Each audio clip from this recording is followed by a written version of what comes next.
Hyundai Starex van cut through the sand-swept highway just north of the Yemeni port city of Aden at high speed.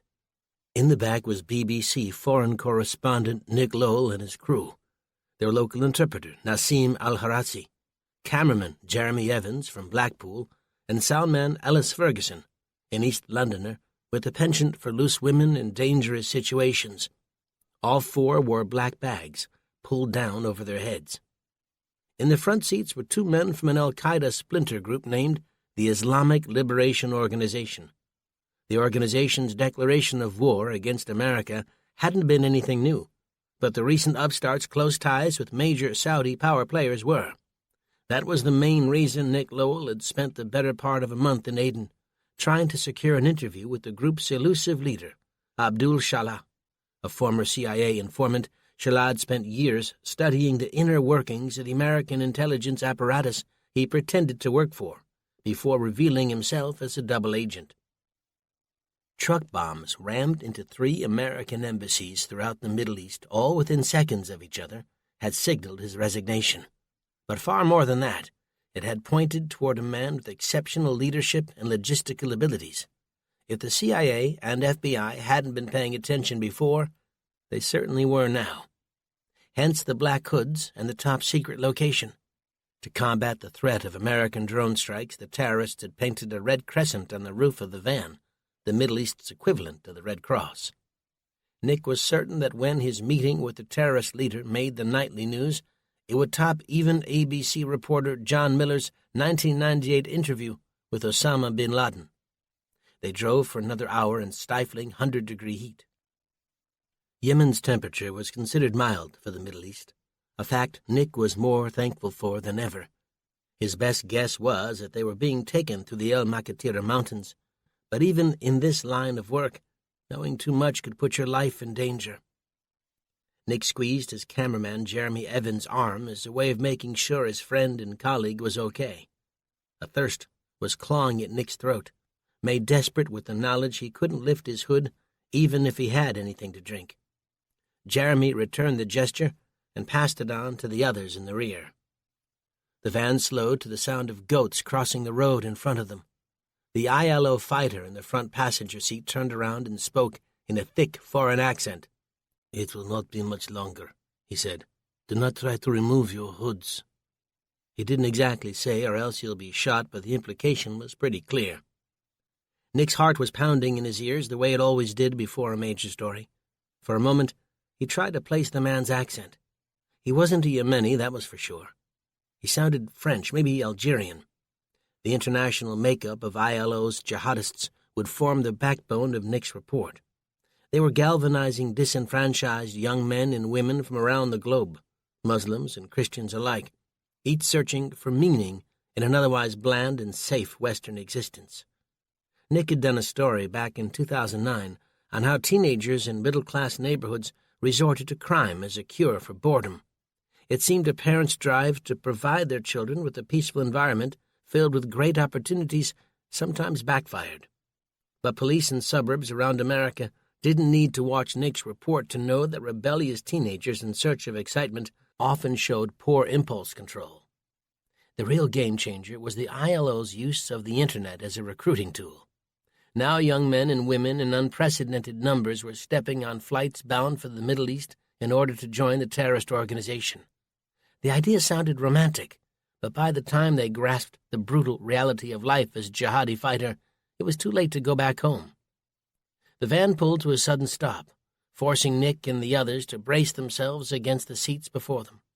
A figure scrambled into the back and ripped their hoods off. Blinding sunlight burned their squinting eyes. As they adjusted, a desert landscape began to take shape. Before them sat a series of low mud-brick buildings, not the sort of opulence one would expect from a terrorist organization pulling in millions a day from donations, extortions, and a host of other illegal activities. But Nick knew the simple dwellings were another tactic designed to fool American drones. The driver exited and strode to the back door, sliding it open with a swing of his powerful arm. When he spoke, he had the slightest hint of a British accent. "We are here," he told them, motioning to one of the humble buildings. "Abdul Shalah will see you now." Chapter 2. The room they were led into might as well have been in a remote Afghan village. A patterned Persian rug covered the dusty floor. A mahogany chair with wide armrests sat against the far wall. Behind it stood a black curtain, and laid out on the ground before the chair were a half-dozen pillows. Nick and his men were instructed to set up their equipment, and they did as they were told, checking battery life and mounting the Sony Betacam on its tripod. For a normal interview, a minimum of 2 cameras were used, sometimes 3, one for the interviewer, one for the interviewee, and a third for a wide-angle shot of both of them. Given the dimness of the room, Nick wondered if lighting would be a problem, but they'd simply have to make do. Moments later, after they'd finished their preparations, Abdul Shalah entered. He wasn't particularly tall or short, nor particularly handsome or repugnant.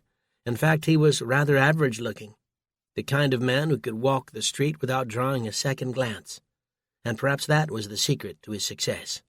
In another life, he might have been a bus driver, a fish merchant, or even a beggar, but somehow fate had placed him here at this time and place, and Nick was determined to introduce the Western world to the man he believed was their biggest threat. Shalah sat in the mahogany chair and began talking. Right from the start, it became clear the terrorist leader wasn't interested in questions. He had a message he wanted to get out. "Fellow sons and daughters of Allah, join me in rejoicing in the utter annihilation of America," Shalah began. For the next several moments, the man railed against the world's only superpower over a litany of perceived abuses. Nick's spirits began to dim. Had he come all this way to hear the very same garbage the ILO had posted all over YouTube? He wasn't here to act as a delivery boy for Shalah's message of hate. The terrorist group had promised a scoop like no other. They'd said they'd seen Nick's work on the BBC and admired his commitment to covering stories in the region. That was how they'd convinced him to make the trip, dragging his reluctant crew along with him. Now it was beginning to look as though Nick had made a mistake. He could just imagine their drive back to the hotel in Aden. It would be quiet, the air filled with accusing glances from Jeremy and Ellis. Their interpreter, Nassim, would be far less bothered since, as the Americans like to say, he didn't have any skin in the game. Then Shalah paused to sip the tea next to him. Steam rose up from the small cup as he brought it to his lips. When he set it back down, there was a change in his expression. It was as though he'd addressed the party line and was now free to move on to the story Nick had been promised. "Over the past 6 years," Shalah began, "contacts in Pakistan, Iran, North Korea, and Russia have helped us procure 10 nuclear warheads." Nick felt the moisture in his mouth evaporate at once. He glanced back at their only camera to make sure Shalah's words were being recorded. "Each of these weapons has been loaded onto cargo ships destined for ports along every shore of the United States. God willing, the carnage which will follow will make 9/11 seem like child's play. Today, the students become the masters." When Shalah stopped speaking, no one in the tiny mud structure uttered a single word. Even their breathing seemed to have stopped. Nick remembered bin Laden's interview in '98.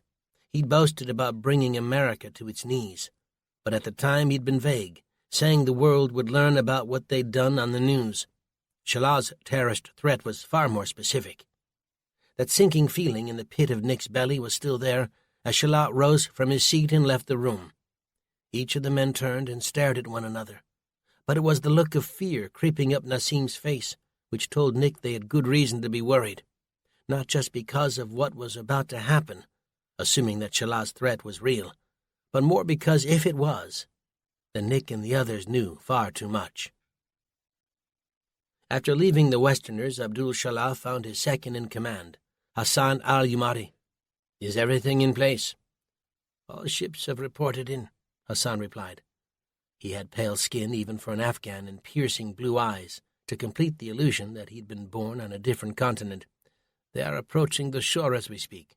God willing, our plan has not been compromised." "Good. Tell them to await my command." Hassan nodded, lowering his head. "What should be done about the reporters?" "Hold them for now," Shalah said. "They cannot risk word getting out before the non-believers receive the full measure of the education in store for them." "Understood." Only then would the infidels see the face of the man who brought America to its knees. Chapter 3. 46-year-old Paul Edwards was fixing a leaky pipe in the basement of his house when the phone rang. At least he was doing his best, but a handyman he was not, and what had begun as a simple leak was fast becoming a flood. He glanced up briefly before returning to tightening the brass compression fitting. Might help if I cut the water first, he chided himself. Paul went to the main valve and twisted the blue handwheel until the dripping stopped. Voila! Whoever said he wasn't good with his hands, his wife would be proud. Upstairs, the phone was still screaming for his attention. After 8 rings, the voicemail would kick in. If it was important enough, whoever was calling would leave a message. No message meant they were probably a telemarketer. A call that usually went something like, "Hello, may I speak to Mr. Paul Edwards, please?" You got him. "Mr. Edwards, this is a courtesy call on behalf of Tri-America to let you know how you can lower your monthly interest rates. Thanks, but I already got that one covered. Don't borrow from the banks. Now it's my turn to ask you a question. You ever heard of the National Telemarketer No-Call List?" That was when the line usually went dead. Upstairs, the phone stopped ringing for barely a moment before it started up again. The only person who called back like that was Paul's wife, Susan, and the only time she did that was when there was an emergency. Heart beating a little quicker, Paul set the wrench down on top of the ladder, stepped down, and began heading upstairs. Susan was down in Atlanta at Georgia State University, helping their daughter Autumn, a freshman, put the finishing touches on her new apartment. The week before, Paul had been down there himself, helping Autumn set up a giant stack of IKEA furniture, and he still had the calluses to prove it. Now it was Susan's turn to head down and work her own brand of magic. It also gave the girls an excuse to indulge in their favorite pastime, shoe shopping. But that wasn't a problem since Paul had learned to appreciate whatever alone time he could get. Besides, it would give him a chance to finally balance the books for his music store in Greenwood, Nebraska, and maybe even write a new song or two while he was at it. In the late 80s, Paul had been what his daughter would have called a celebrity, although back then rock star would have done just fine.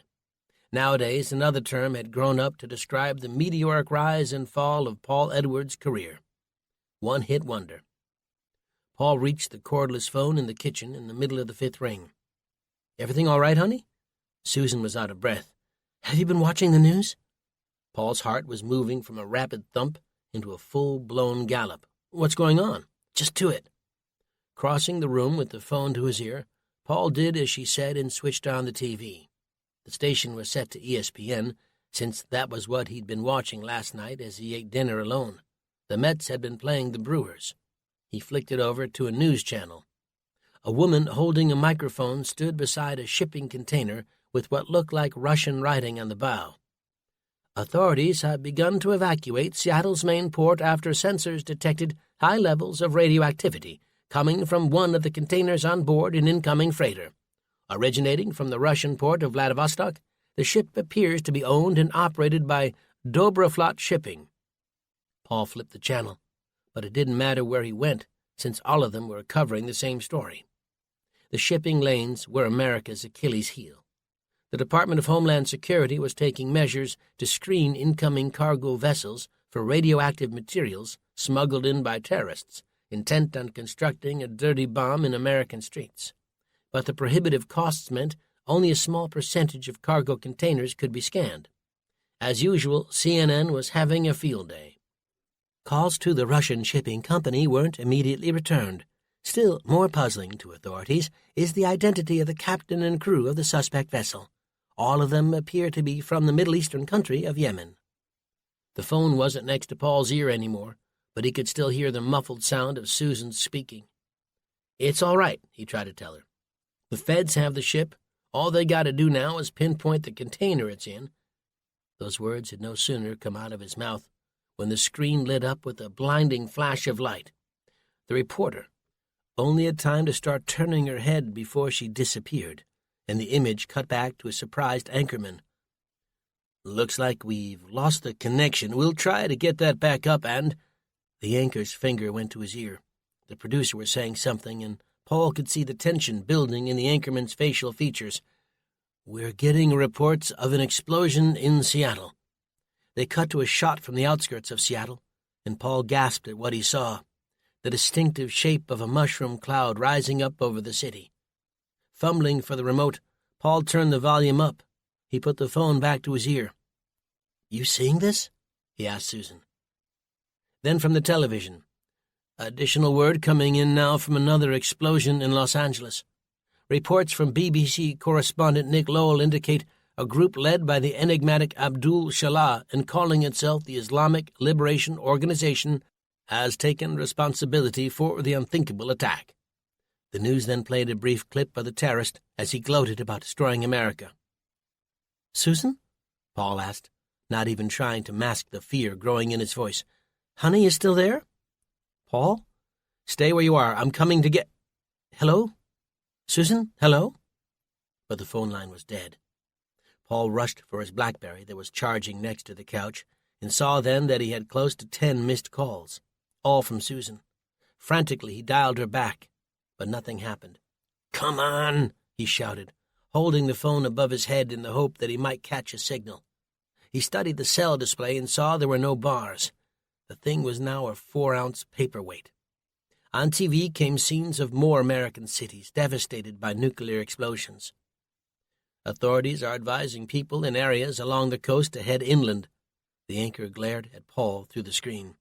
"For everyone else, if you have a safe place, we suggest you go there now."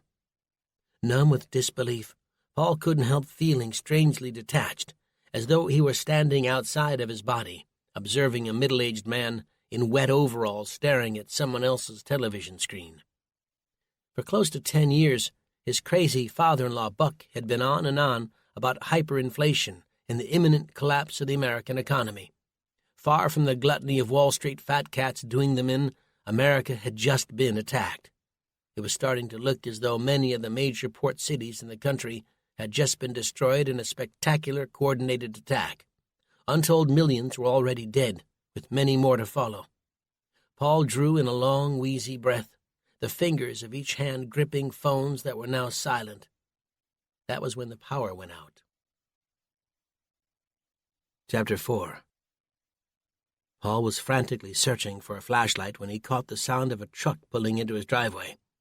If he had any doubts about who had just arrived, the tread of heavy army boots mixed with a plethora of colorful curse words clomping up to his front door made the situation clear. His father-in-law Buck had arrived. The front door opened and closed with a bang. "All right, gang, get your stuff together. It's showtime." Buck's booming voice echoed throughout their small house. Susan's father had a detailed bug-out plan, not only for himself but for his extended family, which was to say Paul, Susan, and Autumn. Buck's wife had left him nearly a decade ago, claiming irreconcilable differences, since both of them had taken to fighting like cats and dogs for years. Crusty, stubborn, and cantankerous, Buck had a special way of making the people around him feel insane. No, his wife hadn't taken off to be with another man. She'd apparently run away to become a nun, locking herself away in a monastery somewhere in upstate New York, only to contract breast cancer and pass away within a year.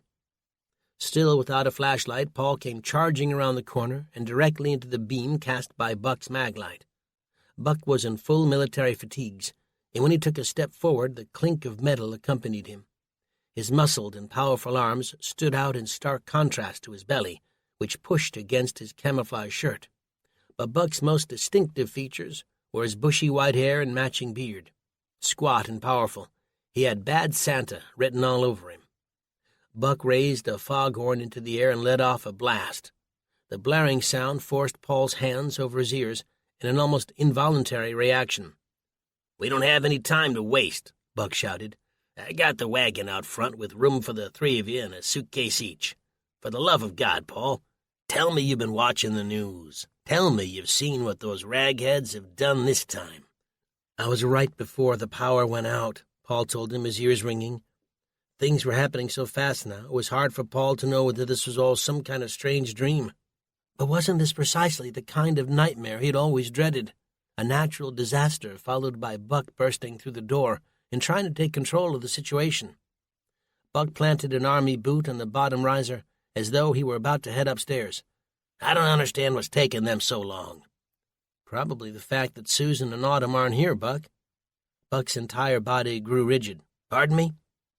"Susan flew down to Atlanta yesterday to help put the finishing touches on Autumn's apartment." Buck was shaking his head in disbelief.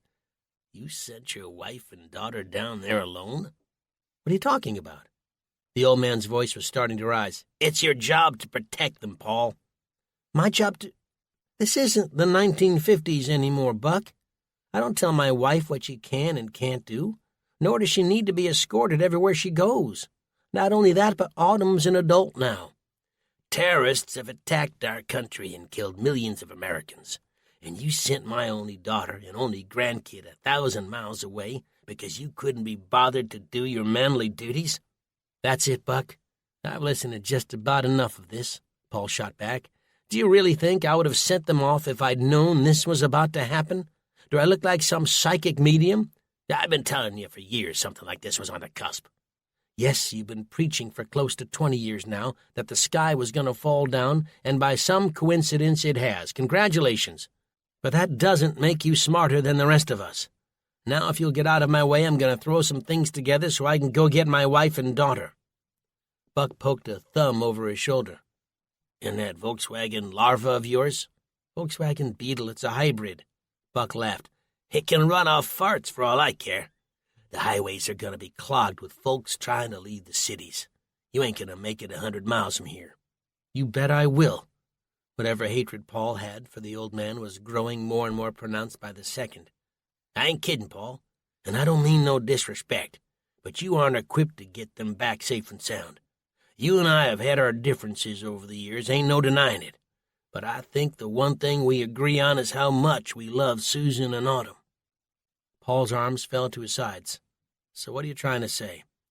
Buck's chin dropped.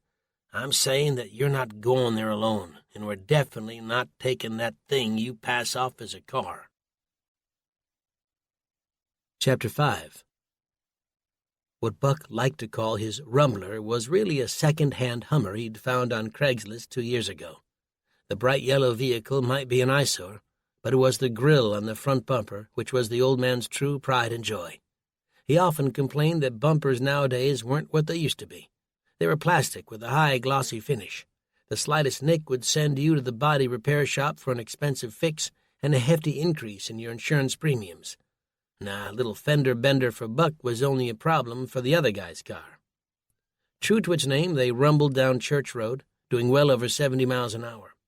Buck weaving through the growing congestion as the panic began to set in.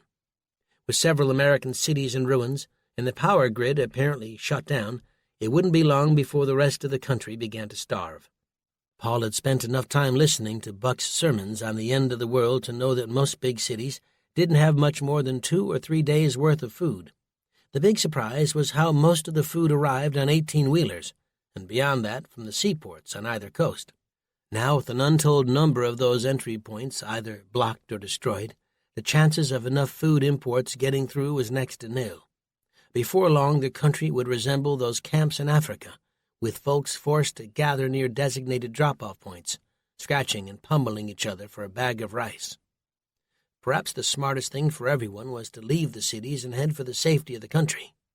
Urban areas contained the world's greatest conveniences, but as soon as the power went out, they could also become death traps. Buck veered off Church onto 226th Street before hitting a dirt road. "Where are we going?" Paul asked. "You don't expect us to head there as is, do you?" Buck asked, eyeing Paul with the leading edge of a grin. "This ain't gonna be no day trip. We're gonna need supplies, food, water, and most important, some weapons." "Weapons?" Buck reset the ball cap on his head. Underneath, his linen white hair was matted down under a ring of sweat. "Damned right. You're gonna have to be realistic with what's out there. A SHTF-type scenario is a funny habit of bringing the worst out in people. If you got it, you can be sure someone else is gonna want it, and I ain't giving it up without a fight." "This isn't some Dirty Harry movie," Paul said, feeling the situation was quickly getting out of hand. "I won't argue we need some form of protection, but I don't want this to turn into an excuse to shoot everyone who comes up to us looking for help." Rows of corn flickered by. "You ever fired a gun, Paul?" Buck asked without taking his eyes off the road. "Sure I have. I'm not talking about plugging holes in paper targets. Have you ever shot a man?" "Of course not. Have you?" He didn't reply, but one of the old man's eyebrows was cocked, implying he hadn't only shot a gun, he was a lethal weapon. Maybe back in the day when he'd served as a ranger in Nam. "If someone tries to take what we have or hurt the ones I love, mark my words, I will not hesitate to take them down." Paul shook his head, knowing where this conversation was headed. "I'm not arguing that we shouldn't defend ourselves or our family if they're facing some imminent threat. All I'm saying is that taking another man's life shouldn't be done lightly." "I've seen your type before," Buck said. "During the war, they came in all bright-eyed and bushy-tailed, talking peace and restraint, and let me tell you, those poor saps were usually the most trigger-happy of all. This fancy talk of valuing life is nothing more than a smokescreen for polite society denying our true nature.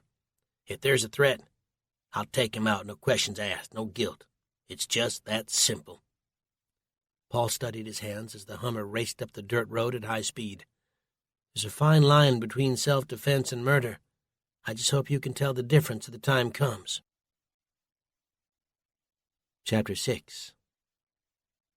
A few minutes later, the yellow Hummer skidded off the road and stopped before a makeshift gate. On it were various warnings about guard dogs and trespassers being shot on sight. This was the beginning of the driveway which led to Buck's house. A little further on they came to another sign, which gave Paul a chuckle every time he saw it, and might have today, if his gut hadn't been stitched into knots. "What part of no trespassing don't you understand?" the sign read. At last they came to a final sign just as Buck's house came into sight. This one laid things out in even starker terms. "Violators will be shot. Survivors will be shot again." As far as Paul was concerned, anyone who didn't heed these warnings was either blind or crazy, or both. Buck lived on a 10-acre farm, only a small portion of which grew soybeans. The rest of the land lay fallow, and Paul could only imagine that Buck intended to make use of it at some later date. At the end of the driveway was Buck's unimpressive house, a single-story lime-green bungalow with a detached two-car garage. It looked cheap and prefab. To the left of the house was a growing collection of used cars, rusted farming equipment, and bits and pieces of just about anything you could imagine. In another few years, Buck's property would begin to look more like a junkyard than it did a home. But Paul had been married into the Baker family long enough to know that appearances could be deceiving. Most of the money that Buck got now from his veteran's pension went into building the bunker which sat somewhere on the property. In fact, the house itself was nothing more than a ruse, designed to trick thieves and criminals into moving on to more lucrative prospects. Paul had never seen the inside of Buck's bunker. All he knew were stories that Susan had told him over the years. Buck had been prepping this place for the end of the world for the better half of the last decade. After hopping out of the Hummer, Buck waved for Paul to join him. "Gonna need your help loading the truck, Rockstar." Paul frowned. Rockstar was the derogatory nickname Buck had given him the first day the two men had met. It was never clear whether the source of the old man's disapproval had come from the fact that Paul was originally from New York City, or whether it was because Paul had been a musician in a rock band. Growing up with musical parents had predisposed Paul to an affinity for the arts. His father, a concert pianist, and his mother, an opera singer with the Metropolitan, had fostered a love of music in the boy from a young age, but the idea of following in their footsteps had never occurred to him. From a very young age, Paul liked to do things in his own way and in his own time. For that reason, he'd taken up the electric guitar and taught himself how to sing. A group he'd started in high school called the Rubber Band had been nothing to write home about, but it had helped him refine his abilities as a young musician. Following high school, after he drifted apart from the original group of friends who'd been part of the band, fate had come knocking. Well, truth be told, he had been the one to do the knocking. He'd responded to an ad on a university pinboard for a local band that was looking for a singer. The group had been called The Wanderers, and Paul's style had fit with them seamlessly. Observers had said it was as though the four men had been together forever. In a way, this had been Paul's first marriage, and like many marriages in the modern era, it would eventually dissolve in bitter disputes. But back then, finding an outlet for his musical passion had been a tremendous discovery, and it wasn't long before late-night gigs in seedy bars had led to a tentative record deal, and before long, a hit on the top 100. "Take Me All the Way" was the title of the breakout song, which had whisked them all over the world. There was no way Paul could have known at that time that the Wanderers would be little more than a one-hit wonder, nor that their manager would do his utmost to steal as much of their money as he could. When he'd met Susan backstage at one of their concerts in Omaha, her dazzling green eyes had stopped him dead in his tracks. It was only later that he'd learned of her young husband's recent death, the two of them not much older than 22 or 23. Paul was himself 24 at the time, and in many ways felt like he was going on 44. Susan's first husband, a young Marine named Kevin Thorpe, had been the apple of Buck's eye, and after his untimely death, there was little hope that a guy like Paul would ever measure up. To say that Paul and Buck had never gotten along was something of an understatement. The two men just didn't operate in the same universe, couldn't see the world through the other's eyes. Needless to say, for Susan and Autumn's sake, they kept things civil, but the tension between them had been there from the beginning and pressed down like a weight whenever the two men were in the same room. In Buck's eyes, Paul was an East Coast hippie liberal, while to Paul, Buck represented the personification of shoot first and ask questions later. The booming sound of Buck's palm slamming against the hood of the car jerked Paul from his reverie. "Snap out of it, rock star. We ain't got time to lose." As much as Paul hated to admit it, Buck was right. They needed to load the Hummer with supplies and head out as soon as possible. If Susan and Autumn weren't already in danger with the breakdown of law and order, they soon would be. The very thought was terrifying.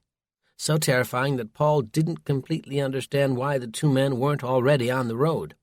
Why did they need supplies and weapons and ammunition when time was such a vital factor? The drive that lay ahead of them was close to 1,000 miles. But wasn't that all the more reason to head out ASAP? Surely anything they needed they could pick up along the way from somewhere.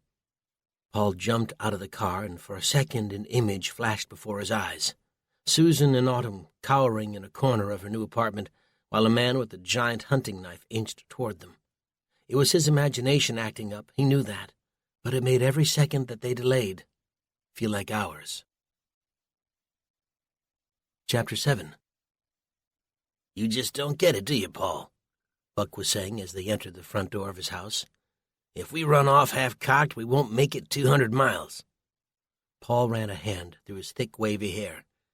"Gas for the truck, maybe a pistol and a bit of food. That's all we need, Buck. I'm starting to feel like letting you talk me into this was a mistake. I should never have agreed to come here." "A mistake? Really?" Buck was staring at him dead on. The old man's brown eyes faded like the baseball cap he seemed to never take off his head. "What do you know about radiation?" Paul didn't answer. Like so many of Buck's questions, it had a rhetorical quality. "Well, let me tell you, Mr. College-educated New York City boy, because I think you're failing to see the magnitude of the situation. We've got less than 96 hours to find Susan and Autumn in the chaos that'll be raging down there in Atlanta and bring them back home." 96?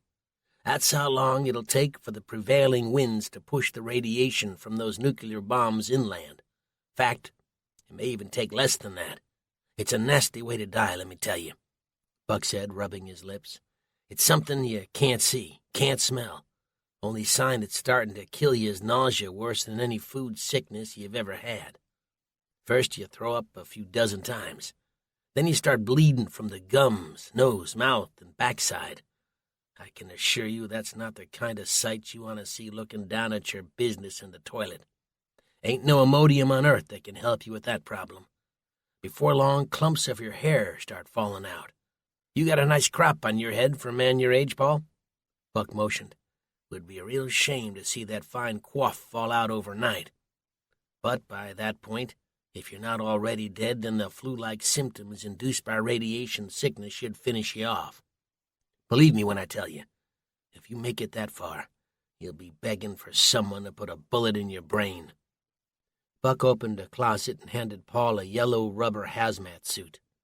Paul took it, but Buck wasn't done.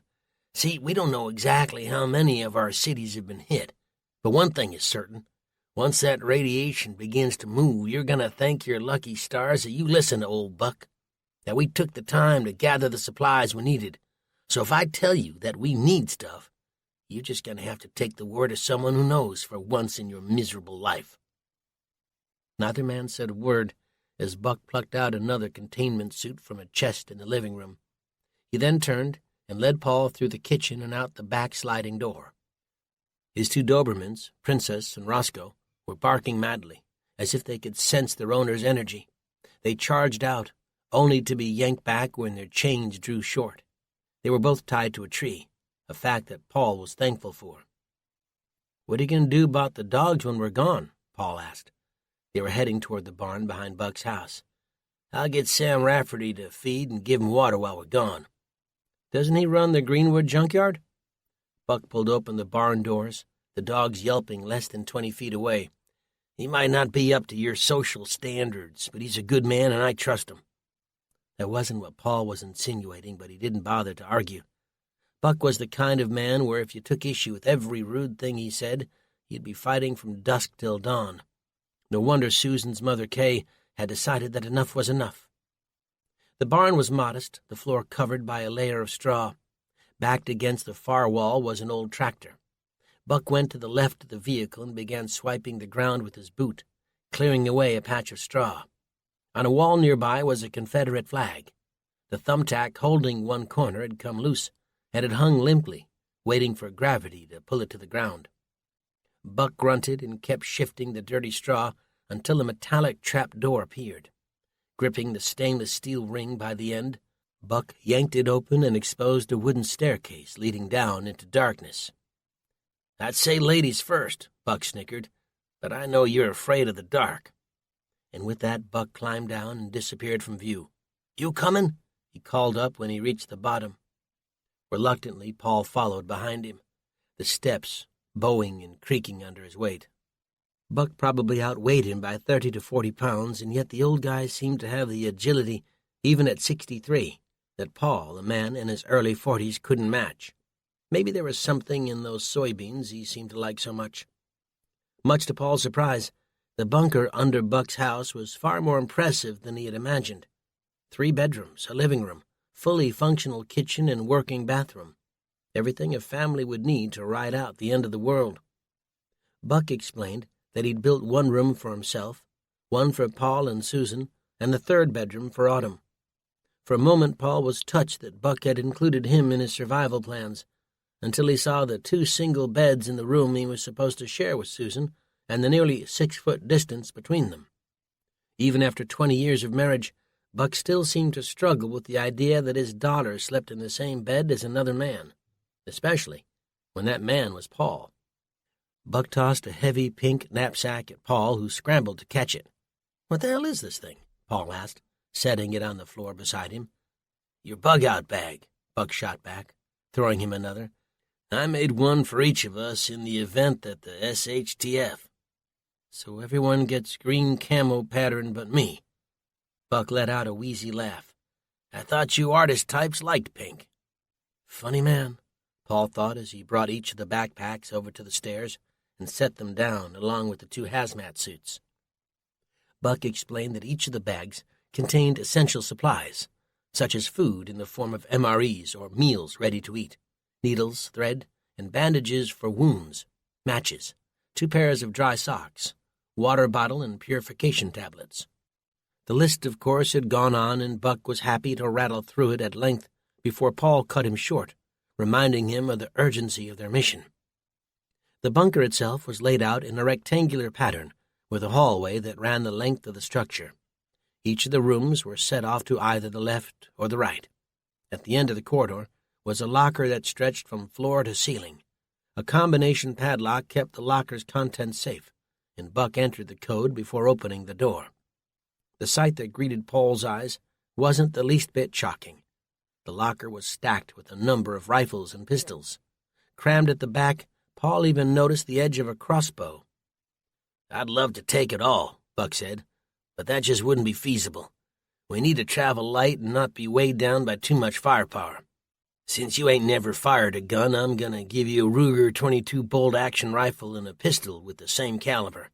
You keep 'em on safety at all times and pointed at the ground until, God forbid, you need to draw.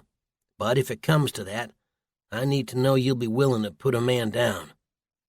Buck had a flair for the dramatic when it came to the loves of his life, his guns. But in this case, Paul could see the old man meant business. "If it comes to that, I'll do what I need to do," Paul replied. Nodding with rare approval, Buck stuffed the guns into a duffel bag along with a shotgun, Walther 9mm, his AR-15, and several boxes of ammo for each. The amount of weapons seemed like overkill to Paul, but he knew better than to question it. If he was lucky, the guns would sit in that duffel bag during the entire trip to Atlanta and back. It wasn't that Paul disliked guns. He trusted himself enough to be cautious about their application, but that trust didn't extend to everyone else, especially a guy like Buck, who seemed eager to plug holes in anyone who stood in his way. As they were hauling gear up out of the bunker and stacking it beside the Hummer, the old man explained how he'd outfitted the bunker with filters to protect against radiation and biological warfare. In the past, Paul might have listened politely, but now, with the fear of nuclear fallout a reality, hard as that was to believe, the subject took on a new fascination. As much as he hated to admit it, if Susan and Autumn had stayed in Greenwood instead of running off to Atlanta, they might have all spent time in the relative safety of Buck's underground stronghold, at least to ride things out until the worst of it had passed. But at the same time, Paul had to remind himself of the reality of the situation. As much as he wanted to keep his family safe, the thought of spending days, weeks, or even months locked underground with Buck was a different kind of radiation poisoning. So, too, was the prospect of traveling with the cranky old man halfway across the country. That was how much Paul loved his wife and daughter, and in his own way, so too did Buck, even if he had one hell of a strange way of showing it. Chapter 8. Another precious hour slipped by as the two men loaded supplies into Buck's Hummer.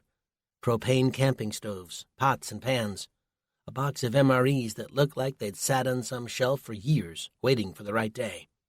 Of all the kit, what nearly broke Paul's back was the 10-gallon water cooler. Buck hadn't given it more than a quick rinse before he began filling it with water, and the sight had nearly made Paul's stomach turn.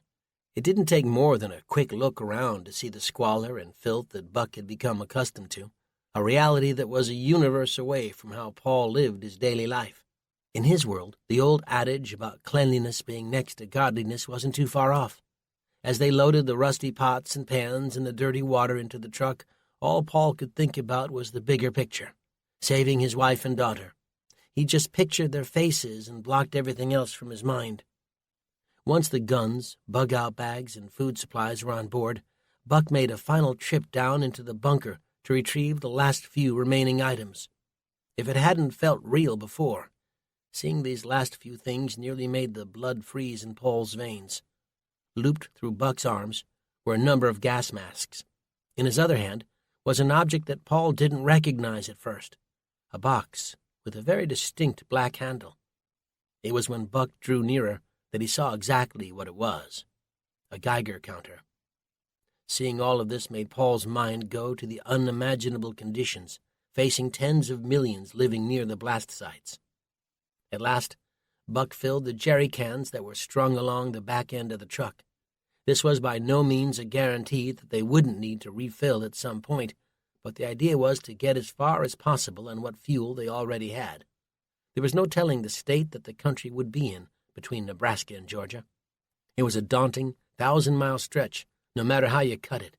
But with the country reeling from a historically unparalleled attack, there was no way either man could be sure of what they would encounter. Soon enough, the Hummer sped away from Buck's one-story bungalow. He'd been careful to move his remaining guns and valuables down into the bunker before hiding the trapdoor under that litter of straw. Hide in plain sight was his motto. Make them think you live in a junkyard and thieves will skip to the next sucker down the line. Every man for himself. Clearly that philosophy had guided Buck for many years. It was an attitude, as far as Paul was concerned, that had led to the dissolution of his 30-year marriage and to his alienation from his neighbors. Even out here in Nebraska, where your neighbor's house might be separated from yours by more than a mile of barren fields, Buck still managed to piss people off. The old man had done such a good job of driving people out of his life that there was hardly anyone left to give him a dose of reality. In his mind, he was the only one seeing clearly. The entire U.S. government was filled to the brim with corrupt politicians and bureaucrats, all of them itching to stick it to the common man at every opportunity. Paul poked a hand into his pocket and came out with his BlackBerry. The reception bars on the top right were still flat, which meant that he didn't have a signal. It'd been that way since he'd lost contact with Susan earlier in the day, which seemed now like days ago. Following 9/11, the cell and landline circuits had been so overloaded that it had been nearly impossible to place a call. Paul figured that the same thing was happening now. With dwindling hope, he dialed Susan's cell phone and hit the green call button. He waited several agonizing moments, studying the screen as the Hummer bounced around over country roads. Not long after, he realized the futility of the exercise. He prayed silently for them to stay safe and stay put, while he and Buck raced down to get them. The only problem was, the more he tried not to think about it, the more those horrific scenes were playing out before his mind's eye. Soon, Paul's heart was hammering in his chest. His lungs began to tighten, making the act of pulling in each breath a gargantuan effort. He turned and began rummaging through the bags they'd stacked on the seats behind them. "What you doing?" Buck asked crossly. "Where's my bag?" Paul demanded. His mouth was becoming dry, making it hard to speak. "How the heck am I supposed to know? It should be back there somewhere. What you need it for, anyhow? We haven't been on the road 5 minutes, and you already got the munchies?" Buck was making a jab at Paul's early days as a musician when the smoke from joints had been nearly as ubiquitous as oxygen. It didn't matter that Paul hadn't smoked in years. "I need my heart pills."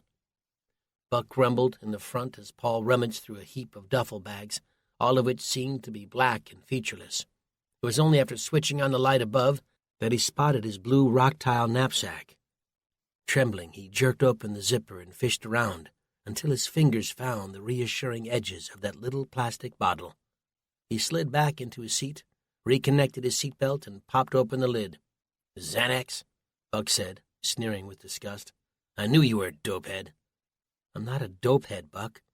I've got a condition, and this was what the doctor prescribed.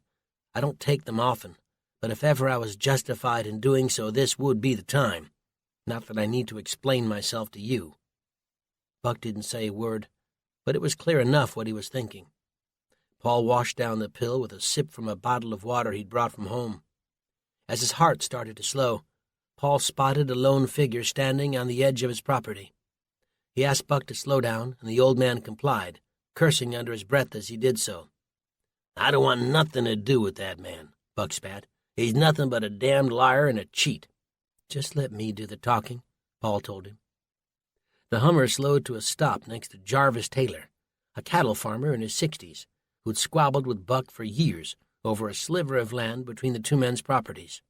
At one time, Jarvis had built a barbed wire fence around his property to keep his cattle from wandering off, but part of it had apparently been on Buck's land, and he'd knocked it right to the ground with the front end of a backhoe.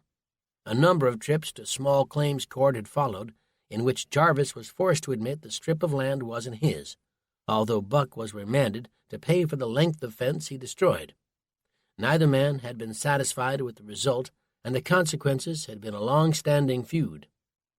Even as the window was going down, Paul could see that Jarvis was greatly disturbed, no doubt by the events that had transpired only hours before. "I guess you heard," Paul said. Jarvis stared blankly at him as he nodded, his hair skewed to one side, his chin bristling with unshaven hairs. "I'm worried we won't be able to recover this time," he said. "One city gone, that's a blow that hurts, but this many.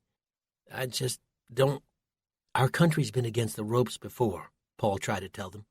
"I'm sure those boys fighting in the Pacific after Pearl Harbor didn't think it could get any worse. Would have been hard for them to imagine, that only a handful of years later we'd be knocking on Japan's doorstep. And those Japs got exactly what they deserved, Buck shouted over Paul's shoulder. Jarvis nodded at this as well, as though for a moment a temporary armistice had been declared between the two men. Even though Paul was far too young to know what might have been going through the minds of those young Marines and sailors back during World War II, he knew enough of history to recognize that if America did anything well, it was bounce back from adversity. "Stores are closed," Jarvis told them, glancing down the road in the direction they were headed. "We're not going on a shopping run," Paul said. "Susan and Autumn are stuck in Atlanta, and we're trying to get down there as quickly as possible, get them home safe and sound." Buck was surprisingly quiet at exactly the moment Paul had expected him to begin spewing about the coming social collapse and what America would look like once the rule of law was gone.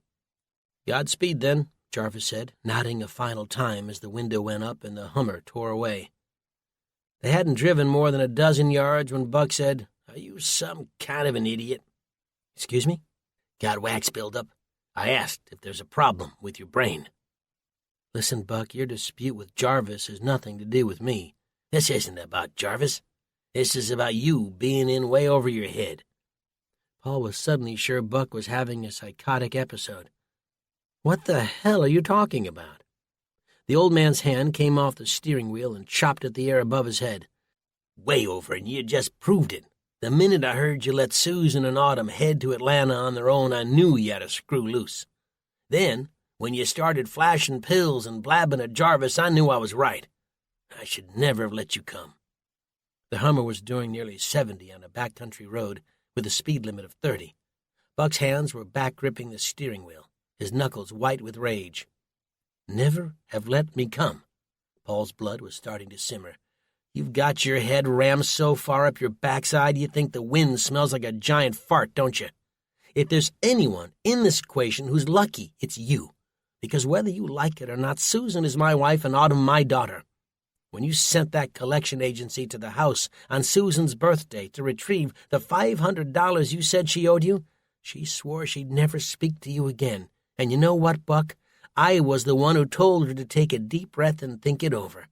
Against my better judgment, I was the one who told her that blood was thicker than water." Buck kept his eyes on the road, his face a mask. "Maybe you did all that and maybe you didn't, but the truth of the matter is you don't tell people that you're leaving town. Might as well have nailed a sign to my front door. Come in and take what you want. What do you think we're going to come home to if it really hits the fan? I can tell you right now, there won't be a darn thing left. That's why you keep your mouth shut." Every word in that last bit Buck spoke as though it were its own sentence. "You're too trusting, Paul, and too damn naive. And that's what got us into this mess in the first place." "I feel bad for you, Buck, I really do. You live in this paranoid universe where every man, woman, and child is conspiring against you. Have you thought for a second that maybe part of your problem is you? Sure, maybe sometimes I'm a little too trusting, but at least I haven't cut myself off from the entire human race. No man is an island, Buck. Ever heard that expression? I've never met a man who needed to hear it more." After that, the two men fell into an uncomfortable silence, both breathing heavily as though they'd gone extra rounds in some sparring match. They hadn't been driving for more than a few miles, and already they'd nearly torn each other to shreds.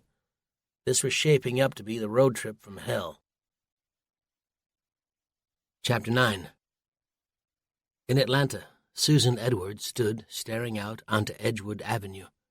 With the power out and no means of turning on the television, the noise from the growing crowd gathered outside was becoming louder and louder.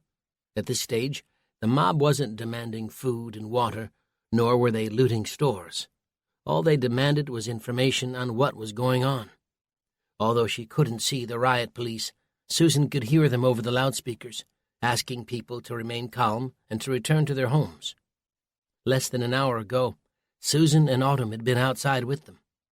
Most of the people gathered were students from Georgia State, and so the two women had felt a certain amount of safety. They had gathered for the same reason that the demonstrators were still there. They wanted to know what was going on. At some point, there was even talk of a march on the mayor's office, where they would demand to be heard. Surely if anyone in the city knew what was going on, it would be him. The cops were telling people that it wasn't safe to be outside, that radiation levels would be on the rise, and that they should return to their homes and wait for instructions from the authorities. Not surprisingly, this didn't sit well with most people. Waiting at home for the government to save you was practically a death sentence. Perhaps the real reason for the march had been rumors about secret bomb shelters hidden somewhere underneath the mayor's office. He was hiding there right now with his family and a lucky few hand-picked followers. There was no way to prove any of this, and the more Susan heard the talk as it circulated from person to person, the more she could see they were starting to take it as fact. It reminded her of that old adage that you could believe a lie if you told it to yourself often enough. At one point, the police had lobbed tear gas into the crowd, and that was when Susan and Autumn had decided they'd had enough. They'd retreated to Autumn's new 6th-floor apartment, the one the two women had come here to decorate in the first place. "We need to rent a car and get out of here," Autumn said from the kitchen. The fear in her voice was becoming more and more apparent. Her shoulder-length brown hair hung limply, her delicate features puffy, as though she'd been crying. Susan had learned from her father long ago that losing yourself in panic was what made bad decisions seem like sensible courses of action. The allure was strong, stitched into our DNA over millennia, but the consequences were disastrous. All you needed to do was look down at the surging crowd below as they tried to protect themselves from yet another wave of tear gas. The police would eventually manage to disperse them, but how many would be hurt or killed before that was accomplished? "We can't rent a car, Autumn," Susan said, glancing back at her daughter. In many ways, the two women looked nothing alike. Susan, tall and thin, with fiery red hair and soft, creamy skin. Her daughter, several inches shorter, with an olive complexion and a sporty build. Autumn had decided on Georgia State after trying out and making the Panthers' women's soccer team. She was a striker and hoped to someday turn pro and play in the National Women's Soccer League. The salary wouldn't be anything close to the men's pro sports franchises, but you could make a living, and what did it matter when you were pursuing your passion? For her part, in college, Susan had studied finance, but married young. First to Kevin Thorpe, as soon as they turned 18, and then a couple years after his death to Paul. The birth of Autumn had sidelined her dreams of getting an MBA and working for one of the big banks. In the end, she'd gotten a job at the credit union, but her own shortcomings had fueled her commitment to see her daughter follow through. Up until now, Susan had done her best to ensure boys didn't get in the way. Never in her wildest dreams had she imagined that her daughter's goals would be dashed by something else entirely, the attack on their country, so much worse than 9/11. "There must be rental places that are still open," Autumn pleaded. Susan turned, for good now. She was done looking out that window. "And how are we going to pay? You have money, don't you?" In many ways, her daughter was becoming a woman, but in others, she still thought in childish ways. "I've got credit cards and an ATM card, but how do you expect me to use them when there's no power? Even if we could, I'm sure the banks have frozen everything to prevent people from liquidating their accounts." "But they can't do that, can they?" Susan went to her daughter and gently brought her to the couch. Outside, they could still hear screams and shouts from the crowd. She looked down at her iPhone for probably the 30th time today and saw that she wasn't getting any signal. Something told her that this was the new reality and that the battery in her $800 device would slowly drain away, never to be revived again. She turned it off to keep the charge as long as possible. "You know, I spoke with your father earlier, right before the signal died out. He told us to stay put, said he was coming to get us. I think that's exactly what we should do." Almost on cue, the cacophony of sounds from outside grew louder, and Susan wondered how long they'd be able to hold out before things got out of hand, and whether Paul had any real chance of reaching them. Chapter 10. Buck and Paul were closing in on the 200-mile mark, and things were starting to look up. After sitting in silence for a while, watching endless rows of corn flicker by, the two men had started to talk. It was Paul who reached out first, not from any desire to concede the truth of any of the accusations Buck had flung at him. He was responding to the voice of his deceased mother, who seemed to always whisper into his ear whenever he faced a difficult situation. He could still picture her standing by the Steinway piano, singing softly while his father played Verdi's La Traviata. "Anger is just another way of calling for help," she liked to say. Paul wasn't entirely sure Buck wanted or needed any help, but if they were going to be sitting beside one another for the next 24 to 36 hours, it behooved them to at least act civil. The conversation had started out awkwardly enough, with Paul talking about the weather. A bout of late August heat was sweltering outside. To conserve fuel, they weren't using the air conditioning and instead had the windows down. At Paul's feet was the Geiger counter, which he turned on every so often at Buck's urging to check radiation levels. It was a CVD-715, an old civil defense unit from the Cold War, powered by a single D battery.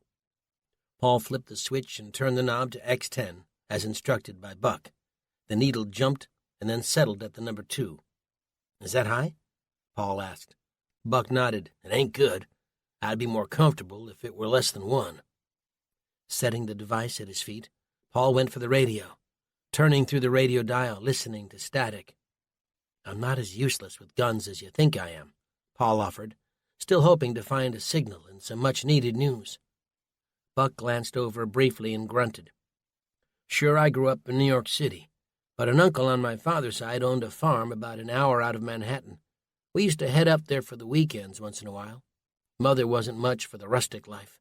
She'd come from a long line of diplomats." Paul saw he was losing the old man. "Anyway, somehow my uncle helped convince my father to buy me a Daisy BB gun for my birthday. You know, the one with the lever at the bottom you needed to cock? Winchester 94 replica. Yeah, that's it. I was told I could only shoot paper targets. See, the gun stayed at the farm, and if I was good, they'd let me take it out whenever we visited. I was supervised at first, since everyone knew that guns were dangerous, whether or not they shot real bullets. But after a few visits, the rules started to slacken. You know how it goes. Mom, Dad, and Uncle Paul were in the house, drinking wine, laughing at jokes I was too young to understand. And there I was, plunking away at my targets, when along comes this big fat rabbit hopping around, like it was trying to tease me. It was practically screaming, 'Bet you can't hit me, bet you can't hit me.' That's when I had a real bright idea. I knew exactly what we should have for dinner that night. I swung my Daisy around, laid my sights over that little bugger and squeezed the trigger. I must have hit it square in the head, 'cause it stopped moving. Went right over and picked it up by the back legs, brought it into the house with the biggest grin on my face. Rifle in one hand, rabbit in the other. I felt like a real man, providing for his family. The hint of a smile was beginning to form on Buck's face. "I think I know where this is going." My mom was the first one to scream. "You killed Mr. Fluffy," my uncle cried. Buck's big belly began to gyrate with laughter. Mr. Fluffy. Stories that highlighted wimpy city folk crying over hunting and eating wild meat were right up his alley. Paul was cackling too now. "I can't believe you killed Mr. Fluffy," he repeated. Oh boy, was my uncle pissed. Paul wiped tears of laughter from the edges of his eyes. "Lost my Daisy and haven't fired a shot since. So I guess that makes me a certified killer. First blood, part 0. Buck could barely get it out as his thick arms swerved to stay on the road. They were both still chuckling when the Hummer passed a black sedan pulled off on the side of Interstate 29. In a split second before they rocketed past, Paul saw a mother and her daughter standing a few yards off the road, using a broken umbrella for shade against the blazing sun. This was farm country, and along the stretch trees were few and far between. A man stood near the back of the sedan flashing a sign which read, "Out of gas." Paul swiveled in his chair and watched them before they disappeared. The mother and daughter made him think of Susan and Autumn. "I think we should go back," Paul said. "Go back for what?" That crotchety look was back. "To help those people, Buck. It's sizzling out there. Didn't you see he had a wife and kid? We don't have enough for ourselves as it is. Well, I'm not saying we should fill his tank to the brim, but maybe we could have stopped and at least given him enough to make it there himself. We've been lucky so far, Paul. Not sure if you realize that or not. I expected these highways to be swarming with people heading for whatever they thought of as safety. That family back there, Before long, they're just going to be the tip of the iceberg, mark my word. So what? They needed our help. If you were stuck with an empty tank, wouldn't you want someone to lend a hand? Buck tore off his cap and used his forearm to wipe sweat off his brow. If I'm dumb enough to be caught with my pants down like that, then I deserve whatever I get. They don't call it prepping for nothing, Paul. Most of these folks don't know the first thing about living off the grid and making ready for the worst. Just you wait, I'm telling you. Things are going to get a whole lot worse before they get better. You ever heard of karma, Buck? What goes around comes around? Do you want to save your wife and kid or not? Buck shot back, an angry hue forming on his puffy cheeks. Of course I do. But how can we call ourselves Christians and just pass them by? Buck cocked an eyebrow. You ain't a Christian. What do you mean? To Paul, faith was a personal thing, but being called out by a man who couldn't be bothered to help a fellow human being in need couldn't go unchallenged. Who are you to question me? Were you baptized as a kid? Paul hesitated. Not as a kid, but I don't see why that matters. I was raised by secular parents. They believed that music and art were God's fingerprint. Hey, we lived in New York City. Fact, I never even set foot in a church until I met your daughter. When things became serious, she asked if I'd become a practicing Christian. We had a ceremony where I was baptized. Susan never said anything about that. I'm sure she didn't. It was probably during one of those periods when the two of you weren't speaking. There's a lot about your daughter you don't know, Buck. Well, I know she lied to me. She withheld. It's not the same thing. It is, as far as I'm concerned. It was bad enough you were a philandering rock star. If I'd known you were an imposter, too, I'd have never allowed that marriage to take place. Paul laughed sardonically. In another life, you'd have made a fine dictator. Buck glanced over, not entirely sure if it was a compliment or not. They argued back and forth for several more minutes, Paul waiting the entire time for Buck's conscience to kick in and compel him to turn the Hummer around. But that didn't happen. Chapter 11. A few miles on, Buck looked down at the fuel gauge and cursed under his breath. Glancing over, Paul saw that they were down to a quarter tank. Simple math made it clear they wouldn't get all the way to Atlanta without needing to refill, even with the jerry cans. It was always better to fill up the main tank first and keep the rest in reserve in case they ran into problems. Buck had spent close to 10 minutes explaining all of this to Paul as the latter searched through the assortment of road maps Buck kept in his glove compartment. A GPS would have made far more sense, but Buck was sure the government used them as tracking devices. Paul's initial impulse to whip out his mobile phone and search on Google Maps for a service station died the minute he realized there was no more internet. Tracing a finger along the map, he said, "All right, so we're on Interstate 29 heading south. Seems to me we're right on the outskirts of Kansas City." "What's that over there?" Buck asked. He was pointing at a sign which read, Platte City. Paul had never heard of it, but it meant there was probably a gas station up ahead. Whether they could get any gas given the lack of power was another issue entirely. "You sure you know where we need to go once we hit Atlanta?" Buck asked. Paul fished into his pocket and produced a scrap of paper with Autumn's name and address written down in blue pen.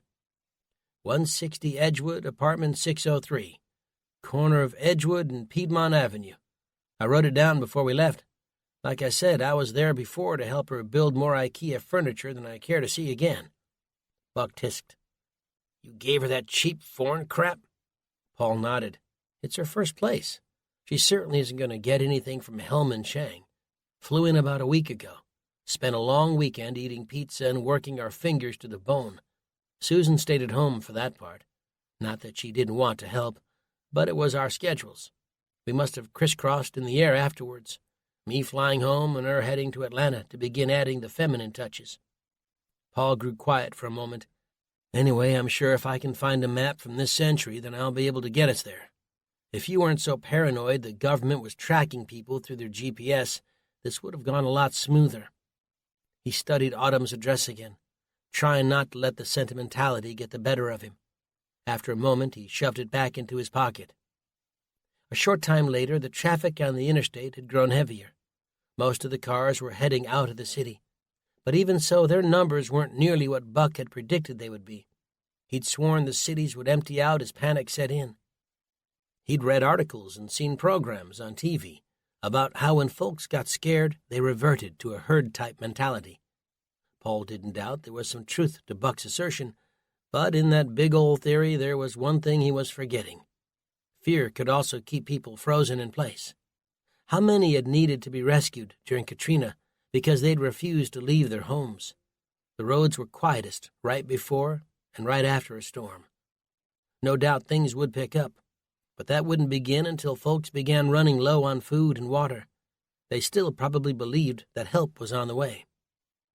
The nuclear detonations that, in a flash, had obliterated millions of square miles and just as many lives, didn't feel real for the majority of people living far from the coast. Few, if any, had seen any mushroom clouds or bright flashes of light. A few minutes of a breaking news report, along with a major power outage, was thus far the extent of their exposure.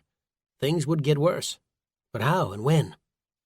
Those thoughts were still making tight, frantic circles through Paul's head when he spotted a gas mart in Phillips 66 station. They pulled off. Again, the light traffic flowing into the city meant all the pumps were free. Buck hopped out and stretched his arms over his head till something popped. "Oh, man, I needed that," he said. "My legs feel like they're getting stuck with pins and needles. Hate that." He walked in circles before leaning into the truck to pop the gas tank release. "Top her up, would you, Paul? I got to leak something fierce." That was when Buck reached under the seat and pulled out a semi-automatic pistol, one that had a square muzzle and looked to Paul like a Glock. "The heck you need that for?" Paul asked. Buck slid it into the waistband of his jeans. "I'd feel more comfortable going in with my AR-15 if it wouldn't make folks wet themselves." Paul shook his head, watching as Buck disappeared around the back of the service station. If that man wasn't careful, he was going to get them killed. After undoing the cap, Paul grabbed the nozzle, inserted it, and then squeezed the trigger. He held it on for a full 5 seconds before he realized nothing was happening. His eyes scaled up the pump to the display, which, predictably, he found blank. After he squeezed a number more times in rapid succession with the same disappointing result, Paul replaced the nozzle and headed inside. Surely there had to be another way to get gas. The mid-afternoon sun mirror-shaded the gas mart's windows, but nevertheless Paul could see an attendant inside. Just to the left of the convenience store were 2 garage doors. That meant there might also be a mechanic on site. In a worst-case scenario, maybe he might be able to suggest something about getting fuel. Thankfully, the Hummer wasn't bone dry. They still had a quarter tank as well as the jerry cans on the back. But if this was a hint of what lay ahead, they might never make it to Atlanta. That last thought weighed on his heart as he walked inside. 2 men sat behind the counter. Both of them looked like they might be mechanics. Paul stabbed a thumb over toward the Hummer, which the 2 men were already admiring. "I know the power's out," Paul began, "but I was hoping there was some way we could get some gas." "Gas?" The one nearest the cash register said, as though he'd never heard the word before. "Yeah. Is there a way?" The man waved him over. He was thin, and his hair looked greasy, and was flattened against his skull. "Pumps ain't working, but for the right price we might be able to help you." "I'd be happy to throw an extra $20 in for your trouble," Paul told him, grinning as he approached. The 2 men looked at each other and laughed. "It's gonna cost you more than that, hombre," the other one said. "That's right," Skinny said. "Runaway inflation." Paul frowned. "So how much are we talking about?" "For you," the skinny one said, flashing a mouthful of missing teeth, "let's make it $10 a gallon." When he spoke, the air passing through his mouth made a sharp whistling sound. A quick calculation told Paul that it would cost nearly $300 to fill up. "That sounds a bit steep, don't you think?" Both men shook their heads at the same time.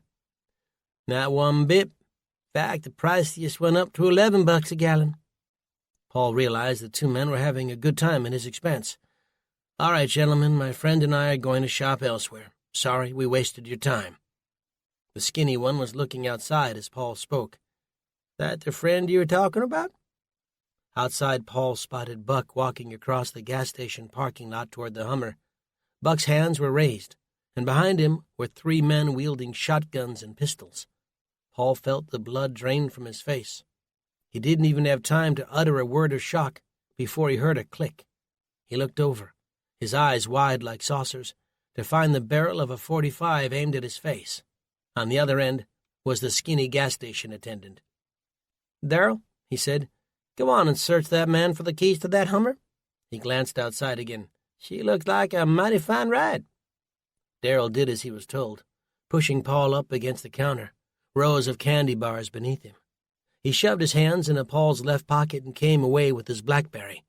Then a hand jammed into his right and emerged waving the paper where Paul had written Autumn's address. "This is all he's got," Darrell said, handing both to the skinny man. Tossing the phone aside, he flattened the scrap of paper on the counter, careful to keep the .45 on Paul. "Who's Autumn in Atlanta?" he asked, grinning. "That your girlfriend?" Paul didn't say a word, but the skinny guy must have read the anger building behind Paul's eyes. "That's a pretty name, whoever she is. You love her a great deal. I can see it in your eyes. Don't ever think about becoming a professional poker player, 'cause that face of yours is like an open book." Paul swallowed hard. He was fantasizing about knocking the gun out of the skinny man's grip and using it to knock out his few remaining teeth. "The fat one must have the keys," Skinny said, motioning to Buck outside as he rubbed the piece of paper between his fingers. "Bring him into the garage. We'll let Finch decide what he wants to do with them." Chapter 12. Paul and Buck were forcibly moved at gunpoint into the gas station's garage and tied to the single piston of a raised hydraulic car lift. Extension cords were wrapped around them, tying both men to the piston, the way kids used to tie each other to trees when they played cowboys and Indians. Above them was a Dodge minivan without tires. Their faces and clothes were slick, with oil dripping on them from the van's undercarriage. At the doorway stood one of the armed men who had captured Buck. "Did you at least get a chance to do your business?" Paul asked, trying to take his mind off the image of the skinny man making threats against Susan and Autumn. Buck grunted, which was as close to an acknowledgement as Paul was probably going to get. Through the frosted garage windows they were just able to see the outlines of the other men going through Buck's Hummer. The doors and rear hatch were open, and the contents from inside were being removed and inventoried. These guys didn't seem very worried about the cops showing up. "We ain't got no beef with you," Buck told the man in the doorway. "Country's gone to hell in a handbasket, and we're all in the same boat now. We do better looking out for the man next to us than stabbing him in the back." Even Paul was surprised to hear Buck speak of community and cooperation. These were 4-letter words to the old man. It could only mean he was buttering the guy up so they could make an escape. The slick metal of the hydraulic piston was cold against Paul's skin, and he couldn't tell whether this was the thing sending shivers up his spine or the idea that they were probably a few minutes away from being shot in the head. Buck went to say something else when the man at the door told him to save his begging for Finch. The guard at the door lowered the barrel of his shotgun and leaned his shoulder against the frame. He was wearing a blue coverall, which was nearly identical to the ones worn by the two who had pulled a gun on Paul inside. Paul had assumed they were mechanics, but something about the rough way that they spoke, acknowledging each other with a "yes, sir," or "no, sir," as well as the experienced way they seemed to handle their weapons, told Paul that he was wrong. It wasn't until a few minutes later, as Paul's gaze passed over his now all too familiar surroundings, that he saw the doorway toward the back of the garage. But it wasn't the door itself which caught Paul's attention. It was the trail of dark motor oil trickling out from under that drew his eye. The more he studied that trail, the more he was gripped with horror. The stuff coming out of that room wasn't oil at all. It was blood. "I see what you're looking at," the man in the blue coverall said. His hair was closely cropped. Peering out from the V of his one-piece outfit were a series of grotesque-looking tattoos. It was hard to tell from here, but none of it looked like butterflies or unicorns. A grinning skull with muscle attached to the bone was Paul's best guess. Paul didn't reply. "You're wondering what's in here, ain't you?" the man said, approaching the door. "What's going on?" Buck whispered. The guy in the blue coverall was gripping the door handle. His eyes locked on Paul as he rattled it back and forth. "You want to see what's in here?" Paul's jaw fell open, and he hoped his head was shaking vigorously that no, he didn't want to see what was in there. But in his growing terror, he couldn't be entirely sure what his body was doing. But it didn't matter because the guy with the shotgun and coveralls opened it anyway, and as he did, Paul felt a scream clawing at his throat and threatening to burst past his lips. He bit down hard to hold it in, all the while unable to grasp what his eyes were seeing. Inside the room was a stack of bodies. 4, maybe 5. It was hard to tell. Each of them wore nothing but underwear and undershirts, which used to be white, but were now drenched in the liquids of death. Piled on top of them were orange jumpsuits. Right away, Paul began to put the pieces together. These weren't car mechanics who'd gone off their rockers and decided to take advantage of people during the darkest days of the Republic. These men were convicted criminals who had somehow managed to escape during the chaos. Men who were waiting to draw in what supplies and weapons they could before God knew what. There was a good reason the man in the blue coverall had opened that door, and it wasn't just to scare the two of them. He was making a point, letting them know that their time here on Earth was ticking down every second. "Eckhart, close that damn door, will you?" a male voice shouted from the doorway. "You're stinking up the place."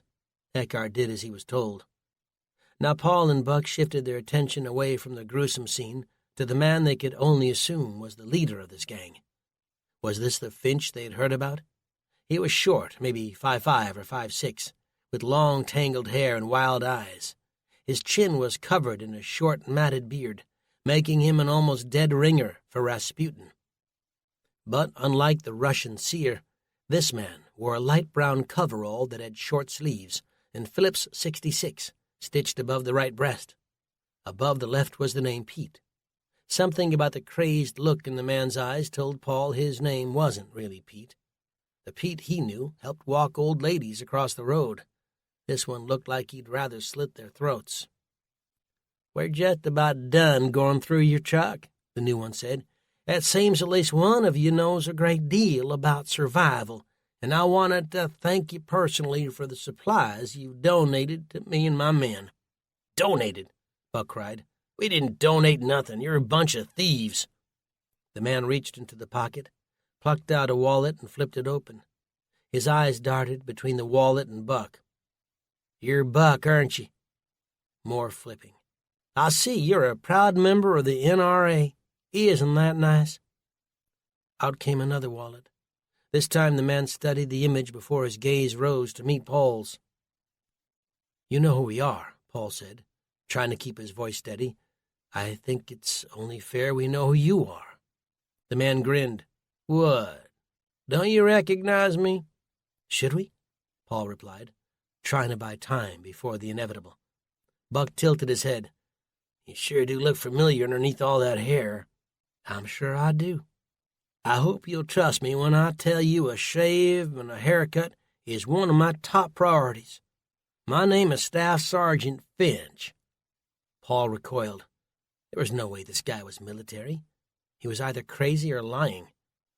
"I know who you are," Buck said, the edges of his white beard smeared with grease.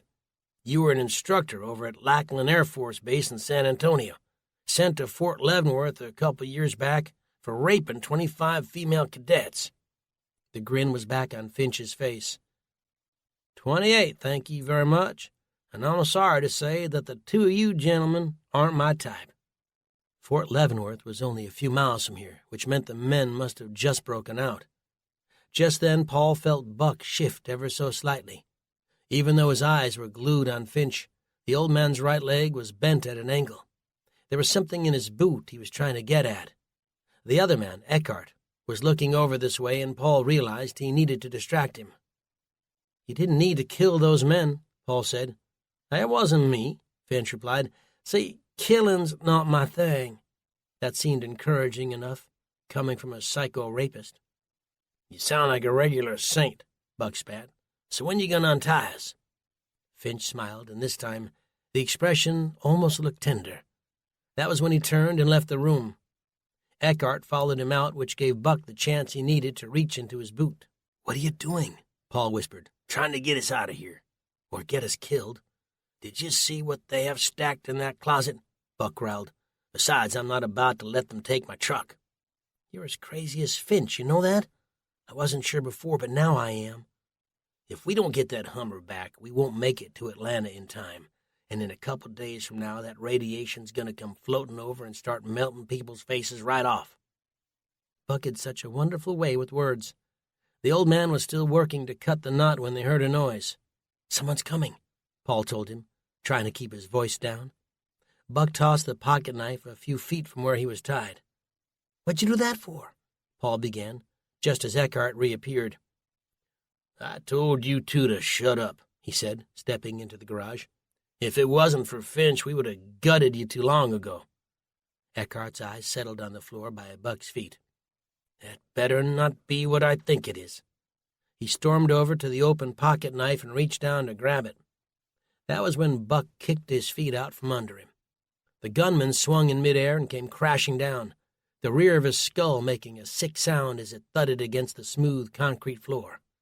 The force of Eckhart's fall sent his shotgun skidding under one of the mechanic's red toolboxes in the corner of the garage.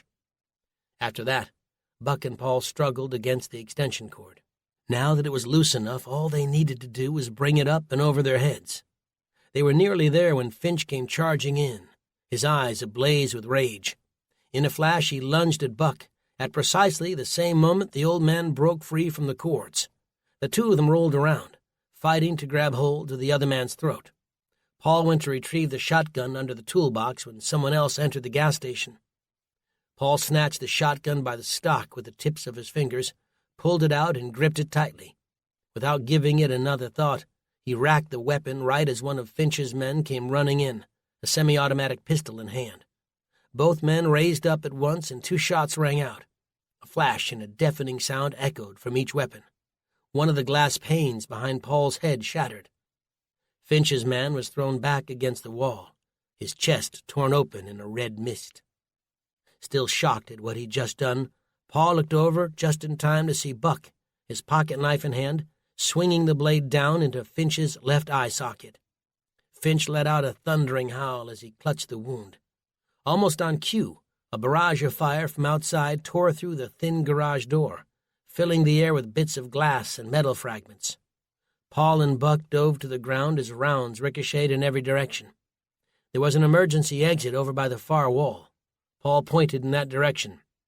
"It's our only hope," he hollered over the noise. "We'll never make it if we try rushing out the front door." Buck nodded, and the two of them made a break for it, slamming against the push bar and into the open air, escaping the smell of death and motor oil. Chapter 13. Paul glanced over his shoulder as soon as they exited the garage. A handful of Finch's men stood by the Hummer, firing their weapons at the garage. Another group was moving toward the gas mart entrance, probably intending to storm in and kill them once and for all. When he looked back, Buck had already disappeared around the back of the service station. It looked like it was nothing but forest ahead of them, but Paul had spent some time studying the map during the drive and knew that if they cut through the woods, they would find a street and hopefully some houses. Surely by now someone, motorists or local residents, had heard the shots and was finding some way of contacting the police. The two men stopped long enough to catch their breath, Paul clinging to the heavy shotgun, which seemed to be gaining weight by the second. "What about the Hummer?" he asked when he caught up to Buck. The old man was bent over, his hands on his knees, sucking in air like it was going on special.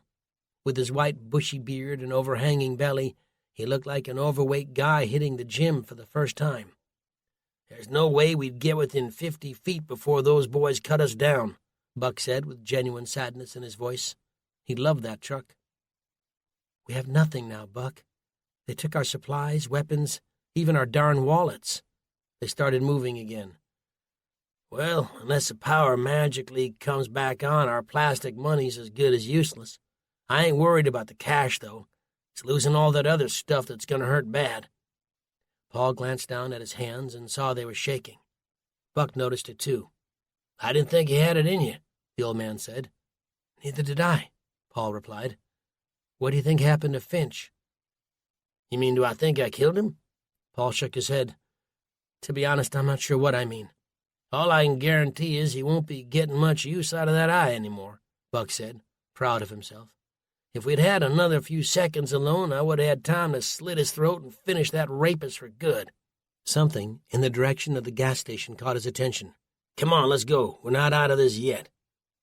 The two men charged through the heavy brush, until at last they reached a narrow paved road. No sooner had they done so than they spotted a woman driving a Ford pickup, heading in their direction. Buck stood by the side of the road waving his bloody hands, trying frantically to get her to stop.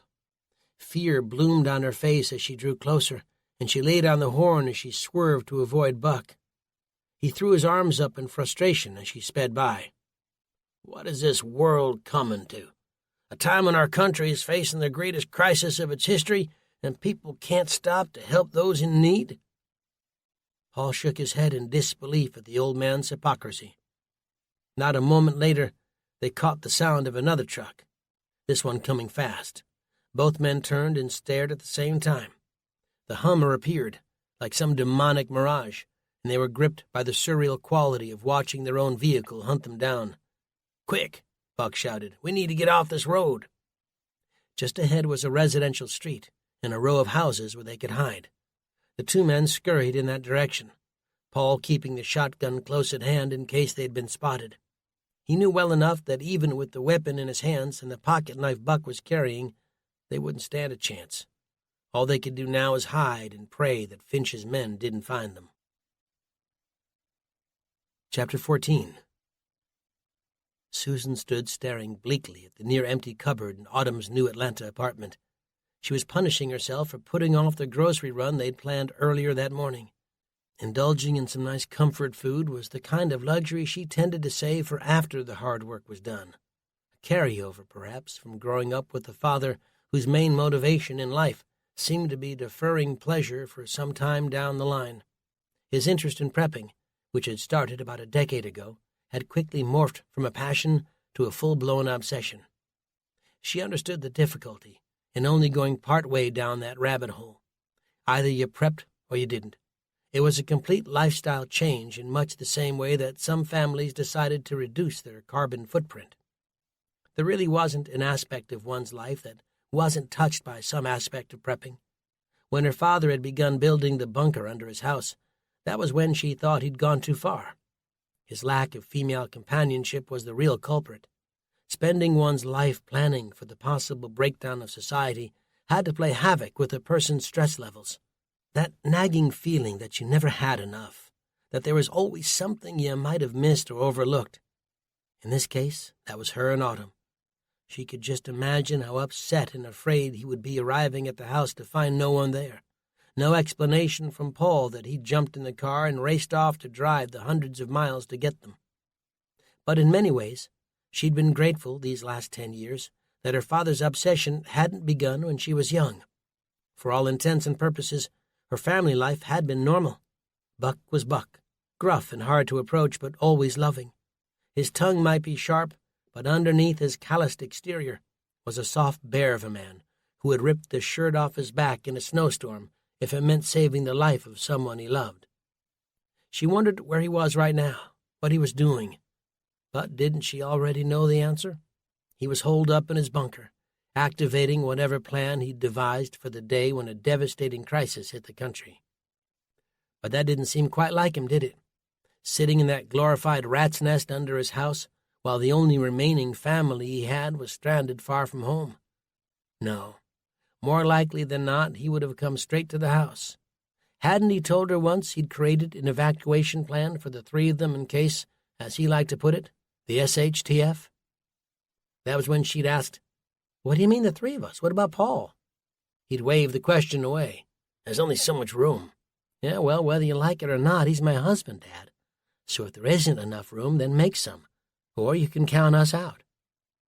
Although that conversation had taken place several years ago, she'd never believed that the bunker would ever be completed, much less needed. Arguing for Paul's inclusion had been done more on principle. She wasn't going to let her father's disapproval get between her and the man she loved. In many ways, the two men couldn't be more different. Paul was creative, intellectual, and didn't shy away from talking about his feelings. Her father preferred action to talk, and was suspicious of anything emotional. And more these days, His tendency toward suspicion had branched out towards all kinds of unusual theories about his neighbor Jarvis Taylor plotting to poison his soybean crops, or how the federal government was planning to confiscate people's guns and stockpiling billions of rounds of ammunition in order to carry out their subjugation of the people. Susan thought all of that was really just a smokescreen for the fact that he missed his wife, her mother Kay, and maybe part of him was also still grieving over the death of Susan's first husband, Kevin, killed in a road accident in Kuwait before Operation Desert Storm even began. Buck thought of him as the son he never had, and in the same breath saw Paul as an impostor who could never hope to fill his glorious shoes. The truth was her father had never really given Paul a fair shake. For all of her husband's soft, artistic exterior, he was her rock, and at times could be just as stubborn and opinionated as her father. Paul was an unusual mix of what a man was supposed to be, along with what a man could be, a friend as well as a lover and father to their child. Slowly she came back to the present, frightening and uncertain. Paul had told her to sit tight, that he was on his way. But how long would that take, especially given the state of things? Not surprisingly, the only food in Autumn's apartment was a nearly empty box of wheat thins, some granola cereal, a touch of skim milk, and one single serving of plain yogurt. Yuck. No, this wouldn't do. Not when they might be stuck here for the next few days. Thanks to a few tricks she'd learned from her father over the years, they'd already filled as many buckets and containers as they could with water. Even though the power had gone out, the taps were still running, although she couldn't say how much longer that would last. The streets outside had also become quiet since the police and National Guard had managed to disperse most of the protesters. Either that, or they'd simply moved forward with their plan to march on the mayor's office. Not that that would do them any good. Still, 2 women heading out alone to find food was not a terribly safe situation. Autumn was in her bedroom taking a nap, which would give Susan a window of opportunity to go down the hall and see if any of her new neighbors would be willing to make a donation. They didn't need a lot, just enough to last them a few more days, hopefully not more. The set of kitchen knives they'd purchased for the apartment were incredibly sharp, and each came in their own plastic sheath. Susan took the longest one and slid it under the back of her waistband.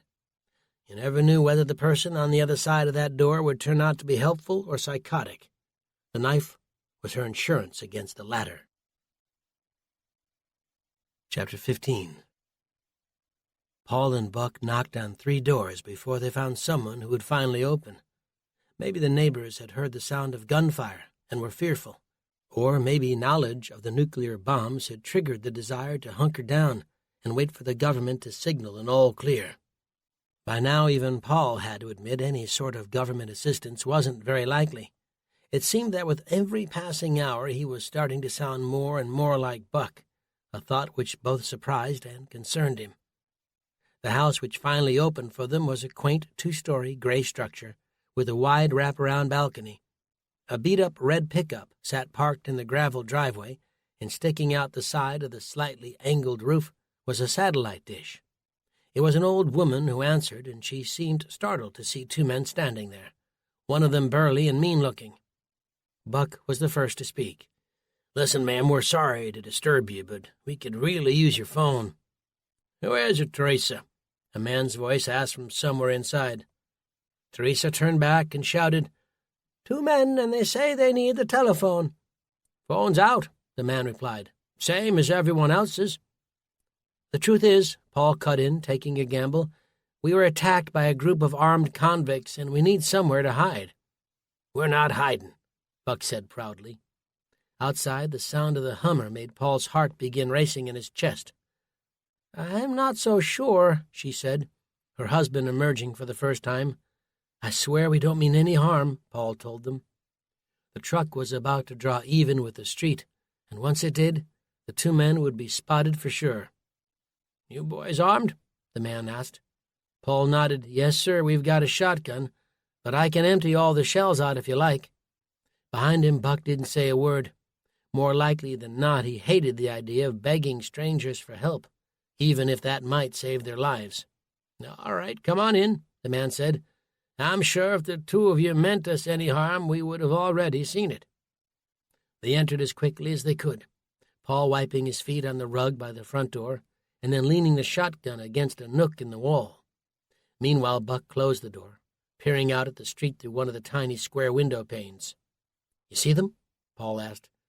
"They just rolled by real slow-like," Buck whispered. He snapped the ball cap off his head and pushed his hair back before sliding the cap back on. The man stuck out his hand. "Name's Travis Wright. This here's my wife, Teresa. Why don't you two gentlemen come inside?" They did as Travis suggested. "I'm sorry to put you folks through this," Paul offered, looking down at the tremble in his own hands. "We pulled into the Phillips 66 over by the interstate and got held at gunpoint." "Oh, my," Teresa said, cupping her mouth, the skin of the back of her hand wrinkled and dotted with liver spots. "Took everything we had," Buck added. "My Hummer, all our gear, supplies, even our weapons." "You kept your shotgun," Travis noted, his arms crossed over his chest. Paul nodded. "We took it from one of them." Then his eyes fell to the floor, as the full implication of what he'd done hit him. "It was them or us," Buck said. "I know it's hard to see that right now, but both of us did what we could." "What you boys need is to get a hold of the sheriff," Teresa said, her head tilted up at her husband, who was standing behind her.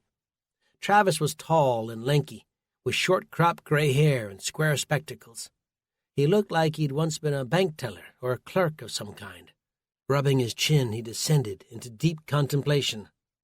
Paul nodded at the suggestion of calling the sheriff. "That was what we had in mind, but the phones aren't working." "And it's far too dangerous to head there on foot," Buck added, leaning forward as he sat on the couch, his large forearms resting against his knees. "Our phone won't be necessary," Travis said. "I've got a shortwave down in the basement attached to a car battery. Something of a hobby of mine, and I know the sheriff's got one too. Can't say we'll have much luck getting through, since I'm sure they're a little overwhelmed at the moment, but it's certainly worth a try." "That's great," Buck replied, displaying a rare smile. "Why don't you wait here, Paul, and keep an eye out?" Paul nodded absently. "Sure." The weight of taking another man's life didn't seem to bother Buck all that much. Finch had been squealing like a stuck pig as the two of them had fled, so there wasn't much chance that he died, but there was no telling what an infection would do if the wound went untreated. The man Paul had put down with the shotgun was another matter entirely. He wasn't getting up. Not ever again. Even Paul recognized that remorse was a strange feeling to have after gunning down a man who had had every intention of doing the same to him. Probably any court in the country would have absolved him of any guilt, but this wasn't just about man's laws. This was about a higher law, one he might have to violate again before their journey was done. "Would you like something to eat or drink?" Teresa asked him. By the look in her eye, it was clear that she could see he was suffering. "Maybe just a glass of water," Paul told her. When she was gone to the kitchen, he got up and grabbed the shotgun he'd left in the corner, laying it on the floor by the couch. It was better that it be left out of sight, but within reach in case he needed it. With the tips of his fingers, he nudged the curtain back and stared out the window. The overhang which covered the wraparound balcony limited his vision some. "Mrs. Wright," he called into the kitchen, "you mind if I go upstairs and have a look out one of the bedroom windows?" She returned just then with a tall glass of water. "I guess that would be fine." Paul smiled. "Don't worry, I won't disturb anything, and I'll be real quick." He took the shotgun and shells with him as he bounded up the stairs 2 at a time until he reached the top riser. From there he made a left and let himself into the first bedroom he came to. The minute he did, it felt as though he'd taken a step backward in time. The corners of the wallpaper were fraying and covered with airplanes of all shapes and sizes. Next to him was a bunk bed, a red ladder leading up to the second level. A child's desk sat against the far wall, filled with baseball trophies and MVP awards. In an eerie way, it resembled his own room as a child, and from what Paul could see, it hadn't been touched in years. Then a picture on the wall put a face to the decor. A young boy, no older than 10, sporting a buzz cut and a gap-toothed smile. He was a handsome boy, and Paul couldn't help wondering what had become of him. Was he a lawyer or doctor now, living in Kansas City? And why did his parents have such a hard time letting go? He hadn't had more than a second to give a cursory glance out the window before he heard Teresa behind him. "We don't come in Samuel's room any more," she said mournfully. Paul felt the muscles in his face slacken. "I'm sorry, I didn't know." "How could you? It's been nearly 40 years. Hard to imagine that much time going by without being able to speak to him. Well, that isn't completely true, is it? I still hear him most days when I'm drifting off to sleep. His teeth were still coming in, and he had this funny little lisp." She looked up, her eyes red with tears. "I can't even begin to imagine." "He was playing in the street with his friends. 15th of July, 1975. I'll never forget it. I'd called him to come home for dinner 3 times. But you know the way boys are. They always want one more second. The screeching tires outside made me drop his dinner plate. When I ran to the door, a group was gathering around a crumpled form lying on the ground. Even as the car sped away, the reality of what had happened didn't register. No one was hurt but Samuel. Ambulance arrived a few minutes later, but there wasn't any point. Our boy was already gone." She smiled weakly. "He's home with the angels now." Buck appeared then.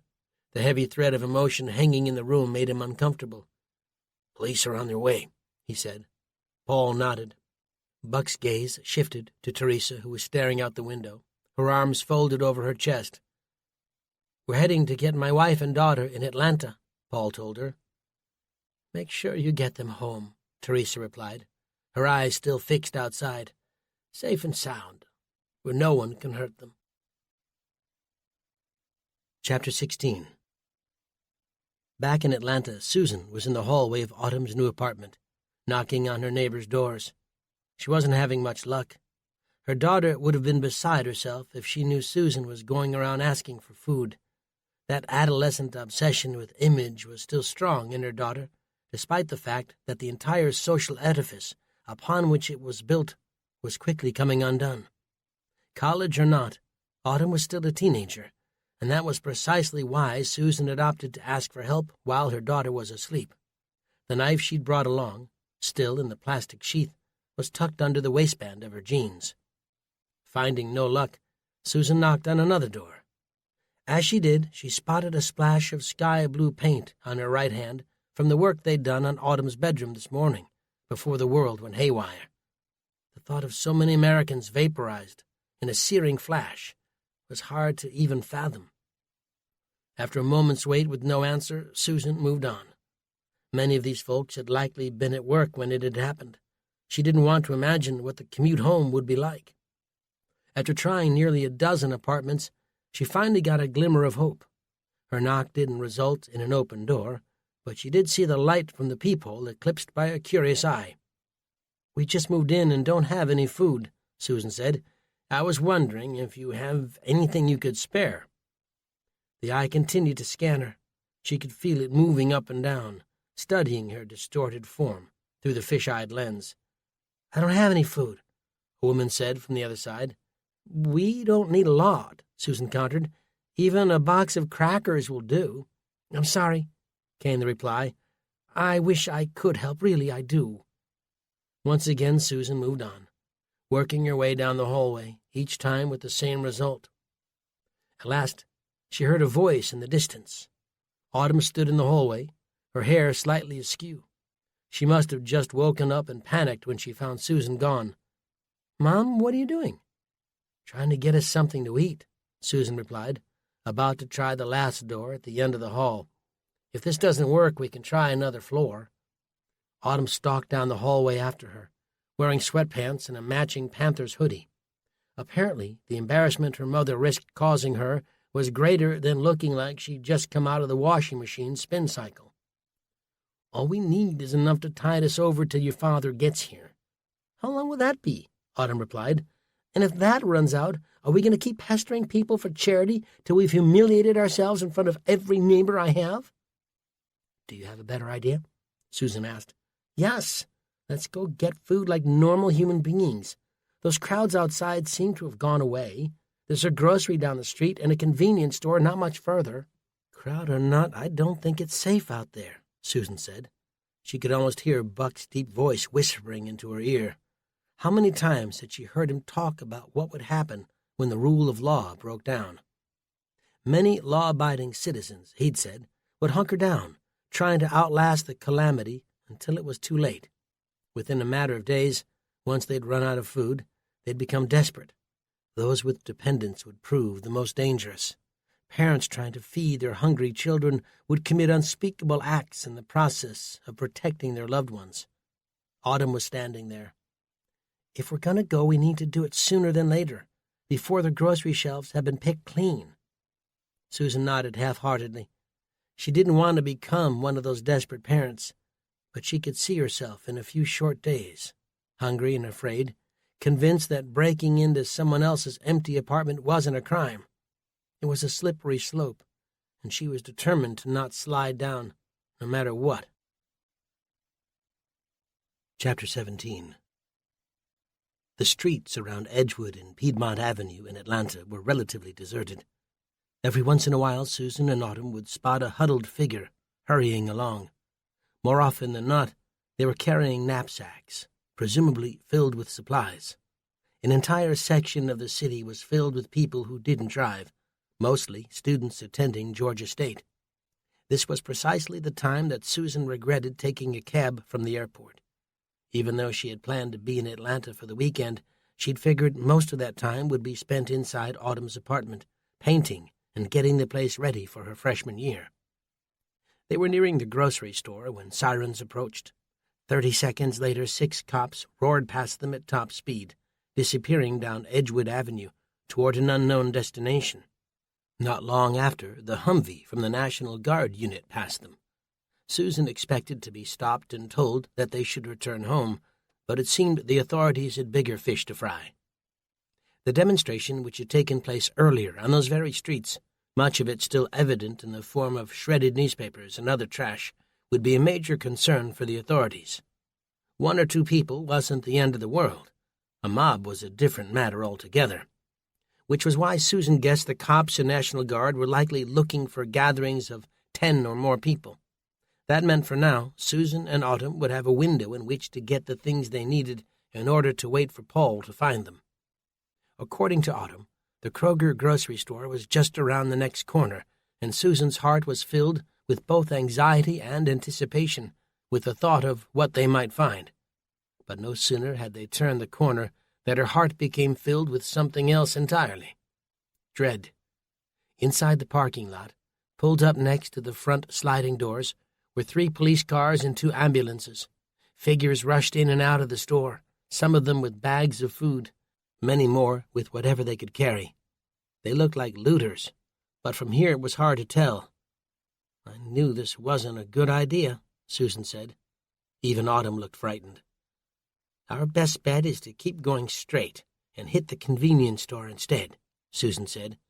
The large chain grocery stores are the first places people are going to hit at a time like this. If we're lucky, the smaller ones may still be intact. If the convenience store looked anything like the Kroger's they had just passed, then the 2 of them would return at once to Autumn's apartment and think of a plan C. The idea that the government was preparing to swoop in and distribute aid was a nice thought, but one that wasn't entirely realistic. For at least the next 72 hours, they would have their hands full simply trying to maintain order. No doubt the National Guard's own command structure had been thrown into confusion when those tankers had detonated. From here on in, everyone would be limping along, trying to do their best under the circumstances.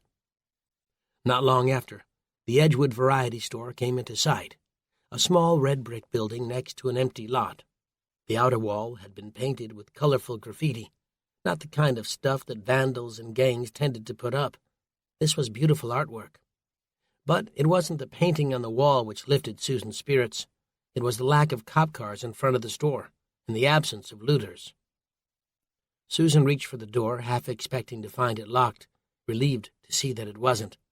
A tiny bell rang overhead as she and Autumn entered. The place wasn't large. A few aisles of snack food, common household items, and drinks, which could either get you plastered or fat, depending on your tastes. "You better make it quick, missy," the man behind the counter said. He was balding, in his late 40s, and heading to the door to lock up. Susan didn't like that, not one bit. "Why are you locking the door?" Autumn asked. "Because I'm getting ready to close her down before the looters show up," he replied. "It isn't safe out there. I heard what's going on over at Kroger's. Gonna take as much of this stuff as I can load into my truck, 'cause I'm not expecting there to be much left to come back to, which is why I need all of you to get what you're looking for and leave as soon as possible." What did he mean by all of you? Susan wondered, scanning the store. There was another customer in the store, a handsome young man around Autumn's age, his arms filled with packages of hot dogs and buns. Not very nutritious, but in a place like this, health wasn't really an option. He smiled and nodded at them. A flush ran up Autumn's cheeks. This was hardly an appropriate time to start thinking about boys. "Give me all the cash you have on you," Susan said. Autumn complied. Between the two of them, they had $50, which Susan figured was more than enough to get them through the next few days.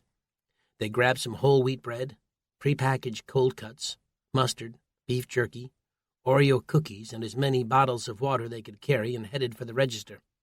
The power wasn't working, and so scanning the items or using the till wasn't possible. The owner's eyes cut from one item to another as he made a mental calculation. "That'll be $65. "Excuse me?" Susan said. "You heard me, lady. That'll be $65. Listen, I was nice enough to let you in." "And we appreciate that," Autumn replied. "But there's no way this stuff costs that much money." The epiphany hit Susan all at once. "He's hiking the prices." Autumn turned to him. "You know that's illegal."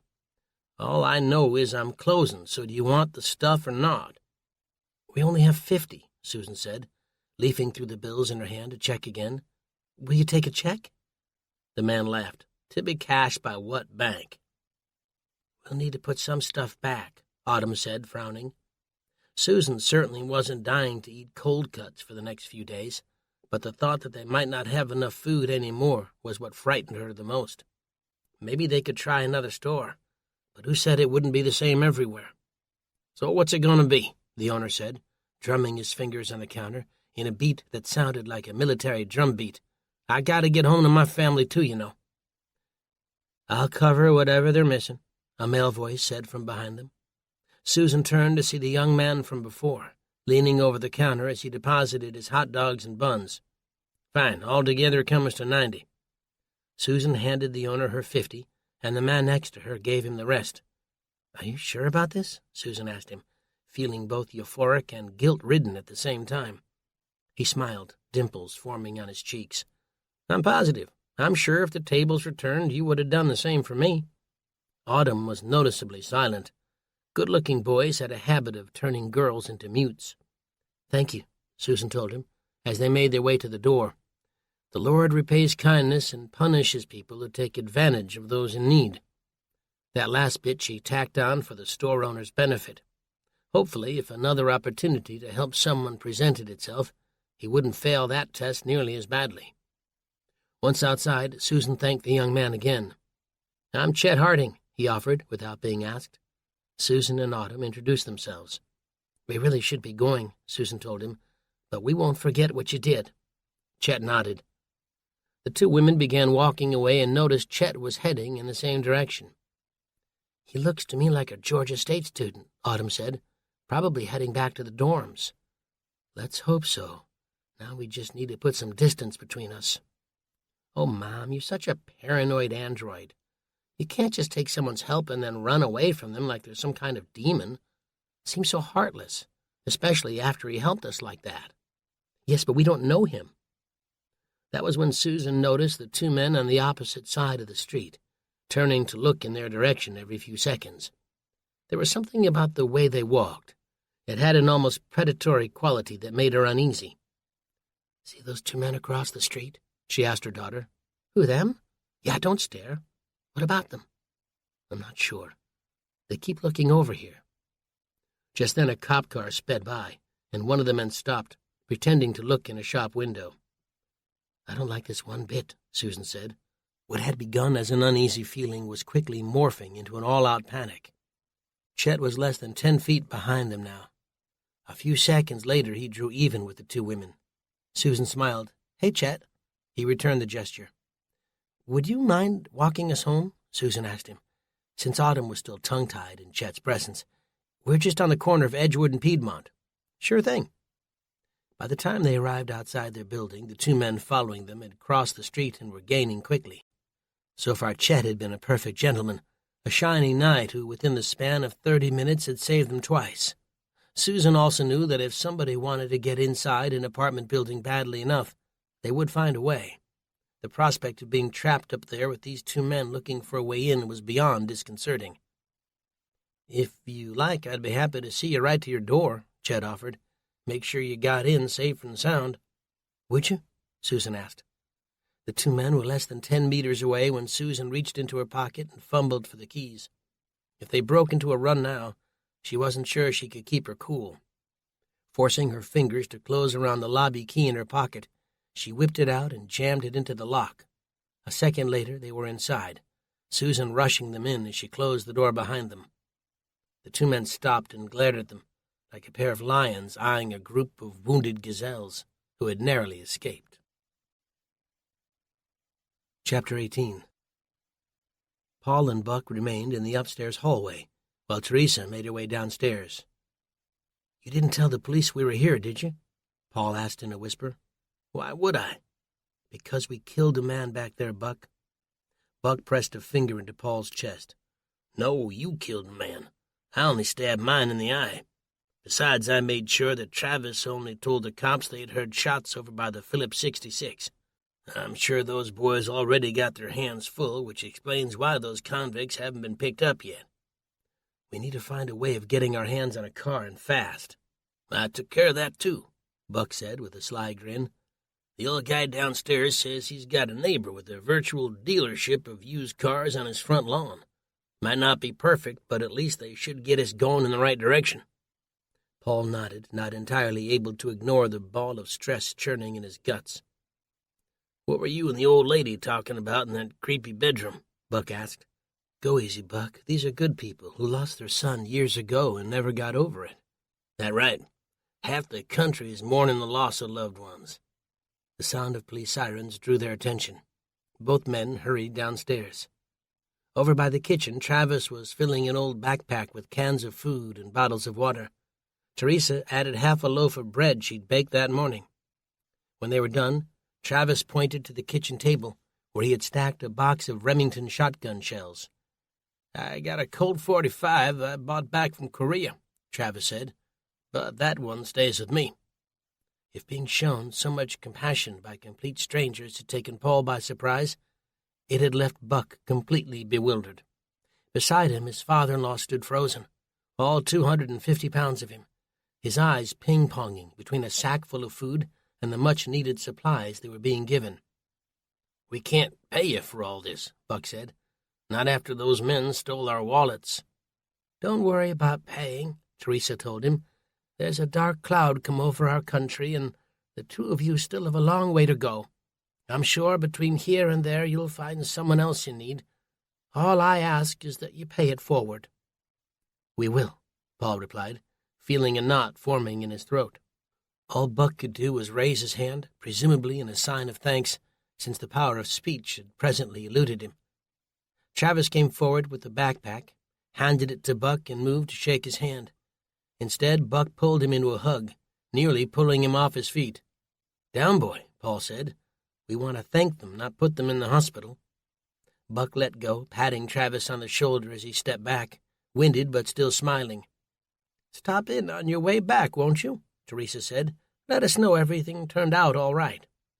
"We sure will," Paul replied, hugging her gently.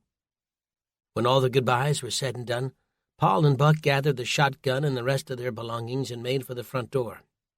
They stopped briefly on the porch to peer off in the direction of the gas station. The flashing lights from a number of cop cars danced off the surrounding houses. Paul looked up into a beautiful late-afternoon sky, hardly a cloud in sight. It was hard to imagine so much horror being visited on the world during such a gorgeous day. "Don't forget," Travis called after them, Bill Parrott's house is 3 streets over in that direction." He motioned down 3rd Street. "Can't miss it. Greenhouse with 6 cars on the front lawn. Hopefully you'll be able to work out some kind of agreement. Just don't forget to mention my name." The 2 men staggered off at a rapid pace. It wouldn't be long before detectives came knocking on Travis' door asking questions, and Paul wanted to be as far away as possible before that happened. He trusted the nice old man, but there was no telling what Travis might reveal under closer scrutiny. On the other hand, Buck didn't mind lying to the cops 1 iota. The idea left Paul feeling less than comfortable, although he was even less at ease with the alternative. Even murdering a man in self-defense required a trial that could take months and, given the state of things, maybe even years. "Stop looking over your shoulder," Buck growled. "You're making us look like a pair of criminals." "I can't help feeling like one." "This is what I was talking about before, Paul. You're going to have to toughen up. It was either us or them back there. You didn't do nothing wrong." Paul kept nodding as though the act somehow made Buck's words go down easier. "Anything wrong," Paul said at last. "What?" "You said I didn't do nothing wrong. That's bad grammar." "Oh, thank you, Professor. I can't wait to see what that big brain of yours comes up with when the food and water in this here bag runs out." "We'll just need to find more," Paul replied, wondering if Buck was asking a trick question. "At the supermarket, I'll bet." Buck let out a bellowing laugh. "If I dumped you in the woods with nothing but this pocket knife," Buck yanked it out of his pocket, blood still on the grip, "you'd be dead in 2 days or less." "I could last longer than that." "Really, how? By drinking your own pee?" "Maybe," Paul replied, although he knew his false bravado was only making him look silly.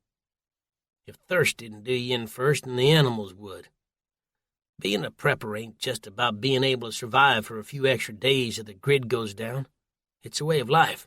It's about freedom and getting back to the things that once made this country great." "Made us? You make it sound like our greatness is long gone." "And for good reason," Buck replied as they passed the 2nd Street. "And I'm not just talking about those cities that got nuked. This sort of thing's been a long time coming. Over the years, there's been lots of voices trying to warn people that if something real bad happens, we don't have a backup plan. How many people know how their cars work? You ask them and they'll say, 'Sure, I hit the gas pedal and she goes.' But that's not what I mean. Very few know precisely what makes their cars work and the mechanics of the world, like the grease monkeys who worked at the Phillips 66 station aren't complaining one bit. Heck, other people's ignorance puts food on their table, and maybe even buys their kids an education." "Yeah, and what's wrong with that?" Buck shook his head. "Information is power. That's what's wrong with it. When you've got a country filled with people who rely on the expertise of others, you have a time bomb waiting to go off. We're seeing the proof of that right now. The bombs that took out all those cities are bad enough. So is the radiation, which is already on its way. But it's only when the power grid gets knocked out that you start to really see what I mean. You ask a child where chicken comes from, and you know what he'll say? The supermarket." Buck laughed. "And he may even remember they stock it along the back aisle in the cold section. You think he understands it starts out as a bird? That it needs to be defeathered, gutted, the meat taken off the bone?" "No, of course not, but that's a child." "Once all those grocery shelves empty out and folks start feeling those hunger pangs, the desperation begins to take over. That's one of the reasons I insisted on coming along to clean up your mess. I wanted to get my daughter and granddaughter back to safety before things went completely to hell." "What do you mean cleaning up my mess?" "I told you before," Buck said, pulling the brim of his cap down an inch. "You dropped the ball the minute you let them go off on their own." "I can't follow them around. I thought we already went over this." "No, of course you can't, but what's the real reason you didn't stay there to help Paul?" "What do you mean?" "I mean, what's the real reason you went back to Nebraska? You said earlier you wanted the girls to have some time alone." "Yes." "So there wasn't anything else informing your decision?" "I had to work." "Oh, come on. You run a music shop. You telling me you would have gone bankrupt if you'd stayed in Atlanta 2 more days? Paul's heart was thumping in his chest. Of course, there were other reasons he'd come home while Susan flew out to Atlanta. He'd wanted some time to himself. The house would be quiet, and he could eat on the couch or in bed without getting an earful. It also meant he could stay up late, play his guitar at full tilt until his fingers bled if he really wanted to. He needed some solo time, and there was nothing wrong with that. But then, how could a judgmental guy like Buck understand such things? After driving off his own wife and nearly everyone else, solo time was all Buck had left. Paul wasn't a bad person, was he? Up ahead, he spotted the house Travis had told them about. He hadn't been kidding about the cars parked on the front lawn, except there weren't 6 of them. From here, it looked more like 10. Buck seemed to notice that as well. "Place looks like Sam Rafferty's junkyard," he whispered, an observation which, under different circumstances, might have amused Paul, since Buck's property back in Nebraska was quickly heading in that direction too, a landscaping design Paul liked to call post-tornado. As they approached, a man glared at them from his porch. The moment they drew even with his house, the man racked his shotgun and told them that was far enough. "You two boys stay right where you are. Sheriff will be here any second." Chapter 19. "You called the sheriff?" Paul asked, wondering when the phone lines were fixed. "He didn't do nothing of the sort," Buck whispered. "He's bluffing." He turned to the old man and threw his hands into the air. "We ain't here to hurt you, old-timer. Your neighbor Travis Wright sent us. Our truck broke down not far from here, and he said you might be able to lend a hand." The man on the porch used the butt of the shotgun to prop himself up. "Who you call an old-timer? If I didn't know any better, I'd swear you were one of them stunt doubles for Kenny Rogers." Paul let out a snicker. Buck didn't make a sound, and he didn't need to. If smoke could shoot from a man's ears in real life, that was what Paul would be saying right now. "Besides," the old guy said, "Travis Wright and his wife Teresa are a pair of no-good liberals come down here from Vermont. Well, they can head on back to their cows for all I care. I heard those shots earlier and the police sirens not long after. The sheriff, or at least one of his deputies, should be rolling through here any minute now." "Then you didn't call him?" "With what? Don't you know the phones and electricity's gone out?" He stood there as though regarding a couple of village idiots. A loose shirt and slacks hung from his body like a bedsheet from a clothesline. "Listen," Paul said, "we've got a long way to go. My wife and daughter are stranded hundreds of miles from here, and we're trying to bring them home to Greenwood." The man's face twitched at that last part. Had the story about Paul's family melted the old guy's heart? "Greenwood, Nebraska?" he said, working his jaw to keep the dentures in his mouth. Paul was surprised. "Yeah, you know it?" "I got a relative up that way. Cousin of mine named Jarvis Taylor." The expression on Buck's face soured right away. "Forget this guy," he said, in what was less of a whisper than Paul would have liked. "You're related to Jarvis?" Paul said with surprise. "Course I am. You know him?" The old man looked suspicious. "Sure do. He's got a cattle farm right near us." "That's true. He does raise cattle.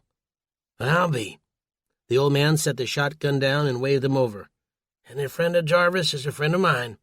Buck leaned over. "Great, and what are we going to do when he finds out Jarvis and I hate each other's guts?" "We just got to make sure he doesn't," Paul replied, with a sheepish grin. Chapter 20. Soon they were in the man's house, Paul painfully aware of every second that ticked by. "Name's Bill Parrott. Folks around here call me Wild Bill." "I can see why," Paul said, shaking hands. "I'm Paul." Buck stuck out his hand. "And I'm Marv," Paul cut in just in case Bill knew of Buck and Jarvis's long-standing feud. "Marv," Bill said, his thin lips forming a puzzled frown. "I never heard a name like that before." "It's Belgian," Paul added, trying to smooth things over and getting a piercing look from Buck in the process. "Well, I suppose there's a first time for everything. You boys want something to drink?" Bill's house could more accurately be described as a shack. A cat ran between Buck's legs and meowed, nearly giving the big man a heart attack. "Oh, don't mind her," Bill said. "That's Cindy. She's just getting used to you. Won't be another minute before she tries scaling up Barv's clothes to sit on his shoulder." Buck smiled weakly. "Can't hardly wait." But Cindy wasn't the only feline around. Seemed Wild Bill wasn't wanting for companions.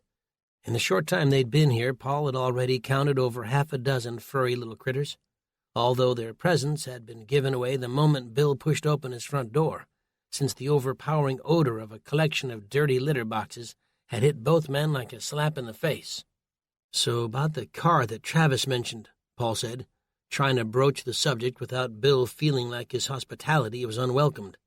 "Where I come from," Bill replied, "it just ain't right to talk business unless both parties have shared a drink. What's your poison, gentlemen?" Paul and Buck looked at each other. "I could go for some whiskey," Paul said. "Got anything aged 10 or 15 years? Bill stepped around the corner into the kitchen and swung the fridge open. "Afraid I'm all out of whiskey right now, but I do got something a little more recent," he returned, holding 2 beer cans. "Coors or Busch Light?" Paul made it a point of never drinking domestic beers, especially the canned stuff they sold in grocery stores by the case.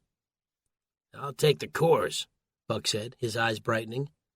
"Guess that leaves the Busch Light for you, Paul," Bill said, tossing him the can.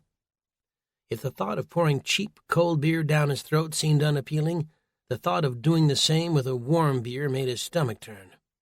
Bill scurried off to get his own, and the 3 men pulled the tabs back and cheered one another, the forced grin on Paul's face plastered there with all his might. "Bottoms up," Buck said, and tilted it back, his throat working as he downed the entire thing in one go. When he finished, he let out a burp and crushed the can into a tiny ball. Bill did the same.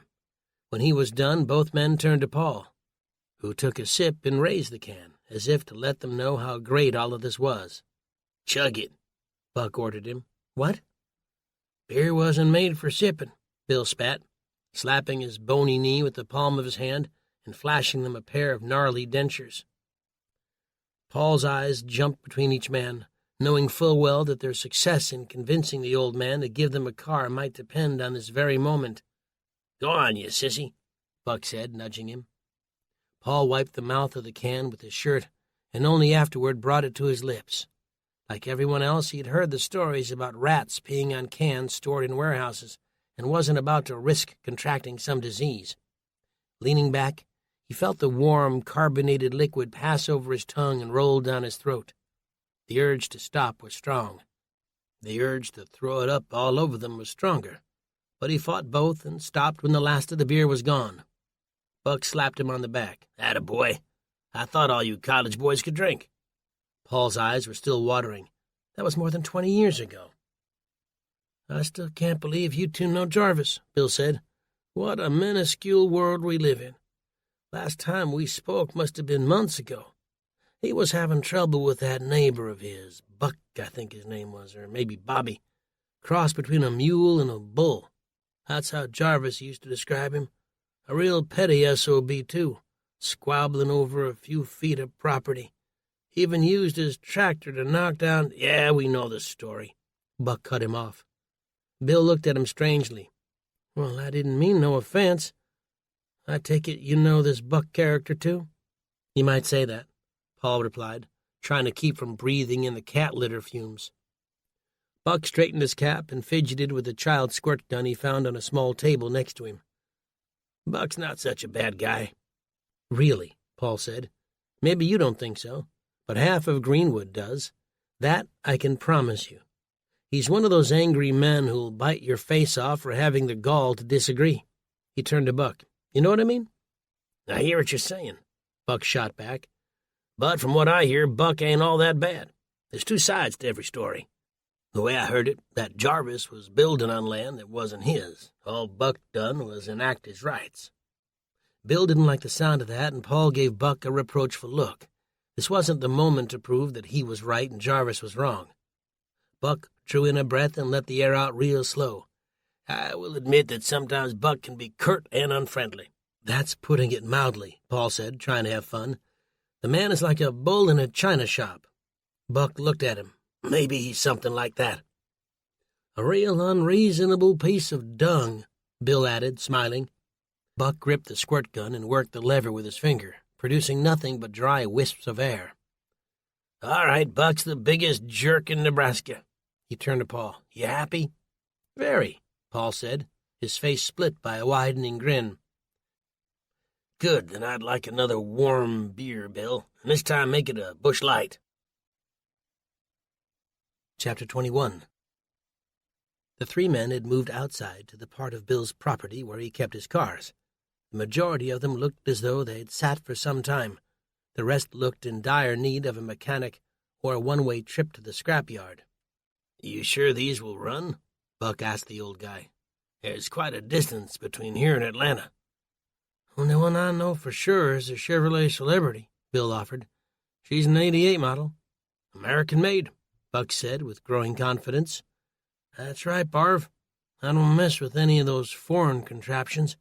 American-built is good enough for me." Paul studied the car, burgundy with a matching interior. He wasn't going to be picky so long as it would get them from point A to B. "Any gas in the tank?" Buck asked, running his hand along the hood. "I filled her up a couple days ago.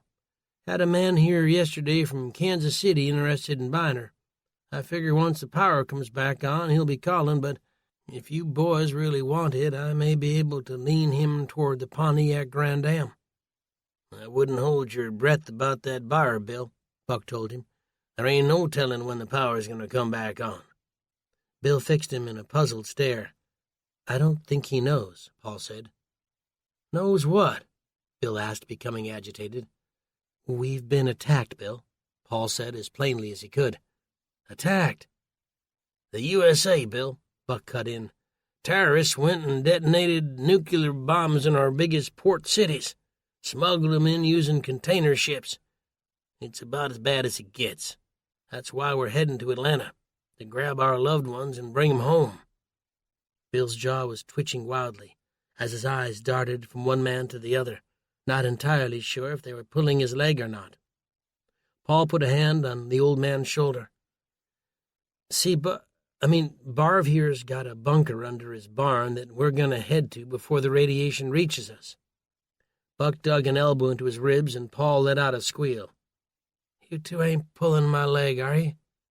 "No, sir," Paul said. "It's hard to wrap your head around, I know, especially for us folks smack dab in the middle of the country. I can't even imagine what's going on up and down the east and west coasts. Not to mention the Gulf of Mexico," Buck added. Paul couldn't help feeling bad for the old man, but even stronger was his yearning to get back on the road as soon as possible.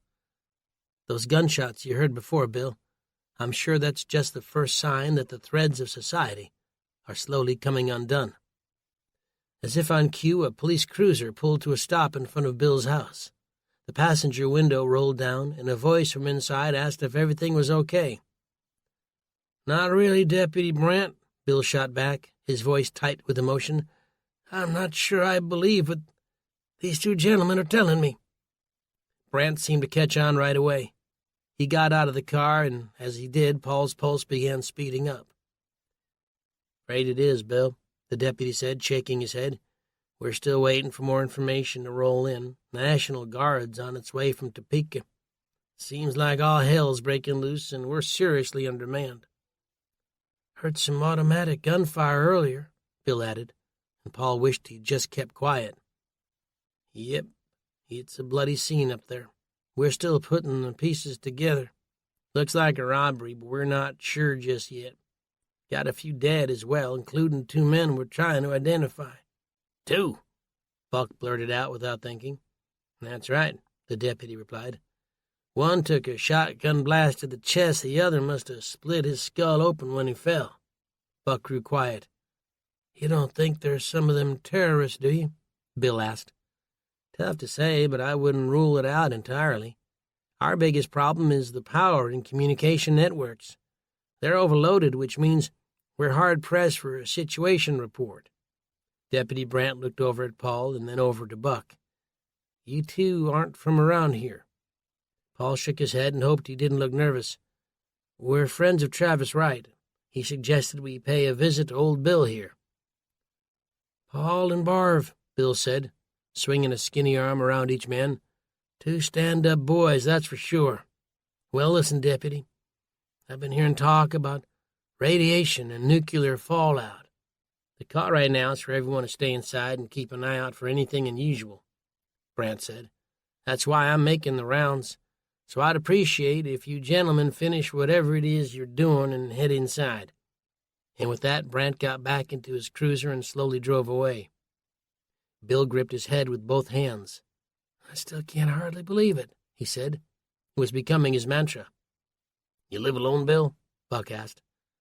"Well, not if you count my cats, I don't." "But no other people, right?" Bill shook his head. "The problem we're facing right now," Buck began, folding his arms over his burly chest, "is we ain't got any spare cash on us at the moment." "You don't?" Bill said, almost to himself.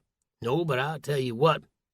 You give us the car you got that's in the best condition, and when we come back through here on our way home, I'll bring you to my bunker. It's nothing fancy, but it has filters to keep the radiation out." Bill took a step back. "I can't ask you to do something like that, Barv." Buck bit his lip. "You'd be doing us a great service. I can't promise we're going to make it back in one piece, if at all, but you have my word that if we do, you're coming with us." "What about my cats?" Paul's eyes went wide, and not just because of his allergies. He couldn't believe Buck was offering to bring a man who was practically a stranger into his top-secret bunker. "No cats," Buck said. "Let 'em go free when the time comes. At least they'll have a fighting chance." "I don't know what to say," Bill said, his eyes filling with tears, his thin lips quivering with emotion. "There's only one other thing I need," Buck said. "You name it, Barv." Buck pulled the child squirt gun he'd found in Bill's kitchen from his pocket. "This." Chapter 22. Susan, Autumn, and Chet had been putting away the food they brought back from the variety store when the knock came on Autumn's apartment door. The fridge still had some cool air locked inside, which would be more than enough to keep the meat from going bad over the next couple of days. "Are you expecting someone?" Chet asked. Susan thought immediately of her trek down the corridor, knocking on any apartment she could find, looking for someone willing to donate a bit of food. Perhaps one of the people who had been too afraid to open up before had finally found the courage. Walking briskly to the front door, Susan put her eye to the peephole and peered out. Out in the hallway was a sight which made the blood in her veins run cold. Turning toward the others, she whispered, "It's them." "Who?" Chet asked. "The men who followed us home. They must have found a way inside." The false sense of security Susan had felt the minute they'd locked the front door to the apartment complex behind them was now shattered. Susan went back to the peephole. One of the men, short, balding, and with the receding hairline, flashed a badge. "Police, open up," he ordered them. "What's this about?" Susan replied. "We've done nothing wrong." That was her first mistake. The two men didn't ask again, but instead began kicking at Autumn's apartment door. The hinges buckled every time the heels of their feet slammed into the wood. Her daughter screamed, and Chet ran over to help Susan buttress the door. "There's never a dull moment with you two, is there?" Chet observed. If he was afraid, he wasn't showing it, and at least that calmed her nerves a bit. "The knife set," Susan whispered to Autumn. "Grab two of them, one for you and Chet." The third was still tucked under Susan's waistband. She would pull it out if it looked as though the two men were about to breach the door. She glanced out the peephole again in time to see them continuing to batter away. It was clear by now the two men weren't cops. They'd only used the ruse as a way to determine if someone was home and possibly con their way inside. In her case, a lifetime of being a law-abiding citizen had nearly played right into their hands. If Buck was here, he probably would have run them off with a rack of the shotgun he kept by his front entrance. "Autumn," Susan yelled, "go lock yourself in the bathroom." Her daughter shook her head, holding a knife she clearly didn't know how to use. "I'm not going anywhere." The door continued to shudder under the relentless assault, and Susan knew for sure in a matter of minutes their attackers would be inside. Once that happened, there was no telling what they would do. Chapter 23. The growing chaos that Finch and his men found in Kansas City had proved to be the cover they were looking for. With two of their own dead, Finch himself wounded, and the cops on their tail, the gang had little choice but to lie low. The abandoned house on 41st Street in the seedier part of town was turning out to be a great choice. Altogether they had commandeered 3 vehicles. The Hummer they'd ripped off from the men at the Phillips station, as well as 2 sedans they'd jacked along the way. Although the group had temporarily split up after the gas station debacle, they'd kept in touch via walkie-talkies they'd taken from guards at the prison during their escape. The instructions to Finch's men had been clear. Find the two who'd done this and bring them back. A bullet to the head was far too generous a death. These guys would be made to suffer. The second part of their mission had been to gather some supplies. With still no word back, Finch was beginning to worry. He leaned back in the dusty kitchen chair as PJ tended to his wounded eye. The pain was near excruciating, but Finch was careful not to show weakness. Not around this pack of wild dogs. Sometimes your reputation was all that stood between you and a shiv between the ribs. "How much longer is it going to be?" Finch barked, pulling out his silver .38 caliber S&W and placing it on the table. "Hold still," PJ said. PJ wasn't the kid's real name, of course. It was something like Salvador or Al. Finch didn't know and didn't care. What he did know was that PJ had once been an Air Force pararescue serving in Afghanistan, essentially a helicopter medic who was flown into war zones to retrieve the wounded. Seemed like a far cry from doing time in Leavenworth, but everyone had a sob story, and Finch had heard them all. In PJ's version, patients under his care kept not making it home. The Air Force had investigated and found the levels of morphine he was administering were far too high. PJ claimed the other medic he worked with must have done it, but when that same medic testified against him during the court-martial, the avalanche had proven too strong. He was buried up to his neck by military bureaucracy and should have been locked away for the next 50 years. He still proclaimed his innocence. That part was no shocker, but PJ's desire to join Finch's group during their daring escape certainly had been a surprise. PJ had been a model inmate who only wanted to get back to his wife and child. The pair lived in Gainesville, Florida, and that would be his final destination. Finch winced as PJ worked to stitch up what was left of his eye. The real shame would be losing someone with his skill set. The front door burst in just then, followed by boisterous voices Finch knew all too well. "Darrell, Jack's that you?" Finch called out. "Da, Sarge," Jax responded. Loaded in Jax's impossibly skinny arms were several six-packs of beer, junk food, cigarettes, and a deck of playing cards.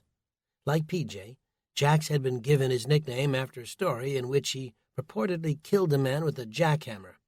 "Glad to see you're still eating healthy," Finch observed. Jax grinned, flashing his signature toothless smile. He and Darrell were still wearing the mechanics' coveralls they'd taken from the workers at the Phillips 66. "Eyes looking better," Jax lied. The men had been tiptoeing around the subject ever since Finch had been stabbed by the big guy with the white beard. They knew perfectly well their leader's penchant for taking revenge on those who wronged him. His background in the Air Force Training Academy at Lackland was more than ample testament to this fact. In Finch's estimation, the military's major mistake had been hiring female cadets. The next fault belonged to those same female cadets when they chose to rebuff his sexual advances. It didn't matter so much that they eventually spoke up and got him arrested and charged, because he'd already taught those tramps who was really in charge.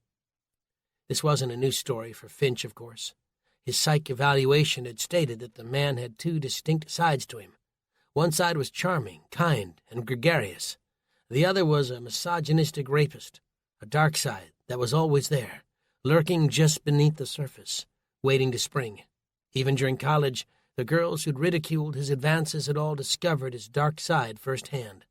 Likewise in prison, where he'd employed other weapons. The same warning had always been on the lips of those around him. Don't mess with Finch. "Did you get what I asked you?" Finch asked, his patience wearing as thin as the thread drawing his eyelids shut. Jax and Darrell both nodded at once. "Sweets and Huckleberry got the rubbing alcohol and painkillers you asked for." Darrell pulled a stack of bills from his pocket. "We also grabbed some spending money from the pharmacy in case certain needs arose." "Did you kill anyone?" Finch asked. Jax hesitated. "Not exactly kill. The fat old pharmacist, well, she's actually the pharmacist's assistant, but anyway, she wasn't what I'd call cooperative, so we had a conversation of sorts."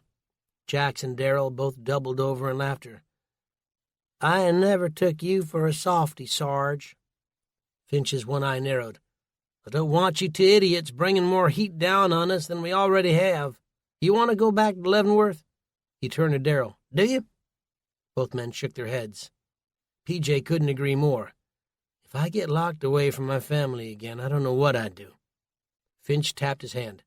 "Don't worry, son, we'll get you there. You just keep focusing on making me pretty again." That made Jax and Darrell burst into more fits of giggling. The two men were each opening a beer when Sweets and Huckleberry sauntered in with more junk food, this time peanut M&Ms and candy bars.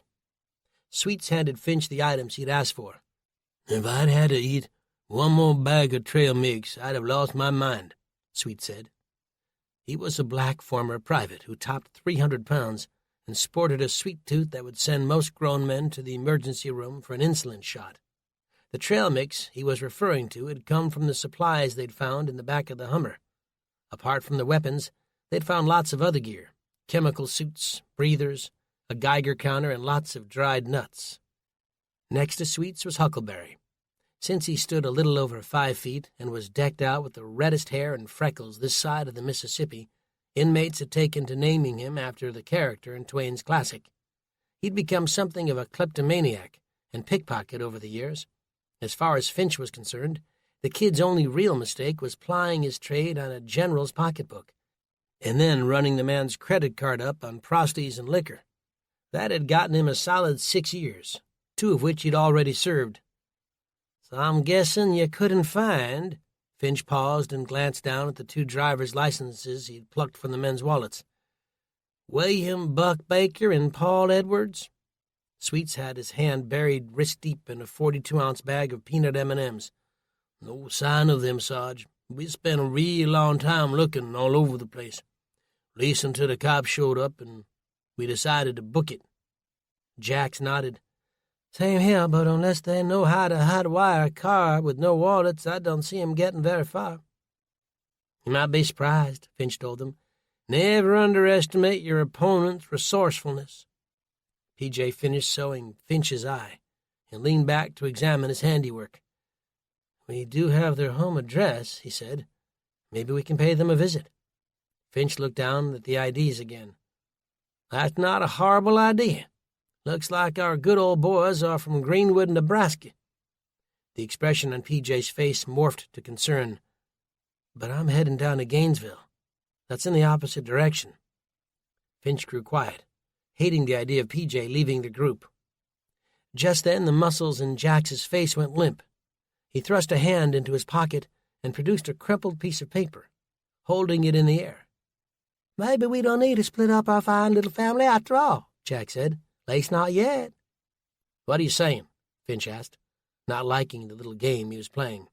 "Sure, we know where these boys live, but that's no guarantee they're going to be there any time soon. Fact, I can practically guarantee it. Totally skipped my mind till now, but the one with the big head and the wavy hair had this piece of paper on him." Jax read it aloud. "Autumn's address, 160 Edgewood, apartment 603, corner of Edgewood and Piedmont Avenue." "That's in Atlanta," PJ said. Darrell added, "They were headed in the right direction, and that Hummer of theirs was packed to the gills." Finch was nodding, scanning between them with his one good eye. "So then we know where they're headed." The men around him were smiling now. "And you know what that means, don't you?" Finch asked. None of them answered because they understood the Sarge liked to be the one to say it out loud. "It means we need to get there first." Chapter 24. Chet was doing his best to brace the door against the flurry of kicks coming from the 2 men outside. The hinges were showing signs of giving way, and with each boom came the distinct sound of wood cracking. Susan stood nearby, the knife gripped tightly in her hand. When they finally broke through, she would be right there with the blade, swinging with everything she had. Even Chet, who'd been calm and collected since they'd recently met, was beginning to show signs of fear. His heart was probably pounding because he was pulling in huge lungfuls of air. "I can't hold them much longer," he said, worried. Then all at once the pounding stopped. Out in the hallway Susan caught voices, shouting for the men to get down on the ground. Chet set his eye to the people and reported what he was seeing. They're down on the ground." "Really?" Autumn said, jubilant. "It could be another trap," Susan said, sounding more like her father every day. "They were already pretending to be policemen. Who's to say they aren't trying some elaborate ruse to make us open up?" Chet seemed to agree. Beads of sweat were rolling down his forehead. Susan was sure that if it were up to him, he'd never open that door again. "What's happening now?" Autumn asked him. There's a handful of men around putting them in handcuffs. Some are cops and others are dressed in military clothes." "Fatigues?" Susan asked. "Yeah, and they have rifles." Chet craned his head for a better look. "Seems the woman across the hall has opened her door and is ogling." Just then a knock came. "What do we do?" Chet asked. "We open," Susan responded without hesitation. "But what if they're bad?" Autumn said fearfully.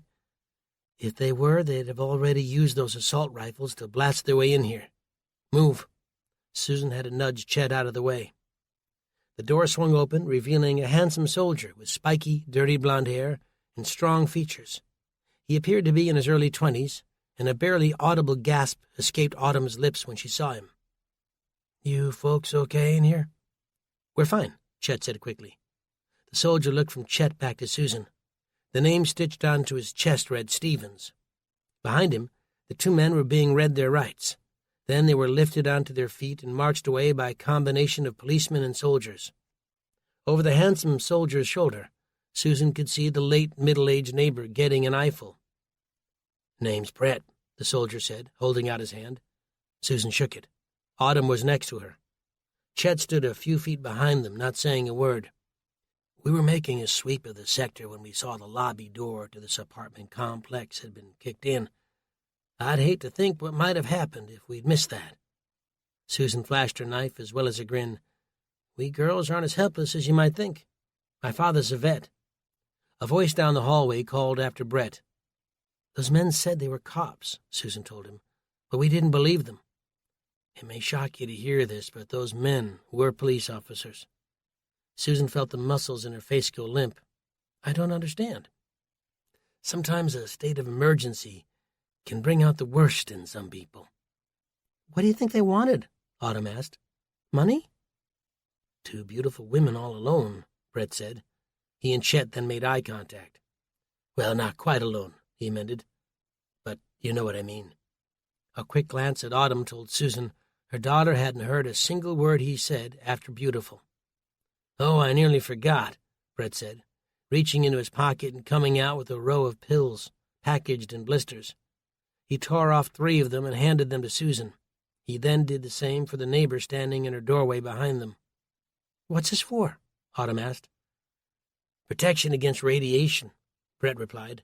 "As you may already know, we've been tracking the prevailing winds coming in from the coast where the detonations occurred, and they're heading this way." "Will you come back to check up on us?" Autumn asked him. Brett began to back away, grinning. "I'll see what I can do. You folks take care." Autumn, Susan, and the middle-aged neighbor watched him disappear. After that, they closed the door and locked it. "I think I should probably go," Chet said, his cheeks a distinct shade of red. Fear flashed across Autumn's face. "Really? Can't you stay a little longer?" He sighed and stared down at the coffee table. Slowly a grin began to appear on Chet's lips. "Maybe I can stay for a bit," he said. "Make sure you girls are safe and sound." Having a man around should have made Susan happy. It certainly made Autumn happy, but she couldn't shake the feeling that something wasn't quite right. Chapter 25. The gridlock Paul and Buck encountered as they left Kansas City in their dated but functional burgundy Chevy Celebrity was far worse than they had imagined. During the drive, they'd seen colossal lineups in front of gas stations that looked like something out of Baghdad after the fall of Saddam's regime. Other stations they passed had changed their signs to read, "No more gas." In places where prices were visible, many had been jacked up to incredible levels. Some stations went as high as $20 to $30 a gallon. It wasn't hard to imagine that somewhere in the city prices were even higher. The police couldn't be everywhere at once, so it wasn't a surprise that fights were breaking out all over the place. Crowds surged in and out of grocery stores like a tsunami, clearing shelves as quickly as they could. With the power and communication infrastructures down, the chances that any of the stores would soon be resupplied was next to nil. This wasn't about starving crowds demanding food. Buck had predicted the threads of society would begin to unravel 3 to 7 days after the SHTF. So how could things have gotten so bad so quickly? It didn't take long to figure out the answer was fear. In fact, by this point, the fear had already transitioned into a full-blown panic. The shelves and cupboards in people's homes weren't empty. Not yet, at least. But the concern that they would soon be had sent people scrambling to gather up as much as they could. Watching the scenes of chaos and desperation play out around him gave Paul a new understanding and respect for Buck's beliefs. For a long time, Buck had been the punchline for many jokes about the growing paranoia in America. If anything, the vision playing out before Paul only confirmed that we lived in a society where immediate gratification took precedence over planning for the future. This wasn't the sort of thing one contemplated on a full belly. The stabbing pangs of hunger had a funny way of putting life into perspective. If anything, Buck's warnings, which had seemed so extreme, now appeared to have been far too tame. In front of them, a minivan braked suddenly, causing Buck to do the same. Their Chevy screeched along the asphalt, coming within inches of a collision. Buck struck the steering wheel. "Don't these people look where they're going?" he growled. "This was exactly the kind of situation I wanted to avoid. The same reason I never did my shopping on Saturdays and Sundays. I don't like crowds, I don't like people, and I can't stand how they get when they start freaking out." The traffic slowed to a crawl. That meant there was probably an accident up ahead. Paul knew that Buck had spent years building that bunker with the express purpose of avoiding exposure during times like this. He had already explained that the idea wasn't to necessarily live there forever. The shelter was supposed to provide comfortable living for several weeks. By the time one had to leave to gather fresh supplies, the population would already have thinned out considerably. It was a heartless idea, and the way Buck had said it had been cold. Paul supposed it was easy, sometimes, to lose touch with the fact that they were talking about human beings, fellow Americans. Buck would say that if people had failed to prep for a day like today, they deserved what they had coming to them. It reminded Paul of the family they'd encountered on the highway, begging for gas or a lift. Buck had driven past them without blinking an eye, and so too had the woman in Platte City, who'd refused to stop when they'd attempted to flag her down. Every man for himself. That was Buck's philosophy.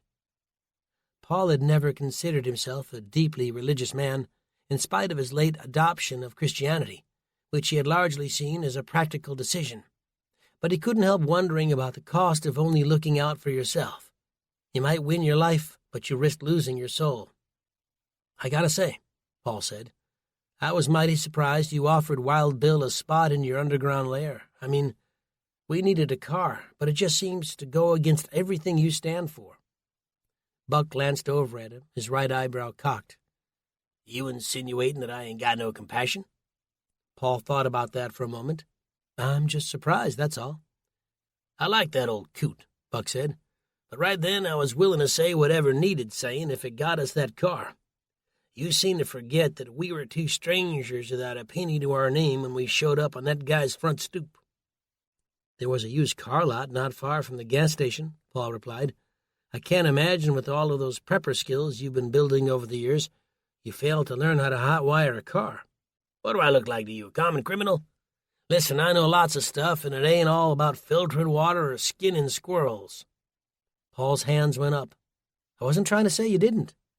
"There's a reason for all these preps, you know," Buck said, "and not all of them have to do with anticipating some terrorist attack or natural disaster.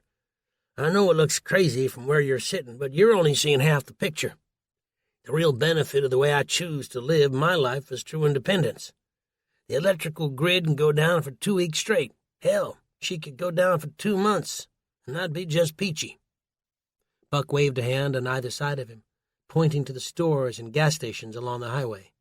"The real benefit is that I don't need to be like the rest of these sheeple, running around like chickens with their heads cut off, attacking each other so that little baby Tommy will have something to eat tonight." "Maybe that's true," Paul said, "and yet here you are, smack dab in the thick of things, while your underground castle keep sits empty. I guess that was the one oversight in your plan. What oversight was that? Family. Rain clouds rolled in shortly after that, turning the sky ink black and opening up with a torrent of rain. The two men sat in silence, inching along, raindrops the size of a fingernail battering the hood and windshield. Both of them were acutely aware of the precious gas they were wasting. 30 minutes later, the deadlock gave way, and so did the rain. The heavy traffic had been a consequence of an accident and the sheer number of cars all leaving the city at the same time. Interestingly, the other side of the highway, leading into Kansas City, was largely empty. For any plane or helicopter flying overhead, the image would have been a startling one. "Sun's starting to go down," Buck observed, removing his hat and leaning forward so that his bushy white beard pressed against the steering wheel. "We should probably pull over somewhere and find a place to grab a bite and some shut-eye." "You mean like a motel?" "Motel? What are you, Paris Hilton? Besides, we ain't got no money." "You could always promise them a place in your bunker," Paul suggested, grinning. "Funny man. Maybe I'll do just that and give them the spot I'd reserved for you." "Well, we do have that canned beef and stew Teresa gave us." Buck shook his head. "Nah, it's emergency food." "Emergency what?" "Emergency food." Buck spat with a growing hint of impatience. "You don't go eating food that can last for weeks or months unless you absolutely need to. There's no telling how long this trip will take. Besides, we still need to make it all the way home, and I'm not counting on bumping into another kind old lady." "So what are you suggesting?" Paul asked, not entirely sure he wanted to hear the answer. A heavily forested area lined both sides of the interstate. Buck explained that they would pull off the highway, find a secure location near the woods, and make camp there. But the part that really worried Paul was the dinner menu. Buck refused to tell him what they were going to eat, only that Buck would take care of it. The rain, which had been coming down in buckets for close to an hour earlier, meant that building a fire would pretty much be impossible. That left Paul to wonder whether Buck's plan had anything to do with picking wild berries. If this was what independence felt like, Paul felt a growing conviction he didn't want to have anything to do with it. Chapter 26. They pulled off the highway outside of Deepwater, Missouri, a few meters past Truman Lake. Most of the traffic had thinned out, allowing Buck to cut off the interstate at a break in the guardrail. Beyond was an open field which led to a lush tree line. The celebrity's tires struggled to keep traction on the wet grass, and the car fishtailed more than once. Buck brought her out of sight along a dirt road that ran along the highway, probably used by ATVs. After they stopped, Buck exited the car and went to the trunk. A minute later, he returned with the length of fishing wire Travis had given them. "You're going to go fishing?" Paul asked, feeling like the mystery had finally been solved. "Nope," Buck replied smugly. He proceeded to tie what he explained was a slip knot. He made more than one of them and exited the car again to search among the nearby trees for appropriately sized branches and twigs. After that, he disappeared into the forest for nearly 10 minutes. When he returned, Paul was out of the car, listening to the occasional car passing them by out of sight. "Care to fill me in?" Paul asked, the cuffs of his pants along with his shoes wet from the damp grass. Buck let himself into the car and reclined the seat, his ball cap perched over his face. "Now we wait," he said, enigmatically. He'd obviously set some kind of trap, but a trap for what? More importantly, how would they cook it? Hungry as they were, Paul wasn't going to eat anything raw. Getting sick and maybe dying from some disease wasn't worth it for Buck to prove a point. In the fading light, Buck lay back in the driver's seat, his heavy forearms crossed over his chest. "You know, I've been meaning to ask you something." "Uh-huh," Buck said from under his cap. "When we were at Wild Bill's place, why'd you ask him for that child squirt gun? I mean, it just seemed like such a strange thing to ask for. I was sure you were going to ask him for a road rocket." Buck peeked out from under his cap. "A what?" "A road rocket. Back when I was on tour with the Wanderers, we drank them all the time." "I'm sure you did." "Any time we had a beer in the tour bus or in one of the cars that followed close behind, we referred to them as road rockets." "Oh, you thought I was going to ask him for beer to drink while we drove." "Yeah, but instead you asked for a squirt gun." Well, we only had one real weapon. The shotgun, Paul said, suddenly remembering with horror the ashen look on the man's face a second before Paul had killed him. But I don't see how a kid's toy is going to do much. It's purple and shaped like a ray gun. You pull that on someone and you may kill them with laughter. Buck's beard distorted ever so slightly as his cheeks rose into a smile. Right you are, Paul. A squirt gun filled with water won't do much more than wet a man's shirt. But you fill that same gun with urine, and you shoot it into a man's eyes, and let me tell you, the pain he'll experience will be excruciating. It won't kill him, but it'll stun him long enough to get in close and finish him off with your bare hands. Buck held his thick fingers in front of him, flexing them at the knuckle till the joints popped one by one. Oh, Paul replied, blinking away the imaginary sensation. Buck glanced down at his wristwatch. Okay, it's time. He sprang to his feet and made his way into the forest, Paul close on his heels. It seemed like the old guy had more tricks up his sleeve than Paul had given him credit for. They went to where Buck had laid out the first snare and found it empty. The second was far luckier. A possum struggled in vain to free itself from the slip knot. Buck moved in quickly, scooping a thick branch off the ground and clubbing the animal on the head. You want to be clean and merciful, Buck said. No need for the thing to suffer. Paul nodded. He almost felt like he should be taking notes. Buck cleared an empty space off of a fallen log and used his pocket knife to skin the creature. The guts he threw into the forest, away from the place where they'd eventually make camp.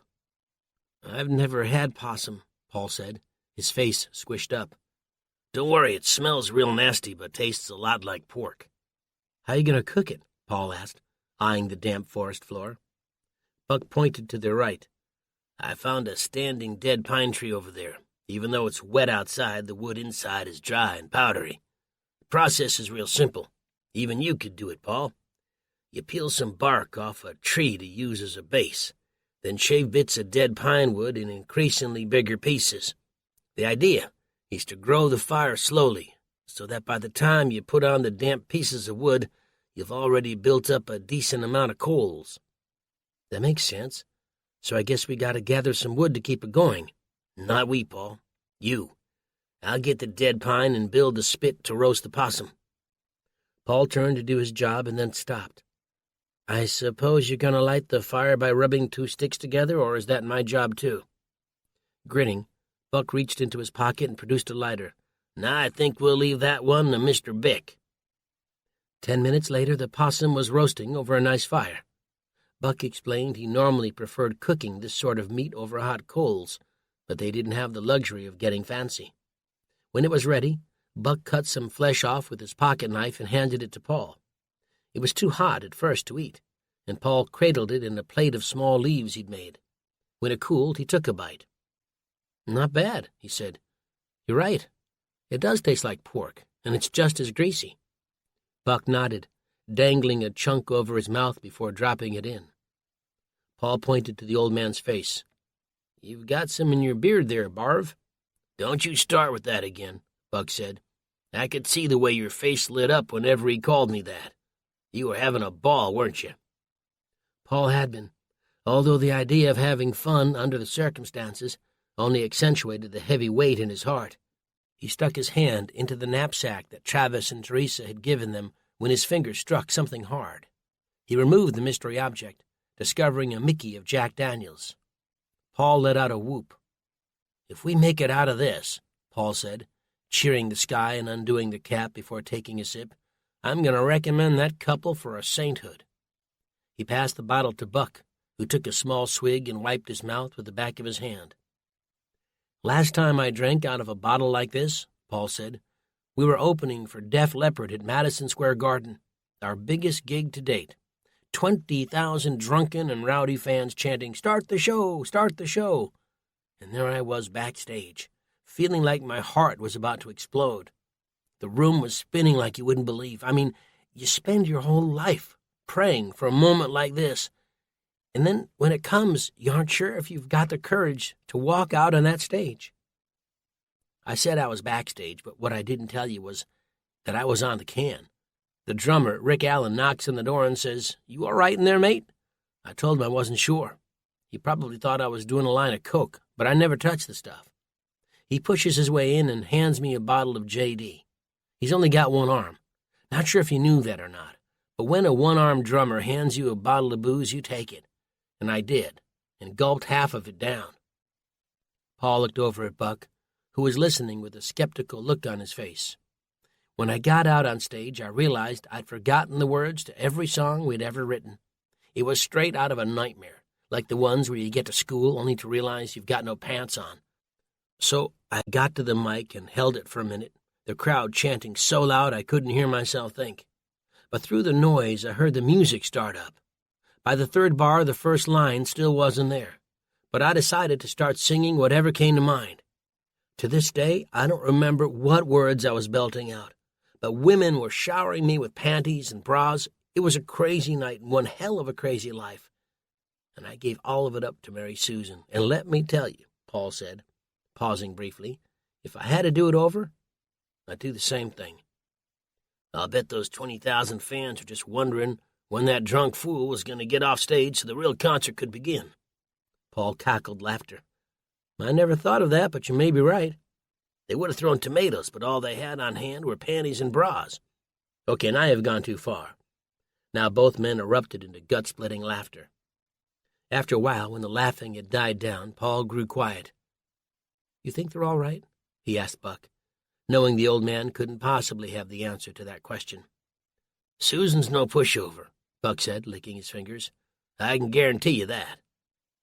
The urge to check his cell phone for a signal took hold of Paul, and he shifted the food to his other hand as he dug into his pocket. The empty feeling made his heart skip a beat as he remembered he didn't have the phone anymore. Those two criminals at the gas station had taken it. One of them had been named Darrell. The other he only knew as a skinny, toothless man, who was probably in his 30s but looked far older. That was when another thought occurred to Paul. He jabbed his hand in his other pocket, knowing the act was a futile one, but trying it all the same. The note, he said, fear clawing at his throat. Buck stopped what he was doing. What is it now? The note I showed you in the car before we stopped for gas. The one where I'd written down Autumn's name and address. Buck's voice dropped an octave or two. Yeah, what about it? I didn't think too much of it at the time because of the bullets and the killing, but one of them took it from me. They knew it was someone important, someone we were heading to see. The muscles in Buck's face fell flat. And you can bet your sweet behind that when they can't find us, they'll head down there to grab the girls. God, I hope you're wrong. But even as Paul spoke the words, he knew deep down that Susan and Autumn were in even greater danger than before. Chapter 27. With that unsettling realization, the two men gathered the last of the food they'd made and hopped back into the Chevy Celebrity. The plan was to drive through the night. They would even break Buck's rule of conserving the canned food and eat while they drove where necessary. For a while they made great time, slowing down here and there to avoid abandoned or crashed vehicles. Most of the wrecks they encountered were empty. In the few that were not, the driver was deceased. Buck said he knew a handful of first aid techniques, not that any of those would have helped the unfortunate souls they'd found. More than once, Buck insisted that they be vigilant for stopped cars, since they might be walking into an ambush. They'd already fallen victim to one such incident near Platte City, and he swore it wouldn't happen again. Paul had tried to explain that there was no way they could have known the station had been co-opted by a gang of escaped convicts from Fort Leavenworth prison. Still, the need to be careful remained. At night, the interstate was particularly eerie. For a stretch, the occasional car would travel alongside them, the occupants staring back, probably asking themselves the same thing Paul was. Where are they heading to at this time of night?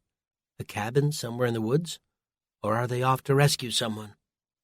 For the most part, Buck didn't concern himself with the other travelers who crossed their path, other than to swear under his breath whenever they wandered into his lane or neglected to use their turning signals. There was a bizarre connection between people now, one born out of living through a tragic event. More and more, Paul could see it in the empty and shadowed faces looking back at him.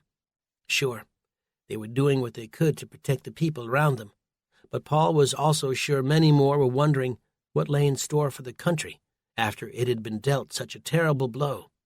The very fabric of civilized society was starting to crumble, a process that would only accelerate in the coming days. Without proper communication, it was hard for the average person to gauge the level of damage. How many cities had been destroyed? A handful? A dozen? Or could it be double that number? That was probably one of the major reasons he couldn't get any cell reception. The moment the power went out, everyone had run for their landlines and cell phones. Paul knew that cell towers had batteries and generators that would last for hours, perhaps even days, in the event that the grid was taken down. He'd read an article back in 2012 about how after Hurricane Sandy, a few million Americans along the eastern seaboard couldn't turn their lights on, but still had access to spotty cell reception. He tried not to think about his BlackBerry, taken by those thugs at the Phillips 66 when they robbed him and Buck of nearly everything they had, almost including their lives. Be that as it might, unless they came upon someone with a cell and it happened by chance to get a signal, there was no way he could get a hold of Susan. Not long after, as the two men barreled through the darkness, their headlights catching yellow lines flying by like blasts from a giant laser gun, Buck began to grumble. "I just hope those fat cats aren't behind this," he muttered. Paul paused and studied Buck's face in the dim light. In spite of the clutch of white hair on his face, it was clear that he was clenching his jaw. "What are you talking about?" Buck glanced over and then back to the road. Never mind." "You hope the fat cats aren't behind what?" Paul asked, curious for the old man to make some sense. "This mess we're in," Buck shot back. "I was just saying that I hope this whole thing wasn't some scheme cooked up by the bankers and the elites to usher in a new world order." New world order? Paul had never heard the term used like that before. "Now, come on, Paul. After all the time we spent together, you can't be that naive. You don't actually think our government runs this country, do you?" Paul was quiet for a moment. Yeah, I guess I did. At least when there was a country to run. Does that make me naive?"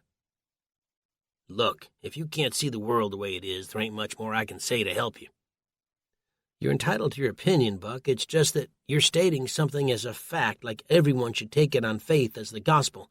It sounds like you're claiming some evil cabal of crusty white men in suits secretly controls the world. Ever heard of OPEC?" "Yeah. It was put in place to protect oil-producing nations who'd been raped and pillaged of their resources for years," Paul shot back. "Imagine a foreign government had been pumping U.S. wells dry. How would we like that?" It was beginning to seem as though the two of them could only get along when they avoided certain subjects. "You're the one who brought up this New World Order stuff without offering any evidence to back it up. Please tell me you're not going to start telling me that 9/11 was an inside job." Buck changed lanes to avoid a slow-moving car. "Does that sound so crazy?" "Yes, it does." "You liberals live in a fantasy land." Paul shook his head. "Who said I was a liberal?" "Well, you sure do sound like one sometimes." "And if I'd served in the military, you'd be singing my praises, the way you always talk about Kevin, as though he was the greatest guy on earth." "Don't you disparage his name," Buck hissed. "You ain't half the man he was." "Maybe not. But you might not know him as well as you think you do." Buck snapped a look at Paul as though searching for a tell that he was bluffing. "What kind of nonsense you on about now?" "Did you know I used to beat your daughter?" A long, pregnant silence filled the Chevy. "That's bull." "I take that as a no," Paul said. "That black eye Susan told you she got bringing a basket of laundry upstairs. Well, let's just say she wasn't being completely truthful." "You're saying she lied to me?" "Of course she lied. She knew you loved that boy like a son, and knew even better what you'd do to him if you ever discovered the truth."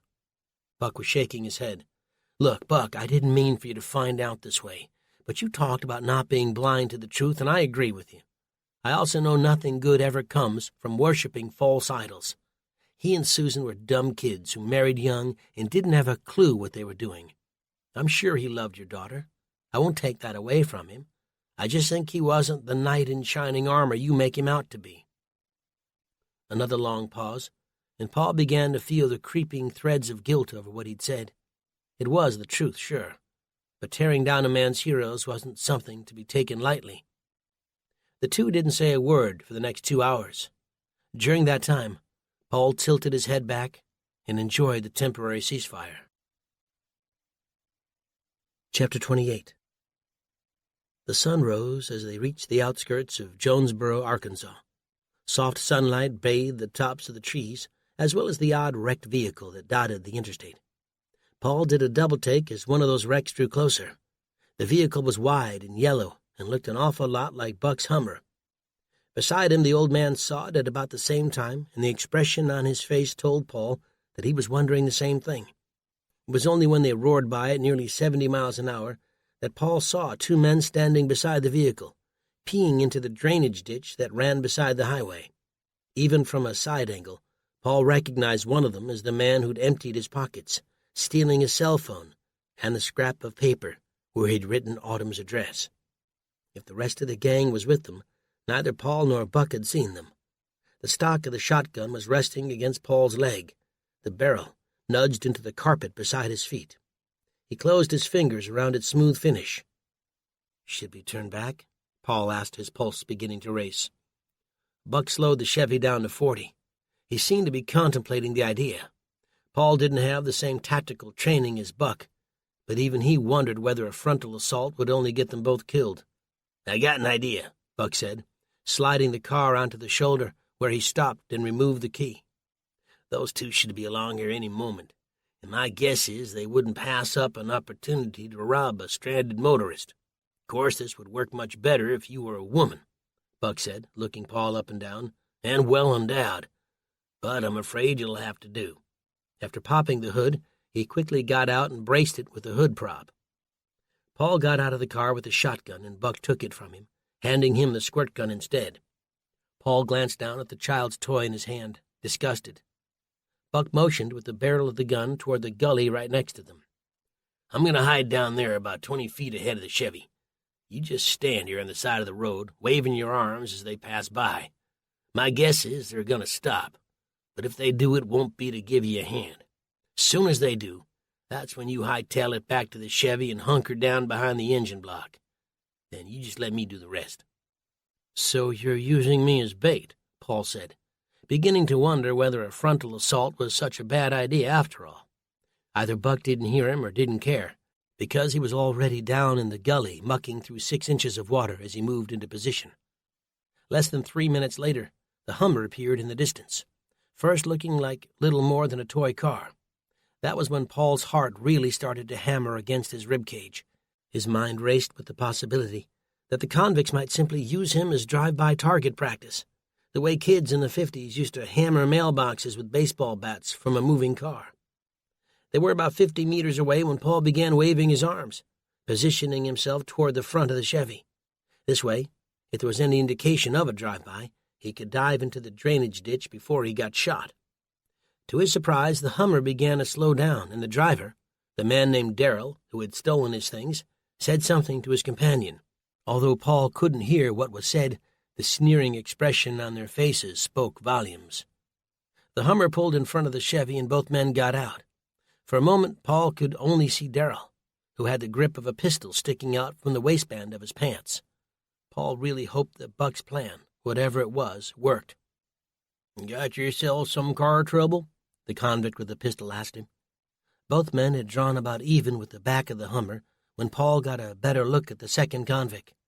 He had a shock of deep red hair and pale skin which made him look more like a high school kid than a cold-blooded killer. The smug look on Darrell's face turned to shock. "Hey, I know you," he started to say, when the air was rocked by the deafening sound of a shotgun blast. The red-haired convict's chest exploded in a crimson mist, his body thrown face first into the gravel. Darrell's eyes grew wide with shock and terror as he went for his pistol. For a split second, Paul contemplated reaching for the squirt gun filled with urine, but quickly realized he'd be dead long before he got a chance to blind his opponent. He scrambled for the driver's side door of the Chevy, his chest heaving with fear. 3 shots rang out. The first ricocheted off the asphalt 6 feet in front of him. The second grazed the left side of his skull, tearing a gash near his temple. The third was a different sound altogether, the thunderous boom from Buck's shotgun. Paul turned back in time to hear his assailant yelp with pain as he tumbled to the ground, a sizable chunk torn out of the left side of his hip. The pistol flew from his hand and skittered several feet away. "You killed Huckleberry," was the first thing Darrell screamed, clutching his hip while blood oozed out between his fingers. "You stole my truck," Buck replied. "I'd like to say they were even, but I got a gut feeling we haven't even started." Paul ran over and grabbed the man's pistol. "Where are you headed, Darrell?" Buck asked matter-of-factly. Darrell winced from the pain. Already he was beginning to look pale as the life force slowly drained out of him. He looked like he really didn't want to answer the question. "I saw your friends weren't in the Hummer," Buck stated, "which means they're either somewhere behind us or somewhere ahead. So I'll ask you again, where were you guys headed to?" "Just give me something for the pain. It hurts so much. Give me something for the pain, and I'll tell you anything you want to know." "I'm not in the habit of negotiating with criminals," Buck said, "but I'll tell you what we'll do. You tell me what I want to know as quickly as you can, and I'll give you something for the pain." "There should be some morphine in the back of the Hummer," Paul said, "unless you boys took everything we had." Buck stood expressionless over the wounded Darrell, waiting for his answer. Darrell took a final glance down at the bloody mess which used to be his hip and gave in. "Atlanta," he stuttered. "We couldn't find the two of you, and so Finch decided he would take the next best thing." The only visible area of Buck's face not covered by that thick white beard reddened with anger. Paul was also fuming, but to him a far better solution was to get back on the road as soon as possible and leave this guy here to die. "Finch," Buck said. "He the one I stabbed in the eye?" Darrell nodded. "I've never seen anyone double-cross Finch without regretting it. He's got a real stubborn streak in him." Paul pointed a thumb at the old man. "He doesn't know Buck very well, then. You spend a couple of days with this guy, and you'll see what I mean." "So where are they?" Buck asked, and just as he did, the cackle from a radio sounded from somewhere nearby. The two men searched around before they discovered the noise was coming from a walkie-talkie attached to the redhead, Huckleberry. "D-Man, stop messing around and answer me." "How many of you in Finch's gang?" Buck demanded, snatching the walkie from Huck's belt. "Us and 4 others. Come on, man. I've told you everything I know. Give me some help." "Name them." "Shouldn't we get him something first?" Paul suggested. "Shut up," Buck barked. "Name them." "Finch, Sweets, Jax, and PJ." "Who's the skinny one with the bad teeth?" Paul asked. Darrell's head fell back against the pavement. "Jax." "So are they ahead or behind us?" "They're close to Memphis," Darrell said in a whisper now. The two men exchanged a look. That meant they were about an hour ahead. Darrell's face was white as a bedsheet.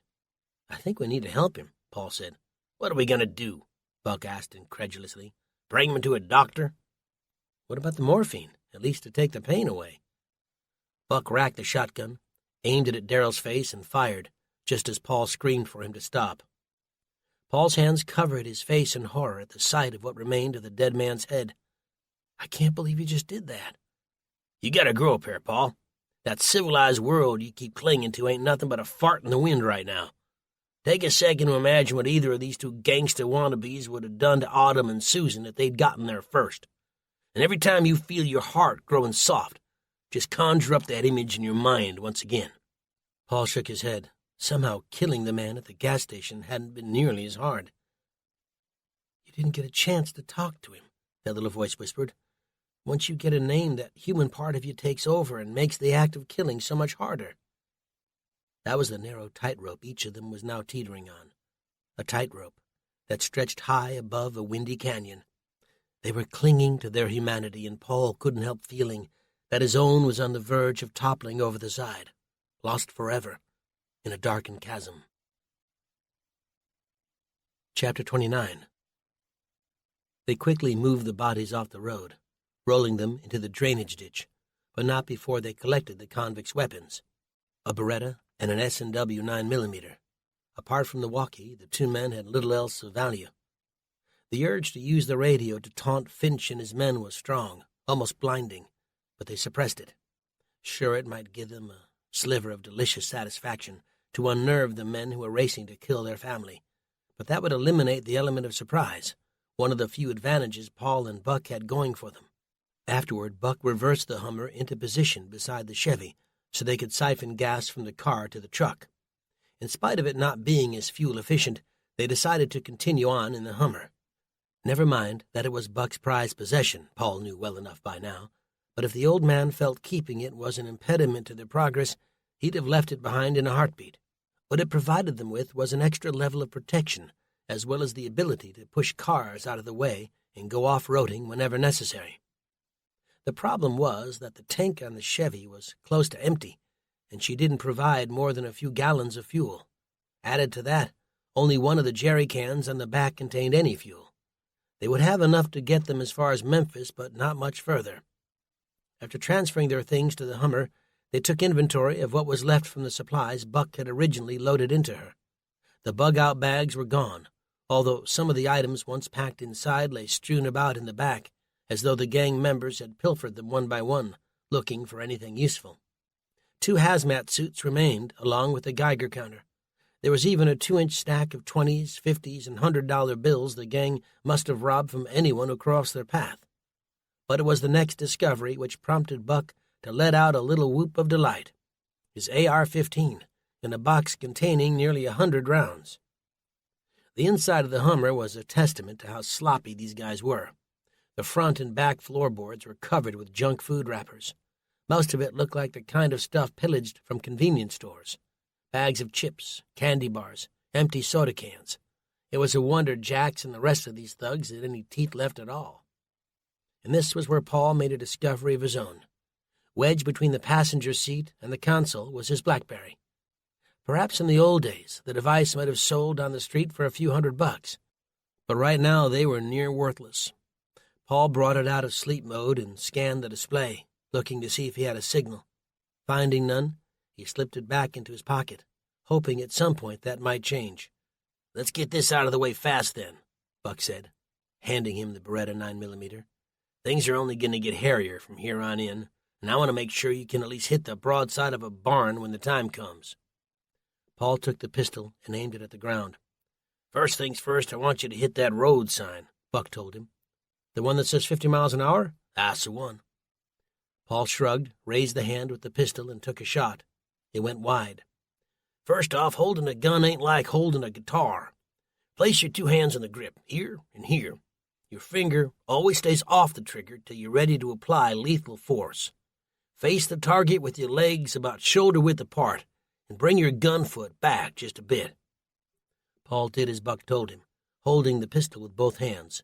"Good. Now bend your knees a touch more, and when you're ready, squeeze the trigger. Don't jam it like you've seen in those movies. A gentle squeeze is all you need." Paul fired the Beretta, and the bullet hit, making a loud ding. "How'd that feel?"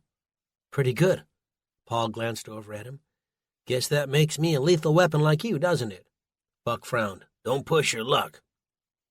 With precious seconds slipping by, the two quickly finished prepping the Hummer before they jumped back on the road. They hadn't been traveling for more than a few minutes when Paul removed his shoes and felt his toes dip into a hole in the floorboard. Glancing down, he saw several holes at his feet. He pulled up the car mat and shook his head. "What is it?" Buck asked him. "I think they're bullet holes," Paul replied. Buck leaned over, taking his eyes off the road for a second. "Animals," he spat. "Nothing but a 2-bit pair of animals. If I'd known, I would have left them there to suffer." Paul put the carpet back. "Taking a life can't be as easy as you make it sound," Paul said, still picturing the way Darrell's head looked after Buck had opened it up with a shotgun. "I ain't killed a man since the war, you know," Buck admitted, tugging down the brim of his cap to block the rising sun. Well, that's comforting, Paul thought, but didn't say. Might explain some of the pent-up anger brewing in the years since then. For some men, killing had a way of relaxing them. He wondered if the same was true for Buck. "Got drafted in '69, Buck said after a moment. "Was a crazy time." He looked over at Paul, who shook his head. "I'm sure it was. I wasn't born then." Buck nodded and let out a little growl as if to say, "Damn right you weren't." "I was one of those bright-eyed and bushy-tailed believers just like you. Short-cropped hair, believed nearly everything I was told, and eager to kick some commie butt. I fought for the cause, even after seeing good soldiers, friends of mine, Die for what I thought was the greater good. I'm sure by now you've seen enough of those Vietnam War movies to get a taste for what was really going on. Military's come a long way since then. I gotta give it to them. To be blunt, Southeast Asia wasn't their finest hour. I finally had enough when my unit was sent into a suspected Viet Cong village with orders to raze it to the ground. They didn't want any prisoners. It wasn't about winning hearts and minds back then. It was about denying the enemy safe havens and taking the fight to the civilian population.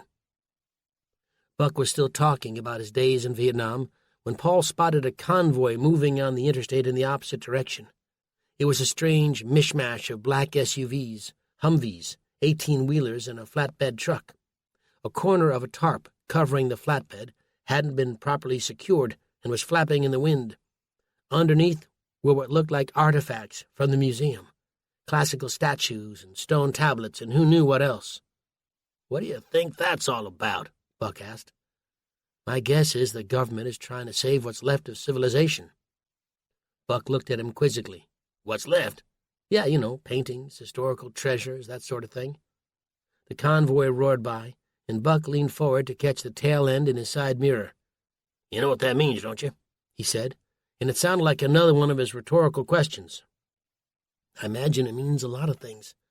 The situation in the cities has probably deteriorated, and the government wants to prevent looting of precious objects.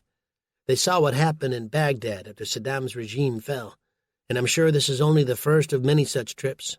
Of course, we don't know what they had in the belly of that 18-wheeler, Paul went on, but I'm sure important state and federal documents won't be far behind." "Well, as far as I see things," Buck said with a touch of venom in his voice, "it means the government's given up on the people. You can't tell me this sort of thing isn't going on all over the country right now. Don't you think those men would be put to better use helping to restore law and order?" "Maybe," Paul said. "But for all we know, things have gotten too far out of hand." Buck nodded. "The feds are always looking out for number one, which is why I asked you a second ago what you thought it meant. Those trucks ain't going just anywhere. I'd be willing to bet a pretty penny they're heading to some top-secret bunker." Paul was about to contradict that view when he realized what the old man was saying made perfect sense. He'd read an article once about a top-secret bunker designed for Congress in the event of a nuclear holocaust. It was built in plain sight, right under people's noses, and stayed a secret for decades before some reporter stumbled onto it and blew the whistle.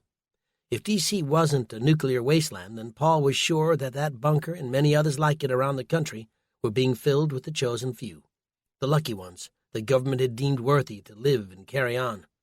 But even if the feds labeled people like him and Buck a lost cause, Paul wasn't going to lie down and die, even if the country came crumbling down around them. Chapter 30. Crumbling was also on Susan's mind as she slowly came awake in Autumn's bedroom. Reaching over, she felt for her daughter and realized she was gone. The sheets on her side were still warm, which meant she couldn't have been gone long. In her groggy state, Susan vaguely remembered Autumn saying something about going to the washroom to clean up. The water had stopped for good yesterday, and they'd been reduced to using water filled in pots and buckets for both hygiene and hydration. On the couch in the living room, Chet snored loudly. Susan was doing her best to stay strong for her daughter, trying to keep at bay her own doubts that Paul would ever make it to them. Chet's presence helped some. He was little more than a college student, maybe 19 or 20, but already he'd helped keep them from being attacked by the two men who'd stalked and nearly killed them. Although she'd seen a glimmer of something in his eyes when the soldier from the National Guard had showed up to save the day. Was it suspicion or something else? Jealousy? Susan opened her eyes and checked her cell phone. The battery was down to about 10%, but more importantly, she still had no signal. She'd seen half a bar appear late last night as she got ready for bed and had frantically dialed Paul's phone, only to be sent directly to his voicemail. Technology had a wonderful way of simplifying our lives or making them a living hell when they didn't work.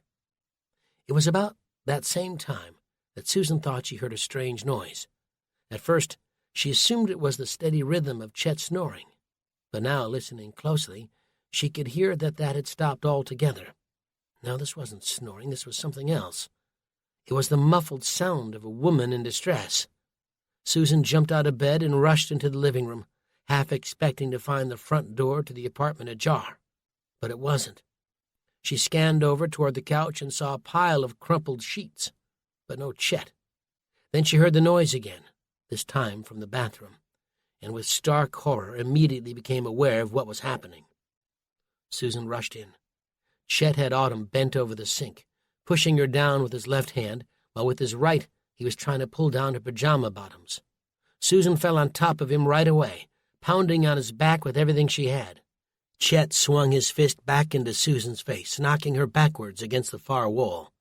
An explosion of stars burst before her eyes as the world threatened to go black. In that split second of time, she had seen Chet's soulless eyes, and she knew the two of them were about to die. His hand was covering Autumn's mouth, and she bit his fingers and tried to kick him with her powerful legs. He squealed in pain and grabbed a handful of her hair, using it to bash her head against the sink. Gripped by terror, Susan stumbled out of the bathroom and went for the knife that was under her pillow. Autumn continued crying out for help as Susan raced back in and raised the knife over her head. Somehow, as quickly as things were happening, she still had time to remember something Buck had told her years ago. A knife in the back could be blocked by the rib cage, and if you wanted it to go all the way in, you had to turn the blade at an angle. Without thinking, she did just that and jammed it down into his back, plunging it as far as it would go. He let out a strange, sickly sort of moan as his body went limp and slid to the ground. Turning, Autumn looked down at Chet's dead body and covered her mouth with her hands before she let out a silent scream. Susan whisked her from the bathroom before making a final check that Chet was no longer living. They hugged each other tightly after that, both of them still in shock. But Susan knew that the worst was yet to come. Warranted as she felt in killing Chet, she now had a dead body lying on the floor of the bathroom. With no cops to call and a police force stretched so thin they probably wouldn't respond even if she could get through, Susan wondered how much longer they'd be able to stay in the apartment. Chapter 31. Paul and Buck both watched the fuel gauge on the Hummer as the needle sank past the letter E. 30 minutes earlier, as they'd sped toward Memphis, a warning had come over the walkie-talkie that the streets in the city proper were gridlocked. Like the other radio traffic from Finch's men they'd been listening in on, Buck and Paul had fought the urge to answer back. As far as the gang was concerned, Darrell and Huckleberry were having radio trouble, but weren't far behind, and that was exactly what they wanted them to believe. From what they could gather, the gang was driving in 2 separate vehicles, stopping every now and then to steal fuel and kill anyone who stood in their way. But entering a big city had come with a warning from Finch to behave themselves until they worked their way through. He promised that once they got to Atlanta, they would have all the fun they could handle. Hearing that had made Paul's jaw clench. Buck's foot pressed down harder on the accelerator. The news about traffic conditions in Memphis also had one additional effect. It prompted Paul and Buck to go around the city instead of through it. Buck was convinced in the long run that it would save them time and maybe even shoot them out ahead of Finch and his men. But as the 6-liter engine had continued to gulp down the last of the gas tank's reserves, they still hadn't come across an operational gas station or an abandoned car that hadn't already been emptied. Before long, one of their biggest fears came true. The Hummer gave a final sputter as it ran out of gas and slowed to a crawl. That last push allowed Buck to guide it onto the shoulder, where it finally died. Paul got out and stood by the side of the highway. There wasn't much traffic in either direction. Seemed most folks were either heading north or south on their way out of town, or scrambling from store to store to secure whatever supplies hadn't already been taken. Buck got out, plucked the cap off his head, and slapped the end against the side of his pants. The shotgun was resting on the front seat, ready for action if anyone came looking for trouble. Just then a car roared by, honking, as Buck waved his arms for them to stop. Then another sped by in the opposite direction. "Any ideas?" Paul asked. "Maybe if we each take a gas can, we can walk till we find somewhere to scavenge some fuel."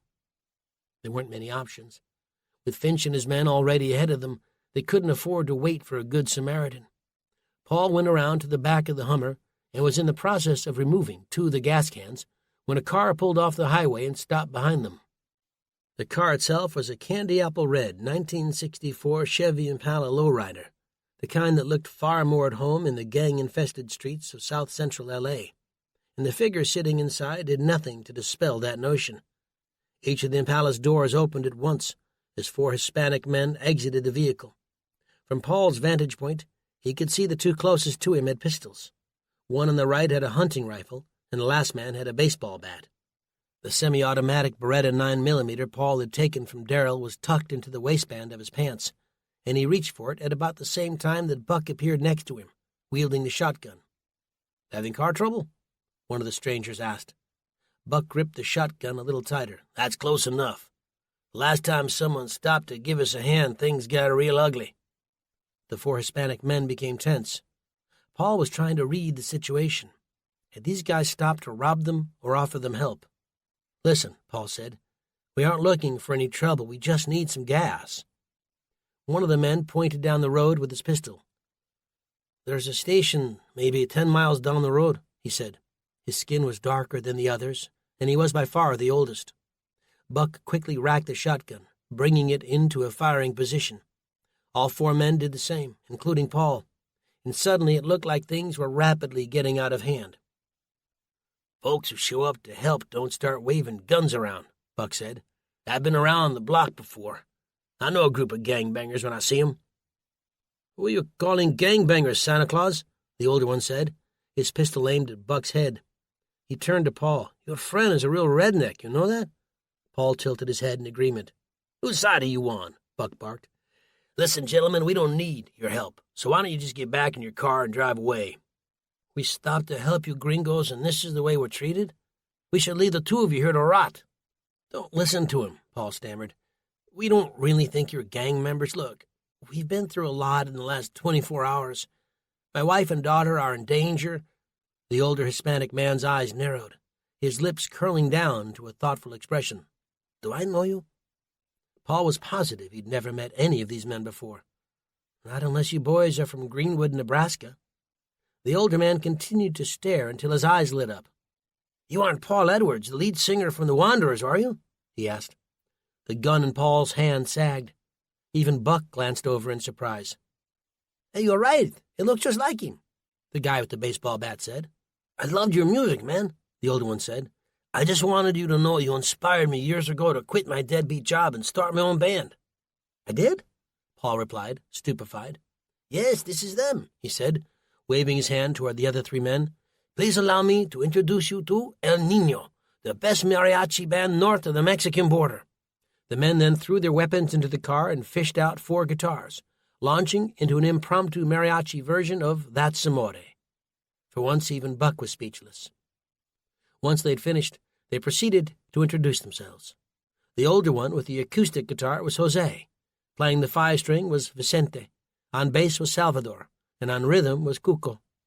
"I did love your hit, Take Me All the Way," Jose told him, "but for me, the Wanderers were about so much more. Alice, Drop Your Keys, and Don't Deny My Love. Those songs were where the real magic happened." "I wrote those," Paul said, still feeling numb from the neck down.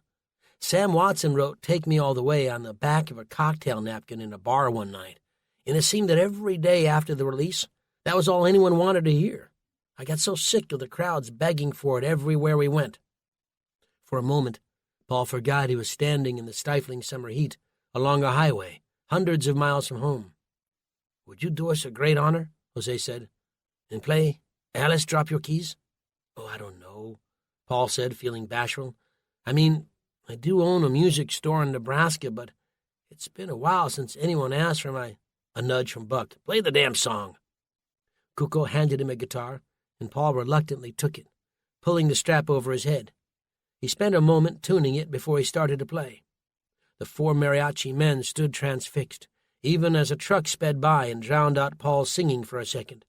They clapped when he finished, all except for Buck. "I never understood why the band broke up," Jose said. "He finally got his head screwed on straight," Buck cut in. "We had a creative difference of opinion, I guess you could say, sort of like Buck and I. They wanted to make fast food, and I wanted to make something a little deeper, even if it didn't sell nearly as well." Paul rubbed his hands together. So about that gas. Chapter 32. The station Jose brought them to was pumping gas from underground storage tanks, using a long hose and a nozzle, which acted as a vacuum pump when the handle was squeezed. The only bad part was that it cost them every penny of that stack of bills they'd found in the back of the Hummer. After the Hummer was filled up, the two groups said their goodbyes and wished each other well. Jose and his band were heading east toward Jackson, Tennessee, to meet up with their families. When they were 20 miles from Atlanta, Paul's BlackBerry chimed, indicating there was a voice message. That was the first sign he had of a signal. What it also meant was that someone had tried to call him. He quickly dialed Susan's number and felt a moment of despair as it was picked up by the answering machine. He pulled the cell phone away from his ear and stared at it for a moment, as though waiting for it to tell him what to do next. He dialed in to check his own missed messages. Each of them was from Susan, and they spanned the moment the nukes had detonated to sometime last night. The sound of her soft voice brought tears to his eyes. With each message she'd left, her fear had become more and more visceral. In her last message, she wondered out loud if he was still even alive, and for some reason that weighed on his heart most of all. "Anything?" Buck asked. Paul shook his head. "What's left of the cell infrastructure is under so much pressure that we've been playing the world's most soul-crushing version of phone tag." That was when the traffic, which had been light, began to thicken. Soon, just like their approach to Kansas City, things began to slow down. "I would think people would be rushing to leave the city," Paul said with surprise. Buck glanced over to the other side of the interstate.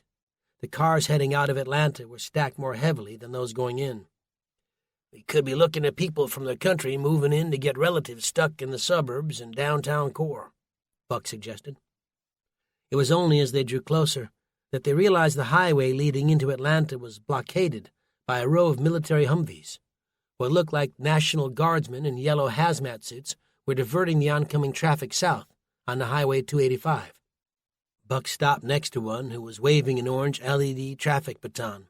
"I'm sorry, sir," the soldier said, not a day over 18 years of age, "but no one's allowed in the city." "But my daughter's all alone." He shook his head. Surely this wasn't the first time he'd heard such an excuse. "There's nothing I can do now. Please move along." Buck merged back into traffic, following the flow as it was diverted onto Highway 285. Already Paul was leafing through the map book, looking for alternative routes into Atlanta. "If we can get onto the 166 heading east, we might be able to skirt around these roadblocks." They drove for another 20 minutes, bumper to bumper, as the mass of vehicles made its way south. At last they saw the exit to Highway 166 east. "There she is," Paul shouted, pointing. But he was no sooner done than he caught sight of more troops. Buck shook his head with disgust. "We've come too far to turn around now." Paul watched the exit pass them by, his heart gripped with the sinking feeling that he might never see his wife and daughter again. A moment later, Buck moved into the right-hand lane and then veered off the road completely through a narrow section with no guardrail. The Hummer bounced up and down violently. Up ahead, Paul could see where the 166 intersected with the highway they'd just left. If they couldn't make the exit, they'd create their own. One more reason why keeping the gas-guzzling Hummer had been a good idea. Soon, Paul suggested they exit the 166 altogether and travel via Campbellton Road, which would bring them into the city while bypassing the main arteries. Mile by mile they drew closer, but so too were Finch's men, and they were not to be underestimated. It was coming down to the wire, and Paul could only pray that their luck would hold out. Chapter 33. By the time Finch and his men pulled up on the corner of Edgewood and Piedmont Avenue, the streets were nearly empty. Finch had been in the lead vehicle with Jax. Behind them were Sweets and PJ. The journey into Atlanta had involved a complex game of cat and mouse with the military, who seemed eager to keep them out. Finch wasn't so much worried about the radiation suits he'd seen them wearing. Hell, everyone was going to die at some point. His real concern had been about being recognized. A couple years back, his case had been all over the airwaves. Air Force instructor convicted of raping young female cadets.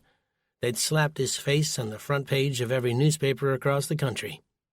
But there was one thing working in Finch's favor, something working in the favor of men just like Finch all over the country. And that thing was hysteria. It had a funny way of laying a glaze over people's minds, disconnecting them from less subtle concerns such as, where have I seen that man's face before? Finch leaned forward and glared with his one good eye. He wore a leather patch over the other, at the apartment building across the street. It was a modern-looking red brick structure, perfectly in line with Atlanta's growing reputation as a modern city.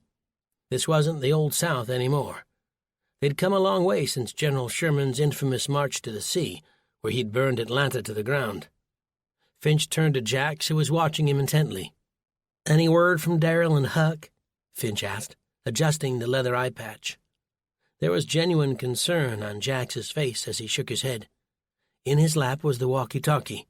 For more than 12 hours now, they hadn't heard so much as a peep from their companions. "Don't you worry, we'll find them."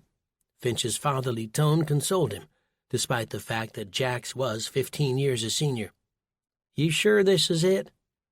Jax fumbled out what was now little more than a crumpled and torn scrap of paper. 160 Edgewood, apartment 603. He squinted as he searched the front of the building for the address. "Yep, that's her, all right." They exited their vehicles, all four of them, tucking pistols away from view. In spite of the sea of cars angling to get in and out of the city, the streets of the downtown core were ghostly quiet. Anyone with any sense had either already left or was hiding in a basement somewhere. Let the piglets hoard, Finch thought, closing the door behind him and locking it out of habit. That way, when our supplies run low, we can play the big bad wolf and huff and puff until I blow their houses down. In his mind, people who stockpiled were like a bank account he could draw upon whenever the need arose. They crossed the street and headed for the apartment building. The recessed front entrance was glass, and Finch's heart jumped into his throat. Someone had already shattered it. A plywood board had been put in its place. "How cute," Finch said, waving sweets forward. The 300-pound black man stuffed a Baby Ruth in his pocket as he ambled up to the entrance and smacked the plywood board with the palm of his giant hand, sending it crashing to the ground. The elevators wouldn't be working. Now the real huffing and puffing would begin. PJ and Finch were fine, but Jax, who'd smoked like a house fire from the age of 12, and Sweets, who hadn't exercised in about as long, were having a rough time. By the second-floor landing, both men were wheezing like demons. "Don't you die on me, Sweets," Finch told the fat man. "No, sir." They reached the 6th floor and came to a long hallway with apartment units on either side. Finch checked the numbers as he hurried on, Sweets and Jax several meters in the rear. At last he saw what he was looking for. Apartment 603. The door frame was already cracked in places. It was starting to look as though someone else had had the same idea. "I hope we haven't arrived too late," Finch said to PJ, who nodded with concern. "You broke me out of Leavenworth, and I owe you for that," PJ told Finch. "But once you have your fun, I head to Gainesville." "These men cross me, PJ. I'm not sure if you fully understand that. You'll leave when I tell you you can leave." An eerie look settled over Finch's face, the one that normally signaled a psychotic shift. PJ's hands rose in a defensive gesture. "Sarge, I was just saying." Finch turned to Sweets and Jax, who had just caught up. "Should we knock?" PJ asked, trying to change the subject. "Sweets will do the knocking, won't you?" Finch said. The other stepped aside as Sweets moved into position. That was when the door behind them opened, and an older woman in a robe appeared. "Oh," she said, surprised, holding the fabric of her robe together with one hand. "I thought you were the National Guard again." "Do we look like the National Guard, lady?" Finch said, moving toward her. The woman recoiled and hurried to slam the door, but not before Finch's foot stopped it cold. "Tie her up," he told Jax and PJ, "and grab anything she has of value." PJ hesitated for a moment before Finch gave him a look. PJ disappeared inside to the sounds of muffled screams, evidence that Jax was already busy carrying out the boss's orders. Once their uninvited guest was taken care of, Sweets waddled back into position and took a deep breath before he gave the apartment door a powerful kick. The sound of splintering wood was followed by a muted crash as the door went crashing to the ground. On the heels of that came another boom, this one from a shotgun inside the apartment. The blast caught Sweets directly in the chest and threw him back against the frame behind him. He reached into the brim of his baggy sweatpants, withdrew his pistol, and managed to get off 3 wild shots before a second blast silenced him. Numb with shock, Finch staggered away, reaching for his own pistol in the process. That was when the big guy with the white beard and the baseball cap stepped into the hallway. Chapter 34. Only minutes before Finch and his men reached the 6th floor, before Sweet's chest was turned into hamburger meat by Buck's shotgun, Paul dashed down the hallway of Autumn's apartment, heading for the trash room. He'd been told to stay there until he heard the shooting start. Then he was to burst out from his hiding place, pistol in hand, to catch them in a crossfire. Due in part to Paul's lack of firearms training, Buck would be the one to use the shotgun and then switch to his old AR-15 they'd reclaimed from the back of the Hummer. Susan and Autumn, the only ones Finch expected to find at the apartment, would stay hidden in the bedroom with Buck's pistol until the shooting stopped. Paul was breathing heavily now, sucking in the sickly sweet smell of rotting trash as it wafted up the chute, still elated as he recalled the moment barely 6 minutes before when he and Buck had arrived. With the Hummer parked on a side street, they charged up the emergency stairwell, terrified of what they might find. Would it be the bodies of his wife and daughter sprawled on the floor? Or maybe something far worse? But thankfully that hadn't been the case. Susan had swung the door open after spotting them through the peephole and jumped into Paul's arms, tears streaming down her cheeks. She looked exhausted and a touch thinner, if that was possible. Autumn had run into his arms next, and Paul had squeezed her so tight she begged him to stop. Even Buck joined in on the festivities momentarily. Susan's fingers had found the crusted blood at Paul's temple where the bullet had grazed him. What happened? "Never mind that now," Buck had scolded them. "Leave your things. We need to get out of here right away." Paul, Susan, and Autumn didn't need to be told twice, and were heading for the hallway when Buck called them back. He was standing by the window in the apartment, staring at the street below. "They're already here." "What?"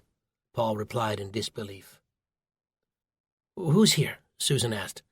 A muffled sound from downstairs told them the piece of plywood over the front entrance had just been knocked in.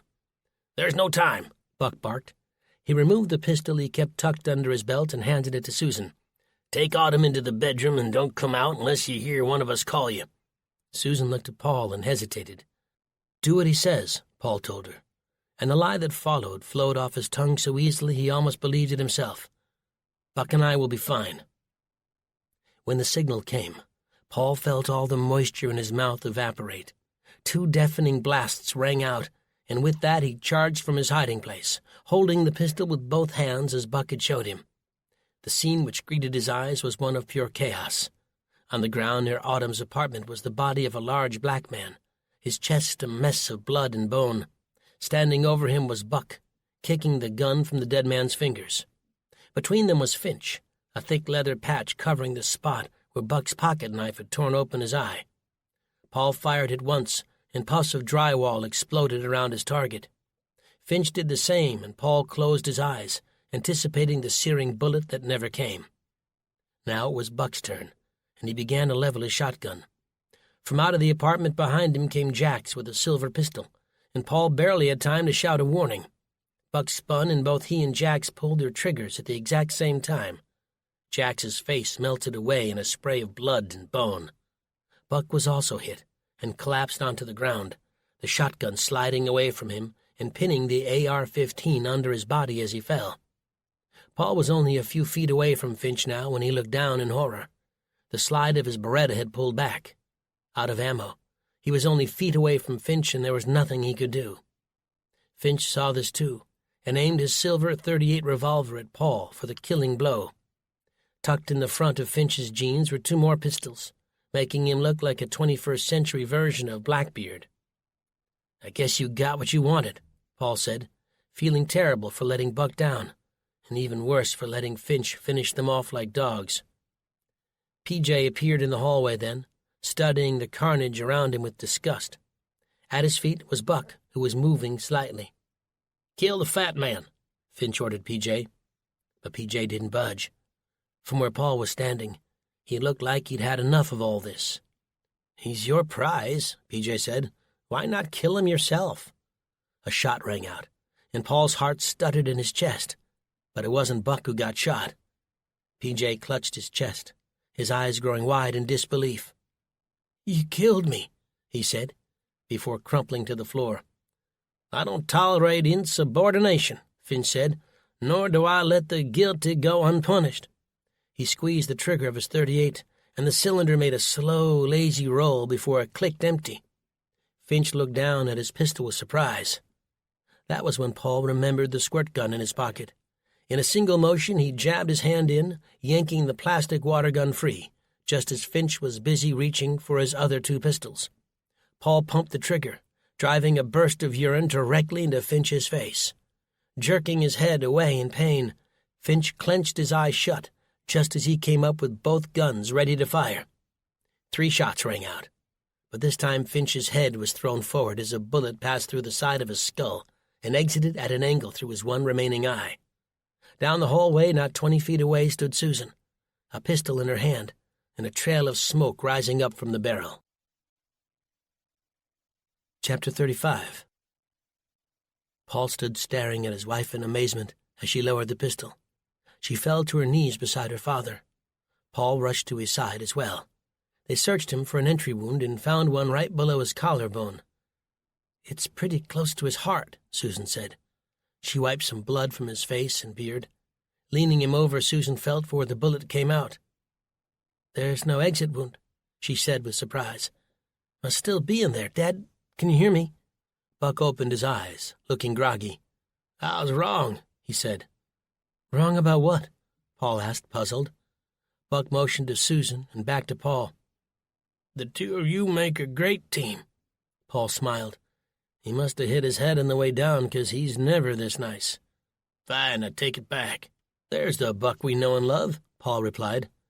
"Can you sit?" Susan asked, helping her father move his back against the wall. Autumn peeked into the hallway. "Is Grandpa alive?" "Yes," Paul said, "but go next door and make sure your neighbor's okay." "We're going to need to get him to a hospital," Susan said, disappearing and then coming back a second later with the towel she used to help stem the bleeding. "Stop fussing," Buck snapped. "I'll be fine." "No, you won't," Paul told him. "We did what we needed to do. Now let's make sure this doesn't get any worse." He turned to Susan. "I'll get some water." She began to protest as he left, and it wasn't until he got to the washroom in Autumn's apartment that he understood why.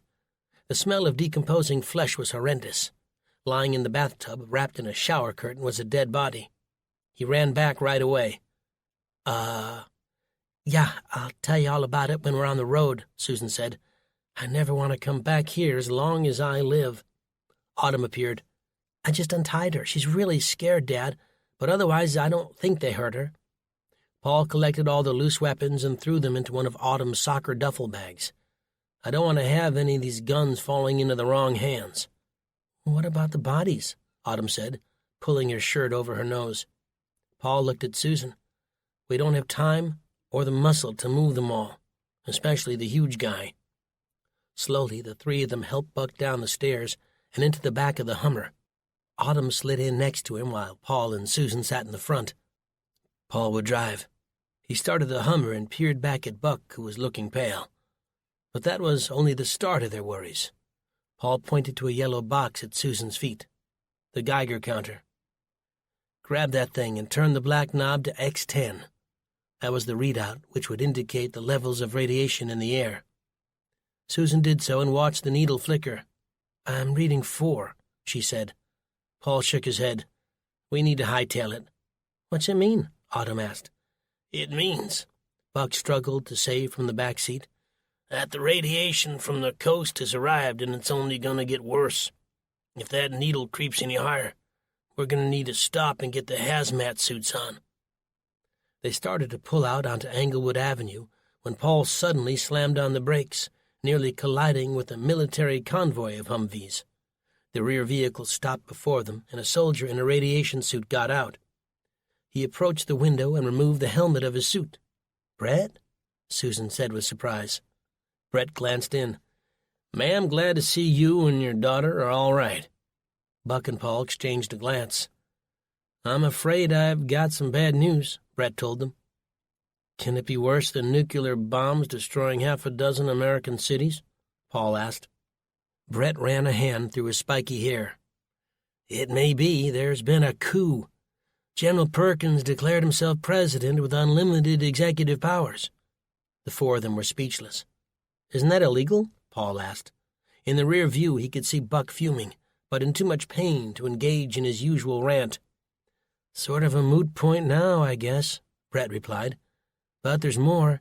I can see by the looks of things you folks are on your way out of town. Only problem is President Perkins has declared all major cities be locked down. No one can come or go.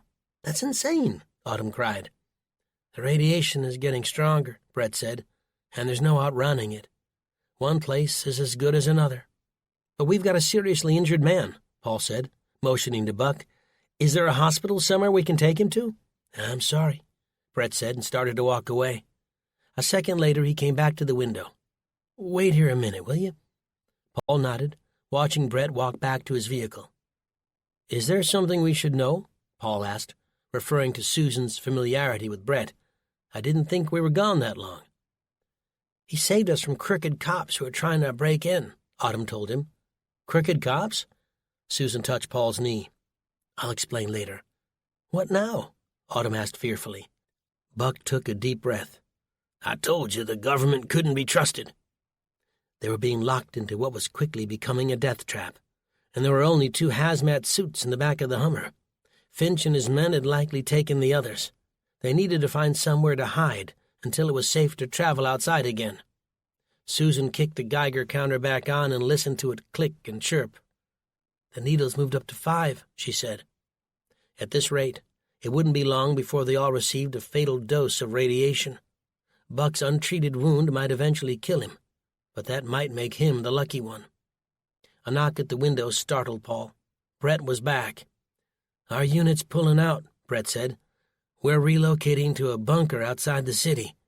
Seeing that you have someone in acute need of medical attention, I've managed to secure permission to bring you with us. The smiles on Susan and Autumn's faces were stretched from ear to ear. Thank you, Susan told him. You've saved our lives twice now. Don't mention it, he said, and put his helmet back on before heading for his Humvee. Could the bunker Brett mentioned be the same one Paul had seen the artifacts being sent to? Some kind of doomsday repository for the last of humanity's hopes and dreams. Maybe they would be safe there. Paul glanced back at Buck, and then Susan and Autumn.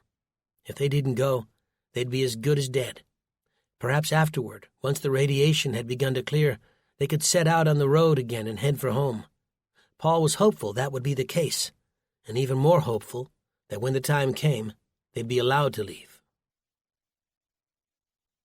This concludes Long Road to Survival by Lee Bradford and William H. Weber. Narrated by Johnny Heller. Copyright 2015 by Lee Bradford and William H. Weber. This unabridged audiobook is published by arrangement with Lee Bradford, care of Hirschman Rights Management, LLC, and was produced in the year 2016 by Tantor Media, Incorporated, a division of Recorded Books, which holds the copyright thereto. Please visit tantor.com for more information on our growing library of unabridged audiobooks and to take advantage of our special offers. Tantor Audio, a division of Recorded Books, presents Long Road to Survival, Book 2, by Lee Bradford and William H. Weber. Narrated by Johnny Heller. Chapter 1. 3 days ago. The traffic along I-95 between Baltimore and Washington, D.C. ground to a standstill, and Speaker of the House Edmund Perkins wondered if he'd ever make it back to Capitol Hill. The weather outside the protected confines of his Mercedes S600 armored limousine was well on its way to becoming a typical southeastern summer day, which was to say that it was hot, muggy, and made Perkins thankful for the breeze from the air conditioning brushing his face. The stifling heat outside reminded him of the story they used to tell new interns, that Washington had been built on a swamp, an analogy that seemed particularly relevant to many nowadays who had grown tired of the current political climate in Washington. Unfortunately, the story wasn't true. Only about 2% of the city was swampland, and yet for years the story had persisted. Perkins supposed it spoke to an observation made by Mark Twain more than 100 years before, that one should never let the truth get in the way of a good story. Sitting next to him, Mark Thompson, his thin and meticulous assistant, thumbed through a daily planner. If Perkins was the helm, then Thompson was the rudder that kept the ship pointed in the right direction. "We're not going to make the meeting," Thompson said, tapping his brown loafer. Perkins pushed a button on the side console, lowering the tinted window which sealed off the limo's back seat. A pair of gunmetal black eyes stared back at him through the rear view. "What can I do for you, sir?" Johnson asked.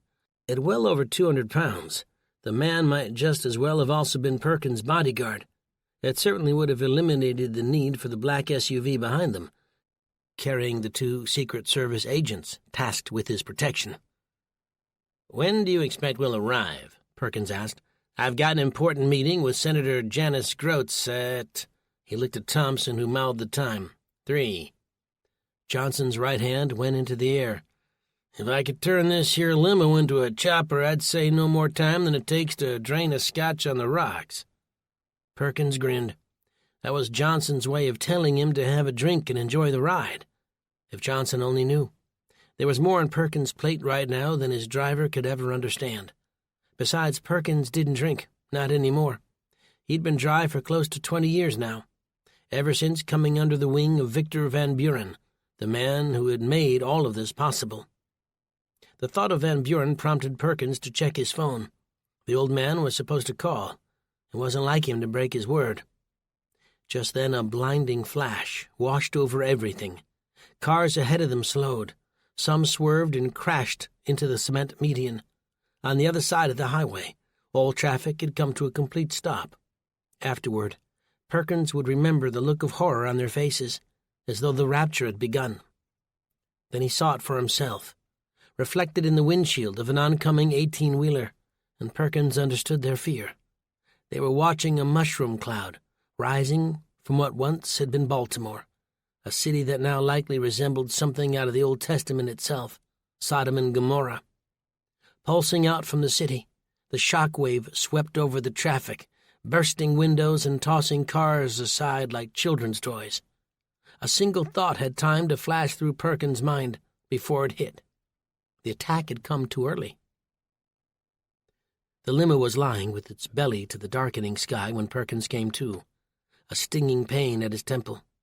He touched the area with his hand and it came away red. The bulletproof windows had resisted the blast wave, but the car had been tossed around like a leaf in the wind. On top of that, shards of glass from the shattered divider had sprayed him in the face. Next to him, Thompson, his eyes open, stared blankly into space.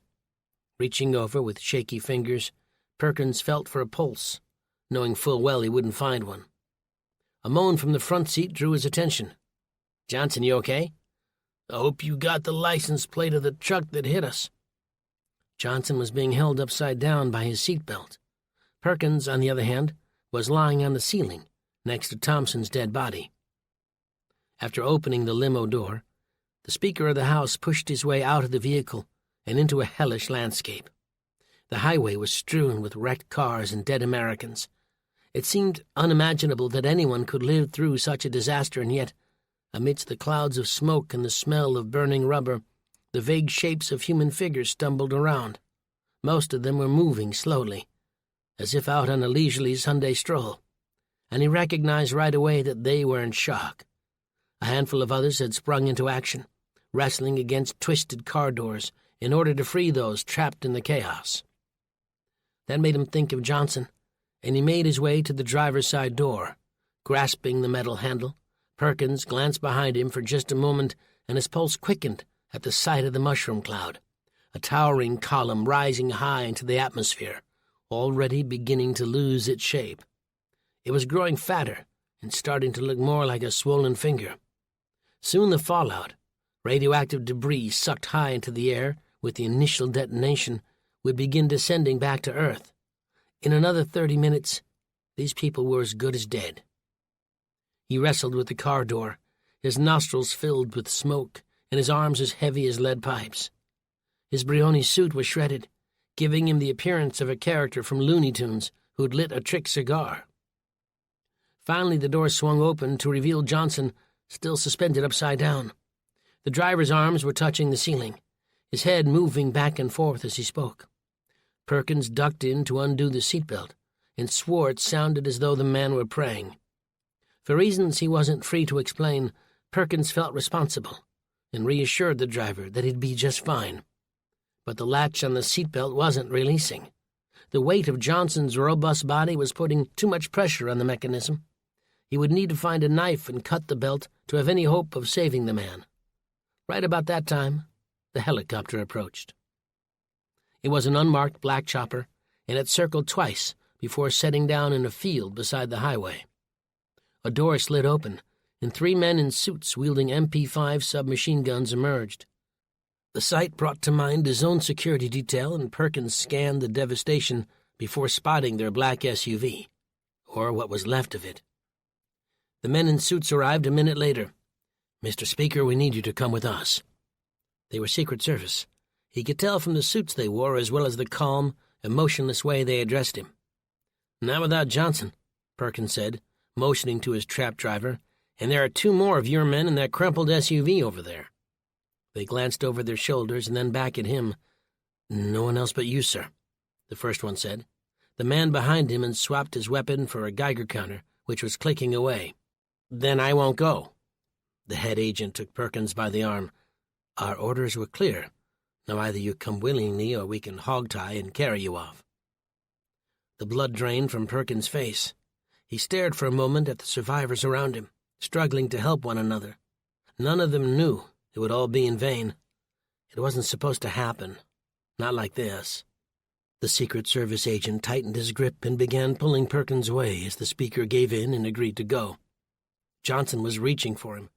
"Don't leave me, please, don't leave me." But like much of life these past few years, Perkins didn't have a choice.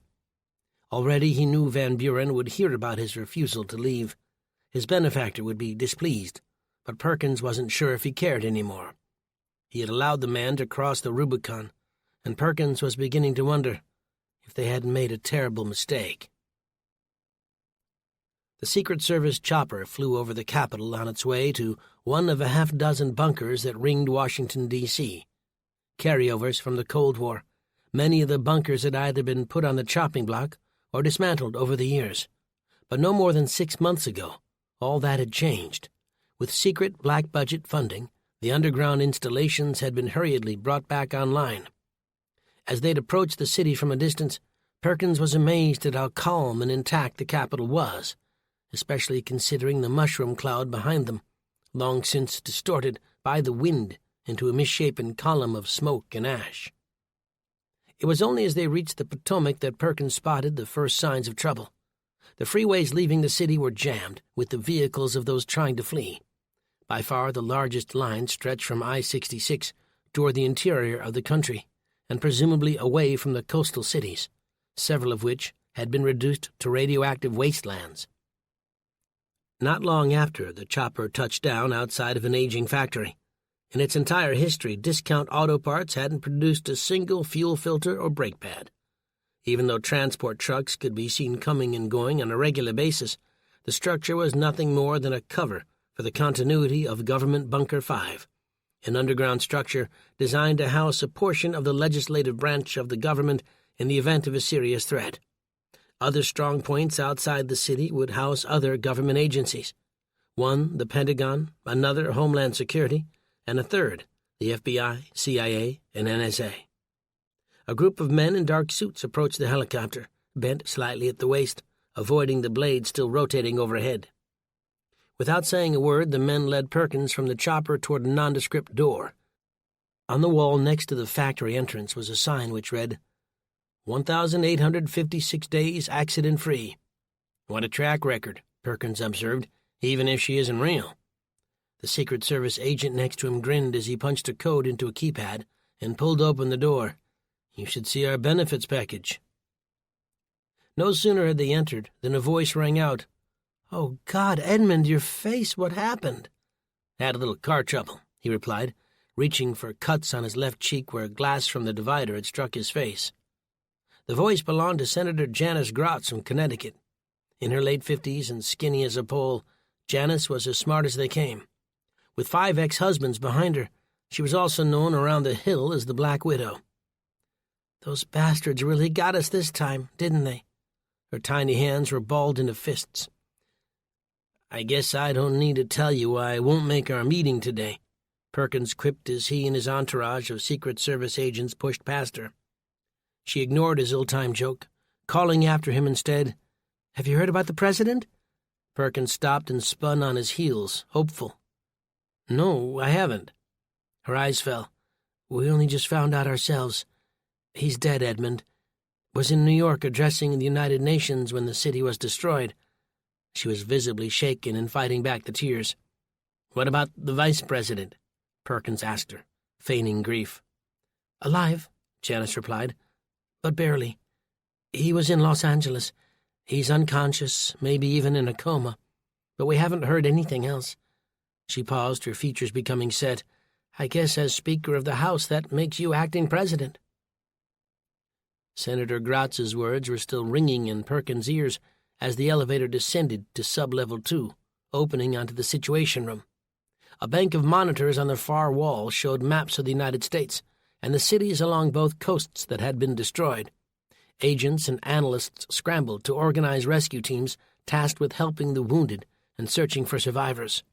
So much needed to be done. Portable mortuaries needed setting up. The emergency alert system needed to begin broadcasting messages to Americans on how to stay safe from the fallout. The list was never-ending. The faces of representatives from government agencies headquartered in other secret bunkers around the Capitol appeared on each of the screens. They were waiting for direction, for a leader who could help them find a way out of this mess. If the president or vice president were around, this was where they would be. It wasn't long before all of the screens were filled. An analyst wearing a headset swiveled to face Perkins. "We're ready to begin." "Not just yet," Perkins replied. "First get me an encrypted line to Sugarloaf Mountain." Victor Van Buren sounded euphoric as he answered the line. "I would normally be cross you took so long to report in, but under the circumstances I find myself in a rather forgiving mood. Are you alone?" "For now," Perkins told him, trying to calm the rising panic in his voice. "There's a room full of people next door waiting for me to act presidential." "Then all is unfolding as we intended." "Not exactly." Van Buren's smooth voice became icy. "What do you mean?" "Vice President Trindle, he's still alive." "Really? He must have been right at the edge of the blast radius," Van Buren said almost to himself. "But he may be in a coma," Perkins assured him. "At least that's what I've heard so far." Van Buren paused, presumably to savor the Earl Grey he was always drinking. "Then you'll need to make sure that he never wakes up." Perkins went to respond, but the line was already dead. Chapter 2. Present. Paul Edwards opened his sleepy eyes as the strangely shaped mountain came into view. From its flattened crest rose a crop of tightly packed trees, and his first impression was that it resembled a stumpy loaf of bread. Rubbing at his eyes, he couldn't help wondering whether he was still asleep. "Looks kind of like an old man wearing a bad toupee," Susan observed from behind the wheel of Buck's Hummer. The convoy leaving Atlanta had pulled over somewhere outside of Memphis, and they'd swapped places. During their race south to rescue Susan and Autumn, the two men hadn't slept more than a handful of hours, and before long the exhaustion had started catching up with them. Paul glanced into the back seat to find Buck out cold, a patch of blood staining his bandaged wound. The young soldier who'd talked his commanding officer into allowing them to come along, Paul thought his name was Brett, had said they were heading for a bunker somewhere outside the city, but they'd already driven through 3 states over the course of several hours. As the long column of military and civilian vehicles drew closer to the mountain, Paul could see it stood in the middle of the lake, like a medieval castle, surrounded by a deep moat. A pontoon bridge spanned the waterway, and as the first vehicles began to cross, Paul was suddenly sure they were about to enter the most secure piece of real estate in the country. Autumn leaned forward from the back seat, staring through the windshield, wide-eyed. "Are we there yet?" "Seems that way," Paul replied. "How's your grandpa doing?" She touched the side of his neck with the pads of her fingers and waited, He's got a pulse. Autumn's eyes rose to a place just over Paul's shoulder. Holy cow!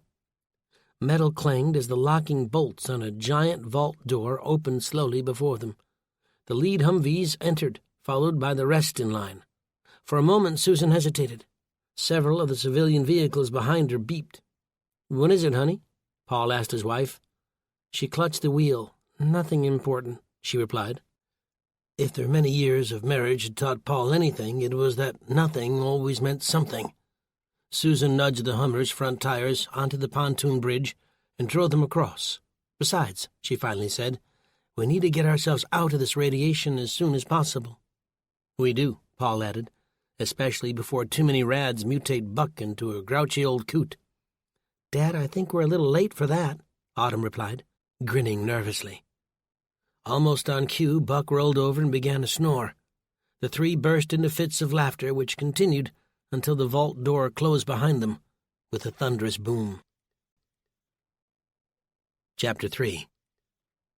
The row of military and civilian vehicles traveled down a dimly lit tunnel into the heart of the mountain. Reflectors embedded into the asphalt, as well as small cage lights mounted on the passageway's walls, were the sole source of illumination. Paul stared ahead as a new light in the distance appeared. Somehow, seeing it eased the tightness building inside his chest. He cracked the window slightly and caught a whiff of car exhaust, mixed with concrete. It almost felt like they had entered the underground parking for some shopping mall, a perception that was only reinforced when they came to an open area. On one side, in neat rows, were dozens, perhaps hundreds of vehicles of all kinds. Cars, trucks, family vans, and even a few motorhomes. But it was what he spotted on the other side that brought all of that tension roaring back.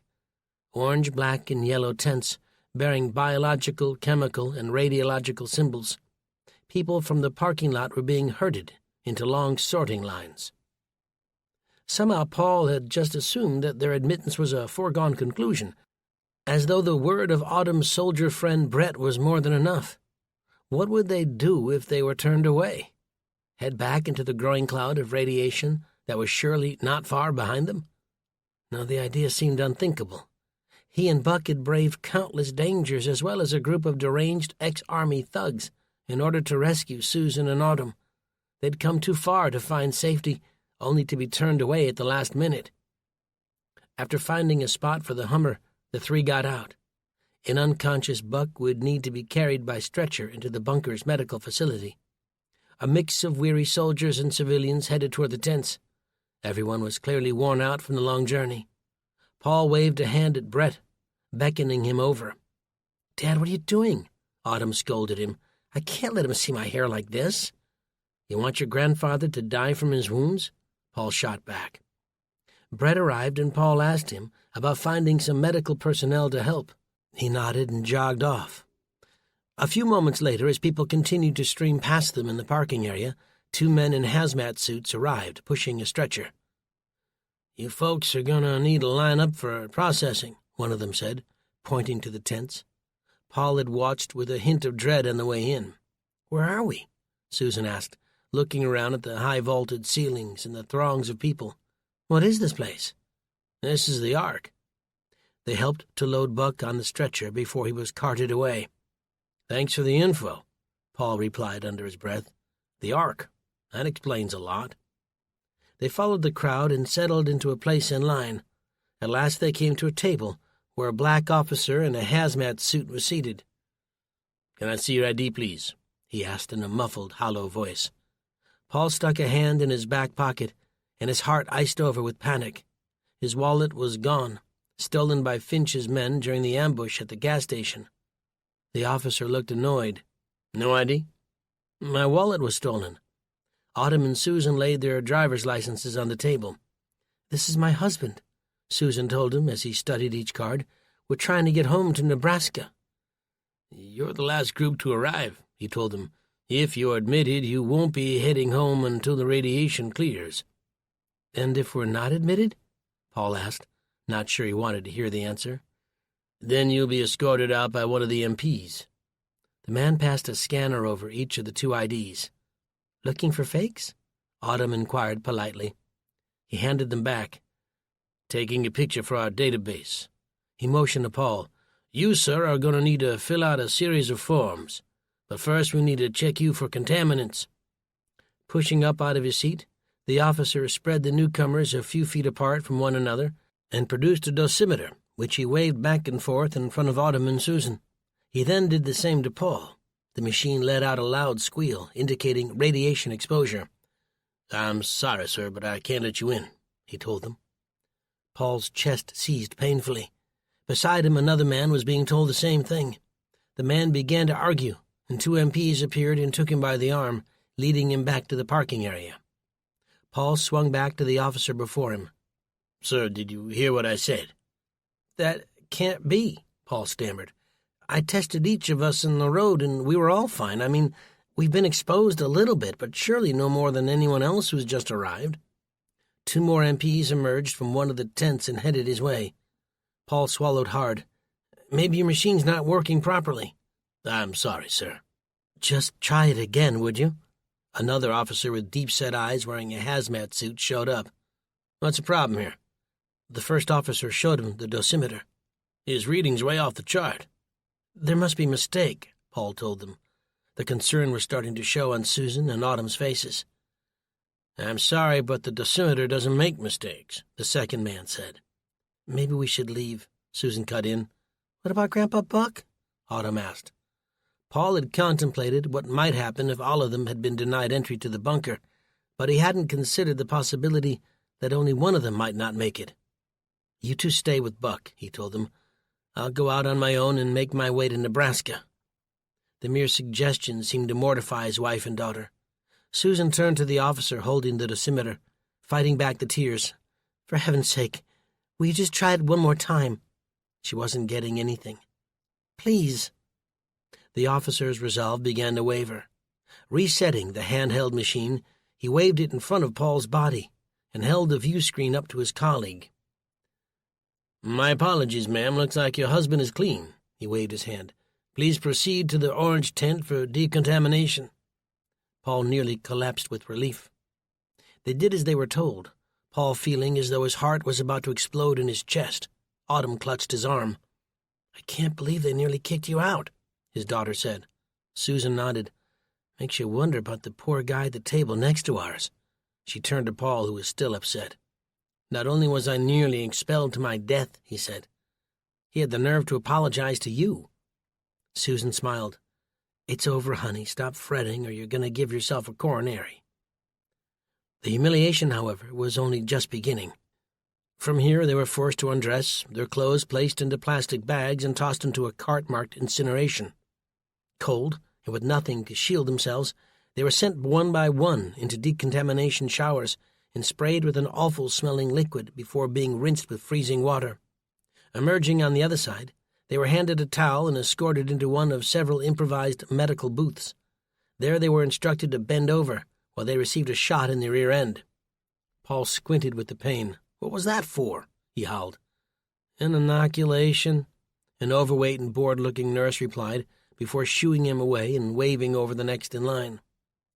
Finally they came to a final tent, where each of them was handed a bundle of clothing and given a small dressing room to change in. Paul did as he was told, and emerged at the same time as Susan and Autumn. The look on his daughter's face was priceless. Despite having suffered the humiliation of being stripped, showered, and inoculated in the behind, the thought of wearing a beige tunic and trousers was somehow too much. "I look like something out of a Kanye West fashion show," Autumn cried in despair. "We all do, honey," Susan said, curling an arm around her daughter.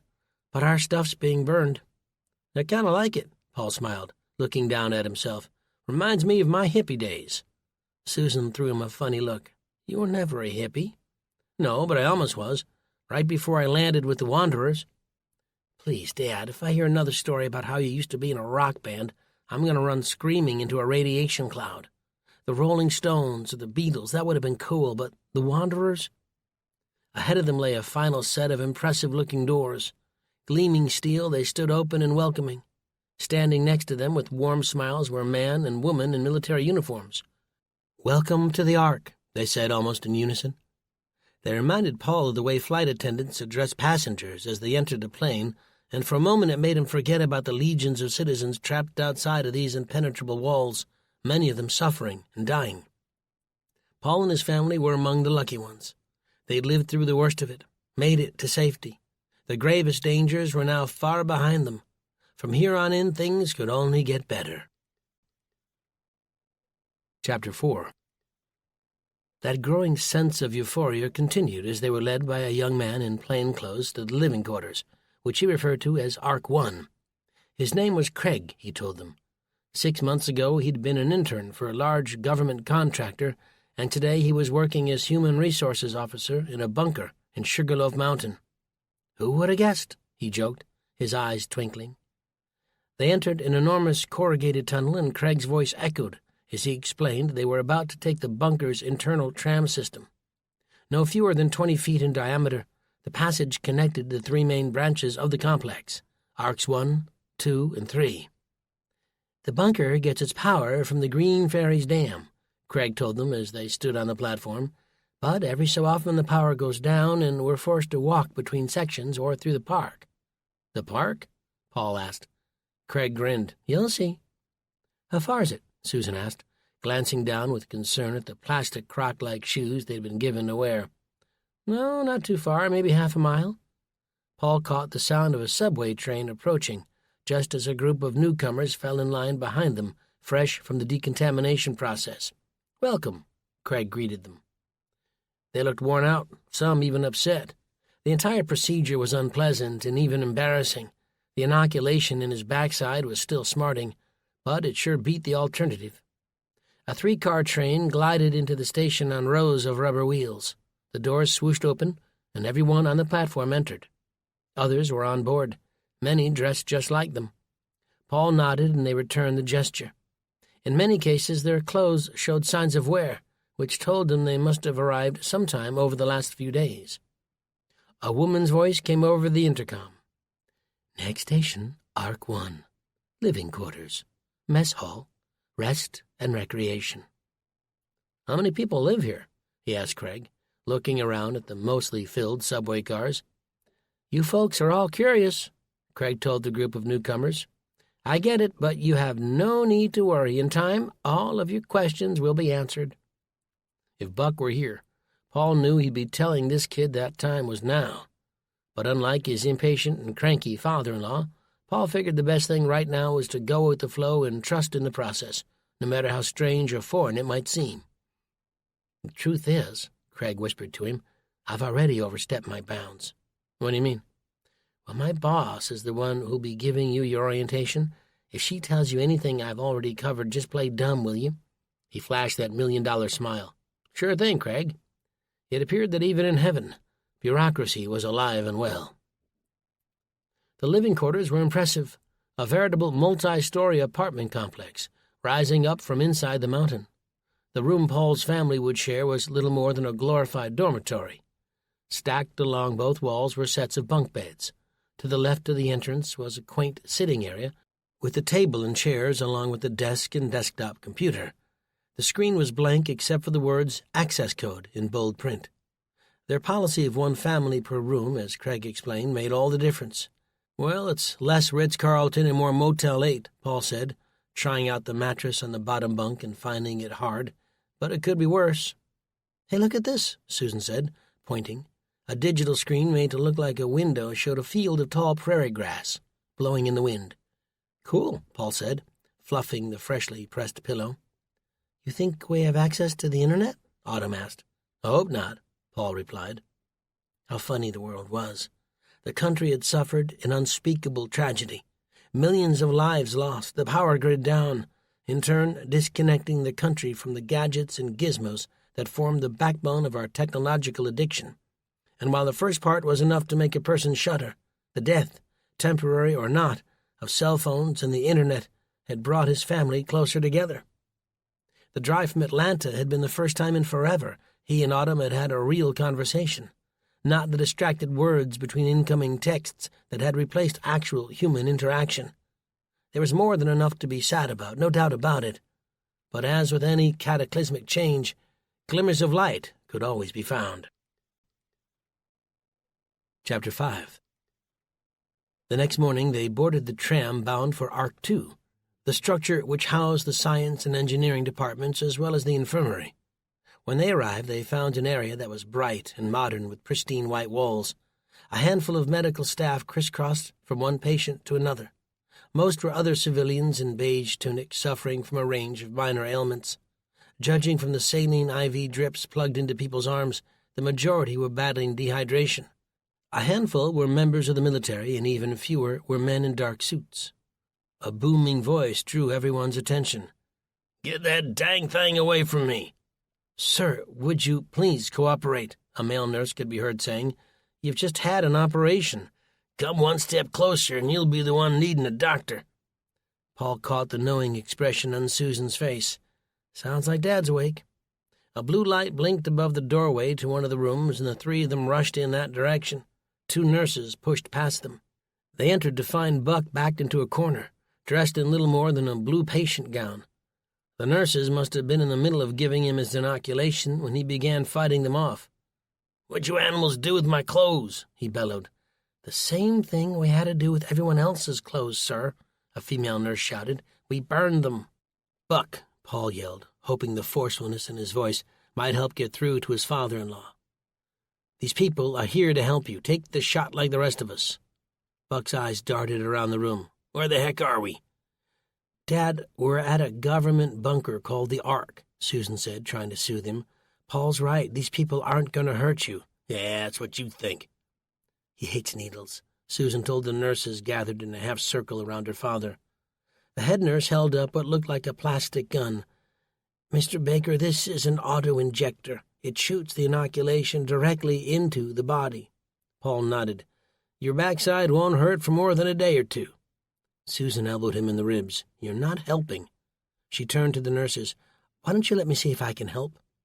As his daughter approached, Buck's arms fell to his sides, his face returning to a measure of sanity. Slowly, Buck pulled the drawstrings of his robe and tied them together. With the awkward balance of a man who'd come awake in the middle of the night, Buck moved to the examination table and sat down. "You're in remarkable shape for a man your age," the head nurse told him. "But what you need now, Mr. Baker, is some rest and relaxation." Buck seemed to agree. Susan put her hand on his good shoulder. "Now roll over onto your stomach and undo the back of your robe," the nurse said in a soothing voice. Buck hesitated. "Go ahead, Dad, you're okay."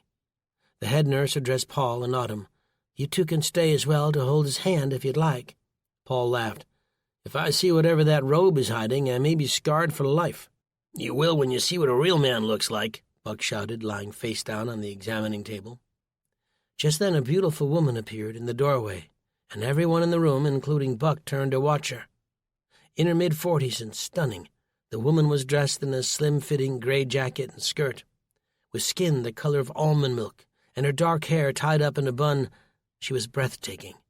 Despite her beauty, there was something about this woman that made it clear she wasn't to be trifled with. Her gaze shifted from Paul to Susan, then to Autumn. "Ava Monroe," she told them. "I'm Director Van Buren's assistant. The 3 of you need to come with me." They looked from one to another with a growing sense of unease. Were they in trouble? If ever Buck had reason to jump around and create a scene, it was now.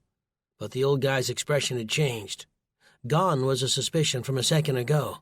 Buck's face was strangely gentle, and Paul couldn't shake the impression that his father-in-law had just experienced one of those rarest of emotions, love at first sight. Chapter 6. They were standing outside the infirmary in a brilliantly lit hallway that looked like something from a spaceship. "There's no need to worry," Ava told Paul, pressing flat the seams of her skirt. "You and your family are not in trouble. I'm simply here to give you a tour of the facility." The air escaped his lungs along with his anxiety. "Our own private tour?" Susan asked with a touch of suspicion. His wife's striking red hair was tangled and unkempt, and Paul could see she was feeling self-conscious in the company of a woman this beautiful. "What'd we do to deserve the VIP treatment?" Ava's lips nearly curled into a grin, but didn't. "Believe me, none of you are being given special treatment. As we make our way through the Ark's various facilities, we'll be seeing lots of other groups. Mr. Victor Van Buren thought that since we'll all be spending some time together, it was best that our civilian guests be shown around." "Van Buren?" Paul said. "He run this place?" "Think of him as the appointed mayor." Susan shook her head. "What you really mean to do is show us where we can and can't go." Autumn tugged at her mother's sleeve. "Mom, be nice." Ava paused. "Please let me remind you, Mrs. Edwards, that you and your family are currently in a top-secret government facility. Our instructions were to seal the blast doors and leave civilians on the other side, and yet the director defied protocol and did exactly the opposite. And you're right, some parts of the facility are strictly off-limits, but that's to prevent sensitive information being leaked to the very people who may wish to destroy us." The muscles in Susan's face settled. "You're absolutely right. Please, accept my apology." "Hey, this whole situation is messed up," Paul chimed in. "We've been through a lot in the last few days, and tensions are high. We don't mean any disrespect." "And none was taken," Ava replied. "Whether we like it or not, we're all in this together. Part of that means learning to trust one another." She motioned to Buck, who had wheeled his bed over for a better look. "As for your father, once he's back on his feet, I'll show him around personally." Buck leaned back with a grin that covered his entire face. "I'm sure he can't wait," Paul said. They were on the tram when Ava described the bunker's layout. "As you may have already discovered, portions of Sugarloaf Mountain were hollowed out to accommodate the bunker's 4 main facilities. Arc 1 is a 10-story structure, which houses the living quarters along with a mess hall and entertainment area. Meals are served at 0900, 1200, and 1800, respectively. 45 minutes is the allotted time to eat. Miss your window, and you don't eat." Autumn crinkled her lip. "Ouch." The entertainment area contains a movie theater with seating for 300. Nearby is a games room where residents can unwind playing pool, foosball, table tennis, cards, what have you. "What's table tennis?" Paul asked. Susan punched his shoulder. Ping pong? I knew that." The tram sped through the tunnel as Ava went on. "For those who are so inclined, the living quarters also house a fully equipped gym." "Sounds more like a country club than a bunker," Paul observed. "That's precisely why we don't use the term bunker," Ava replied.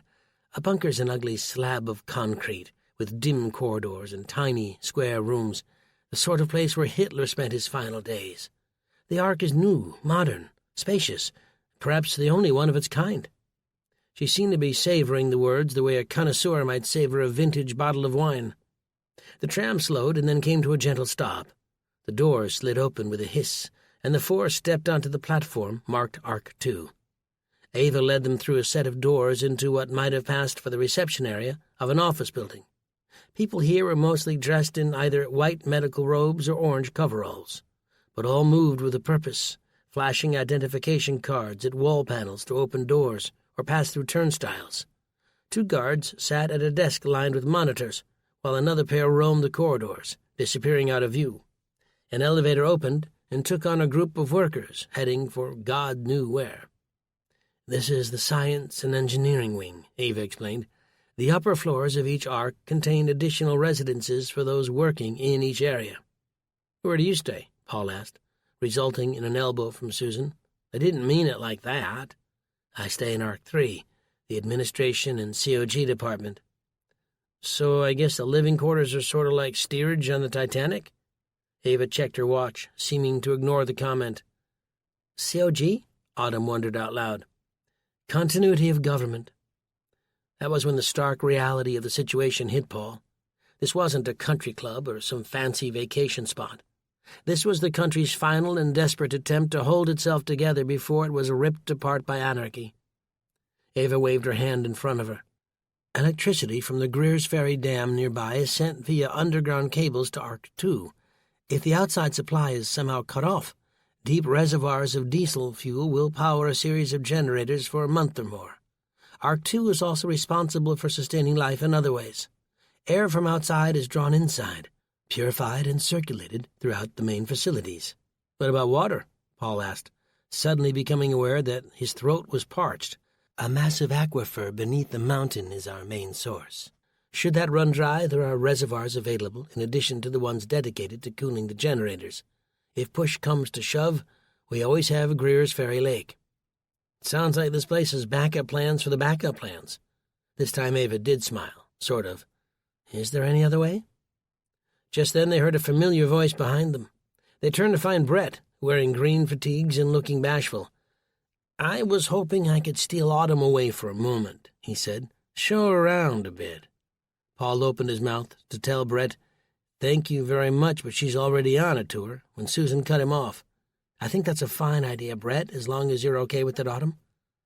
His daughter was beaming. Her cheeks, touched with the remains of a summer tan, now glowed a brighter shade of red. The two of them left, leaving Paul concerned. "I don't think that's such a good idea," he half-whispered to Susan. "I knew what you were going to say, and I think you need to relax a bit." "Relax? We hardly know this boy." Susan fixed him with one of those stares which usually signal trouble. "That boy is the only reason we're alive right now. If it wasn't for him, we'd probably be dead along the interstate from radiation poisoning. Besides, he's kind of cute, and Autumn could use the distraction." "That's what you thought about the last one, and look what happened there." He had a point, and he could see it slowly registering in Susan's eyes. Chet had also seemed nice before Susan had been forced to plunge a knife into his back. "This one's different," she protested. "I can feel it in my gut." Paul folded his arms. Brett had need to lend them a hand. She was right about that. She was also right about him saving their lives. Paul swallowed hard, making an audible clicking sound. "Okay, but the first sign of trouble, and I'm calling it off." Susan smiled. "Your daughter's a stronger person than you sometimes give her credit for, Paul." He winced. Perhaps she had a point there, too. Arc 3, the administrative area, was the next stop on their tour. This place was occupied almost entirely by military personnel, along with government types in dark suits. Ava led them up a few floors and into an impressive command center. The focal point was a semicircular wall brimming with giant screens. Each displayed a map with a portion of the country. Many showed red blobs, which Ava told them represented nuclear fallout. Facing that wall were rows of desks with men and women in front of computers wearing headsets. There was so much frantic action that it was difficult to catch more than a word or two from any one of them. As they were turning to leave, another tour group of wide-eyed civilians entered behind them. More and more, this was starting to feel like a trip to Disney's Epcot Center. "In a worst-case scenario," Ava told them once outside, "the remaining congressmen and senators will take up residence here to continue running the country." "But this place already seems kind of full," Paul noted. "I mean, there are over 500 members of Congress with another 400 in the Senate. Where'd you put them all?" She didn't answer, not at first, but Paul thought he already knew the answer to that. "But what about the rest of us in the living quarters?" Ava looked grim. "You're right. The Ark is already operating at near full capacity. Let's just hope we never need to make those kinds of decisions." By the time they reached the fourth and final area of the bunker, the heavy mood had been dispelled. "So this is the park we've heard so much about," Susan exclaimed as they exited the airlock. All at once Paul was hit with a barrage of sensations. A cool breeze, the smell of pine trees, and another sound he couldn't believe. "Are those real birds I hear chirping?" Ava nodded with pride. The size of the place was more than impressive. If each of the other arcs formed a triangle, then the edges of the park probably touched each of the tunnels connecting them. Paul glanced up at the ceiling, only to shield his eyes from what looked like a glaring sun. "How is this possible?" "An LED projector that emits white light in a spectrum designed to mimic rays of sunlight," Ava explained.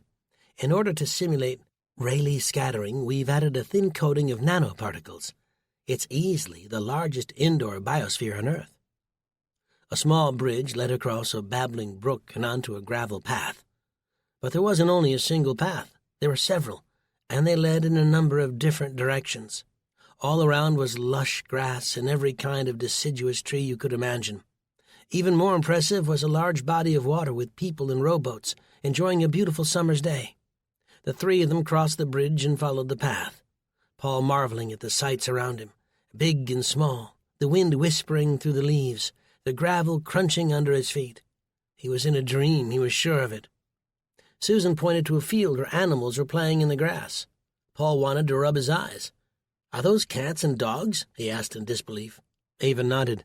"We have over 50 species in the park, all of them specially bred to coexist in the Ark. We've tempered their more aggressive genetic traits." In a moment I just know Susan's going to nudge me to stop snoring." Susan giggled, sounding like the young woman he'd known years ago. "When I told you the ark was one of a kind, I wasn't exaggerating," Ava told them. "Like the real sun, the lights above will track across the sky, changing to shades of red, orange, and yellow. In the evening, another set will illuminate to simulate stars. We knew how important it was for the human psyche to have reminders of the outside world. This is why the digital windows in your living space show scenes of the outdoors, and why we included a park filled with the sights and sounds of nature." Paul shook his head in amazement. Cats and dogs getting along. If ever I needed proof that the world was ending, this was it. "But this isn't the end," Ava told him. "Think of it as a new beginning." She smiled, this time for real. If ever there was a Garden of Eden, Paul thought, this was it. Chapter 7. Autumn was on the main floor of Ark 1, doing the last thing she would have ever expected. Before her, Brett slid across the smooth wooden floor, releasing the heavy bowling ball with the flick of his wrist and watching as it spun towards its target in lazy circles. His pose made Autumn giggle, right arm in the air, right leg behind him and pointed at an unusual angle. The shiny black ball roared forward, barreling into the stack of pins, knocking them all over. "Strike!" He straightened, a beaming smile on his lips, his spiky blonde hair and handsome features accentuated by the warm glow of the lights overhead. He was still wearing his military uniform, which made him even more irresistible. Brett tumbled into the seat beside her. "Guess that means I won the bet." "What bet?" He grinned. "You don't remember? If I won, you'd let me treat you to lunch. If you won, you'd let me treat you to lunch." Autumn laughed. "I don't remember having that conversation."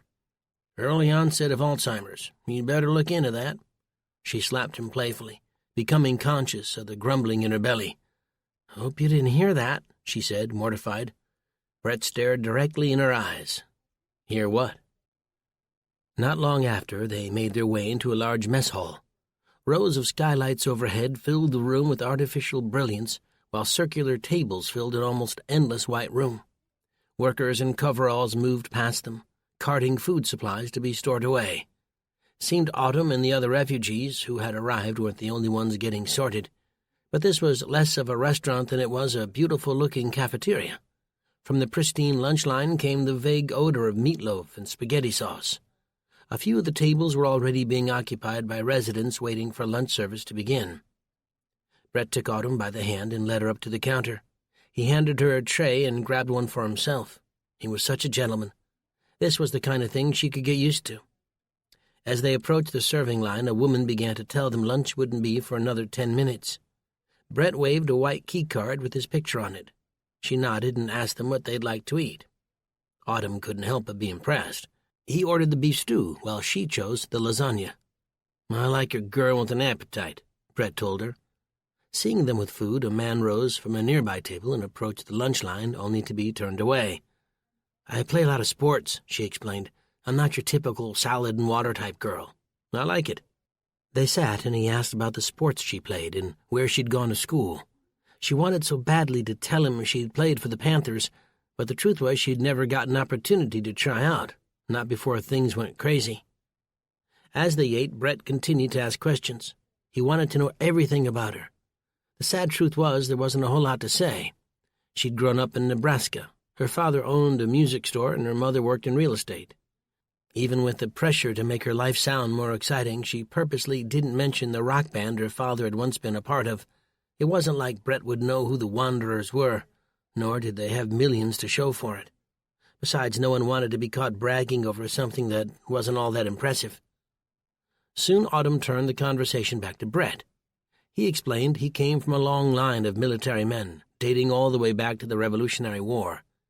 Then the topic of Brett's father came up, and his mood began to shift. In 2003, his dad had gone to Iraq and never come home. His eyes welled up with tears, but he fought them back. "I was only 6 years old," he told her. "Young enough that I didn't understand why, but old enough to feel the heartache." She reached out and touched his hand. It was trembling. When the figure appeared, casting them both in shadow, Autumn immediately retracted her hand. He was an older man dressed in a dark suit, 60, maybe 70 years old, with clouds of curly white hair in the back. His face was strangely shaped, too, wide at the temples and tapering down to a thin, bony chin. "Good afternoon, Brett," he said before turning in her direction, "and good afternoon to you, Miss Edwards. I trust you and your family have gotten settled all right?" She nodded, feeling uneasy but not knowing why. The man was grinning, yellow tar between his teeth from age or too many cigarettes. "Excellent," he replied, before the muscles in his face relaxed. He reached out and plucked a small flower from behind her ear.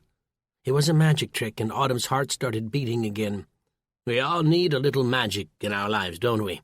He handed her the violet. "Consider this a gift for a beautiful young woman." Autumn took it and did her best to smile. "I'm Director Van Buren," he said. "You may already be aware that I run this facility. If there's anything you need, anything at all, please don't hesitate to let me or my assistant, Ms. Monroe, know about it." "I will," Autumn said sheepishly.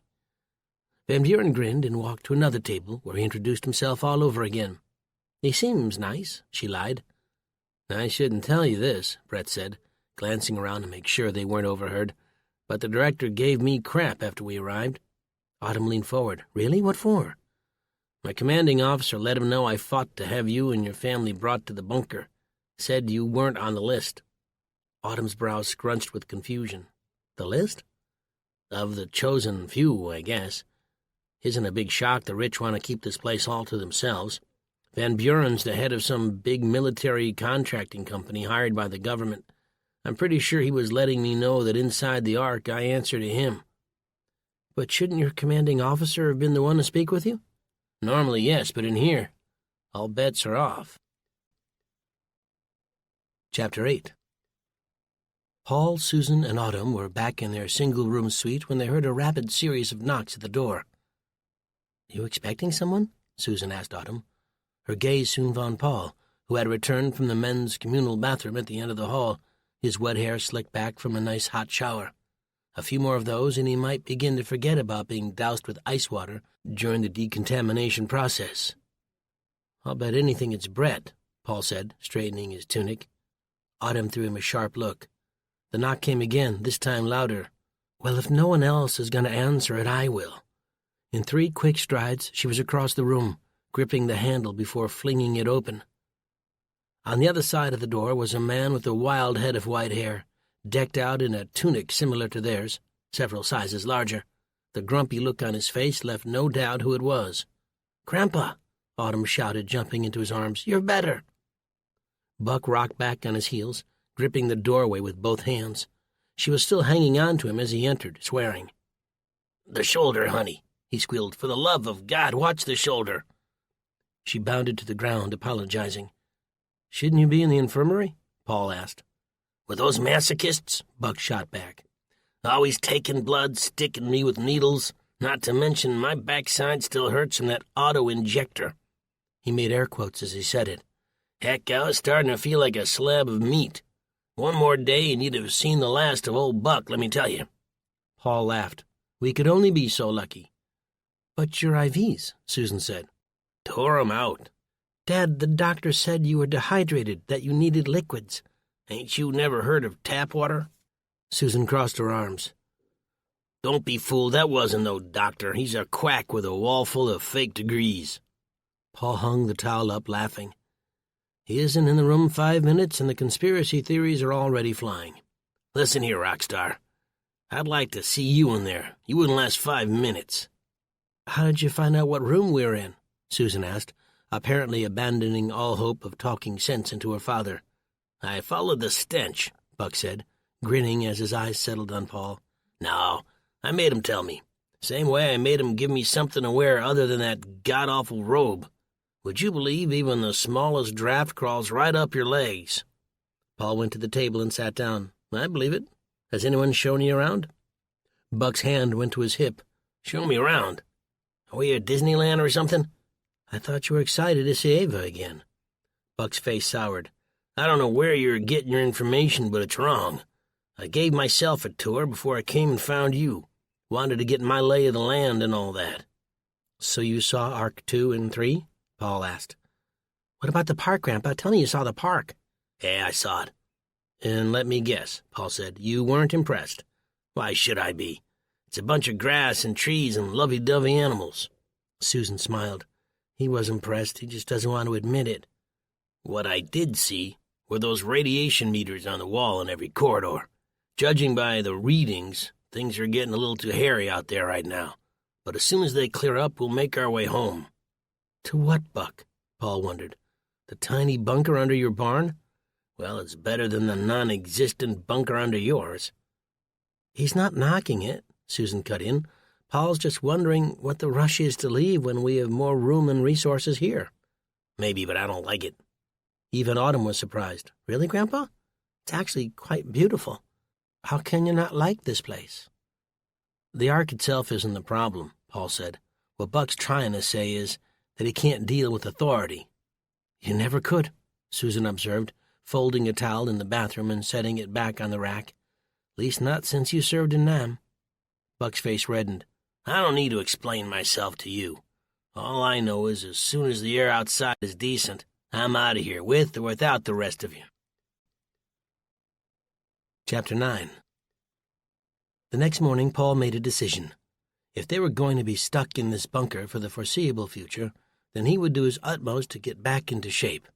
His first task was to find Craig and beg him for a pair of shorts, sneakers, and a T-shirt. It took some time to find the man, and when he did, the expression of confusion on Craig's face wasn't a complete surprise. From what Paul had seen so far, the military, scientific, and political personnel in the complex had little time for luxuries like staying in shape. They were a busy bunch, securing the facility and organizing a response to the terrorists who had done this, while trying to maintain at least a semblance of government. It was the busy bees, wearing the science lab coats, who puzzled him. Why were they always rushing about so frantically?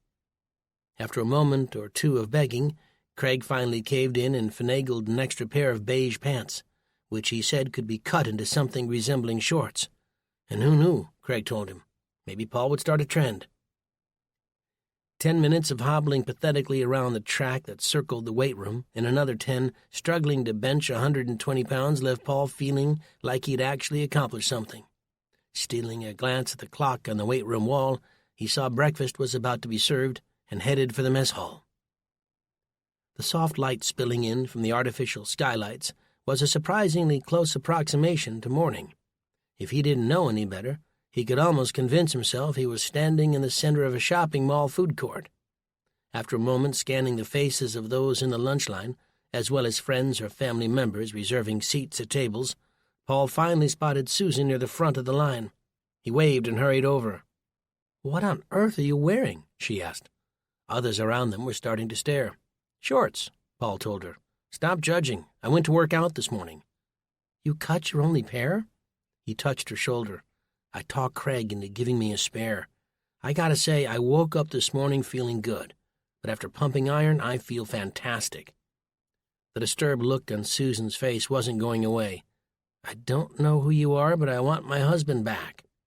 Paul laughed, grabbing a handful of extra meat on his right love handle. "Give me a month and this stuff will be gone. I'll look like an Adonis. You won't be able to keep your hands off of me." He could see she was trying not to smile. The lunch line inched forward. "You've lost your mind." She grew serious. "Do you really think we'll need to be here that long?" she asked. There was an innocence to her question that touched Paul's heart. "Honestly, I don't know. It could be less or it could be more. When Buck and I left Nebraska to come find you in Autumn, the only thing on our minds was keeping you both safe. What does it matter if that's here or in a cramped bunker buried under Buck's hay barn?" He caught her eye and saw something there. "You're not in as much of a hurry to leave either. I can see it." "Don't forget I know you, honey," Paul said. "You're afraid that if you let down your guard, this place will grow on you, and you might never want to go." After they got breakfast, Paul a cup of fruit and a mineral water, Susan 2 eggs, bacon, and hash browns, Paul and Susan found a seat. "Did you know that next to the weights is a music room?" he told his wife. She cut open her egg, sunny side up, and let the yolk slowly cover the bottom of her plate. "You must be happy." "Happy? I'm thrilled. I saw a rack of acoustic guitars by the back wall.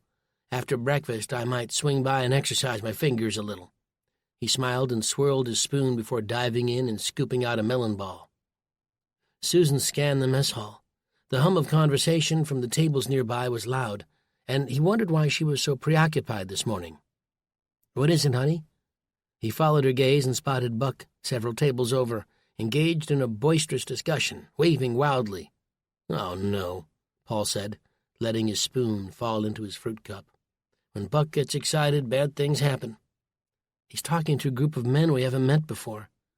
Your father may not be the most agreeable man on the planet, but he's certainly no wallflower. Paul, go over there and sit with them." "What?" "Look, you know my father. He's probably trying to convince them the moon landings were faked." Paul wasn't convinced, but she wore the pouty face that always got her way. "You know his heart's in the right place," she said. "He's probably hurt because we didn't back him up yesterday." "I'll go," Paul said, "but mainly because I'm sure those poor folks are too polite to admit he's driving them crazy." Paul got up and headed over, past a young family of 5, and a table of men and women in military uniforms. As he drew nearer, Buck's voice grew louder and louder, until there was no longer any doubt what he was talking about.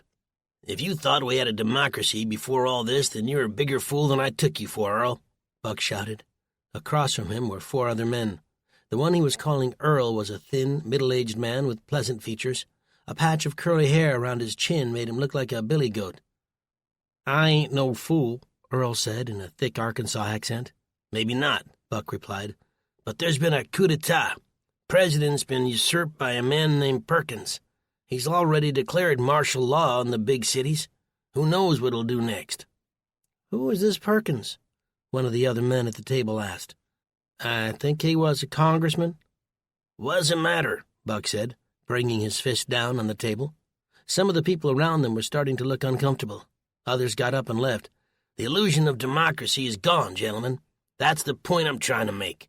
We're living in a dictatorship, unchecked executive powers. President Saddam Hussein." "You don't know that," Paul said from behind him. Buck turned, his cheeks blooming red.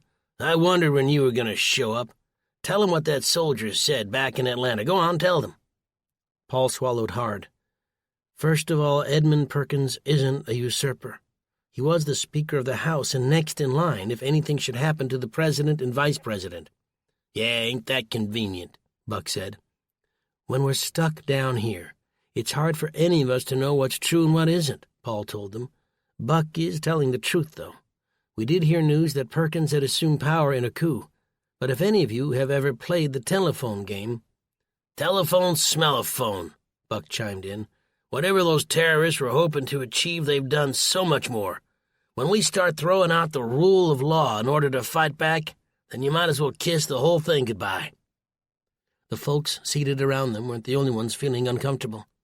Paul didn't think this kind of talk, true or not, did anything to help the people who'd come here searching for a safe haven. Paul had faith that whoever the new president was, he would do everything in his power to uphold the Constitution and restore the rule of law. On that front, he did agree with Buck. Without those 2 things, there was no longer a country worth fighting for. Chapter 10. Later that afternoon, following a stint in the music room tuning guitars, Paul borrowed the Gibson acoustic and brought it to the park. Getting there from Arc 1 wasn't all that difficult. Each of the 3 main facilities had their own access point. In this case, a pair of heavy steel doors led to a kind of airlock. The purpose was to maintain the park's environmental conditions while also ensuring that none of the wildlife escaped. A woman standing next to Paul in a white lab coat was holding a plastic container with a sandwich. "Lunch break?" Paul asked, making polite conversation as the group shuffled into the airlock. She nodded. "We don't get much time to eat, but I find the park relaxing, so I try to make the most of it." "I couldn't agree more." The strap holding the guitar to his back was over his shoulder, and he gripped it with one hand to make sure it didn't hit someone. The airlock quickly filled up. Lunchtime rush, Paul supposed. Soon a red light became green and the forward hatch opened. "I'm new here," Paul told her as they began moving out. Already he could hear birds chirping in the distance. "Yes, I can see that." He smiled. "I was given a tour the other day, and I couldn't help but wonder." He paused, searching for the most diplomatic way of asking, "What exactly do you science folks do around here?" Smiling, the woman looked up at him. She was shorter by about a foot, with pale skin and tightly cropped black hair. "The trees, bushes, flowers, and grass you see in the park?" she said, motioning around her. "That's us." "Oh, yes, that makes sense. You're a botanist." "Some work in genetics, breeding the aggression out of some of the wilder beasts." "I'm sure I know a human or two who could use some of that." She smiled politely. "I heard there was a jaguar in here somewhere," he said, kicking a stone off the gravel path. Her face lit up. "There is. Her name is Inti, after the Incan sun god. But I've only seen her once. She's magnificent. To answer your question, the bulk of my colleagues work in virology." That last part took a second to sink in. "Virology? Doing what?" "I'm not sure," she replied, tightening her grip on her sandwich container. "I guess you could say I don't have a need to know. Maybe you should ask one of them yourself." "Maybe I will," Paul said, holding out his hand and officially introducing himself. "Victoria," she replied. "This is a good place, Paul. Don't ruin it by asking too many questions." She walked away then, leaving Paul to ponder whether she was offering him a bit of friendly advice or warning. Not long after, Paul was strolling along, soaking in the artificial sunlight, when he spotted a familiar face seated at a bench nearby. He swung his guitar around and began his best rendition of Moon River. Susan saw him coming, and her face lit up with surprise and embarrassment. He loved teasing her, and the playfulness of their relationship had kept them going through the rough patches any couple faced. As he drew closer, strumming and drawing hoots of encouragement from passers-by, Paul noticed Susan wasn't alone. Nestled in her lap was a tabby cat. When he was a few feet away, Paul dropped to one knee and ended with a grand finale. A small crowd had gathered around, and they applauded. Susan shook her head. "You're such a show-off," she chided him, as he set the guitar down and plopped into the seat next to her. "That's why you love me." Slowly the audience evaporated once they realized there wasn't going to be an encore. "What's her name?" Paul asked, decidedly uncomfortable. Susan dug out the cat's name tag. "Simba." "Cute?" "You're allergic, I know," she said. "But it says here he's hypoallergenic." Paul laughed. "I didn't know they were making cats the way they made pillows. Go on, pet her. See what you've been missing." With some reluctance, Paul reached out and stroked the animal's back. "Oh, come on, don't be a wuss. You don't pet a cat like it was a dog." She took his hand and used it to really massage Simba's back. Purring, the animal rolled over and exposed her belly. "See, she likes you." And much to Paul's surprise, he liked her too. The sensation of running his fingers through the cat's orange coat was more pleasant than he'd imagined. There was something almost relaxing about it. Staring at her belly, Paul noticed something strange. "You said this was a female." "That's what the collar says." "Why? Were you going to ask her on a date?" "It's just I don't see any nipples." Susan looked. "Yeah, you're right, that's weird." "I met a woman in the airlock on the way in," Paul told her. "She worked in the science facility and said they had botanists and geneticists who'd made everything in the park. Made. It sounds so strange when you say it that way."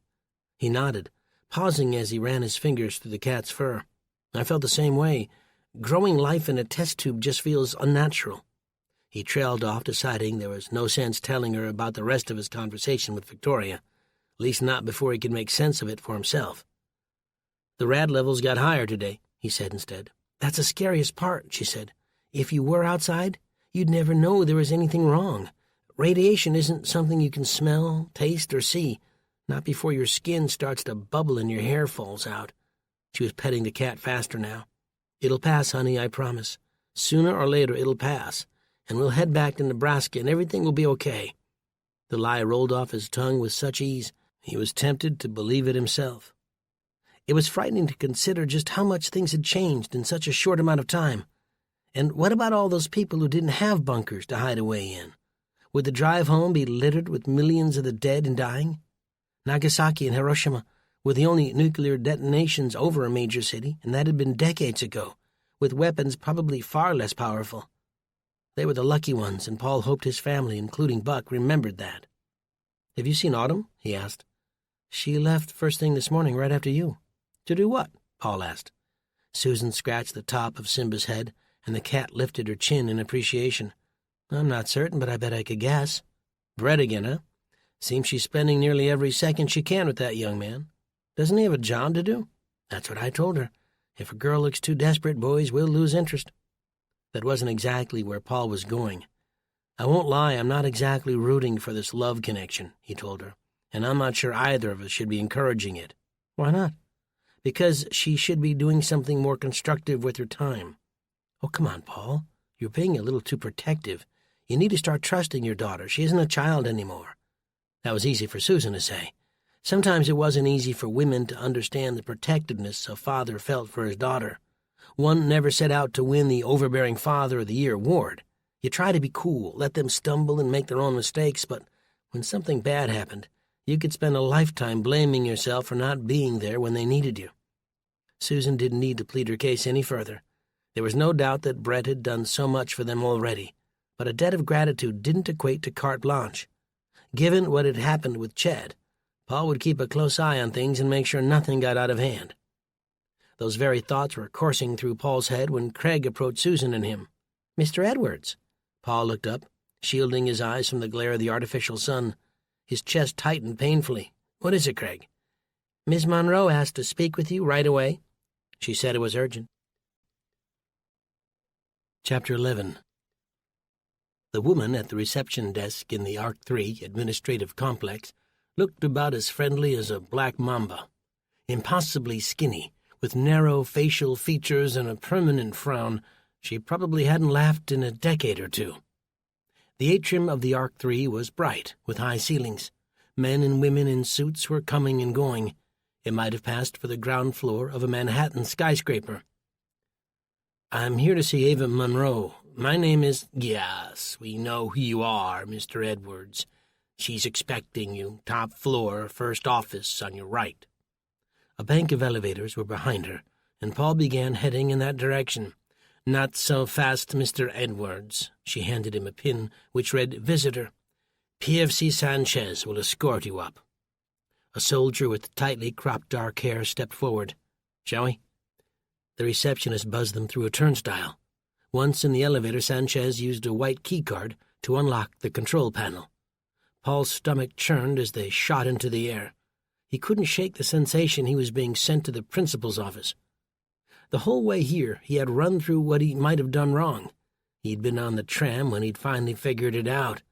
They discovered one of the guitars was missing from the music room and figured out he'd been the one who took it. A high-tech place like the Ark surely had cameras all over the place. The elevator doors swished open, and Sanchez motioned him forward. Ava's office door was open. The decor was simple enough. A desk, computer, and 2 chairs. It was more what was missing that struck him. Plants, pictures of family or beloved pets, the sort of things most people kept close at hand. "Thank you," she told the soldier who stood by the entrance. "Close the door behind you." Her voice sounded cold and a touch dismissive, and Paul couldn't help but notice how that frigid demeanor tempered her stunning good looks. "Grab a seat, please, Mr. Edwards." She indicated a chair on the other side of the desk. Paul did as he was told. "You can call me Paul." She smiled weakly. "Am I in trouble or something? I didn't see a sign-out sheet for the guitar. It needed a little tuning up, and I had every intention of bringing it back when I was done." He was babbling, and the confusion on her face told him it was best to shut up and let her do the talking. "This isn't about a guitar," she told him. "This is regarding a disturbing event which occurred in the mess hall." "I don't follow." "Your father-in-law, his name is Buck, I believe?" "Yeah, what about him?" She leaned forward and laced her fingers together. Her nails were short and devoid of polish, and Paul didn't notice a ring, not that he was looking for one. "He was heard spreading false information and frightening several of the other residents." "The rumors of a coup," Paul said, the pieces clicking into place. "Yes, that's exactly what they are. Dangerous rumors, and he needs to stop. I shouldn't have to explain to you how grave the country's predicament is at the moment. No, trust me, you don't. You may see them as harmless, but that kind of talk is a poison. A single careless comment could easily distort the delicate equilibrium inside the Ark, Mr. Edwards." "Paul," he interrupted. "A poison that eats away at the morale," she went on without taking a breath. "Losing that is akin to pulling a thread on a sweater. Before long, the whole thing begins to unravel." "And Buck's right to free speech?" She smiled condescendingly. "We want Buck to exercise his better judgment, just as you've chosen to exercise your physique." Paul's eyes went wide. "How on earth did you know about that?" Craig told us about your conversation earlier, and we commend you for keeping yourself busy in a responsible fashion. That's the point I'm trying to make. Buck has time on his hands, and you know what they say about idle hands. Yeah, they're the devil's workshop.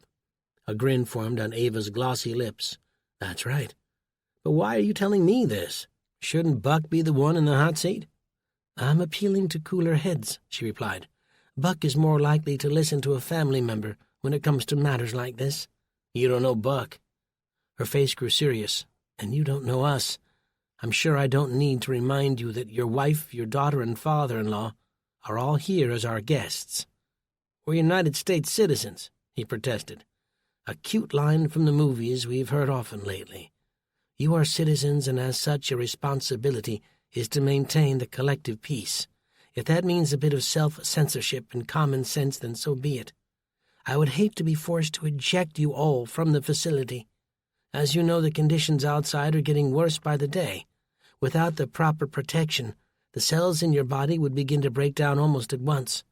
Radiation poisoning is a horrible way to go, let me assure you. She grinned again, opened a drawer, and produced a piece of cake. Do you like cheesecake, Mr. Edwards? No thanks. I just lost my appetite. The last thing he saw was her look of disappointment as he walked out, making sure to close the door behind him. Chapter 12. Still in the COG bunker on the outskirts of Washington, President Edmund Perkins entered the cramped office, closed the door, and took a deep breath. His body felt weak and his throat was killing him. In the last several days, he had been in meeting after meeting, trying to pull the country away from the brink. It wasn't a surprise that everyone wanted a piece of him. The Joint Chiefs of Staff, the heads of the FBI, CIA, NSA, DHS. The acronyms went on and on and on. He'd expected the loss of life to be dramatic, but he hadn't anticipated the toll it would take on him. In the days after the attack, sleep had evaded him. Whenever he closed his eyes, millions of dead Americans were staring back at him, their expressions filled with condemnation. He was a male version of Lady Macbeth, his hands soaked with blood he couldn't wash away. But they sure as hell hadn't died in vain. That was a mantra he'd taken to repeating whenever the thumping headaches became too much. Not unlike soldiers in past wars, these heroes had given up their lives to help forge a better America, a stronger America. It didn't matter that the recent dead hadn't volunteered or even known a battle was coming. Perkins settled into the plush leather chair and lifted the receiver of the red, encrypted phone on his desk. The line led straight to the Department of Defense. A soft female voice answered. Please authenticate.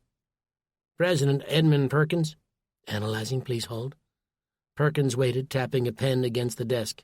Then another woman's voice came on the line. Yes, Mr. President. Give me a line to the Ark. Right away, sir. A click and then a series of rings, the way phones rang in London and parts of Europe. A man answered. I was wondering when you would call. It was Van Buren, and he sounded cross. It's a lot worse than we thought, Perkins explained. I'm at my wit's end here. Toughen up, you're the leader of the free world now. The DHS is estimating 5 million dead already, with plenty more to follow. That's a start, at least. Have you ever tended a garden, Edmund? No, I can't say that I have. Van Buren let out a hollow laugh. You had people who did that for you, didn't you? Perkins didn't answer. Sometimes, to save a plant, you need to trim some leaves. You're doing the right thing. Do not despair. He sounded so sure of himself. Perkins wished his faith was as strong. If the old man only knew the half of it, the true nature of their relationship. Listen, Edmund, there's something I need to talk to you about. Rumors of a coup have started trickling through the complex. Talk that the president's been overthrown. The breath caught in Perkins' throat. I don't see how that's possible. Those Secret Service men assured me they would use the utmost discretion. Well, they didn't, Van Buren barked. And now I'm sitting in a bunker beneath 1 million tons of rock, reading reports about riffraff agitating an already precarious situation. Part of our strategy involved a seamless transition of power. That's why we made you Speaker of the House, remember? I'll have those Secret Service men taken care of, Perkins suggested, stumbling over his words. Don't bother, the damage is done. How soon can you get here? I need another few days. You have 72 hours. After that, Phase 2 of Project Genesis will begin. Chapter 13. It was fascinating the way a mess hall took on the dignified auspices of a grand dining room simply because a different meal was being served. Sure, the lights were dimmed and candles placed on each of the tables, but otherwise there was no real difference. One was still required to line up clutching a plastic tray, like they had all those years in high school. Without a doubt, the military personnel as well as ARC employees seemed a little cleaner and more comfortable, some even wearing casual clothes like jeans and T-shirts. Civilians, on the other hand, didn't have that option anymore, since their clothes had been torn from their backs and incinerated during processing. All civvies were dressed in the same dull earth-toned tunics and loose-fitting pants. On a lighter note, it did seem that Craig's prophecy about Paul's new shorts starting a trend was coming true. As early as mid-morning, Paul had noticed more than a few slacks cropped at the knee. Most of them, he guessed, were unaware that Paul had only mangled his reserve pair. Either way, the trend was catching on, and the sight offered Susan and him a nice moment of levity. Unlike breakfast and lunch, which were governed by the first-come, first-served rule, dinner-time was a different beast altogether. This was Paul's second such experience, and each time the rules changed. Day 1 had seen a single sitting, which had quickly become a disaster since everyone showed up at once. On Day 2 there were 2 sittings, one at 1800 and another at 1845. On Day 3 there were 3 sittings, the last marked for 1930. The warm lighting and candles were a nice touch. Susan and Buck had gone early in the morning to reserve a table for the first sitting, only to discover yet another change had been made. Civilians were to eat at one end of the room, while military and ARC personnel ate at the other. A distinct class system was beginning to emerge, and its appearance did nothing to settle Paul's nerves, still frayed after his conversation with Ava earlier in the day. She'd threatened to have Paul and his family, Buck included, ejected from the bunker and left to die in the cloud of radiation sweeping over them at this very moment. The digital rad readouts dotting every other wall made it clear that the levels outside regularly exceeded 6,000 MSV, well within the zone of lethality. Since the meeting, Paul had struggled with whether or not to tell his wife about the rather unveiled threat Ava had delivered. Keep Buck quiet or else. Paul knew he'd have an easier time convincing the Columbia River to flow in the opposite direction than he would telling Buck to watch what he said. And when he'd attempted to protest on constitutional grounds, Ava had practically laughed in his face. He'd been under the mistaken impression that free speech, even during a national disaster, was a right worth fighting for. But to what authority would he appeal to enforce his inalienable rights? If the director's assistant would have none of it, then how could he expect to find a sympathetic ear with Van Buren himself? As they shuffled through the growing dinner-time crowd to their designated table, the anxiety in Paul's gut became downright painful. With every step it was becoming increasingly clear what he must do. Pull Buck aside after dinner and try to talk some sense into him. If the crotchety old bugger could be made to see the bigger picture, they might all get through this in one piece.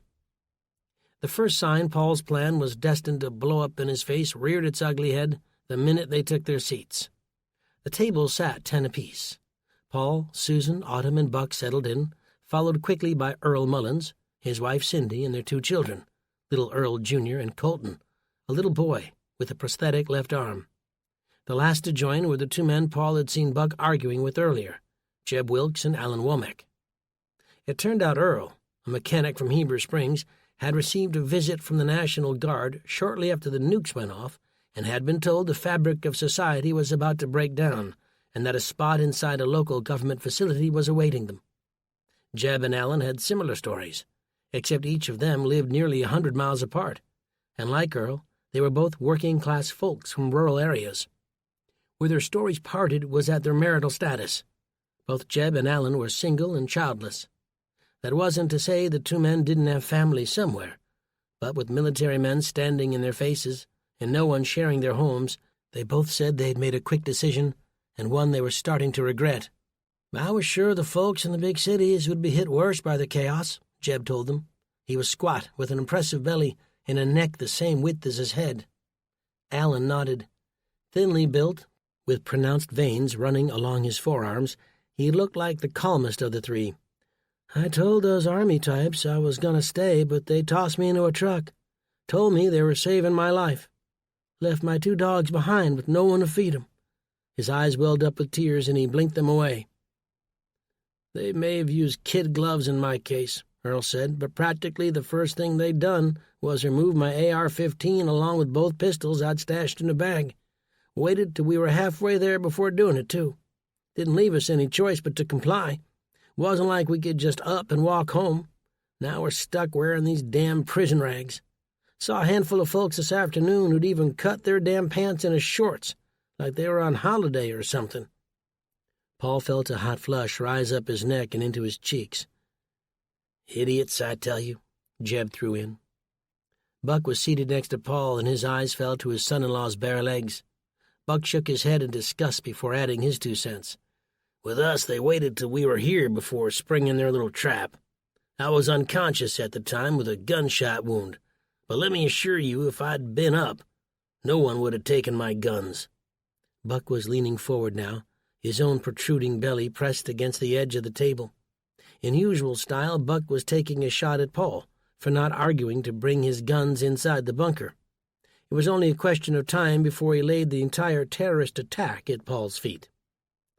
"I think the line's dying down," Paul cut in, trying to diffuse the escalating tension, "and maybe we should get some food." "Any of you notice something different about the dining room tonight?" Buck asked the group. "Come on, Buck," Paul pleaded. "Don't do this." "I'll do what I damn please." He looked at the others seated there. Even with Buck's raised voice, Earl didn't seem worried his wife or children might be upset. In fact, they were hanging on Buck's every word. "Well, the lights are a touch more romantic," Jeb offered. Autumn smiled. "The candles are a nice touch." "I'm not talking about the candles. Look around you. We're sitting in a sea of puke beiges and barf browns, while the upper classes have a section all their own. Mark my words, it won't be long before civilians are forced to eat during the last sitting, if at all." "They have to feed us," Paul protested. "Do they? These people have already taken our clothes, our guns, our dignity. It's bad enough we've suffered a devastating attack by a bunch of savages who hate the freedom we stand for.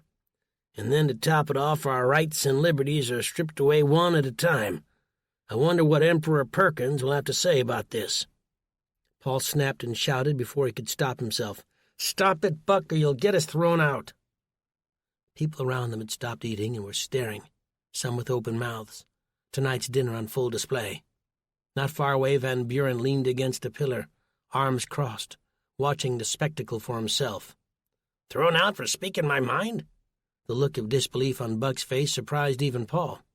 "You're quick to toss away your rights and freedoms for what? So you can live another day.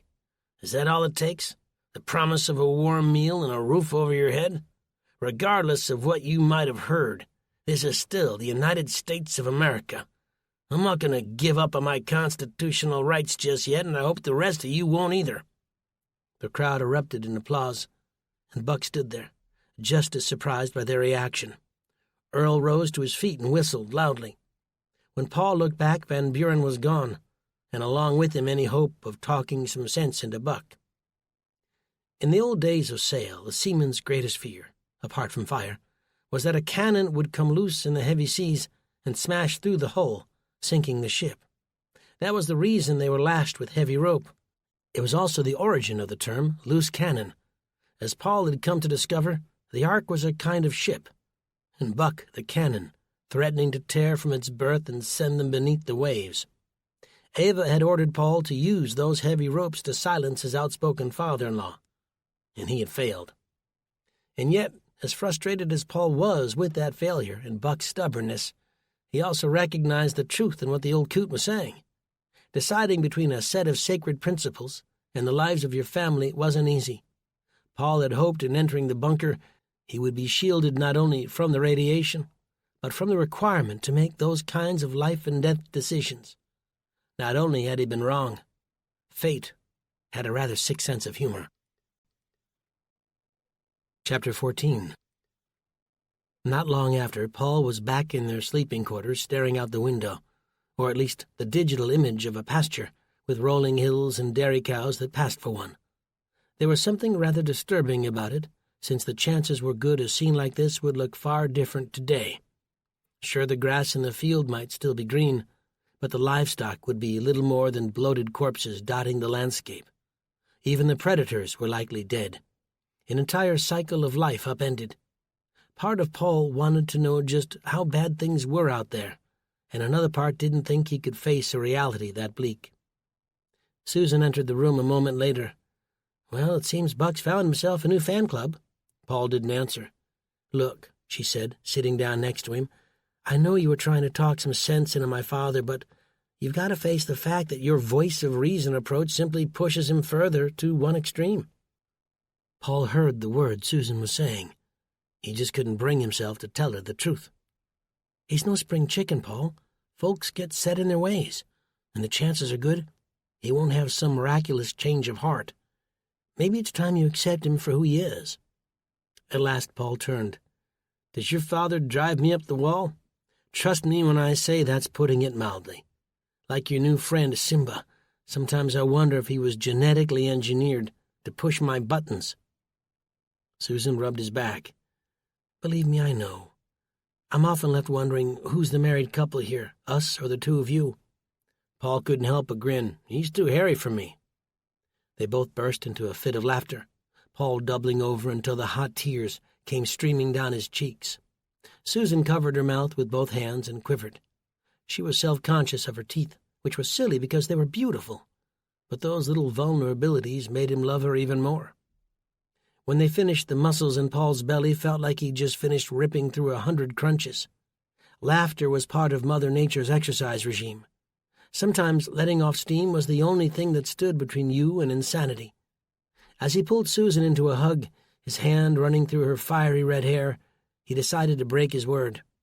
"Buck is a big mouth," he began, and she pulled away and gave him a face. "I know I'm not telling you anything you don't already know," Paul said. "Much to my own surprise, I learned the hard way there are moments when that big mouth and belligerent attitude can come in handy. If it wasn't for him, we probably wouldn't have made it to Atlanta in the first place." She smiled. "He said the same thing about you."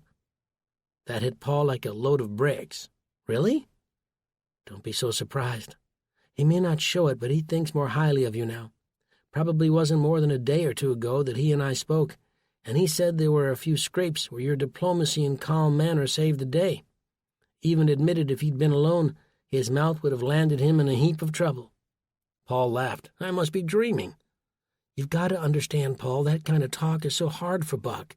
He'd rather swallow molten lead than let himself be vulnerable, especially to you." "I get it, I suppose. We've got some kind of sibling rivalry thing going on." Susan shook her head. "No, you're wrong.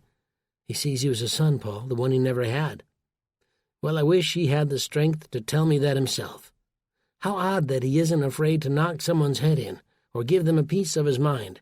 But when it comes to showing any kind of tender emotion, the guy just crumbles." "Are you any better?" Susan asked, and her words hit him with the force of a left hook. He hated when she made so much sense. She touched his back before getting up and starting to walk away. "I never told you about my meeting with Ava," Paul began when she was halfway across the room. She turned. "I thought you said nothing happened." His eyes went back to the digital window and the cows before returning to his wife. "I did, and I lied. I was trying to protect you." "Protect us from what?" Her arms were crossed now, as though she were getting ready to block a blow. "You don't think I've noticed how beautiful she is?" Paul sat upright with a start. "What? Oh, for God's sake, no. You know I had some wild times back in the 80s touring with the Wanderers, but believe me, those days are ancient history. Susan, you're the only one for me. Besides, hasn't Buck already lined her up in his sights?" She smiled weakly. "He'd kill you, you know." "I don't doubt it." "Forget it. I guess I was just having a moment. Well, we've got bigger worries. What did she tell you?" He drew in a deep breath and held it. "You remember the other day in the mess hall when Buck was shooting off his mouth?" "Yeah," she replied, the word drawn out. "Someone must have reported him to the administration because Ava called me in and insisted I shut him up." "Shut him up? What about his right to free speech?" "Trust me, I said all that. But she went on about how dangerous rumors could be and that if he didn't stop, they'd throw us out of the bunker." Her pale, freckled hand clamped over her mouth. "Oh, no, Paul. Believe me, honey, you're the last one I wanted to burden with this. I've been fighting back and forth since that meeting. But after what happened at dinner, I just don't know what to do. I still don't fully understand why they're trying so hard to shut him up." She said it was a morale issue. That talk of the coup d'etat and the government coming undone was dangerous. Susan nodded. "I guess I can see that, but to threaten to kill people? 'Cause that's exactly what it would mean, Paul, make no mistake about it. Don't you think I know that? I see those radiation readouts glowing red all day long.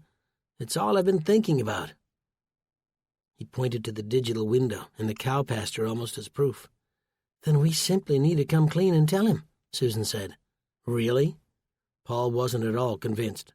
"Don't you think that'll just be putting a match to gasoline?" "Probably, but what other option do we have?" She fell into the computer chair and shook her head. "Can they really do that, Paul? It's surely against the law." The sardonic laugh came blurting out before he could stifle it back. "What's to stop them?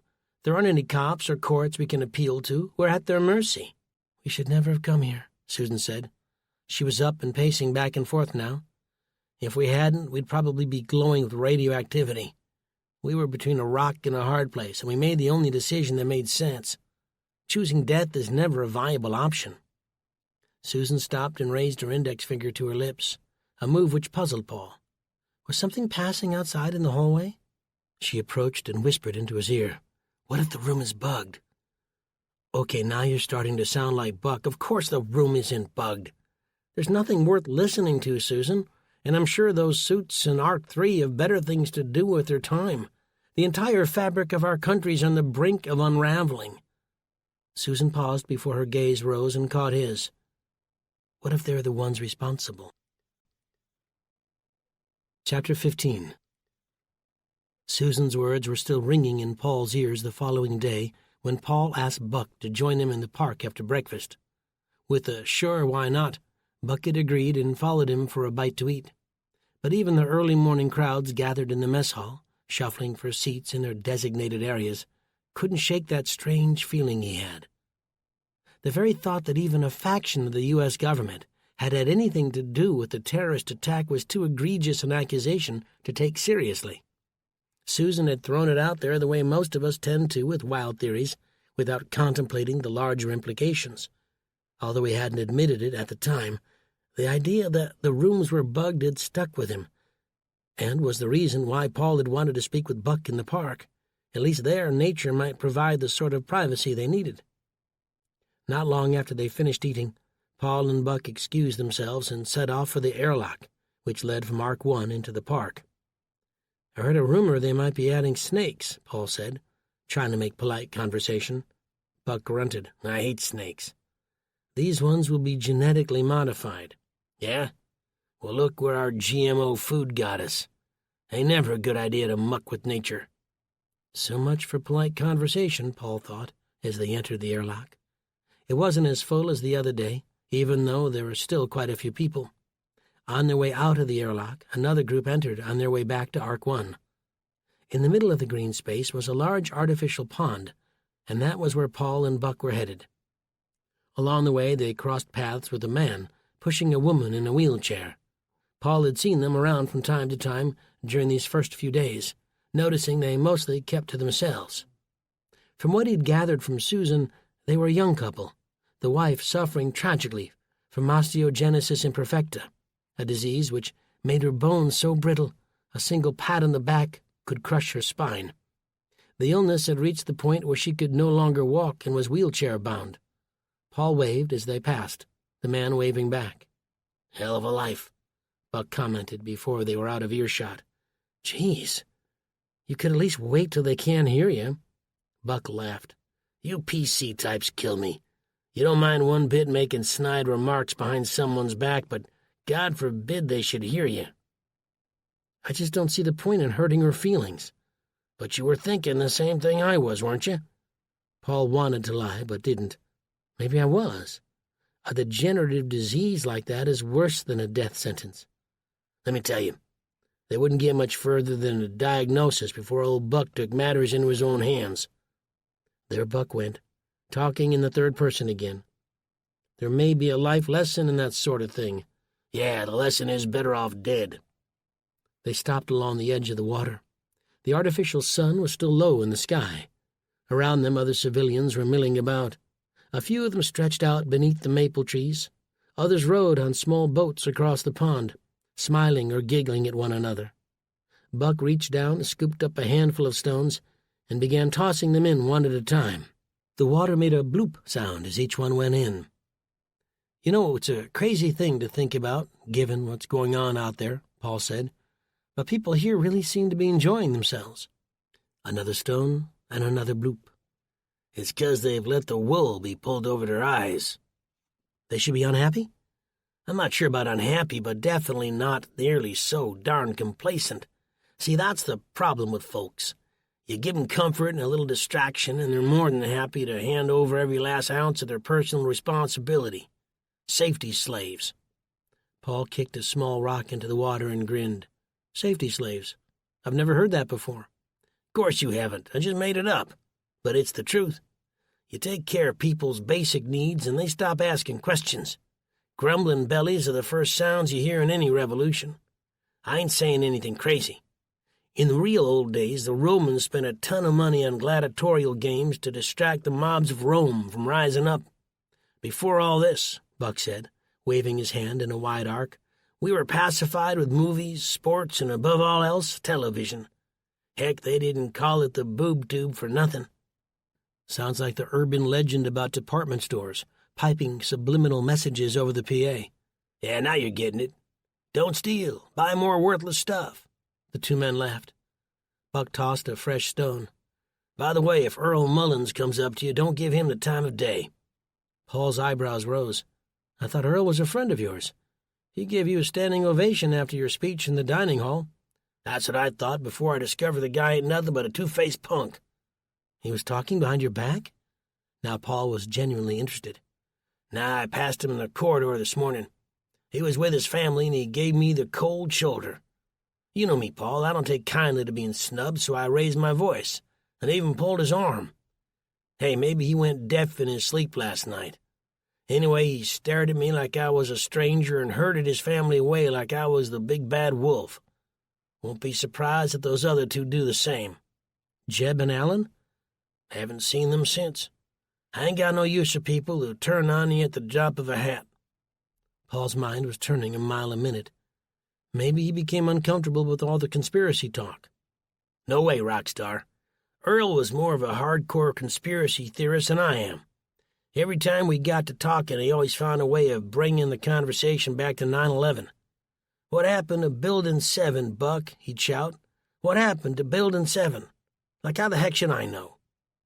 But all that nonsense about a coup, the president being overthrown by a usurper. Buck turned to him. I was only repeating the same thing we both heard from Brett. He's a kid in uniform, Paul replied. What the heck does he know? And what if he's wrong, Buck? What's the payoff for getting everyone all riled up for nothing? It distorts the delicate equilibrium in here. Buck stepped back and frowned. Who got to you? Paul straightened. What do you mean? Delicate equilibrium. That doesn't sound like you. Sounds like someone gave you an earful and you're passing it along. No one spoke to me, Buck, Paul lied, wondering if someone had also given Earl a similar threat of being kicked out. He hated a fib, but revealing the truth would only strengthen Buck's outlandish idea that the director was aiming to enslave them. You're being paranoid. All I'm saying is that it's best not to rock the boat too much before we know the score. Buck grew quiet after that, and the two men walked on for a while in silence. Finally, they reached the airlock which led to Arc 2, the science and engineering complex. Let me show you what I mean, Buck said, and headed through the airlock's heavy doors. A handful of others were inside with them, waiting for the red light to turn green. When it did, they exited into what might have passed for the main entrance of a pharmaceutical laboratory. Men and women were coming and going, some in lab coats, others in coveralls. Yes, I've been here, Buck. Ava brought us on a tour. Buck kept walking. Hey, where are we going? Stop whining and walk like you own the place, Buck growled. The security men at the front desk were busy redirecting a lost civilian when Buck and Paul slipped past them. They rounded the corner and came to a bank of elevators. One of them was about to close when Buck stuck his hand in. They climbed in, surrounded by science and engineering types who didn't hide their questioning looks. Paul stared down at the control panel and saw there were 10 floors above them and 6 beneath. Basement 1 and 2 both said engineering, but it was the classification of the other 4 basement floors which made the blood in his veins run cold. They were marked Biohazard 1 through Biohazard 4 in descending order. Paul clicked the button for Biohazard 1. "I'm not sure you two are supposed to be here," a balding man in a lab coat spoke up from the back. Buck cleared his throat. "We're part of a study on venereal diseases." He nudged Paul, who began scratching himself. The balding scientist took a step back. 2 engineers got on right as the elevator began to close. The doors nearly touched when a bell rang, and the doors swung open. Standing outside the carriage was the guard from the front desk. "Come with me," he said. Paul's heart sank. He'd been trying with everything he had to rein Buck in, and all he'd managed to do was get himself into more trouble. "Don't worry," Buck said. "Just let me do the talking." Chapter 16.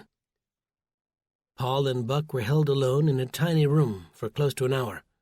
At last 2 men in dark suits entered and sat across from them.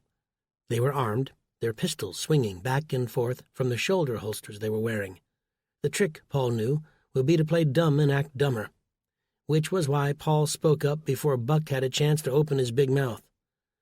"Listen, gentlemen, my father here is old and senile," he told them. "What are you talking about?" Buck shouted, but the bone-white hair on top of his head wasn't doing him any favors. Paul gave them a pained look and half-whispered, "Denial. It ain't just a river in Egypt, let me tell you." They smiled weakly. "You gentlemen were in a restricted area," one of the agents said. "See, here's the thing," Paul told them. "Pa loves to ride the elevator, up and down all day long. It's like a religion for him. Only thing that keeps him from pulling his hair out. A side effect of all the medication he's on.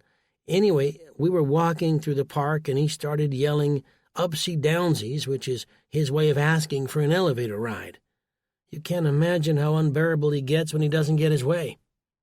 One of the security guards poked his head in. "Agent Vickers, phone call for you. It's the director." Paul's pulse quickened. Vickers rose and left the room. "Is there anything else you want to add?" the other agent asked. "Yeah," Buck replied. "Something in this place stinks." Buck wasn't making this easy, and Paul had to think fast. "Oh, Pa, that's just your colostomy bag come undone again."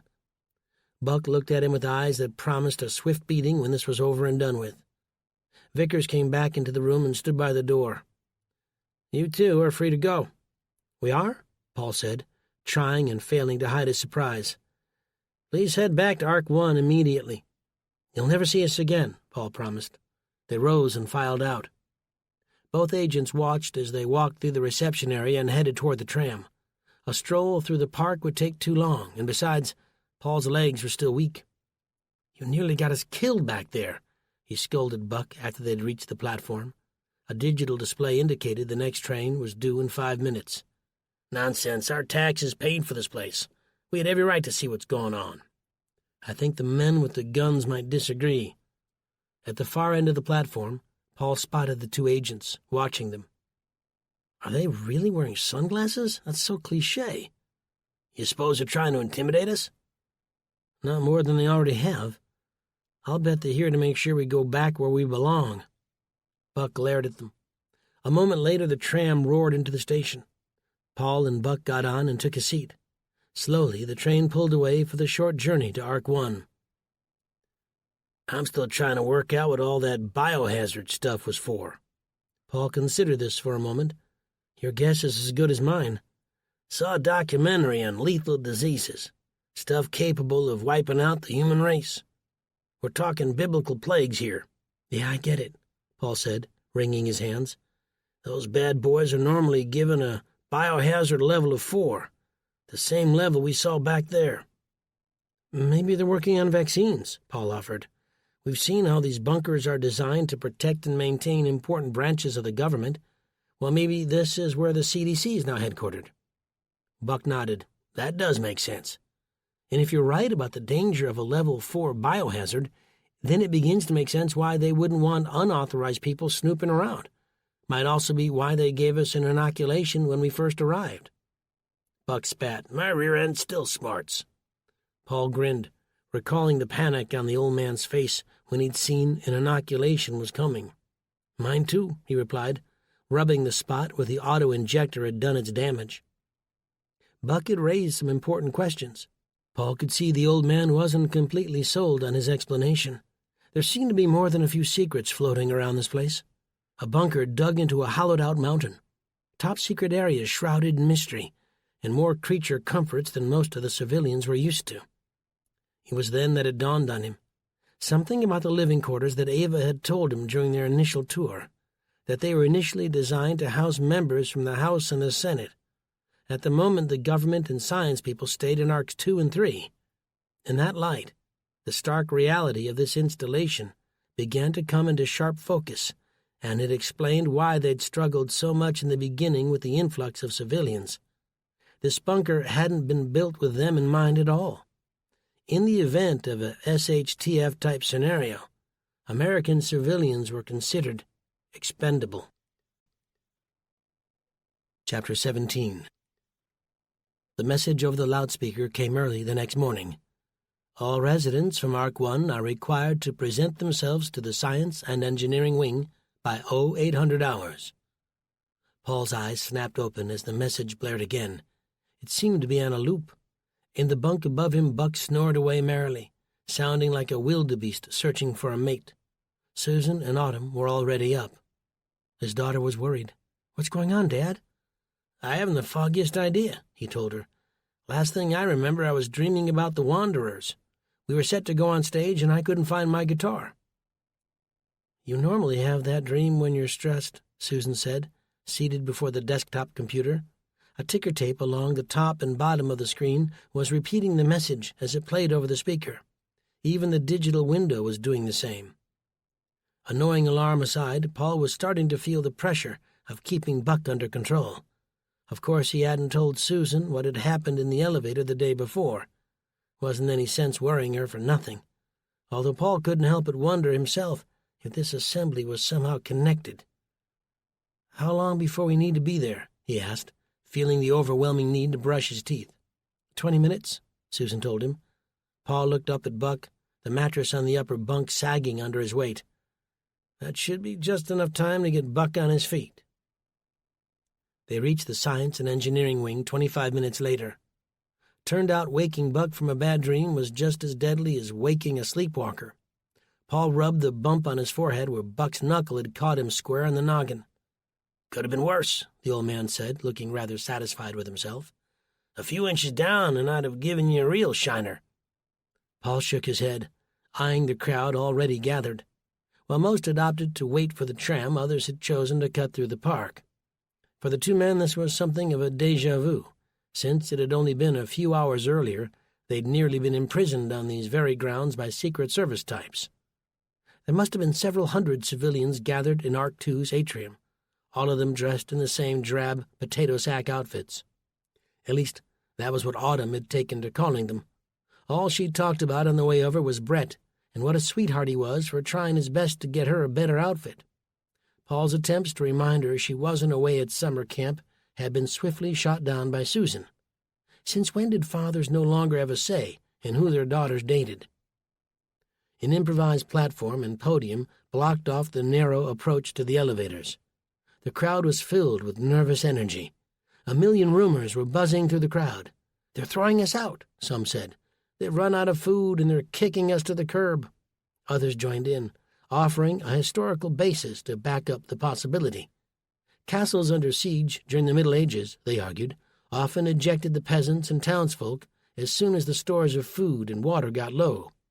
Additional theories came, each more outlandish than the last. "They got these people exactly where they want 'em," Buck said. "Frightened?" Paul replied, not entirely sure he believed it. "Don't you see? These sheeple have already jumped to the worst possible scenario." "So?" Buck gave him the look which said, "Stop being such a dullard." So anything they propose now will seem like a huge improvement over banishment and death. Just then Ava climbed up to the podium. She tapped the mic, and it made a hollow sound. "Isn't she great?" Buck said. "She's a natural." "Yeah, natural microphone tapper. Susan, I think your father's having an aneurysm." "Boys," his wife said in a motherly tone, "be nice." "Tell him that," Paul protested. Buck shushed him. "I'm trying to listen." "First and foremost," Ava began, "I'd like to thank you all for assembling this early. My apologies for our methodology, but we didn't know a less intrusive way of getting all 950 of you here on time." Heads in the crowd looked around, as if to see what nearly 1,000 people standing in one room looked like. "In a moment I'll be bringing Director Van Buren on stage to address you. Some of you have already been introduced, others have seen him around, but I'd like to take a moment to tell you a little bit about the man. Mr. Victor Van Buren came from humble origins. His parents both survived the Nazi camps and dreamed of a fresh start in America after the war. Starting out as a shoeshine boy, Mr. Van Buren quickly demonstrated a knack for business the New York Times said was unparalleled since the likes of Cornelius Vanderbilt. In a few short years, he transformed a humble shoeshine business into a veritable empire. Always in search of a challenge, in the 1980s he bought a little biotech company named Novagen and grew it into one of the largest Fortune 500 companies in the world. With architecture, construction, and bioengineering firms, Mr. Van Buren was an easy choice to build the next generation in protective installations. The Ark was a facility we hoped we would never need, but America's enemies made sure we did. The country outside the protective confines of these walls has been hurt, horribly wounded, but not fatally, not by a long shot. The dust will settle as it did after 9/11, as it did after Pearl Harbor, and when it does, we'll leave here together, knowing within each of us is the key to rebuilding a better, stronger America. Please join me in welcoming the man to whom we owe a tremendous debt of gratitude, your director, Mr. Victor Van Buren." The reception area exploded with thunderous applause, and it only increased as Van Buren stepped onto the stage. Tall and dressed in a dark gray suit, he reached the podium and adjusted the microphone. "It won't be easy following up that wonderful introduction," he said, nodding to Ava Monroe. A smattering of laughter from the crowd. "Our great country will rise again one day," he began. "This isn't a political slogan. I'm speaking from the bottom of my heart. I'm also speaking as a man with a plan, as the kids like to say these days, because the first step in America's rise begins with a brand-new initiative. Work for food." Paul and Buck exchanged an uneasy look. "Each and every one of us needs to pitch in and do our part. This nation achieved greatness on the shoulders of generations of hard-working Americans, and I plan on calling on that strength today. There are jobs for everyone here in the Ark, and the rules of the program are simple. The work you do will be paid in vouchers, which you can exchange for food and drink." Murmurs passed through the crowd. People might have hated the circumstances that had brought them here, but they had certainly grown accustomed to a leisurely existence. As Buck had mentioned earlier, many lived their day-to-day existence as though they were on vacation. The lack of newscasts showing the devastation and desperation outside only helped to cement the illusion. And now the director was telling them all that was about to change. They would be expected to earn their keep, and worse, failure to work would result in a failure to eat. He hadn't exactly come right out and threatened to have them ejected, but many probably sensed it was not far off. "What about those who can't work?" a woman in the front row shouted. "I'm 59 and on disability." A man close by joined the growing chorus. "My wife is wheelchair-bound with brittle bone disease. Will she be expected to work?" Van Buren seemed to be prepared for this reaction. "Those with legitimate claims can make an appeal to be excluded. Remember, not every job need be strenuous. Even routing incoming calls or filing documents can be helpful. I will, however, offer a warning. Anyone of sound body or mind falsely claiming disability will be subject to the harshest penalty." He never came right out and said the word banishment, but the implications were clear enough. Van Buren grinned. "You look like a terrific group of people, you really do. I'm certain it won't come to that." Ava came and whispered something into his ear. "Oh, yes, I nearly forgot. The forms you see being passed through the crowd are to be filled out by anyone 14 years and older. Remember to list any applicable skills, no matter how insignificant they may seem. Tables with clerks are being set up on your way out to collect the documents." Buck received one and read it aloud with derision. "Do you have any experience in the construction field? Have you ever worked in a hospital?" Then Paul received a stack and passed one to Susan and Autumn before handing them to a man behind him. "Have you served in the military?" He looked over at Buck. "That's a yes for you." "Here's what I think of Van Buren's work program." Buck held the questionnaire about a foot from his chest and tore it in two, and proceeded to tear the remainder into smaller and smaller pieces. "Dad, are you crazy?" Susan scolded him.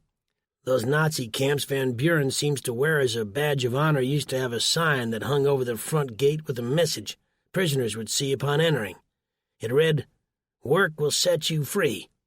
And it was just as much a lie as this program is. They don't need the help. They need to keep us busy, keep us from snooping around. And I suggest each of you tear your sheet up too." Buck snatched the one from Paul's hand and tore it in two. Paul yelped as though he'd been shot. He turned to the man behind him, but the stack had long since moved on. "You're going to get us killed," Paul snapped. "I'm freeing you." Paul looked at Susan and Autumn, who had already gotten a pen. "Let me borrow your back so I can fill this out," Susan said, and somehow the words stung. "Don't worry, you can get one on the way out." Not long after, they began pushing through the crowd toward the exit. Just as Van Buren had said, tables were manned by clerks collecting the forms. What he hadn't told them about was the presence of soldiers behind them. "If this isn't a police state, I don't know what is," Buck spat. But there was more than one stop before they'd be allowed to leave. Standing between the clerks and the soldiers were men in white lab coats holding auto-injectors. Buck's eyes went wide, and Paul could tell he was thinking about that first painful injection they'd received. "This way," Autumn said, pulling them along. She pointed at one of the soldiers they recognized as Brett. Susan and Autumn handed one of the clerks their papers and passed through to get a shot. "What is it?" Paul asked the clerk, who looked on coldly. "A vaccine against cholera. It has a nasty habit of breaking out when this many people live in such close proximity." He searched Paul's empty hands. "Your papers?" "I didn't get one." The clerk's face dropped. "You can't leave before you fill one out." Autumn and Susan were waving them on, but Paul could only shrug. A moment later, Brett showed up and whispered something in the clerk's ear. The clerk looked back at Paul and Buck. "All right, go ahead." They had no sooner passed through than a squat, mean-looking nurse pressed an injector against Paul's arm and pulled the trigger. A blast of air was followed by a sharp pain. Buck was next, and his face went white as the short nurse approached him. For the old man, the only thing more frightening than getting a shot was having it administered by someone so small. "Grow a pair," Paul shouted, watching Buck's face contort with fear. After that, they headed back to Ark 1. Upon arriving, lines were already beginning to form in the mess hall for breakfast. Today would be the last time to grab a free meal, and it seemed no one wanted to miss out. "They'll start imposing limits," Buck predicted. His eyes found Susan. "You saw firsthand in Atlanta how people descended on grocery stores like a pack of wild animals. Mess with a man's food and you bring out the beast." Autumn touched Paul's arm. "Brett said they'd be posting guards to protect the kitchens during meals and after hours as well." "There's been a shift," Paul noted. "It wasn't so apparent before, but now it's become unmistakable." "A shift in power?" Susan asked him. Paul shook his head. "No, a shift in policy. They don't feel the need to keep us bloated on pleasant distractions anymore. Win us over by playing Mr. Nice Guy." Buck couldn't agree more. "From here on in, it'll only get worse." Chapter 18. Brett's apparently noble attempt to get Paul and Buck scratched off the workforce didn't pan out as well as expected. Far from excluding them, their failure to hand in the proper documents earmarked them for a special, even distasteful job. The news came the following morning with an abrupt knock on the door of their room. Craig was the messenger, and he informed them that they needed to report to the engineering section for garbage collection and disposal duties. While Paul had attempted to maintain his composure, Buck had flown into a tirade, belting out a greatest hits of curse words, many invented by the old man on the spot. Thankfully, word from Craig hadn't nearly been as harsh for the girls. Susan and Autumn were asked to report to the infirmary. Susan, with her limited medical experience, the first 6 months of a failed nursing degree, would assist doctors in prepping and administering future inoculations. For her part, Autumn would join her mother as a nurse's aide. Either one of those would have suited Paul just fine, and he understood right away they weren't simply being punished for failing to fill in the form. They'd been singled out for sticking their nose where it didn't belong. Choosing to accept their fate, the two men made their way to the engineering wing without so much as a coffee or muffin for breakfast. True to Buck's prediction, dozens, if not hundreds, had tried the day before to sneak extra dinner rolls, pieces of fruit, and in some cases saltine crackers. In nearly every case, soldiers stationed by the lunch line exits had been there to search them as they left. Those caught pocketing extra food were simply given a warning, but it was clear the penalties would become far more severe as time went on. The two arrived about 15 minutes later and found a man in dark blue coveralls, with short hair and a handsome face, waiting to greet them. Wearing an orange hard hat and a frown, this guy was all business and no pleasure right from the start. After 2 failed attempts at a joke, Paul had to admit Chief Engineer Richard Hardy had about the same sense of humor as a nest of wasps. He handed each of them a pair of bright yellow coveralls, yellow gloves, and a matching hard hat. "I heard the two of you were trouble, so I'm going to make this real simple," Hardy told them. He sounded like a New Yorker. "The darker the coveralls, the higher the rank. Sort of like karate belts, except we don't do white. Work hard and do as you're told, and you'll be paid, maybe even promoted. Mouth off or break the rules, and you'll discover all the different ways I can make your lives a living hell. We understand each other?" Paul nodded while Buck glared in defiance. Afterward, he brought them to a room where they changed.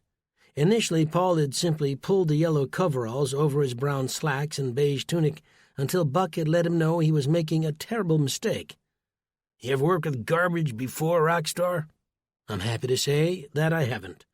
Buck laughed. "You artsy-fartsy types kill me. Well, let me put it to you this way. You got 1 set of clothes in here, and you're wearing them. You keep those on, and I guarantee by the end of your shift you'll smell worse than a donkey's behind." "So what do you recommend, oh garbage guru?" Buck grinned. "I suggest we don't wear a thing underneath these coveralls and stash our clothes in one of those." He pointed to a wall of small metal lockers. Paul followed Buck's suggestion and dropped his pants. "What the heck are you doing?" "What? You said we should get undressed." "Yeah, in the bathroom. Not right in front of me." Buck was shaking his head in disgust. "Get over it," Paul shot back. "You're about to see a lot worse than this." Once dressed, the two men stood facing one another. "I feel like a giant chicken," Paul said. "You look like one," Buck offered.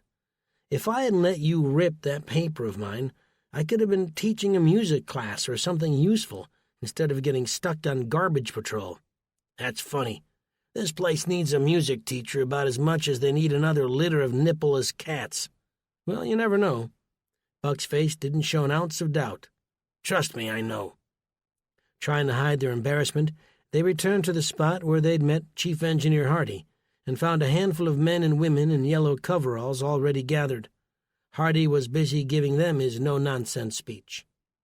On the far side of the atrium, government types in suits were chatting and laughing. "Get a load of that," Buck pointed. Paul looked, wondering which of Buck's arbitrary rules they had broken. "Seems mighty hard to swallow getting called to task by the director, when those bureaucrats are living the easy life." Underneath his bushy white beard, Buck's cheeks were turning red with anger.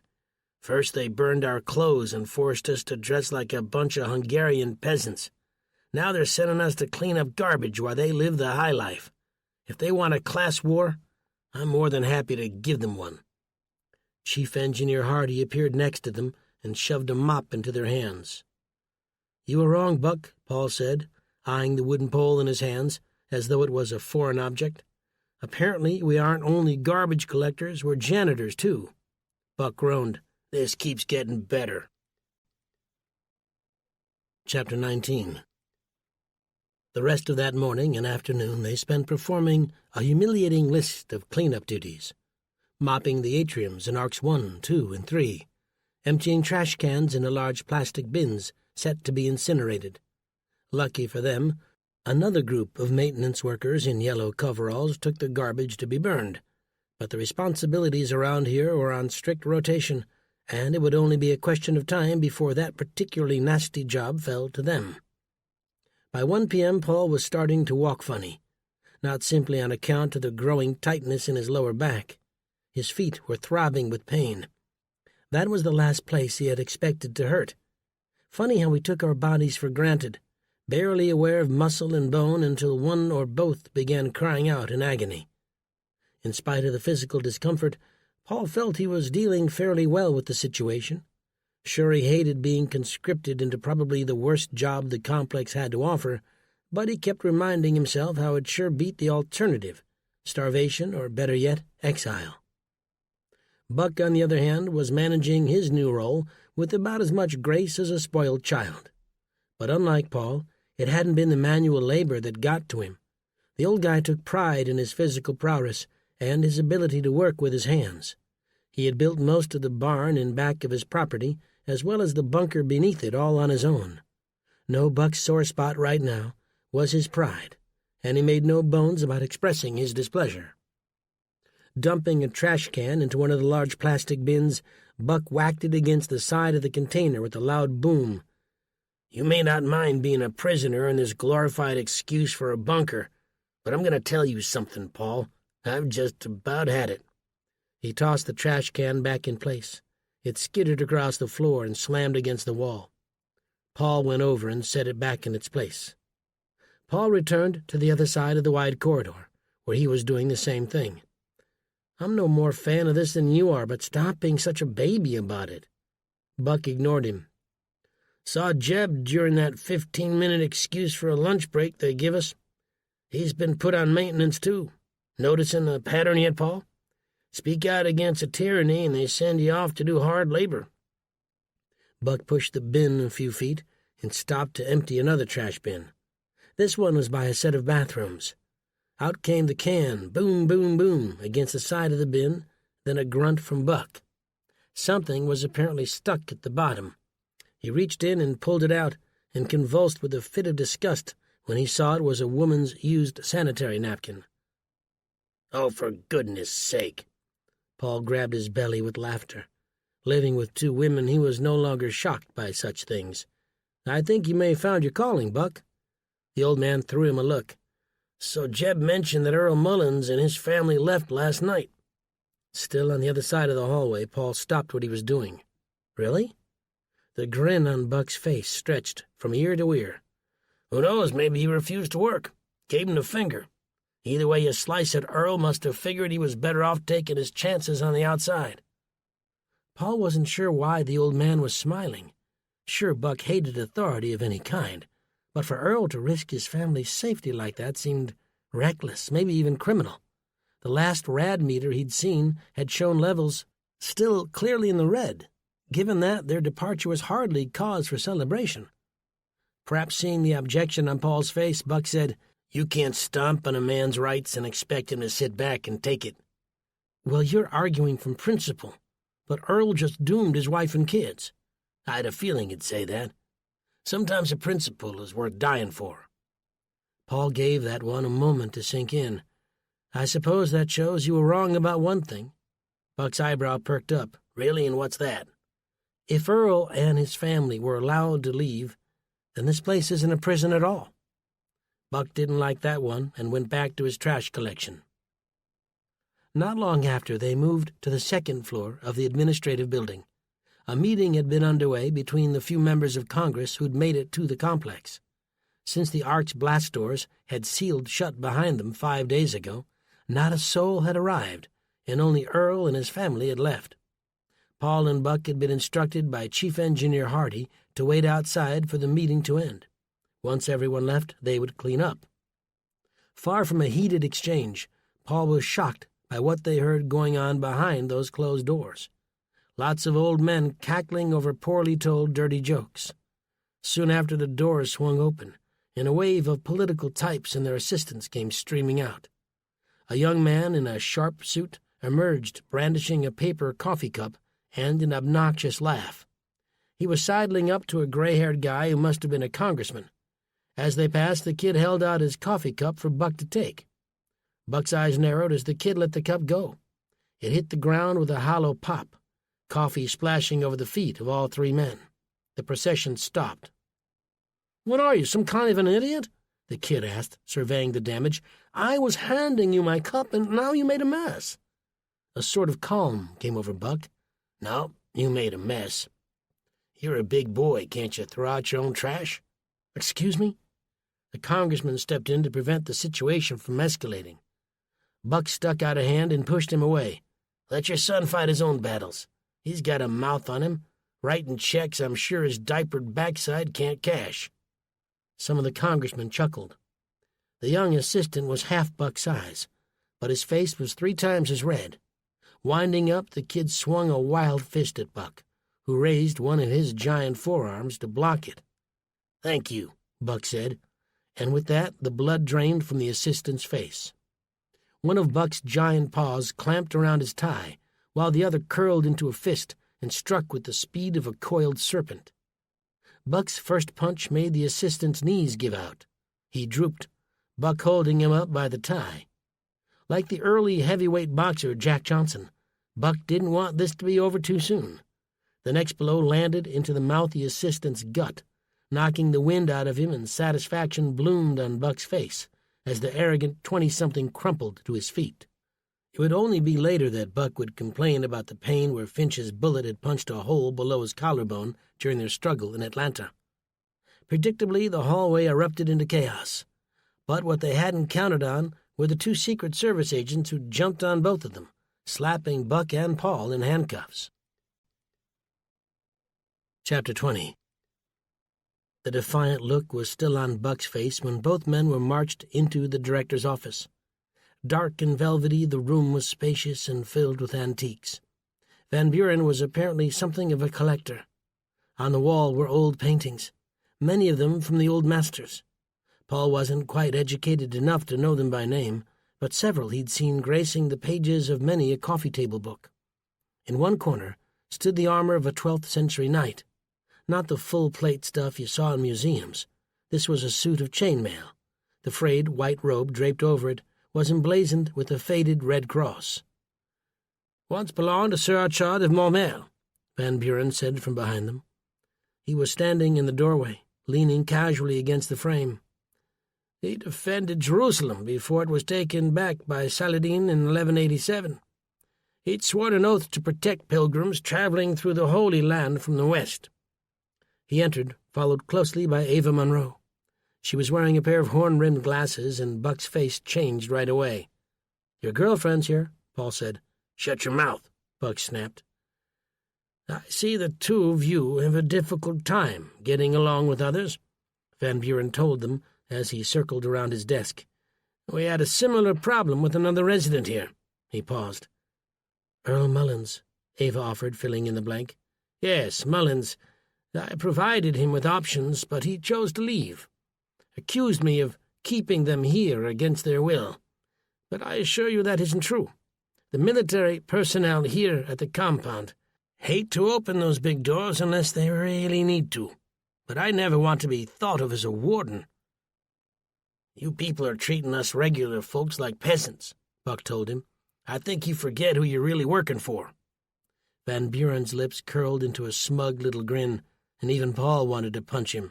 "Have we?" Buck's hands clenched into fists. "Treating us like second-class citizens, forcing us to work for food. How's that any different from your everyday life?" Van Buren asked. "I suspect it isn't. Do you not need to work in order to live? Does your government not already treat you with derision?" It was clear Buck wasn't going to win this argument. "We know about the labs in the basement, Franz," Buck said, struggling against his handcuffs.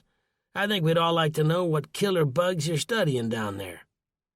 Van Buren's momentary surprise turned to wry laughter. "Believe me, we have nothing to hide. If you haven't already figured it out, the Ark is a repository for all the world's knowledge." He scanned the room. "This facility was built in the wake of 9/11, after the powers that be worried a catastrophic event could threaten our entire way of life. You may have noticed convoys of vehicles on your way here. Many of them were packed with rare treasures. But of course I'm not only talking about gold and silver. I'm speaking about irreplaceable works of art and literature. I'm talking about a seed vault large enough to rival the Svalbard in Norway. Not to mention digital copies of every book, movie, and government report ever created." Paul's jaw came unhinged. "You people don't think things are going to get better, do you? You think the country is doomed." "That's a bunch of bull," Buck shouted. It didn't seem to matter any more that the beautiful Ava was in his presence. "You said yourself, Van Buren, will rebound, unless you were telling lies." "Oh, I wasn't lying, William." He was using Buck's first name, Paul realized, but how did he even know it? "America will rise again. The real question is, what will the country look like when it does?" Van Buren waved a hand at Ava, who went behind Paul and undid his handcuffs. She then did the same for Buck. "It's a real shame to see you mixed up in this mess," Buck told her. "You're a beautiful woman. You can have any man you want."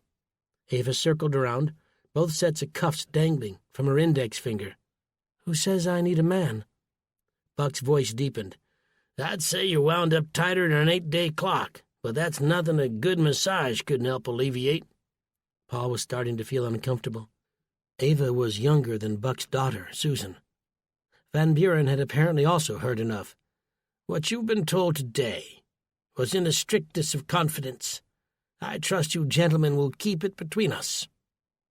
"You mean keep our mouths shut that this place and the people in it represent the last remnants of a country we knew and loved? Those poor folks out there deserve to know they're locked in some sort of wacky social experiment." "This is no experiment," Van Buren assured them.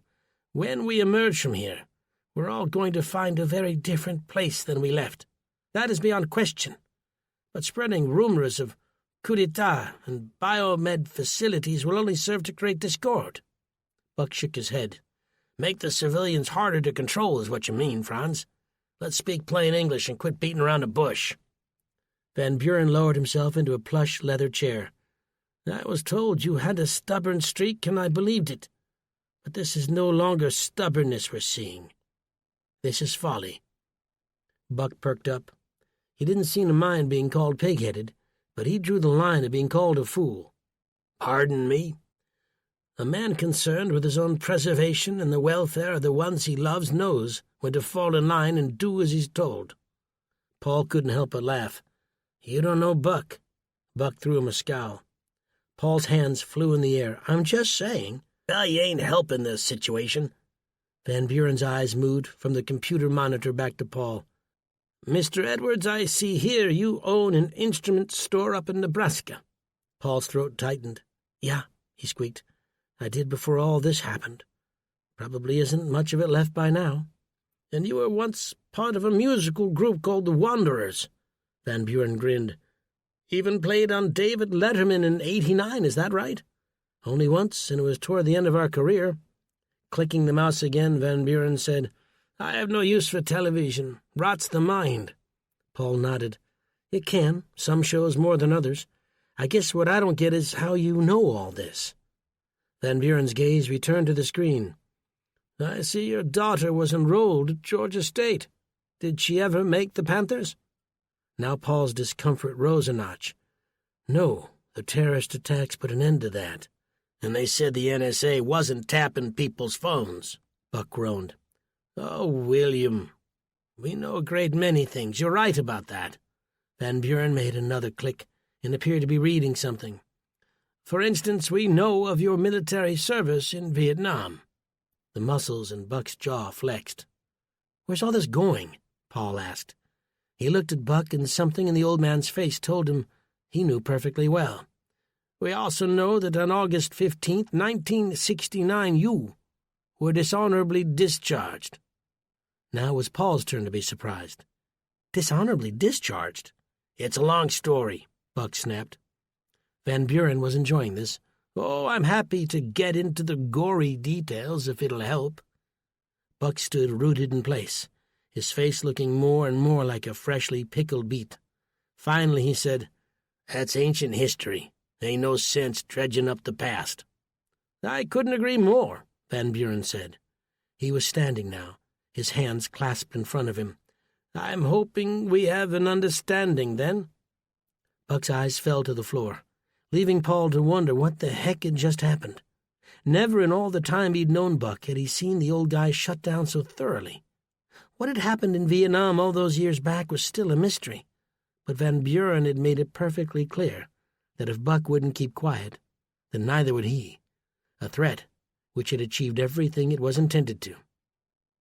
Paul convinced himself that by the end of this, when they were finally allowed to leave the Ark, far from any resentment, they would feel a tremendous debt of gratitude for Van Buren. He might not win any popularity contests, but when the chips were down, he had taken them in, kept them safe, and given them another chance. Paul couldn't have been further from the truth. Chapter 21. Susan had spent most of her first day at the infirmary trying to swallow a sizable dollop of guilt over the cushy jobs she and Autumn had managed to land, while Buck and her husband had been conscripted into garbage disposal and floor mopping. It didn't help ease that heavy feeling in her heart that Dr. Redgrave, whom she was working with, was a terrifically handsome man with a great bedside manner. Never mind what her crabby father had said about him being a quack. Buck couldn't spot a fake ID, let alone a forged diploma from Georgia State. She and Autumn, along with 18 other women of varying ages, had been commissioned as nurses. The truth was they were mostly nurses' assistants, since very few of them had any real experience in the medical field, which meant that the 3 women who had once worked in hospitals were expected to do some serious on-the-job training. After getting a complete tour of the place, Susan quickly realized calling it an infirmary simply didn't do it justice.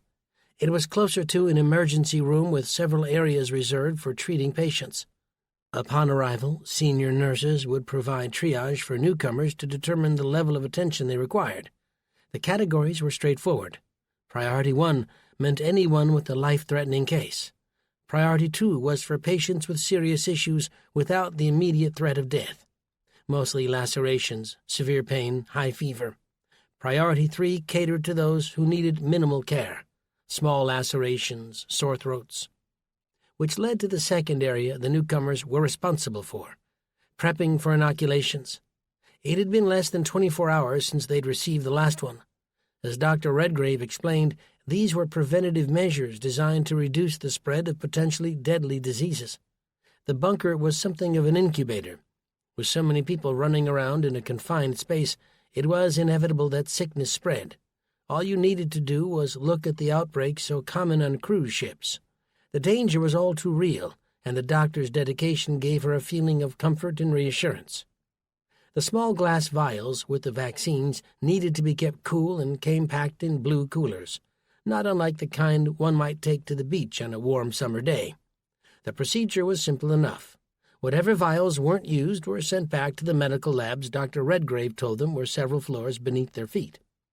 Susan found Autumn in one of the minor procedure rooms, cleaning a child's bloody knee and applying a bandage. She smiled with pride at the delicate care her daughter was giving. One of the senior nurses named Wendy appeared behind her. She was packing up unused vaccines before carting them back to the labs and needed a hand. Always willing to help, Susan followed her to a smaller room. In one corner a table was stacked with blue coolers, and against the far wall stood a row of waist-high refrigerators. Inside the fridges were dozens, perhaps hundreds of vials. Without delay, both women began carefully emptying them into the coolers. Before long, the back-and-forth repetition became second nature, and Susan slid into a groove. It was only as she was filling the final cooler with vials that she actually read one of the labels. The writing on a tiny glass bottle was hard to read at first. Then, as the letters came into sharp focus, Susan was left scratching her head. "What's Project Genesis Phase 2? She asked innocently. "And why underneath that does it say placebo?" Wendy certainly wasn't new here. She was one of the senior nurses and had been there to help inoculate Buck when they first arrived. She clearly had more experience here than many of the others, so if anyone should know what was going on, it was her. Wendy had her hands elbow-deep in one of the coolers. With the puff of air, the senior nurse blew the bangs out of her eyes and glanced up, looking decidedly uncomfortable. "It's nothing. Don't worry about it." Susan continued scanning the label, all manner of internal alarms going off at once. "I suppose I'm mostly wondering why it says placebo? What exactly is in these vaccines?" Without saying a word, Wendy straightened her back and glanced over her shoulder at the open door.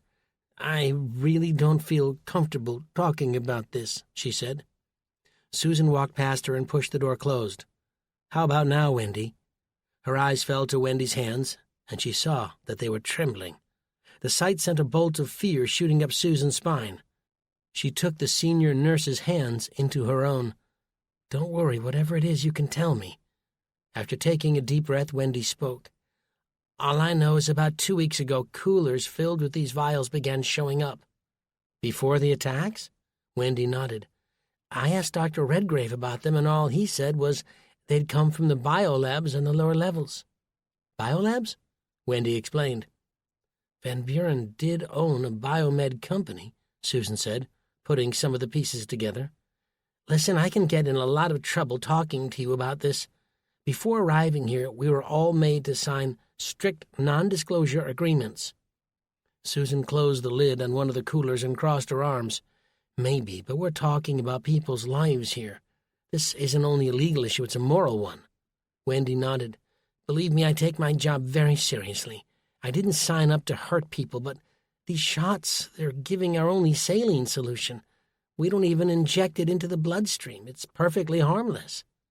None of this was making any sense. "Maybe it is," Susan said. "But what's the point of it all? Are they just trying to keep people busy or in line?" "Those are questions I don't have answers to," Wendy told her, and Susan believed she was telling the truth.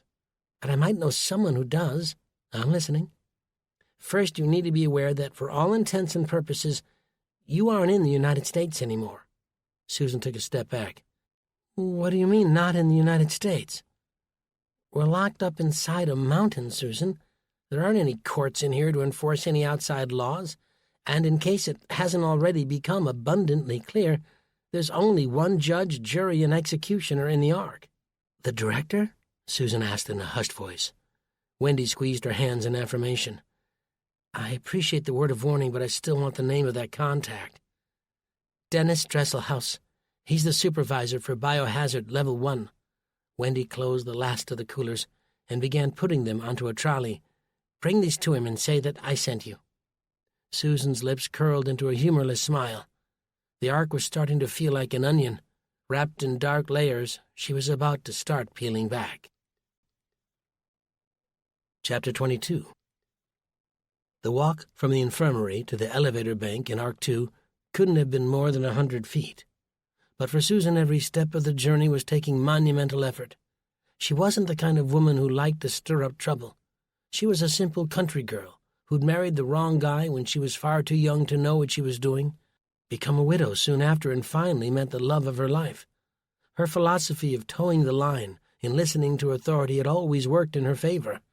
But now another of her strongly held beliefs was causing her to throw all of that into question, an internal voice urging her to do the right thing. Her father, Buck, talked often of sheeple and their tendency to exchange rights and freedoms for safety and security. The state of American society at present, like the air outside, had become toxic and dangerous, and everything in her being begged and pleaded with her to do whatever was necessary to keep from getting hurt. But she couldn't help wondering whether a life bought at such a high cost was one worth living. Susan reached the bank of elevators, brought her trolley loaded with coolers to a stop, and pressed the down arrow. As she waited, other scientists gathered beside her. Each of them had a name stitched onto their white lab coat, and she stole quick glances, wondering whether any of them were Dennis Dresselhaus, the man Wendy had said would have answers to her questions. She scanned the digital readout above the doors. Each of the elevators were on sub-level 1, the same floor she and her trolley were headed to. Wendy had lent Susan her keycard so she could access the lower floors. The crowd gathering around her began to grow, many tapping their feet and wondering out loud what was taking so long. Susan's pulse began to quicken. Maybe this wasn't such a good idea. Besides, who was this dentist person she was searching for? And how exactly did one begin that kind of conversation? "Hi, my name's Susan. Don't worry, Wendy already showed me the secret handshake. Do you have the microfilm?" The mental image made her smile. She was being dramatic. Nothing foul was afoot in the Ark apart from an overactive imagination. At last all 3 elevators arrived at once, and those assembled filed in. A single floor down, that was how far she was going, and for some reason this high-tech box seemed to be taking forever. Suddenly that strange feeling of increased G-forces hit her as the elevator came to a stop. The doors opened and Susan got off, pushing her trolley, searching around like a kid on her first day of school. She found herself in a brightly lit tunnel. Something about it reminded her of a spaceship. Perhaps a corridor on the International Space Station. The analogy worked except for 2 noticeable differences. The first was the lack of zero gravity. The other was the metal grate flooring. The trolley rumbled over it as she went, making a racket. Soon she came to an area divided by glass walls. Behind them, men and women wearing lab coats, blue gloves, and small masks were hard at work. This was Biohazard Level 1, as Wendy had explained, the floor which housed the least lethal bacteria and viruses. If this was the kind of precaution they took here, she didn't want to know what things looked like 3 floors down. Near the end of the hallway, a security guard approached her.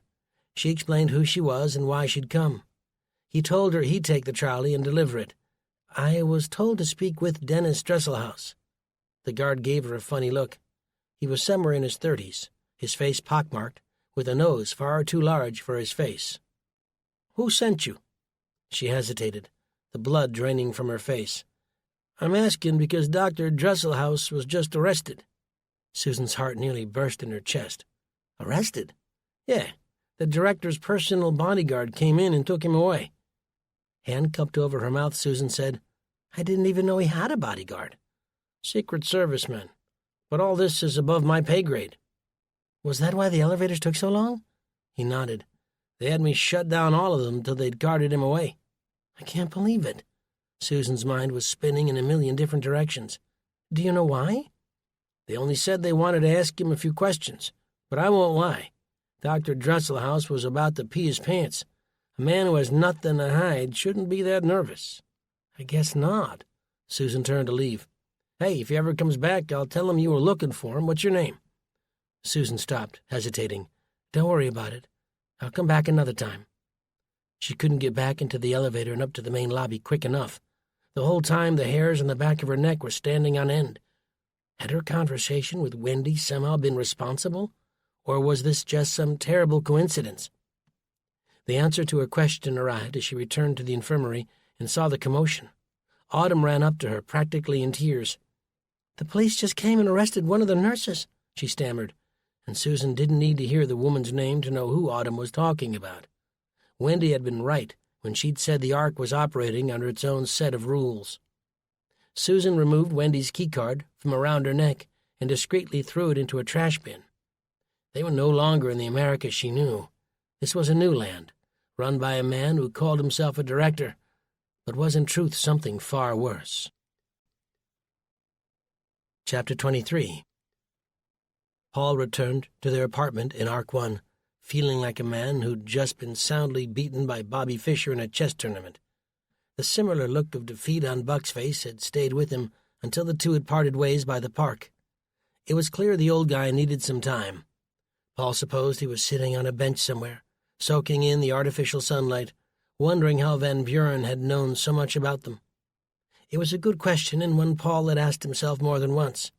More surprising was that the two of them hadn't been arrested. If there was such a thing as a guardian angel, then one was surely looking over their shoulder.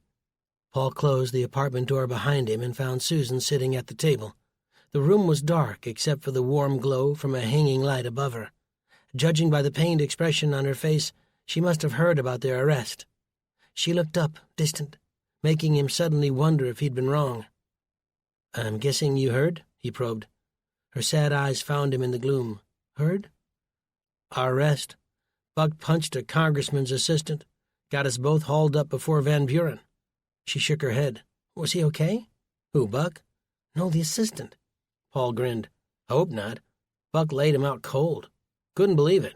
She didn't seem all that interested."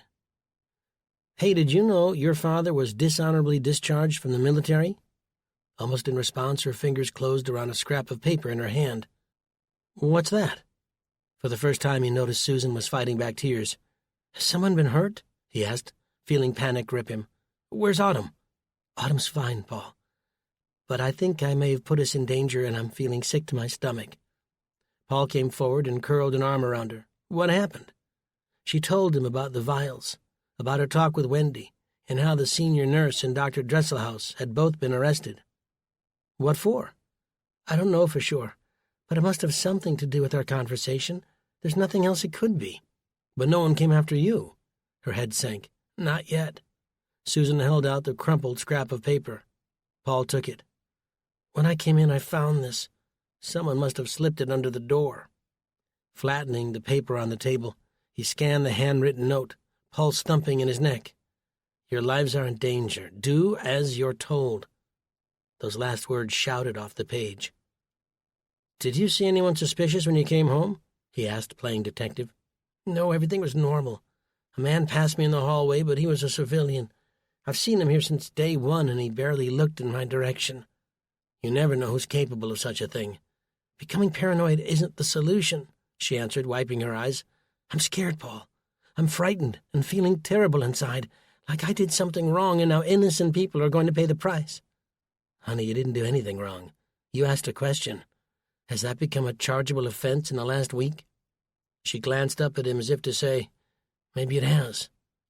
"Well, that's not the kind of country I want to live in, and I can assure you it isn't the sort Buck wants either. The real question is, how did they know what Wendy told you?" Susan shrugged her shoulders. "She seemed really scared when the subject came up, to the point where I closed the door so no one would overhear us. I can't imagine she would have gone and opened her mouth to the wrong person." "You mentioned bugs the other day," he said thoughtfully. "Maybe you were right." "Really?" She seemed to be having a hard time buying the idea. "It's just hardly a likely place to plant a listening device. Hardly anyone goes in there except to store vaccines." A horrible thought bloomed in Paul's mind just then, and the implications chilled his blood. He pointed an index finger to his ear and then to the ceiling. She flinched. Taking her by the arm, he ushered her out and into the hallway, leading her to a fire escape at the end of the corridor. Once in the stairwell, Paul felt like he could breathe again. "Whoever wrote this note wants to keep us quiet," Paul said. "Quiet? You know what I want? I want to pack up and leave right away." Susan's eyes were searching around the concrete surroundings, checking to see if it was safe to talk. "You know we can't do that." "The radiation levels are down today. We might be able to make it." There was a note of desperation in her voice. "Not low enough. We'd never make it, even wearing suits." She cupped her head. "Then what other choice do we have but to do what the note says?" He hated hearing her cave into threats. Paul wasn't a scrapper. In many ways, getting along in peaceful coexistence was his goal in life. Battling the powers that be, that was Buck's game. And right now the old war bear was in the park licking his wounds. "I have this strange feeling someone is watching out for us," Paul told her. "We've run into more than enough trouble to get us kicked out of the Ark several times over. And yet here we are." "You're not talking about divine intervention." He laughed. "No, I'm talking about a flesh-and-blood person. Someone who knows that what's going on here is wrong." "So what are you saying?" "I'm saying we need to find them before things get out of hand." Chapter 24. A short time later, Paul and Susan found Buck in the park, seated on a bench next to the pond. He was tossing pieces of bread to a paddling of ducks, looking like he didn't want to be bothered. "You know, they're genetically engineered to like humans," Paul offered as they drew near. Buck glanced up and grunted. "Why else would they be spending time with a lout like me?" "I've never known you to feel sorry for yourself, Dad," Susan said, startled. He threw a handful in, and the ducks scurried after it. "I'll bet there's a lot about me you don't know." "We're here if you want to talk about it," she offered, sitting next to him. "Talking does nothing besides waste oxygen. Besides, the two of you look like you're up to something, and I'm not sure I want any part of it." Susan cleared her throat and couldn't get the words out before Paul jumped in. "Something strange is going on in the bunker." Buck let out an ironic burst of laughter. "You're only seeing that now? Heck, that ain't no news flash." Susan told him about the vials and how both medical personnel had been arrested. "Any particular reason they're so keen to shoot salt water into people's bodies?" the old man asked. "None that we've been able to figure out," Paul told him. "I can't stand the idea of doctors coming at me with needles, and I like the idea of vaccinations even less." Paul crossed his arms. "Yes, we know." "Then you should know I'm done taking them." Buck turned to Susan. "And you can tell that handsome doctor of yours to his face." Paul gave her a look. "What?" she said, stepping back. "He's a good-looking man. I'm married, not dead." Now it was his turn to wonder. "I fear the woman doth protest too much." His gaze returned to Buck. "As for announcing your decision to stop taking inoculations, I'm sure the powers that be are already aware of that." Buck's forehead scrunched up. "How so?" "We think there's a listening device in our room," Susan told him. "Maybe one in every room."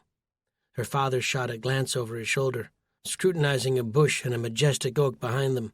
"Yes," Paul said, half joking, "the trees and shrubs may be wired as well." "Don't doubt it. The more I hear the two of you talk, the more I'm convinced this place is being run by the Illuminati." "Oh, no," Paul spat. "Not more conspiracy nonsense, Buck. This is serious." "And so am I, Rockstar. Just think about who's in charge of this place. He ain't in the service, but he is part of what Eisenhower warned about, the military-industrial complex." Paul's greatest concern, bringing Buck into the fold, was that the conversation would devolve into the stuff you found on bad websites. Crazy theories with nothing but scraps of misinformation to prop them up. "I wasn't the one who thought of it first," Buck was saying. "Earl Mullins brought a few facts to my attention I hadn't even considered. Take, for example, the layout of this place." Paul and Susan surveyed the park, both looking confused. "The Illuminati's main symbol is a pyramid with an all-seeing eye in the middle." "Okay," Paul said, dragging out the word, hoping Buck would get to the point. "Just take a look at Arcs 1, 2, and 3. He pulled out a hand-drawn map from his back pocket and spread it over his lap. "They're configured in the shape of a pyramid with the park smack dab in the middle, representing the eye." Susan was nodding. "Oh, come on," Paul said. "That isn't proof of anything, Buck, apart from an architectural coincidence." "Call it a coincidence if you want, but I've been feeling like this place wasn't right from the start. They tell us we're free to go, but walking out into certain death ain't really freedom." Paul didn't think this conversation was heading in the right direction. "Listen, I believe that someone on the inside may be looking out for us," he said, trying to change the subject. "They may be keeping us from being kicked out." "Well, quite frankly, I wish they'd stop," Buck said. "I'm starting to think maybe we should leave and take our chances out there." "You may be willing to throw your own life away," Paul replied. "But what about Autumn? Is her future that disposable?" His voice was starting to rise, and Susan placed a gentle hand on his back. Buck seemed to be pondering Paul's last words. "I got no beef finding the person on the inside. Maybe they can help fill in a few blanks and help us figure out what's going on in here. But no matter how we go about it, that corporate stooge Van Buren and his personal assistant Ava Monroe can't find out what we're up to." The faint sound of a commotion echoed from the far end of the park. It was coming from the airlock near Arc 3, the administrative and governmental wing. They rose quickly and headed in that direction. If there was some kind of emergency, they didn't want to be the last ones to find out about it. As they drew closer, a few dozen people were pushing to get into the airlock. "What's going on?" Buck demanded. A young girl with pigtails spun around, her face filled with amazement. "The president's arrived!" Chapter 25. The three struggled into the airlock, Paul moving slowly as he excused himself, Buck ahead of him using elbows and his weight to plow his way through. The lights went from red to green, and the hatch at the other end opened up, and suddenly they were fighting the crowd all over again. It wasn't even clear why everyone was in such a hurry. Did they really believe a savior had arrived to make their lives better? At last they made it into the atrium of Arc 3 in time to see the president arrive, surrounded by a veritable army of Secret Service agents and what were likely White House personnel. Paul was struck immediately by the new president's height. He couldn't have been more than 5'2", with a full head of silver hair trimmed into a businessman's cut, short on the sides, the top just long enough to part. He smiled and waved, and the civilians dressed in their earth-toned tunics shouted and cheered. For a brief moment, the country wasn't falling to pieces. Nuclear devices hadn't vaporized hundreds of thousands of citizens, and deadly radiation wasn't poisoning all it came in contact with. The Savior had arrived, and by his very presence he would set everything right again. Even Paul found himself clapping and whistling. Only Buck was booing and hissing, a response that even the president's Secret Service agents seemed to notice, some of them pointing in their direction. "What are you, dumb?" Paul shouted over the jubilation. "He's a usurper," Buck yelled back. "Maybe, but now's not the time to draw attention." Van Buren and Ava were there to greet him. It was as though Air Force One had just touched down, and the dignitaries were there to say hello. Without a doubt, the new president's entrance had been choreographed, the way every little bit of politics was nowadays. "This is your new leader," was the message, and a man like Van Buren was surely eager to get the point across. Buck's fists were still clenched as President Perkins passed, shaking hands as he did so. Buck's elbowing technique had gotten them right to the front of the crowd, and now here they were in a kind of presidential receiving line. Shadowed by his agents, Perkins moved along, shaking hand after hand, even offering the occasional fist bump, so the kids knew he was a cool customer and not some crusty old guy. Perkins arrived before Paul, who held out his hand. The president took it with his left and pumped it twice, reaching past him with his right to a woman standing behind them. "I love you," she shouted, leaving Paul to wonder if he was in some kind of bizarro world. Buck was next, and he stood there, arms at his sides, hands curled into fists. The president reached out, his hand seeming to hang in the air for an eternity. Time slowed as the Secret Service agents zoomed in to what was happening, or rather what wasn't happening. "Don't be an idiot, Buck," Paul kept thinking over and over, hoping his thoughts might somehow penetrate the old man's impossibly thick skull. This wasn't the time to make a stand and draw the wrath of the powers that be. Paul's heart was pounding against his ribcage as the president's expression changed. His agents stepped forward, and that was when Buck at last took his hand and shook it. "Glad you arrived safely," Buck said, his voice low and raspy. President Perkins smiled, not entirely sure what had just happened. "Trust me, you don't want to go outside. The weather's a real killer." He moved on after that, pushing down the line until he cut back and went to Van Buren, who'd stood there waiting patiently. They exchanged pleasantries. Some members of the president's entourage were taking pictures, shots which would surely grace an exhibit in a museum decades from now. Then the presidential mob moved away, disappearing into the bowels of Arc 3, leaving Paul to wonder what these men would talk about next, when the cameras and the average citizens weren't there to hear them. Over in the mess hall of Arc 1, Autumn and Brett were locked in a passionate embrace. She pulled away, unable to wipe the smile off her face. "You know, if my grandfather caught us, he'd kill you." Brett looked visibly concerned. "He's a scary man." "Sort of, but deep down he's really a big old teddy bear. The bear part, I believe. I'm not so sure about the teddy part, though." They laughed, and he went to kiss her again before stopping short. A smattering of civilians were nearby, seated at tables and chatting. Dinner wasn't for another hour, and many of them had probably recently finished a shift in whatever line of work they'd been conscripted to perform. "What's wrong?" Autumn asked. "I was wondering why you mentioned your grandfather being upset. Most girls warn you about their dads." Her chin dropped. "Most girls?" Brett blushed and tried to backtrack. "You know what I mean." "I don't know. I guess my dad's kind of laid back. Sometimes I wish he'd been a little stricter. Sounds weird to say it, but I do." "Not weird at all," Brett told her. An eyelash was on her cheek, and he blew it away. "It would have made you feel more protected." Who wouldn't want the freedom to do whatever they wanted? But there's something about boundaries that help, sort of like the Ark. That got his attention. He was still wearing his fatigues, and she straightened his collar as he asked her to explain what she meant. "Well, there are clearly rules in here people must follow, but if they don't, not much happens." "Really?" "A friend of my grandfather's named Earl or something Didn't think he or his family ought to work and left in the middle of the night." Brett's eyes dropped. "Trust me," she assured him. "That's the last thing I'd want to happen. In fact, the very idea terrifies me." "If they wanted to go, would you follow them?" he asked her. She hesitated and then took his hand. "I really like it here." "Me too," he swallowed. "But there's something I have to tell you." "It's not something bad, I hope." "Your dad and Grandpa Buck have been stirring up a lot of trouble lately." "Why doesn't that surprise me?" she said, trying to laugh it off. "I'm serious. I've had to vouch for them on a couple of different occasions, but I'm worried I don't have any more get-out-of-jail-free cards. You need to talk to them. Explain how important it is that they fall in line. If I was a higher rank, my word might have more weight, but as it is—" His voice fell off. "I'm worried something terrible might happen and all of you will be punished." "I won't leave, Brett. I knew I wasn't clear when you asked me the first time, but I want to stay here, at least until things get better out there. Then we can decide what's best." "No, I don't think you understand." He was emphatic, and the tone of his voice was making her nervous. "This isn't about packing your things and going away. If there's one thing about the Ark you need to understand, it's that no matter what they tell you, no one leaves here alive." Chapter 26. The following morning, Paul and Buck headed off to work, a cloud still hanging over them.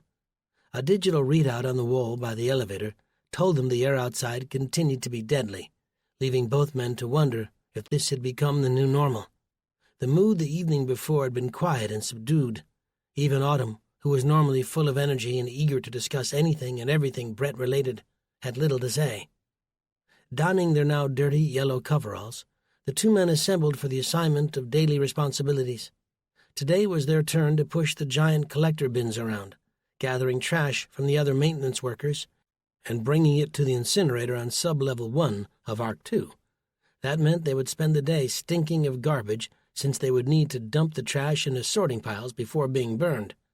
Nothing that could be reused would go to waste. Before someone threw out a tube of toothpaste, it had to be squeezed dry. A comb missing a few bristles could still be used. It was nasty work for sure, but Paul saw a certain amount of logic in it. Paul and Buck signed out their collector bins and set to work in the atrium, following maintenance workers ready to offload what they'd already gathered. But their silence had a more practical reason: the possible presence of listening devices in their room. Generally speaking, the mood among the civilians inside the Ark was at an all-time high, and Paul expected much of that had to do with the arrival of the president. The unspoken expectation was that his arrival might signal a shift in the growing inequalities.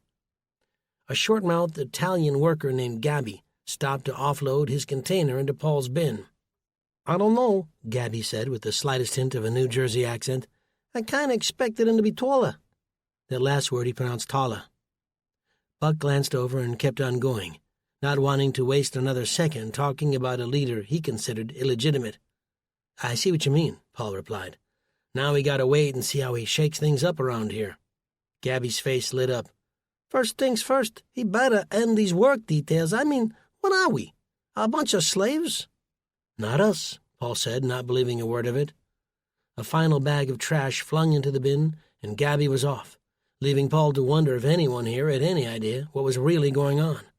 There wouldn't be any changes, at least none in the direction they were hoping for. He crossed the atrium and caught up with Buck. "How's your load?" Buck smacked the side of his bin, listening for the echo. "Sounds like she's about half full."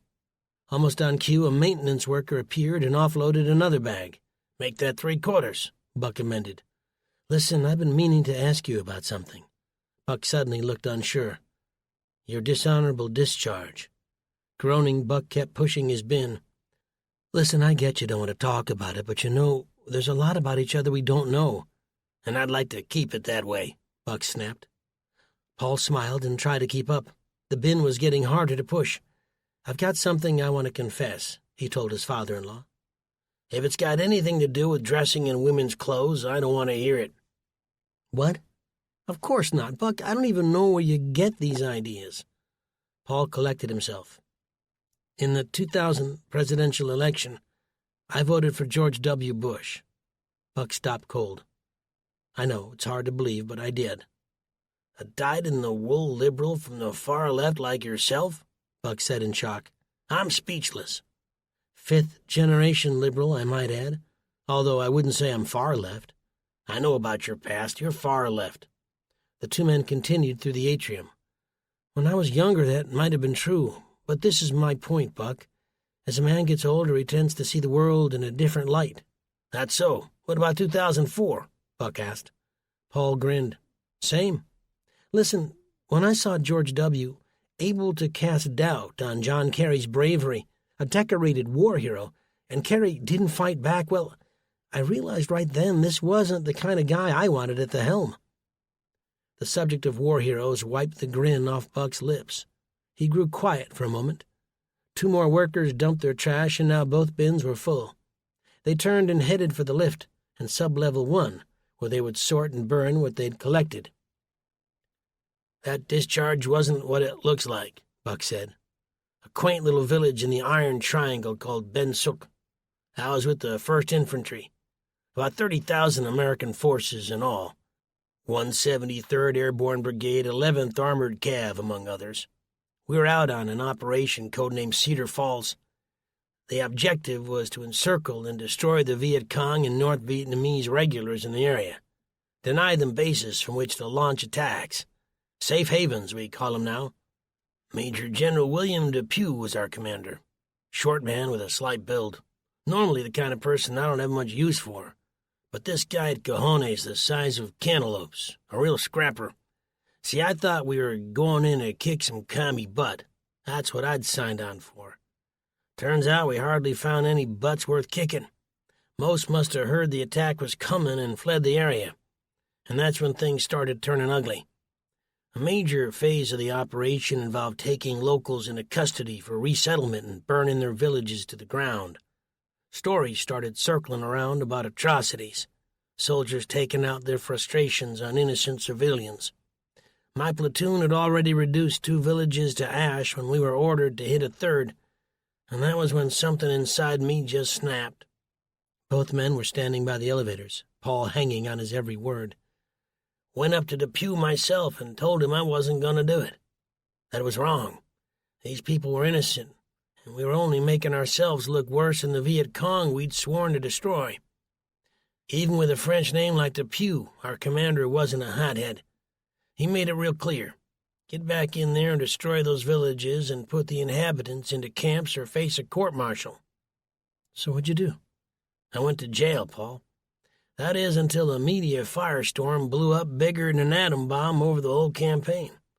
They knew a court-martial would only draw more negative attention and turn me into a martyr, so they set me free. The next day I was given a dishonorable discharge. The elevator doors opened, and with some difficulty, both men squeezed their bins inside. But how could you be ashamed? You did the right thing. Buck scoffed as he tapped sub-level 1 with the side of his fist. I suppose it depends which end of the barrel you were looking down. The left-wing hippies approved, but the truth was I disobeyed orders.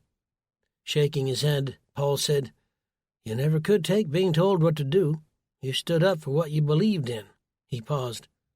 If you could go back, what would you have done differently?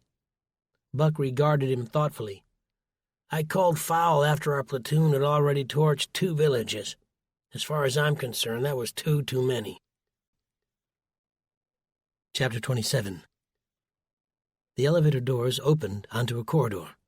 Arrows on the wall before them pointed in both directions.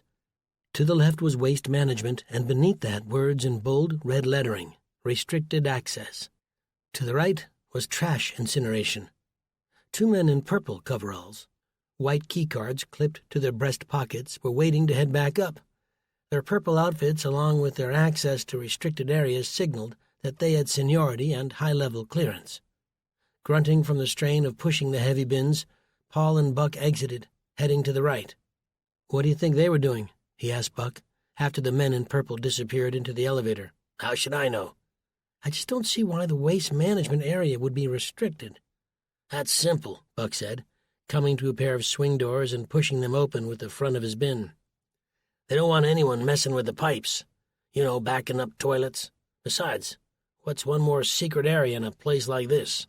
Upon entering, they came to an open pit where the trash was emptied and sorted with the help of other workers in yellow coveralls. From there it was placed on conveyor belts, which fed it into one of 3 furnaces. Part of the heat generated was apparently fed back into the system. It was designed to maximize efficiency, but it didn't do much to keep the place from smelling awful. After an hour of this, Paul and Buck headed back toward the elevator. As they waited, Paul stood staring down the corridor, willing the waste management doors to swing open so he could get a glimpse of what was going on in there. When the elevator arrived this time, 2 different workers in purple appeared, each behind a smaller open-top bin. Inside were what looked like old towels and scraps of torn beige cloth. One of the men swore as the wheel of his container got jammed in the gap between the lift and the floor. He yanked it back and tried again, a thick vein in his forehead protruding. Buck stepped in to help him. The trick was to pull the bins out rather than push them from behind. Buck grabbed hold of the sides and pulled. With a jerk, the bin shot forward and over the elevator lip. A human hand rose up from beneath the pile of shredded cloth and hung in the air for a moment. Discolored fingers curled into a claw before settling back out of view. The whole thing hadn't lasted more than a split second, short enough that neither of the men in purple had noticed a thing. But Buck had, and so too had Paul. The workers in purple nodded in thanks and went off down the narrow corridor, the wheels of their plastic bins echoing as they faded in the distance. "I know I ain't going crazy," Buck said slowly. "If that was an illusion, then we're both going nuts." Buck's hand hovered over the button to recall the elevator. "People die," he said.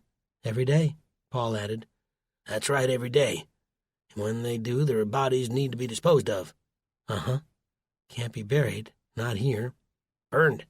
That's what I was thinking, too." His finger inched closer to calling the elevator. Buck's finger did a little dance before he pulled it away. "Can't shake the feeling that was something neither of us were meant to see. People who die aren't carted away under a heap of old rags." "Your logic is sound," Paul said. "Shall we?" he asked, aiming a finger down the corridor at the restricted area labeled Waste Management. "We shall," Buck said, squaring his shoulders and leading the way. And as they set out, Paul couldn't help remembering those villages in Vietnam Buck had told him about. How so many had simply done what they were told to do. Had he been present, Paul might have done the same, followed orders and destroyed the lives of innocent people. But that was before he'd known Buck, before he'd seen there was another way. Chapter 28. A small janitor's closet at the end of the hall stood less than 10 feet from the double doors securing the waste management area. Paul stopped and tried the door handle. It was open, and he let himself inside. "What are you doing in there?" Buck barked.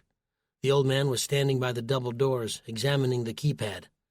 "Unless you know the code to get in," Paul replied, "I suggest we hide in here until those 2 come out. We might be able to catch the door before it shuts." Buck gave one last look at the keypad and grunted. With obvious reluctance, he followed Paul's advice, and both men squeezed into the small closet. Inside was a mop bucket, a hose jutting out from the wall, and shelves filled with cleaning products. Buck's large girth meant there was even less room. The stale air reeked of bleach and pine sol. "I think the military owes you an apology," Paul said, trying to break the uneasy silence. "They don't owe me a darn thing."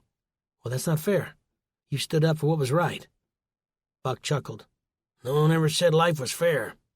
A sound from outside, the clanging of doors swinging open. Buck opened the door less than an inch and peered out. The 2 men in purple were pushing their now empty containers through the doorway. When they moved out of sight, he moved fast but silently and caught one of the double doors before it closed, waving at Paul to follow. A moment later they were inside, both of them not entirely sure what they were about to see. They soon found themselves moving down a long tunnel, thick steel pipes overhead, heat hitting them in waves. Another group of men in purple coveralls might appear behind them at any moment. If there was anything to see here, they'd have to find it fast. Heart racing, Paul took the lead. Soon they reached a set of swivel doors, each centered with a small porthole. They peered through, and what they saw made the breath catch in their throats. A dozen men in purple sorting through mountains of personal possessions, tossing items left and right into smaller piles. Watches, pants, T-shirts, pots and pans, paintings, silverware. The list went on and on. It didn't take long for Paul to realize what he was seeing. These objects had once belonged to the civilians living in the Ark. These were the things they'd been forbidden from bringing inside. Now they were being inventoried like war booty. He and Buck exchanged a look. Further down they saw more swing doors and headed in that direction. There the sight was even more disturbing. In the corner of another sorting room was a wheelchair that Paul recognized. It had belonged to the woman he'd seen in the park. She'd been exempted from work duties, and he hadn't seen her or her husband after that. At the time, Paul hadn't thought much of it. The truth was, he'd had his own troubles to worry about, but now the thought of what had become of them made him sick. On a table nearby, other disturbing items were stacked. Mounds of false teeth, leg braces, and then a prosthetic arm he'd seen before. He pointed, his finger shaking. Didn't that belong to Earl Mullins' son? Then further along, barely out of sight, they saw a row of furnaces where men in purple were stuffing bodies inside. They'd been told those unable to work would get a pass, that Earl and his family had been allowed to leave. But now it was clear. All that had been a lie. The only way anyone ever left the Ark was through the chimney. Chapter 29. President Perkins found Victor Van Buren's office warm and inviting, a stark contrast to the man himself. The overall impression was that the room had been carved from a block of stained mahogany. Behind the 18th century Chippendale desk were bookshelves, which reached 15 feet to the ceiling. A single ladder sat on a brass track that ran the length of the room. Van Buren reclined in the tufted brown leather chair, framed by a print of Van Gogh's famous painting, Irises. "Drink?" Van Buren asked, following Perkins' gaze. The president shook his head. "You're wondering about the painting," Van Buren said, rising from his seat. It was a flower bed of irises. A single white flower stood out among a sea of violets. He grinned. "You're far too polite to ask if it's an original." Perkins laughed and shifted in his chair. "I bought it from the Getty 6 months ago. A priceless work of art. I paid an arm and a leg for it, you know." "I'm sure you did." "Were you aware that Van Gogh painted it in an asylum the year before his death?" "No, I wasn't." "Not many are." Van Buren ran his fingers over the canvas. "Each of the flowers is unique. Van Gogh studied every contour and shape to capture a variety of curved silhouettes. The overflowing borders are influenced by Japanese woodblock prints." "It's beautiful." "One of his best," Van Buren said as he opened his desk drawer, removed a box cutter and swung it, slashing the painting. Perkins stood, alarmed. "What are you doing?" Van Buren brought the blade down again, cutting so deep he scored a chunk out of the wall behind it. After a few more frenzied moments he stopped, his white hair out of place. With the palm of his hand he fixed his coif and sat down, and replaced the box cutter. Perkins was standing now, eyes wide and fearful. "Why did you do that? You said yourself it was priceless." "It was, Edmund," Van Buren assured him. "One of a kind, and I did it to make a point." "I don't understand." "That if need be, I'm perfectly at ease destroying something beautiful, especially when something better is set to take its place." Van Buren was referring to the country, but did he need to nearly give Perkins a heart attack to make that point? And hadn't he proven himself in this regard already? They were here, after all, which meant the plan had worked, the cost in human lives be damned. That last word was one Perkins had thought of often these days. They would be damned for what they'd done. "Those congressmen and senators shuffling about on the floors beneath us don't know you've enacted Executive Directive 51, do they?" Van Buren asked, dusting flecks of paint off his shoulders. "Not yet, but they will soon. That's what took me so long to get here, tying up loose ends." ED 51, signed into law in 2007 by Bush, essentially bestowed full executive powers on the president in the event of a catastrophic event. The aim was to facilitate the continuity of government, but in effect it facilitated the creation of a dictatorship.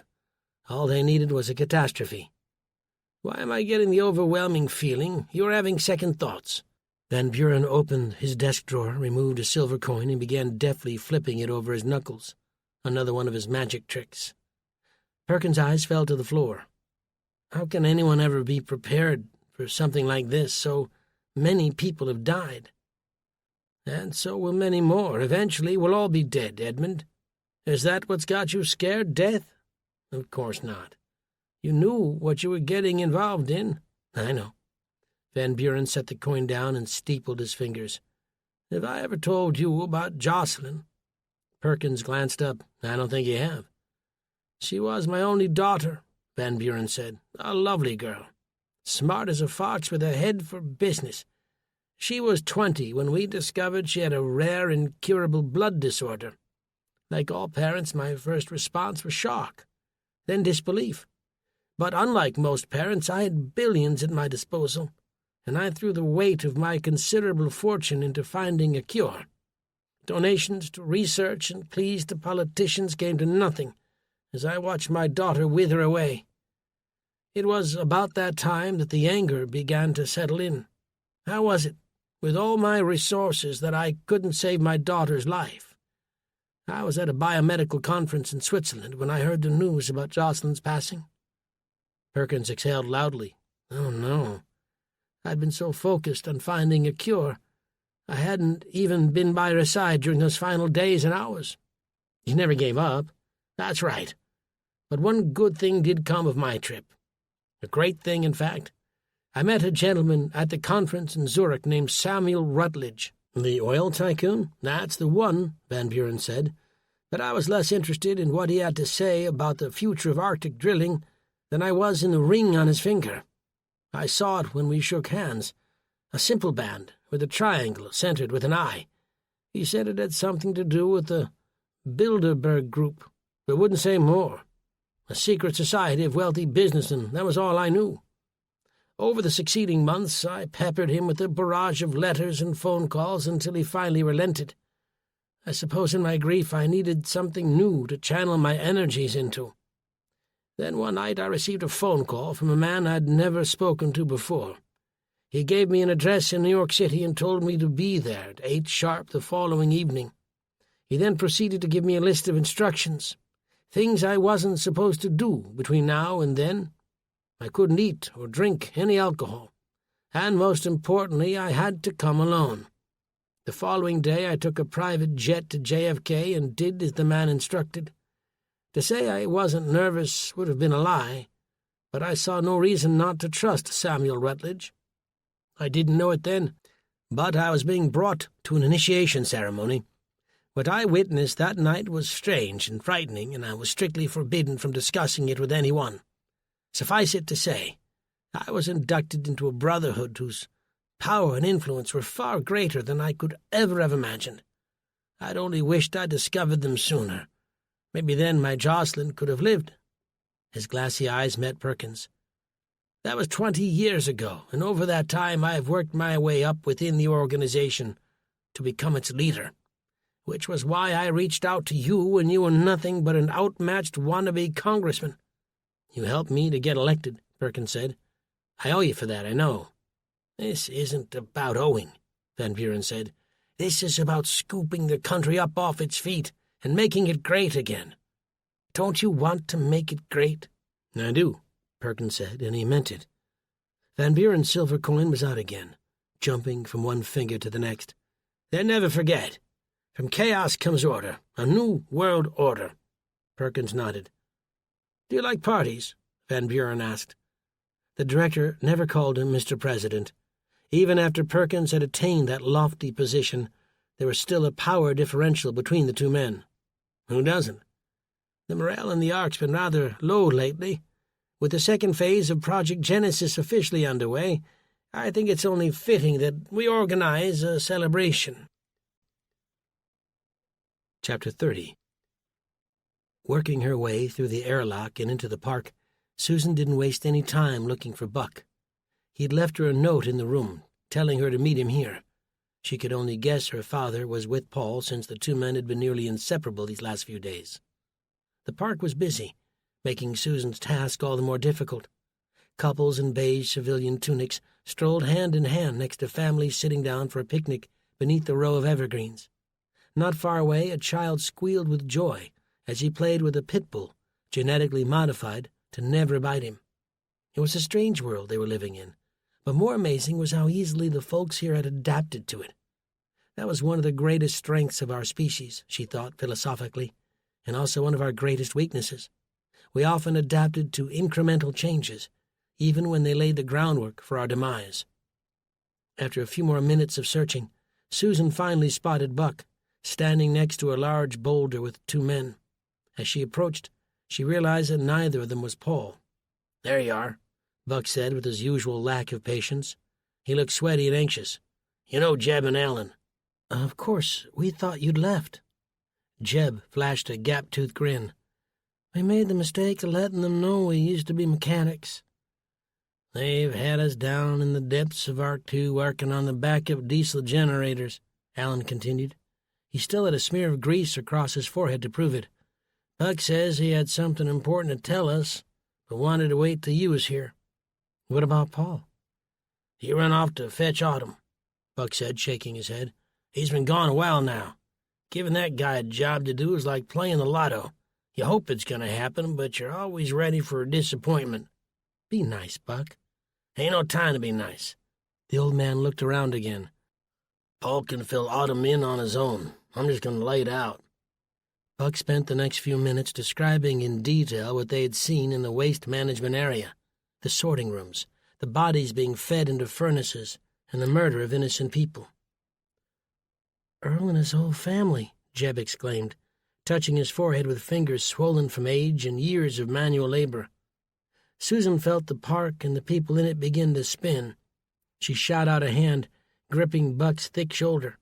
He caught her before she could fall. "I don't want to believe it," she said, her breathing still shallow. "Neither do I," Buck said. "But everything I told you is the truth. They're killing people who can't work, people who cause problems, and it probably won't be long before they start adding to that list."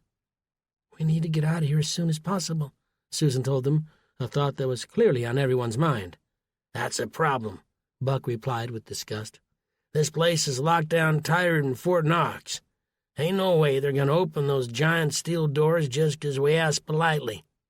When I thought that Earl and his family had been allowed to leave, it gave me a touch of hope, an ace up my sleeve, and I figured we could always follow suit and do the same if push come to shove, radiation or no radiation." He turned to the two men. "But neither of you two can breathe a word of this either. Don't mention it in your rooms either, 'cause they're bugged." "What the heck kind of place is this?" "It's an evil place," Susan told him, "masquerading as the Garden of Eden." Then something hit her. "What about the others?" "Which others?" Buck replied. Susan waved her hands around to the dozens of civilians enjoying the park and the man-made sunlight overhead. "You're starting to sound like that bleeding-heart husband of yours." "Dad, leaving them here to be killed is just as bad as killing them ourselves." She could see the battle going on behind Buck's eyes. His intense need for self-preservation was in a cage match against the empathy he tried so hard to deny. "You're asking me to risk my family to save a bunch of people I barely know?" Jeb and Alan were watching the back and forth like a tennis match. "How can we plan an escape and leave everyone else behind? Could you really live with yourself knowing they may all be killed?" Buck swore. "Why do you always need to complicate things with morality?" The old man and Susan were still having it out when Paul showed up. "About time," Buck snapped. "You stopped for a snow cone?" "I was looking for Autumn when something strange happened," Paul told them. Susan grabbed his arm. "Right now we don't need any more strange, Paul.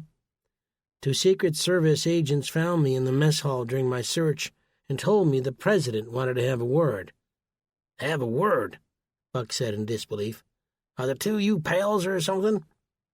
"I didn't think so. But they brought me into this tiny room, looked almost like an interrogation booth, and I was sure this was it. They knew Buck and I had seen something we shouldn't, and he was going to have me choose from a list of horrible options." "So what'd they say?" Susan demanded. "The president said he'd been a big fan of the Wanderers." Buck threw his hands into the air. "Oh, no." Said he was sad we'd broken up all those years back, asked me for an autograph, and then said he was putting together a little celebration and wanted me to be the headline act. Did you agree? Susan asked. I didn't have a choice.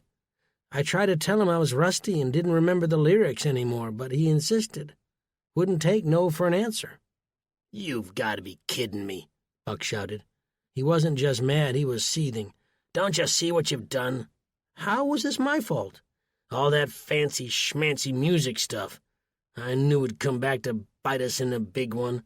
A tiny dollop of anonymity was the only thing we had going for us.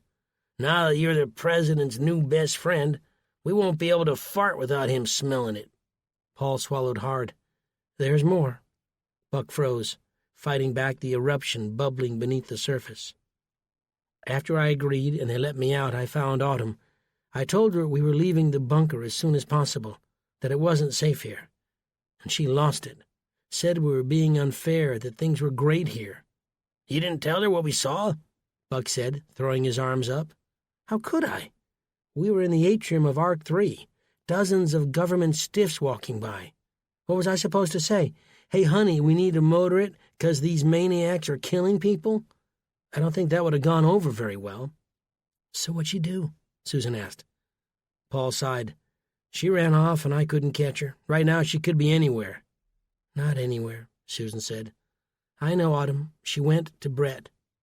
Now Buck's rage was complete. That's what you get with liberal parenting. Kids who think they know best. He ran his fingers down the front of his face. I can't believe this is happening. Paul spoke up. How we raise our daughter is our business, Buck, not yours. Jeb and Alan looked on, entranced. Their jaws dropped. Sure it is. All I'm saying is when you let your kids run wild, don't be surprised if they wander off and get themselves into trouble. I bear a lot of the responsibility, Susan said. Paul tried to discourage her relationship with Brett, and I told him it was fine. I thought she needed a little distraction, given the situation. The features of Buck's face settled. Listen, right now we need to figure out where to go from here. The others were in the process of agreeing when a nurse showed up, startling them. Sorry to interrupt, she said, looking at Susan, but you're needed in the infirmary. Do you know what for? Susan asked, trying to mask her unease. We're rolling out a new inoculation, and we need everyone on deck to help prepare. When will it be administered? Paul asked. Tomorrow morning, she said, after the celebration. As the nurse walked away, the five stood, staring at one another. That might not be such a bad thing, Buck suggested. Really? Paul replied. I thought you, of all people, hated getting inoculations. Oh, I do. But if they need Susan, that means they'll also need Autumn. He turned to Susan. When she shows up, tread carefully. This may be our only shot at convincing her to come with us when we break out of here. Chapter 31. Paul and Buck made it back to the room in Arc 1 in record time. The chances that Autumn would be here were slim, but they needed to check nevertheless. As Paul pushed the door open and stepped inside, something on the floor went skittering under one of the bunk beds. What was that? He asked, flicking on the light. Huh? Buck asked, heading straight for the bathroom to see if Autumn was there. The entire apartment, if you could call it that, was 300 to 400 square feet tops. If Paul's daughter had been there, they would have known the minute they walked in. Paul went to the bunk bed and dropped to the floor, not to look for Autumn, but for whatever he'd kicked when they walked in. And it didn't take long for him to find it. Reaching into a patch of shadow, he emerged with the USB drive. This yours? He asked, holding it up to Buck. The old man glanced over and shook his head. Why would I have one of those? He was running his fingers along the wall, tapping every so often. What on earth are you doing? Paul asked. Searching for little critters, he replied and winked. Paul's face fell in confusion. You know, and Buck pointed at his left ear. He was referring to the bug they suspected was in here somewhere. Do you even know what you're doing? Of course I do. You just think of a way to... Buck made a walking motion with his index and middle finger, a sign for help us escape. Paul hoped he found that bug soon, because talking like this was starting to feel silly. He headed to the computer and inserted the USB. No sooner had he done so than a series of letters began scrolling across the screen. Buck, I think the listening device is in the light switch. Don't be an idiot, Paul. No one puts a bug in a light. Buck turned around and saw the same letters dancing across the computer's digital display. Step 1. Remove the bug from the light switch by the main entrance. The two men looked at one another. Well, I'll be, Buck said, moving to the switch. Hey, pass me a screwdriver or something. Paul laughed. Sorry, I don't have my tool belt on me. You're gonna need to use your fingernail. I was worried you were gonna say that. Buck slid his thumbnail into the groove on the screwhead, his face twisting in pain as he began rotating his wrist. There you go, Paul encouraged him. You're getting it. Keep quiet or you're gonna get it. This hurts like hell. Several agonizing rotations and a bloody thumbnail later, Buck was done. He removed the faceplate and plucked out a circular device attached to a tiny circuit board. He squeezed the bug between his fingers, crushing it, then turned to Paul. Now what? Not sure. Paul hit the enter key. The screen changed once again, this time displaying the external drive along with a series of folders. Paul read each folder name out loud. Sugarloaf Mountain, Bilderberg, 9/11, MK Ultra, Project Genesis. What the heck is all this? Buck asked, wiping his bloody thumbnail with a piece of toilet paper. I'm not sure, Paul replied, feeling suddenly very nervous. But whoever gave it to us knew exactly where the listening device was located. Click on 9/11, Buck said, as he came in for a closer look. Inside the file were a number of emails, from Van Buren to various men they'd never heard of. In one of the subject lines were the words, Lessons from the 9/11 Test Run. We've already anticipated the impact the attacks would have on the fabric of society, Van Buren wrote. What we underestimated was how quickly the country would come together and recover from the trauma. One encouraging sign was the passage of the Patriot Act, which helped prove how easily a nation could be controlled and manipulated into adopting totalitarian rule. Other documents showed how the plan had been laid out months in advance. The trick, one of the reports sent to Van Buren wrote, will be to make the hijackers believe they aren't being aided and abetted by the Western interests. What is all this? Paul wondered. It's a blueprint, Buck shot back without a moment's hesitation. As they continued reading, a number of disturbing facts became increasingly clear. The Bilderberg Group and others like it were simply underlings in a shadow organization which went back hundreds of years. Over the centuries, they'd been known by many names, but none had ever captured the totality of the secret cabal that controlled them. Victor Van Buren wasn't only a rich industrialist. He was the figurehead for this group, a group without name and without parallel, a group behind countless overthrown governments, bloody wars, assassinations, and even 9/11. But it was the next few items in their resume that really left Paul and Buck speechless. The Spanish flu of 1918, Ebola, SARS, H1N1, had all been engineered by these people.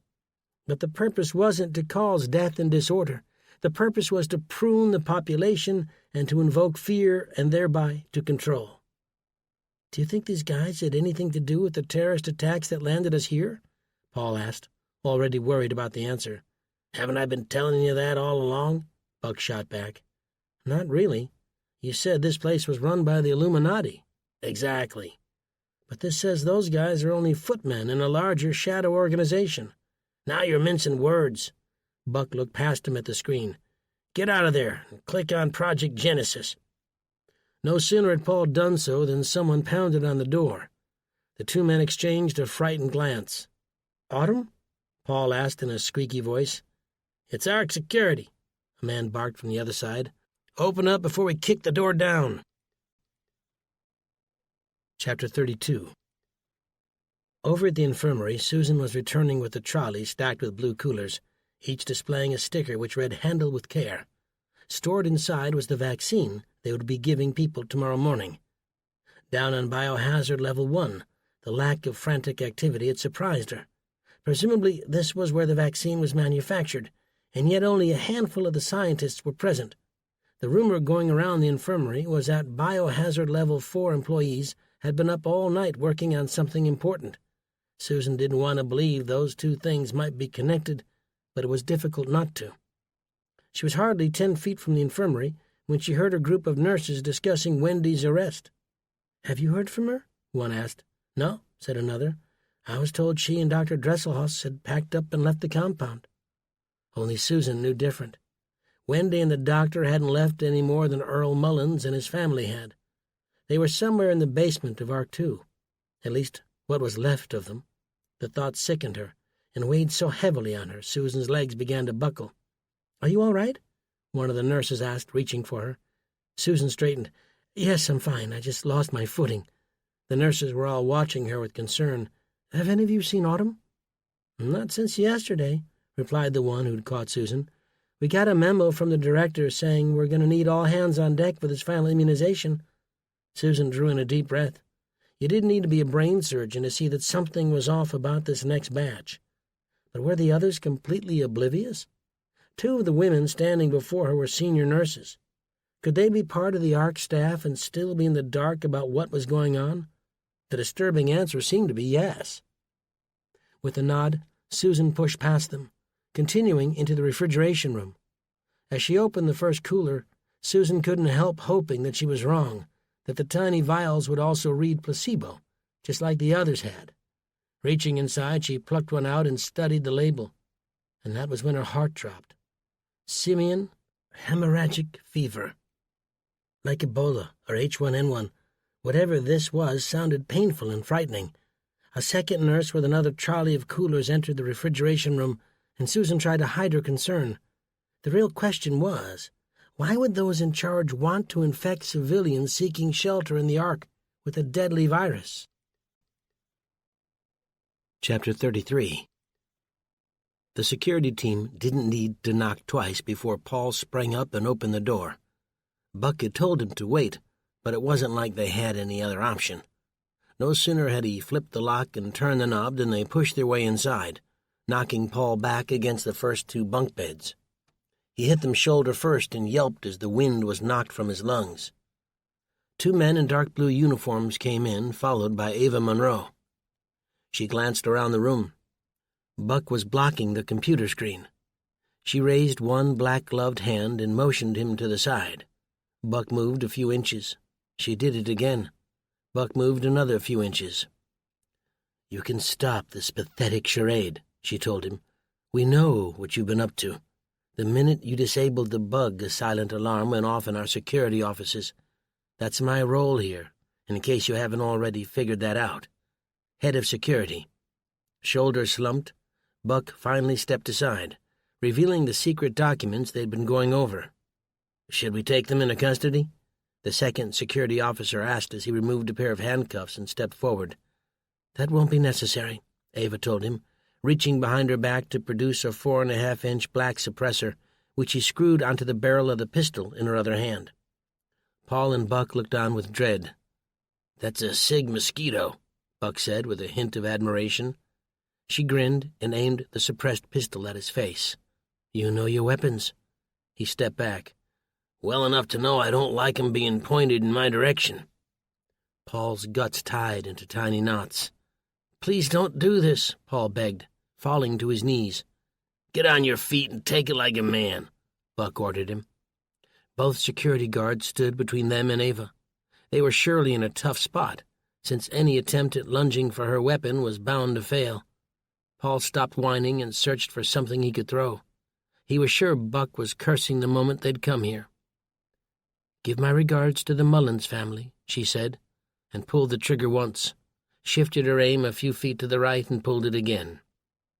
Paul closed his eyes and shuddered. He'd never been shot before, and the pain was going to be excruciating. When he looked up, both guards lay on the floor dead. A trail of smoke rose from the barrel of Ava's pistol. "Hurry up and hide these bodies," she told Paul and Buck. "We don't have much time." Chapter 34. Still in shock, Paul followed Ava's instructions. He and Buck stashed the guards' bodies in the bathroom and closed the door. As they hurried down the corridor, Paul noticed chunks of brain matter in Buck's hair.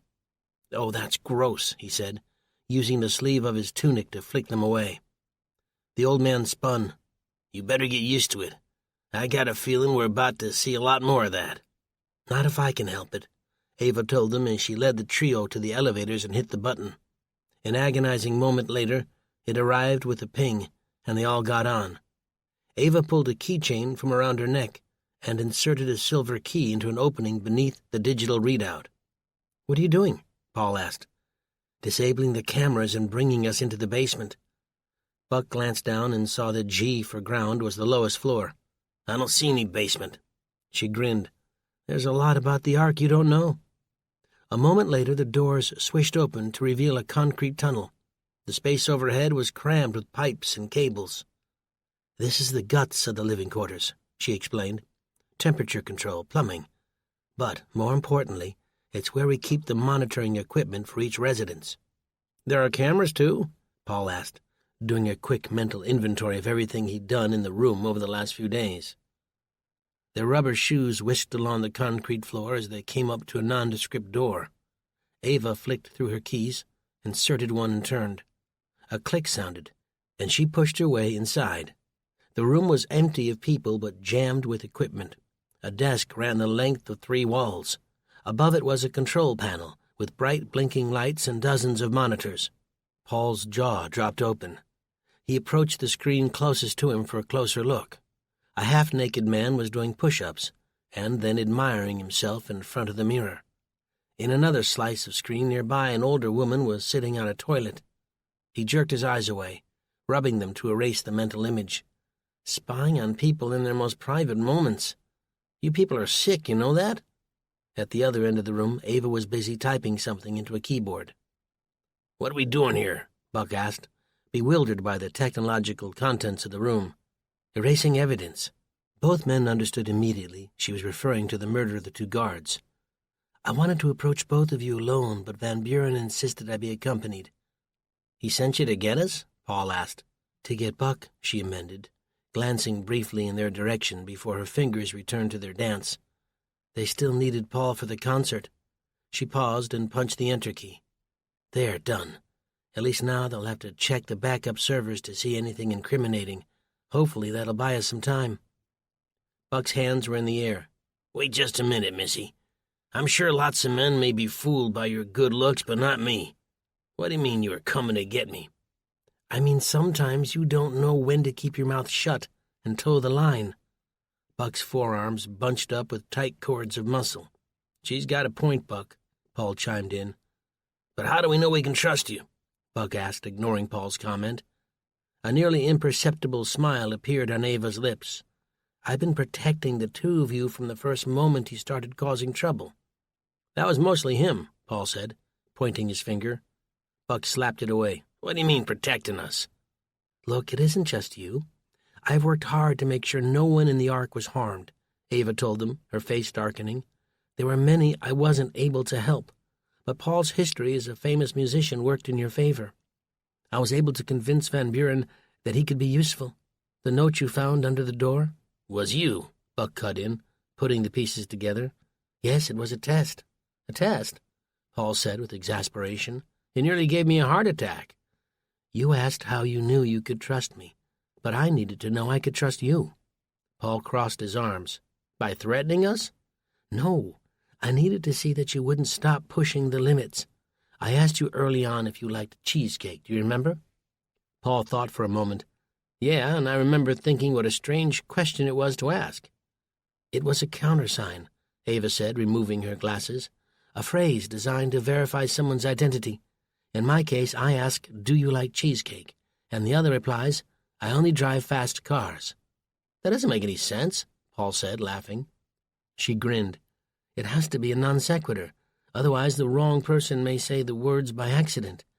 You see, 2 agents I've never met were supposed to enter the Ark, but they never made it.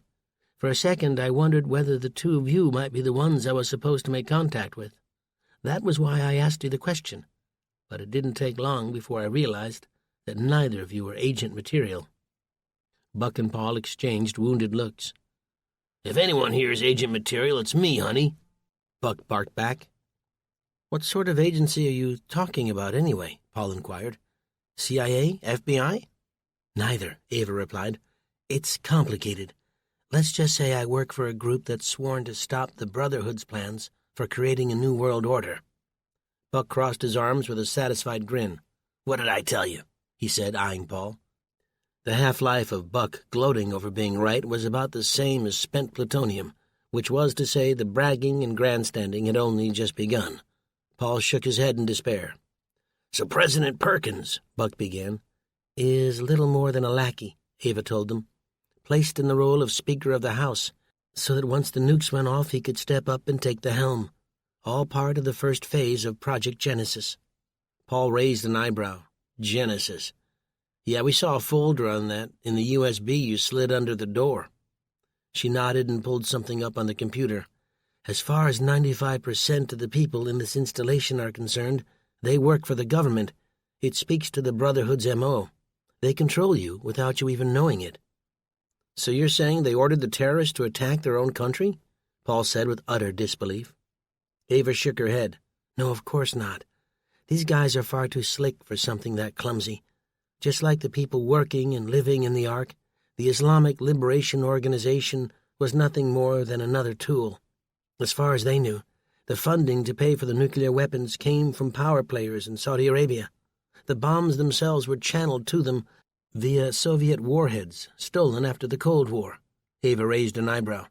"Did you really think a group of desert-dwelling terrorists were sophisticated enough to carry out an attack on this scale without a colossal amount of help? You see, the trick was keeping the truth from them. If you hand a gun to a man who wants to kill you, the first thing he'll wonder is whether it's loaded with blanks." "It's about trust," Buck said. "Exactly.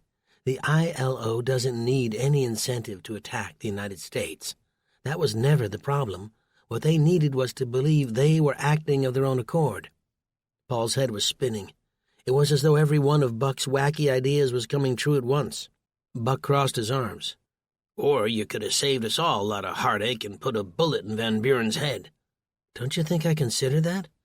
But if I'd tried to kill him, I would have risked exposing myself. Inevitably, someone else would have taken his place and carried out the plan. That's the difference between being brave and being stupid." "But if all that was Phase 1 of Project Genesis," Paul wondered, "then what's Phase 2?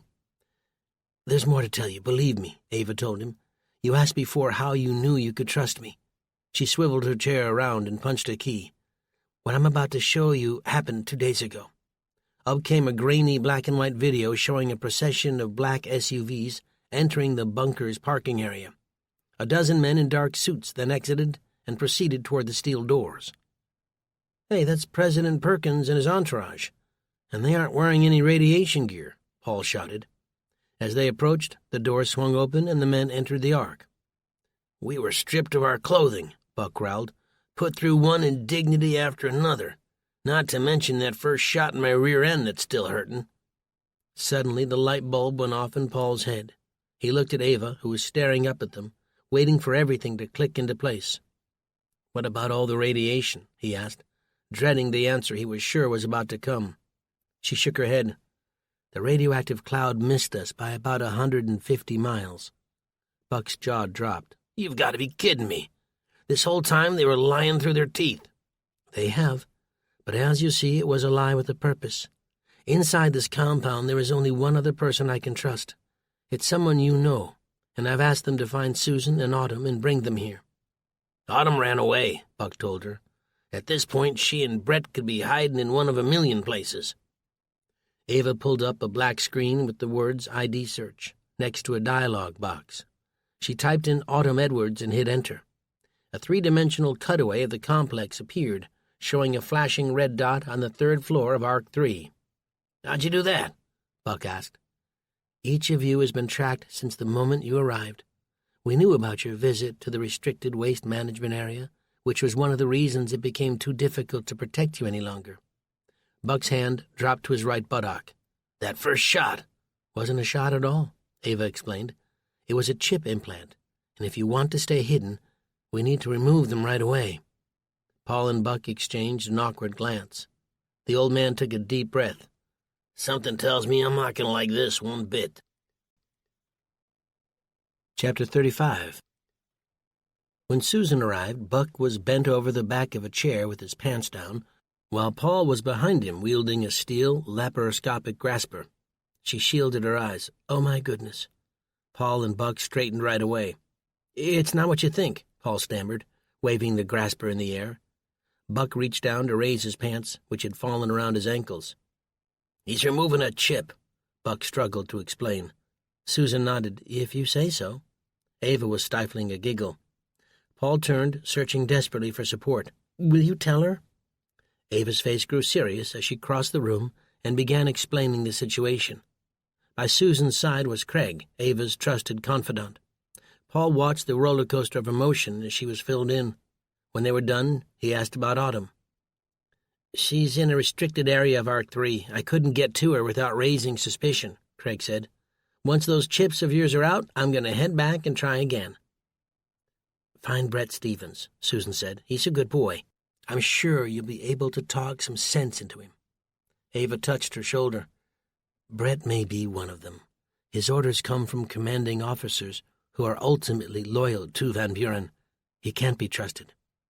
Paul's lingering hope that he would ever see his daughter again was beginning to dwindle. With a heavy heart, he returned to the task at hand. After the distasteful and somewhat bloody act of removing the tracking devices from each of them was done, Ava placed Buck's and Susan's into a sealed plastic bag and handed it to Craig. "Drop these in different locations. Might keep them guessing for a while if they begin to search." "What about mine?" Paul asked. "The director wants a celebration, and the president has asked you to perform." She held up the tiny silver tracking device, no larger than a grain of rice. "We're going to sew this into your tunic for now. If you need to disappear, simply pull the thread and throw it away." Buck sat down with a wince of pain. "You still haven't told us about the second phase of Genesis." "The details are still murky," Ava said, "even for me. But his plan has something to do with the inoculations he's been giving you." "They were placebos," Susan said, explaining what she discovered the day Wendy was taken. Ava nodded, scratching her chin. "But then today I was called away to load the vaccine fridge with the inoculations for tomorrow morning, and I saw those ones weren't placebos at all, but something called simian hemorrhagic fever." "Simian hemorrhagic fever?" Paul said, suddenly more terrified than before. "That doesn't sound good at all." "A weapon his Biomed Corporation's been working on," Ava informed them, swinging around in her chair, her hands flying over the keyboard. A file came up by the same name, along with research results. Paul scanned over her shoulder. "A 3-day incubation period with a 60% mortality rate. I have to say this isn't nearly as deadly as it sounded at first." "Maybe not," Buck shot back. "But 60% or 330 million still adds up to a lot of dead people." "Perhaps the purpose isn't to kill everyone," Paul theorized. "Maybe they just want to thin the population, make it harder for everyone to rise up and fight back when the New World Order is put into place." Buck looked surprised by Paul's insight. "And what better way to keep folks from banding together than filling them with fear about being exposed to a deadly virus?" "But how exactly do we fit in?" Susan wondered. Ava looked at each of them. "That part is devilishly simple, I'm afraid. Get the civilians within Arc 1 accustomed to receiving shots, then introduce the virus and release them back into the world to spread the virus. It would certainly explain the long incubation period." Paul ran a sweaty hand through his hair. "So you're saying that in a few days from now, hundreds of human time bombs will be spreading out across the country?" "If that virus gets out," Ava told them, "there won't be a country left." Chapter 36. Not far from the monitoring station, Ava led Paul, Buck, and Susan to what looked like a utility closet. 10 by 20 feet long and lined with 3 rows of metal shelves, it was a room the two men had become familiar with during their rounds as maintenance workers, a place where they stored extra cleaning supplies, mop heads, buckets, and anything else a janitor might need to fulfill his duties. The 3 of them couldn't help wondering why Ava had brought them here. That was until she yanked one of the shelves away from the wall near their back, spilling bottles of detergent onto the ground as she did so. A section of gyprock 2 feet in diameter had been cut and meticulously replaced. She removed the loose piece, set it aside, and reached into the dark hole, emerging with a heavy sports bag. Buck moved in to help her, noticing the familiar clanks as they pulled it free from the opening. Leaning over the bag, Ava unzipped it, revealing an assortment of weapons, tactical shotguns, M4s, 9mm pistols, even a few MP5 submachine guns. The concern on Paul's face contrasted with the look of elation on Buck's. "Where'd a little lady like you get all this sweet firepower?" the old man asked her. "One piece at a time," she replied. Reaching into the hole, she came out with another bag filled with ammo. "I'm not sure I like where this is heading," Susan said, cupping her elbows. "What, are you crazy?" Buck said. "How else do you expect us to blast our way out of here?" Even Ava was surprised by this. "You want to run away?" Paul asked, wondering whether he had heard the old man right. The derisive look on Buck's face made it clear what he was saying. "We didn't start this mess. I'm sure you know where I stand. It's every man for himself in this world." "Really?" Susan challenged him. "If that were true, then where would we be if Ava hadn't been watching our backs?" Buck's gaze moved to Ava, and the disappointed look crinkling her soft features. "I'll be the first to admit I'd like nothing more than to grab Autumn and get out of here," Paul said. "But this virus business, it changes everything." Ava's voice was measured. "They're right. Even if you manage to break out, which I doubt, you'd never really be safe. If it wasn't from the fear of simian hemorrhagic fever finding you, then it would be the Gestapo-style police under Van Buren's totalitarian regime." Buck pulled a Benelli shotgun from the pile and stroked the steel-reinforced polymer. There was a fierce debate going on within the old man, and it wasn't clear at all which side was winning. At last he replaced the weapon and rose to his feet. "I didn't come here to be a hero," Buck said. "I got in this mess because I set out to save my family. If they want to risk their lives in a doomed mission, then so be it. But the first chance I get, I'm out of here." "Well, isn't that a big surprise?" Paul shouted. "You still think of yourself as some kind of lone wolf who doesn't need anyone. What are you going to do when you get back to your barn and find it's been burned to the ground?" Buck straightened his shoulders. "I'll cross that bridge when I come to it. No sense worrying about a theoretical event that may never happen." He turned to Ava. "You stuck your neck out for us, and for that you have my gratitude. But I didn't cause this mess, so I sure as heck ain't going to clean it up." And with that, Buck spun on his heel and walked away. "He'll be back," Susan said with a touch of fear and desperation. "The old coot's just being stubborn." Her pleading eyes found Paul. "Right?" Paul nodded half-heartedly as his father-in-law turned the corner and disappeared. He wanted to offer his wife a glimmer of hope, but something inside told him Buck was gone for good. Chapter 37. With heavy hearts, they left the utility room a short time later. Paul and Susan each took a Beretta M9A3 pistol, along with 2 additional magazines, hiding them under the waistband of their ARC-issued outfits. The plan for dealing with Van Buren and his objective of infecting the civilians in ARC-1 was simple. The concert Paul was set to headline this evening would offer a distraction, while Susan destroyed the virus being stored at the infirmary and Ava set fire to the biolabs in ARC-2. Of course, on paper it sounded fine, but even Ava had to admit that without the explosives her fellow agents were supposed to have provided, she was still unsure how to blow up the labs, especially since they were the means by which Van Buren could produce more of the virus. A lot of things had to go right for this to work, and there wasn't nearly enough time to plan for every eventuality.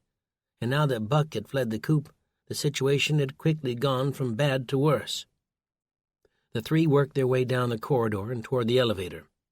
Once inside, Paul pulled Susan into a tight hug. "Be careful," he told her, pushing a length of red hair behind her ear. "I'm not the one about to get on stage to perform for the first time in decades." The butterflies in his belly stirred. "Good point." The doors opened, and the 3 of them went in different directions. Distinctly aware of the pistol under the waistband of his pants, Paul headed for the mess hall. As he drew closer, he caught the sound of musical instruments being sound-checked. Soon he saw that the entire dining area had been transformed. Tables had been folded in half and pushed up against the walls, which only made his anxiety grow. An improvised stage had been set up.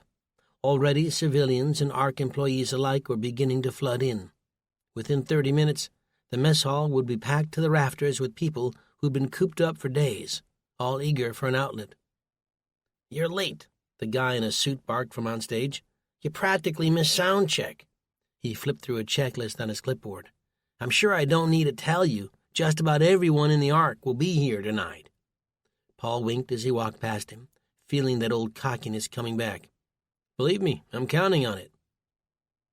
As Paul was tuning up his guitar before a growing crowd, Buck was descending into the depths of Arc 3 to find Jeb and Alan.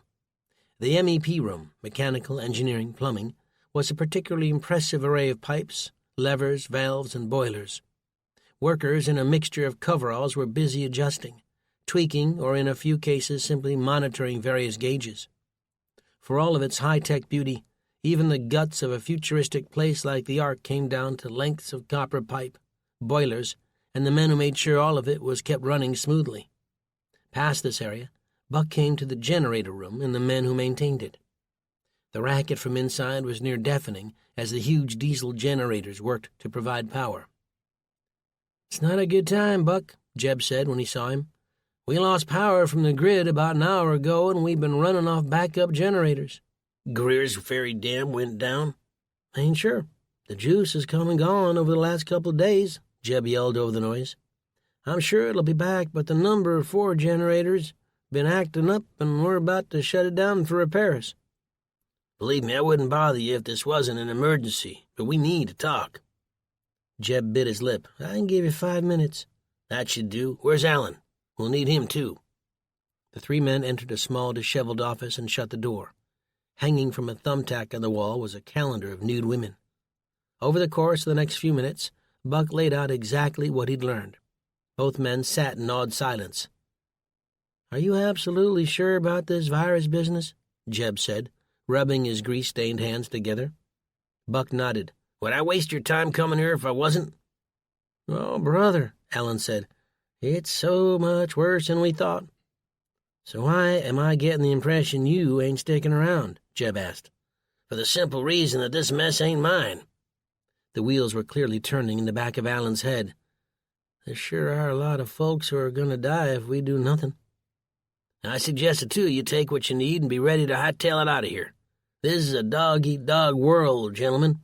You gotta look out for number 1. They didn't seem convinced. "If you say so," Alan said, turning away. "Hey, if you want to be heroes, then I suggest you go find Craig and offer him your services. You're going to have to move, though, 'cause the situation's about to heat up real soon." "We just took you for a better man than that," Alan said, not falling for Buck's attempts at misdirection. Buck's temperature began to rise. "I came out of my way to give you boys a heads-up, and this is how you repay me? You may not agree, but I certainly don't need to explain myself to you."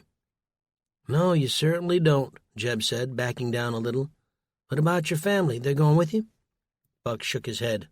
"I can't help it if they've decided to stick their necks out for a bunch of strangers." His eyes fell, so he wouldn't have to see the disappointment in their faces. "Anyway, there's another reason I came.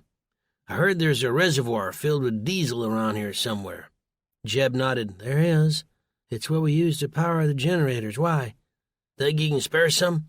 Buck asked, not entirely sure they'd still be willing to accommodate his request, not after all this. "How much do you need?" Jeb asked, looking uncertain. "About enough to fill the tank of a Hummer." Chapter 38. Approaching the infirmary, Susan did her best to ignore the anxiety building up in her fingers and toes, a feeling that migrated up her spine and drew her scalp tight across the top of her head once she was inside. One of the few nurses left on duty was bandaging a child's foot. "How come you're not at the concert?" the nurse asked with a touch of incredulity. Susan tried to laugh and could only hope it didn't sound too forced. "I forgot something." The nurse nodded and smiled, but something about the way her eyes traced Susan's path toward the back of the infirmary made Susan even more uneasy. She still wasn't clear how to destroy the vials of simian hemorrhagic fever, especially without exposing herself to the deadly pathogen. Unlike other hospitals, the infirmary didn't have an incinerator where old medication and biohazardous materials could be disposed of. No, that would have made her life far too easy. She also couldn't exactly pack the vials up and cart them off, not without being spotted and arrested, or worse. In the infirmary's tiny lunchroom, next to the coffee machine, was a metal trash bin. Susan removed the trash bag and carried the metal can to the refrigeration area. If she couldn't bring the virus to an incinerator, then she'd just have to bring the incinerator to the virus. Along the way, she opened up a cupboard the nurses used to store tongue depressors and bandages and scooped out 4 bottles of rubbing alcohol. In a lower cupboard was a pack of matches nurses kept for relieving the pressure from smashed fingers. In particularly bad cases, blood tended to collect beneath the nail, and the only way to relieve the pain was to heat a paperclip and burn through the nail itself. Armed with these items, she hurried into the refrigeration room, careful not to be seen. Although she hadn't spotted anyone else, it wasn't unthinkable that at least one other nurse might be on duty. She began by opening each of the fridge doors, grabbing handfuls of vials and depositing them into the trash can. The fire would surely trigger an alarm, but by then she hoped to be long gone. After the third and final fridge was empty, Susan opened each of the bottles of rubbing alcohol and poured them over the vials. She was on her last bottle when a knock came at the door. "Susan, you in there?" It was the nurse from before. Beverly was her name. Or was it Brittany? "Just a minute," Susan called out.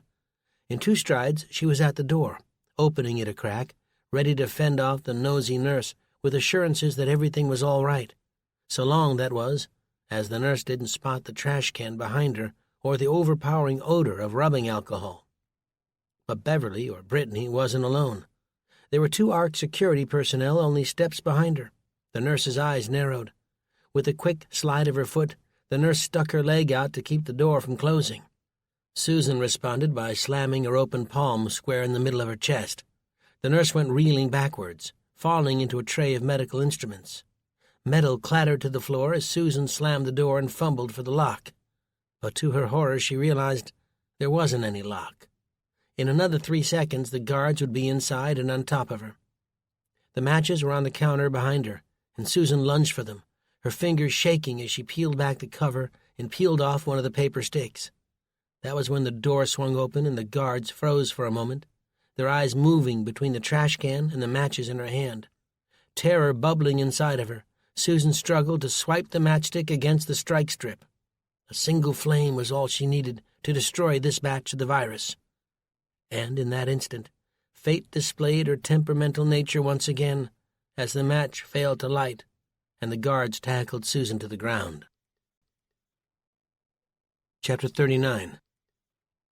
Van Buren was walking through the atrium of Arc 3 on his way to the tram when a Secret Service agent stopped him. "What is it?" the director barked impatiently. "The celebration's already begun in the mess hall of Arc 1, and I'm late. This better be important." "One of the civilians was caught trying to destroy the vaccines we're issuing tomorrow." Van Buren bit his bottom lip. "How far did they get?" "It was a woman, and we caught her in time, sir," the agent told him. "Where's she being held?" "Interrogation room, security headquarters." "I trust you've notified Ms. Monroe and removed the vials to a safe location." "The vials are safe, but we can't get a hold of Ms. Monroe." The last time Van Buren had spoken to her, she'd been heading over to arrest a civilian troublemaker. He wondered if something terrible had befallen her. "Where's the individual she took into custody?" The agent shook his head. "We don't know that either." "Use his biochip to track him and find out. When I'm back, I'll have a word with our little saboteur." Van Buren went to walk away. "Sir, there's one more thing." The director sighed and skidded to a stop. "Someone's opened the airlock in Arc 2. The agent held up a tablet which showed a 3-dimensional schematic of the facility. A growing swarm of tiny dots were moving over the main floor. "What is this?" Van Buren asked. "The animals, sir. Someone let them out." The elevator doors opened onto Biohazard Level 4, and Ava caught sight of the guard seated at the end of the corridor. Past that door was a changing room where scientists donned the suits they needed to work in such a hazardous environment. With most, if not all, of the ARC personnel at the concert, Ava hoped no one would need to get hurt. No one except for this guard. As he stood to greet her, Ava pulled a pistol from behind her back and double-tapped 2 rounds into the guard's forehead. His body slumped back into the chair, his eyes open and staring at the ceiling. She felt for a pulse and then closed his eyes. The sound of the elevator doors opening behind her made her spin. Over the barrel of her pistol, a man emerged from the shadow. He was carrying something heavy. "Whoa," he said, raising his free hand. "Don't shoot." "The heck are you doing here?" she asked, more annoyed than anything. A slow grin formed on Buck's face. "And miss out on all the fun?" He lifted the large canister a few inches. "I brought drinks." The 2 of them entered the change room and suited up. Destroying the lab would also mean entering the lair of some of the deadliest viruses and bacteria on the planet. "You know that diesel you brought won't explode like gasoline." Buck smiled. "Not like gas, but it'll burn and it's oily, which will make it next to impossible for the sprinkler system to put it out."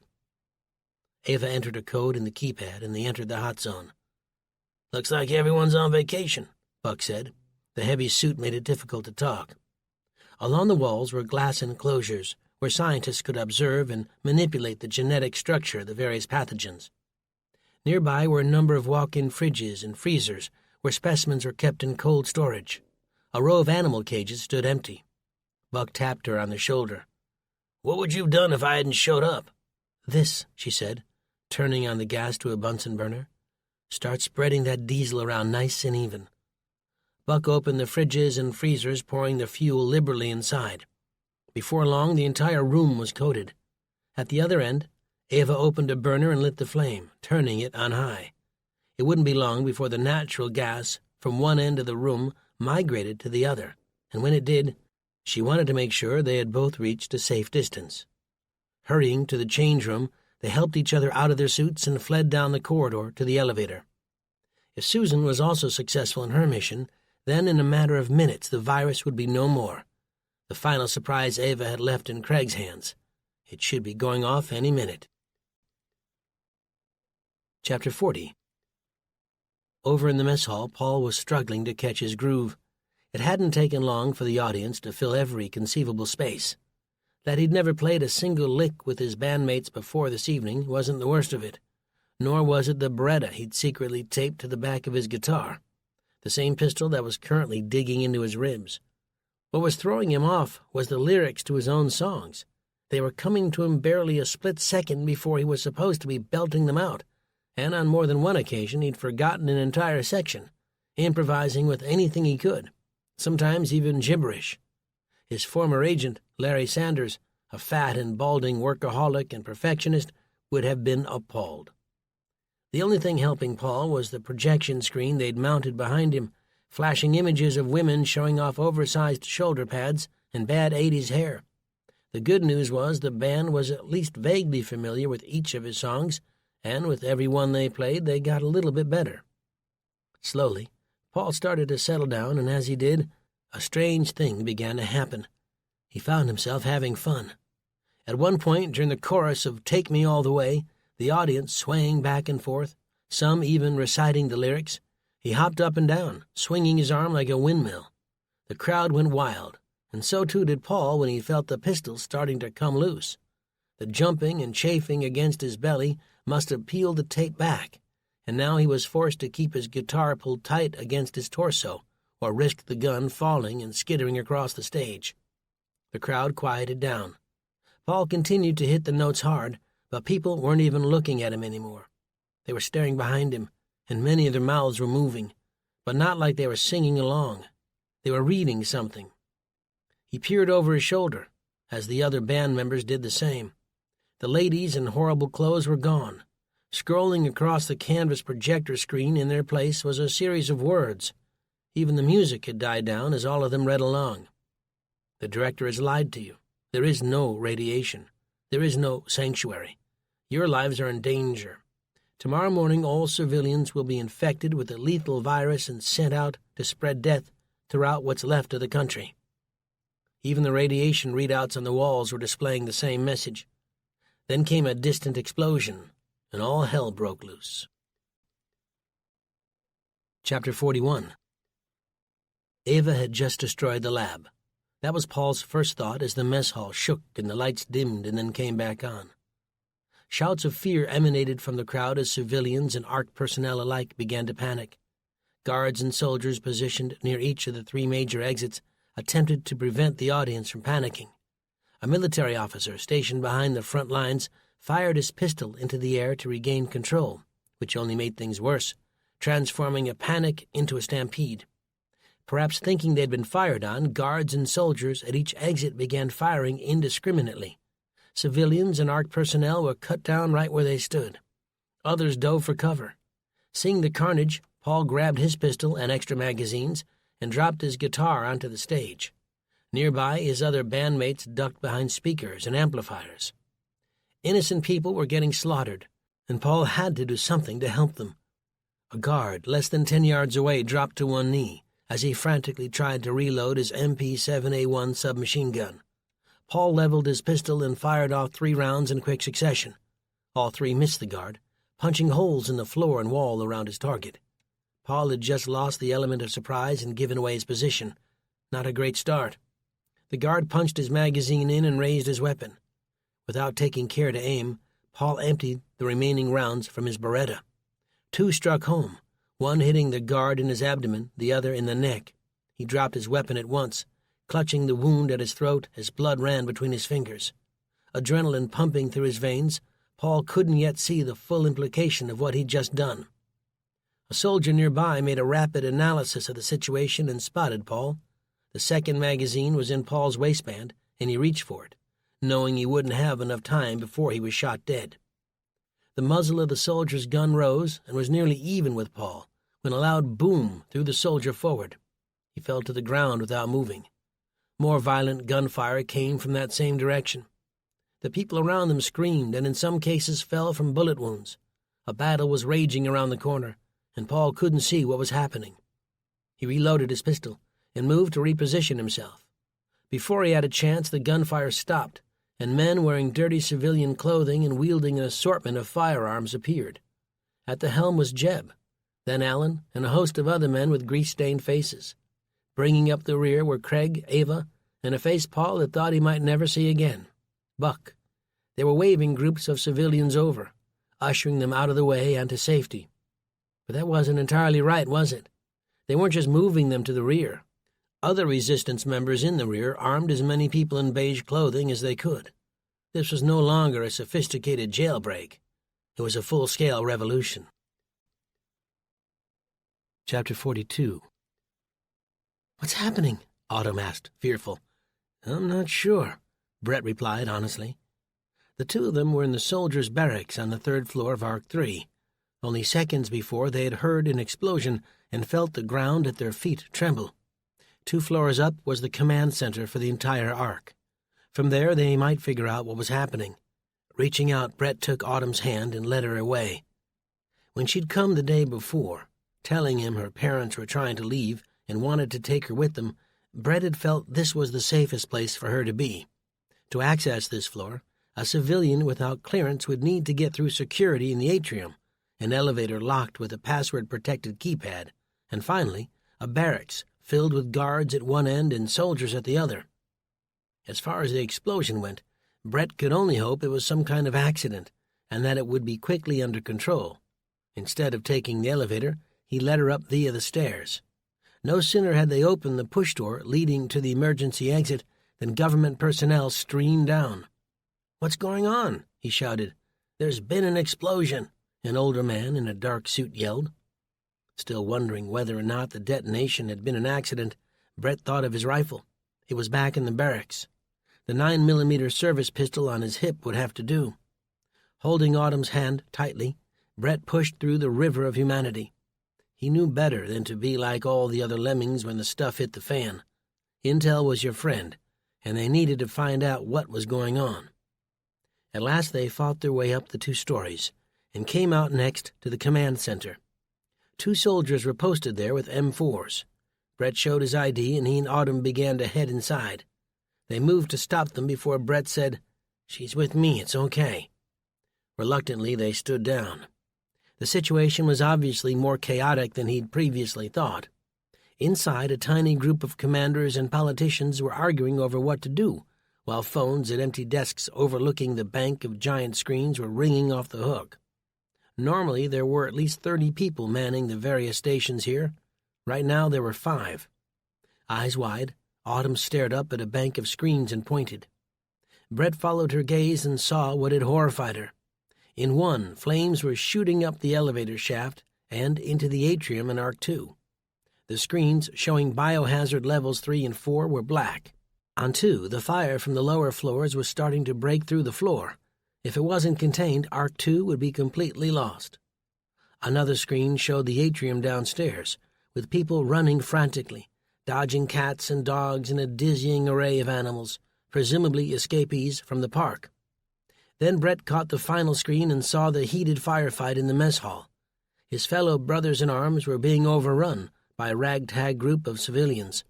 As each soldier fell, his weapons were snatched by a man or woman in beige. The sight didn't simply shock him. It ripped his guts out and threw them on the floor. He was torn between protecting Autumn and racing to help his friends and comrades. His indecision couldn't have lasted for more than a second when a voice shouted from the other end of the command center. "There you are," it said. "If you only knew how long we've been looking for you." "Mom!" Autumn shouted. Coming toward them were Van Buren, 3 members of the Secret Service detail that protected him, and Autumn's mother, Susan. "These 2 are both going to be taught a lesson. Now bring the daughter," Van Buren ordered, waving his hand with all the parental authority of a man calling a child to come in from playing outside. Brett's muscles grew tense. Beside him, Autumn's expression morphed from fear to terror. Van Buren and his entourage had swung around, but now they stopped. "Are you hard of hearing, soldier? I gave you an order." No one was going to teach Autumn a lesson. Brett whispered to Autumn, "When I give the word, I want you to run for those doors and not look back no matter what happens." "What are you going to do?" "Get down there and get her," Van Buren told his men. "Ready?" "Now!" Brett shouted and pulled his pistol, firing off at least 5 shots, aiming at the Secret Service agents heading his way. The one closest to him rolled down a set of shallow steps and popped up with his own pistol drawn. Autumn pushed through the door right as Brett was struck by what felt like a sledgehammer in the chest. It knocked the wind out of him and threw him instantly to the floor. The gun hit the floor and skidded away. The agents arrived and kicked his pistol out of reach. But they didn't run after Autumn. They didn't need to. One of the guards stationed at the door had her over his shoulder. She kicked and screamed harder when she saw Brett lying there. He had enough time to see her face one last time before the final shot. Chapter 43. The battle in the mess hall was still in full swing when Paul linked up with Buck and Ava. Civilians armed with pistols, shotguns, and rifles surged forward. Soon, facing sheer force of numbers, the soldiers and ARC security teams holding the line broke and ran. "Has your man found Autumn yet?" Paul asked, searching Ava's face for good news. Craig came up beside them, a growing patch of blood on his right leg. "She's been taken by Van Buren," he said. Down the other 2 corridors, bursts of muffled gunfire could still be heard as they fled. "And there's more," Craig said. "Susan was captured before she could complete her mission." Paul felt the world spinning away from him. Buck reached out to hold him in place. Now Jeb and Allen were heading their way. "We got 'em on the run, boys," he said, and let out something that sounded like a rebel yell. As Paul glanced around the mess hall at the dead and wounded, it hardly seemed a reason to celebrate. Some of the nurses were already attending to those in need of help. One of them came to Craig and looked at his leg. "I'll be fine," he told her. "There are others in far worse shape." Addressing Jeb and Allen, Ava said, "I need you and your men from the generator rooms to open the bunker doors and get the women and children out." She handed him a slip of paper with 2 codes. "The first should open the steel doors. The second is the emergency code in case they've sealed the exits." Jeb nodded as he and Allen left. Paul removed the magazine from his pistol and checked to see how many rounds he had left. "Can you still track Autumn's whereabouts?" he asked Craig. "Arc 3, top floor," he replied. "Forget heading there by tram," Buck said. "By now, most of Arc 2's probably in flames. Best to head through the park." They reached Arc 3 and came under fire as soon as they exited the airlock. Buck charged in first, laying down an impressive volley with the AA-12 automatic shotgun he was carrying. Ava, Paul, and Craig quickly followed suit. This area would be the linchpin, since it led to the blast doors and the parking area beyond. Already streams of ARC employees were fleeing the battle. Van Buren's men didn't seem to care, however, and they fired through the groups in the hopes of making a lucky hit. The bulk of the opposition in the atrium was coming from a group of guards sheltered behind the security desk. Every few seconds, one of them would pop his head out and squeeze off a few rounds, and whenever they did, Buck responded with a burst from his shotgun. The sound of the weapon was scary enough, not to mention the noise the buckshot made as it slammed into the desk and wall beyond. The guards were pinned down, which gave Paul and the others the opportunity to circle around. When they reached the desk, Ava was the one to do the deed and cut the men down with her cig. Now the only sound came from the scattered groups of people trying to escape. "This way," Craig said, urging them toward the bank of elevators.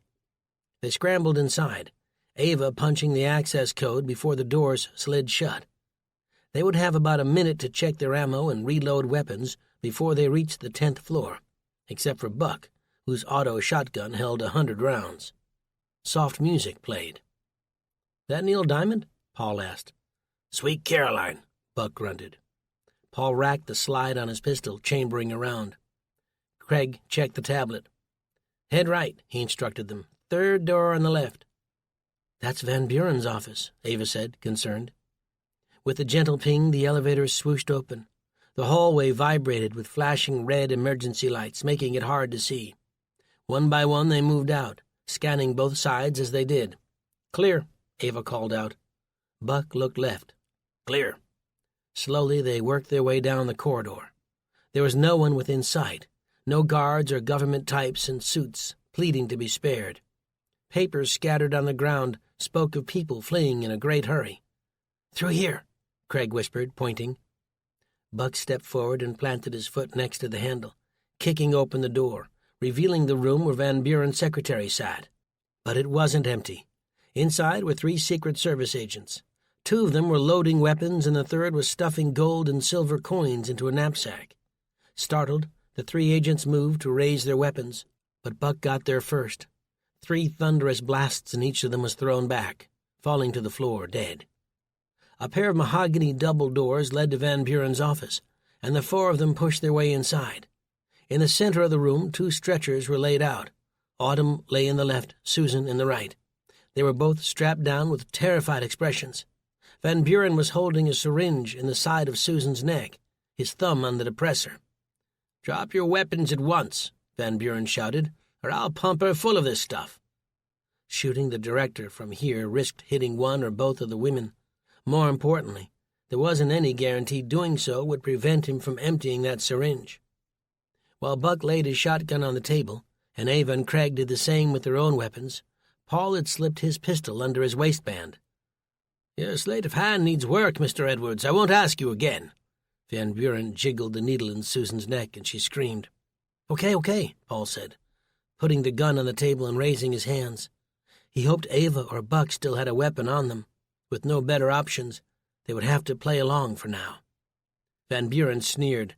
"I saw the message you sent to the other bunkers, ordering them to destroy their copies of the virus," he told Ava.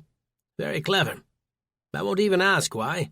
I thought you understood what we were doing here, thought you had vision and the guts to do what was needed, but I see now that I was wrong." Another door opened behind Van Buren, and President Perkins walked in, wielding a machete. The director grinned when he saw him. "Did you bring the biosuit?" "Of course," Perkins said, eyeing the 4 at the other end of the room. "You're going to infect Susan and put her in that suit, aren't you?" Ava said, her hand inching toward her gun on the table. "Nonsense," he said. "These 2 lovely ladies are our tickets out of here. Do as you're told, and we'll let them go when we've reached a safe distance." He was lying, and even Paul could see that. "Go collect their weapons," he told Perkins. Buck stirred, and Paul felt a chill run up his spine. The old man wasn't going to let that happen. Losing their guns was tantamount to a death sentence. None of them were that stupid. Perkins was passing behind Van Buren when 2 things happened in rapid succession. Buck pulled out a hidden pistol. Perkins raised his machete and brought it down, slicing off Van Buren's right hand at the wrist. The director's face became a mask of horror as he stared down in disbelief, blood pumping onto the floor at his feet from his severed limb. In a desperate act of self-preservation, he screamed, clutching the stump to his chest to stop the bleeding before falling backwards. Perkins plucked the needle from Susan's neck. He then looked directly at Ava. "Why'd you do it?" she asked.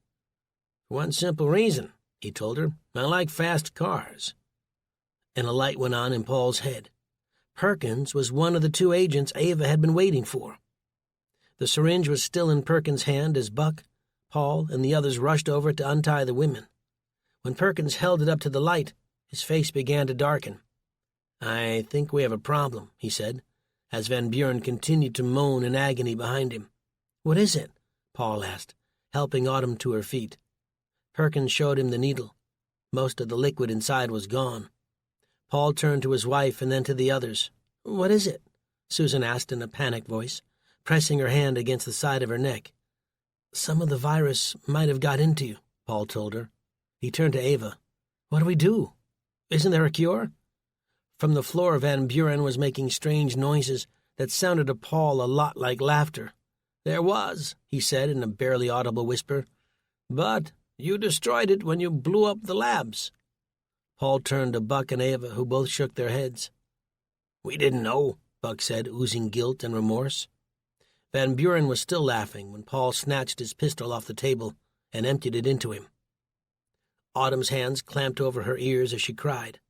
The others stared on in surprise, not because the man hadn't deserved it, more that Paul had been the one to do the deed.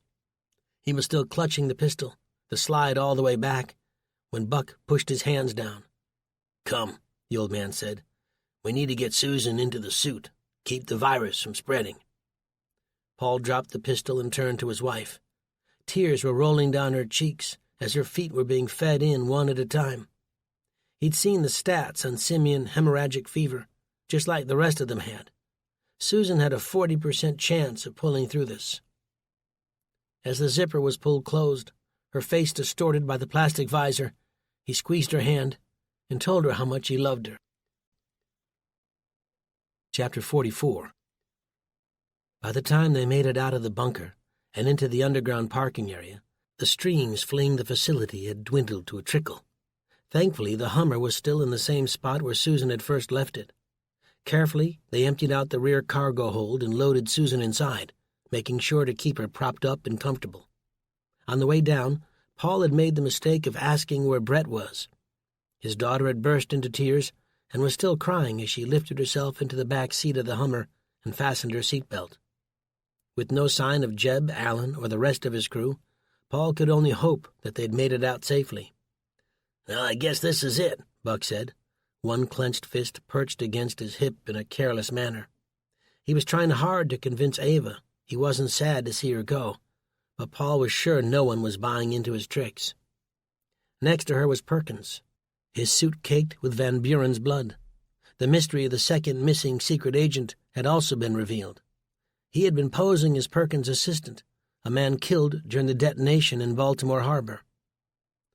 "Are you sure you'll have enough fuel?" she asked. Buck pointed to an 18-wheeler parked a few hundred feet away. "I'll top her up by siphoning from that transport truck." He paused. "Which way are the two of you headed?" "Not sure yet," Ava told him, rubbing her palms against her legs. "First thing is to make contact with our headquarters and let them know the virus has been neutralized. After that, we'll await further orders." "You do have a man in high office now," Paul said. "That's got to be worth something." Perkins smiled. "I hope it is. I just wish you'd put a stop to Van Buren before things spun so far out of control," Buck said. "There was a window to act and we missed it," Perkins explained, or at least tried to. "Even in my organization, there's a bureaucracy that stifles an agent's freedom of action." Buck didn't seem to be buying it, but Paul was in no mood to leave on bad terms. "I'd ask for your phone number," Buck said to Ava, "but something tells me it'll be a while before phones of any kind are up and running again." "I read your file," she said with a wink. "I know where to find you." They parted ways then, Buck watching as Ava and Perkins disappeared back into the Ark. The stop to fill the fuel tank and jerry cans was quicker than expected, and before they knew it, they were heading outside.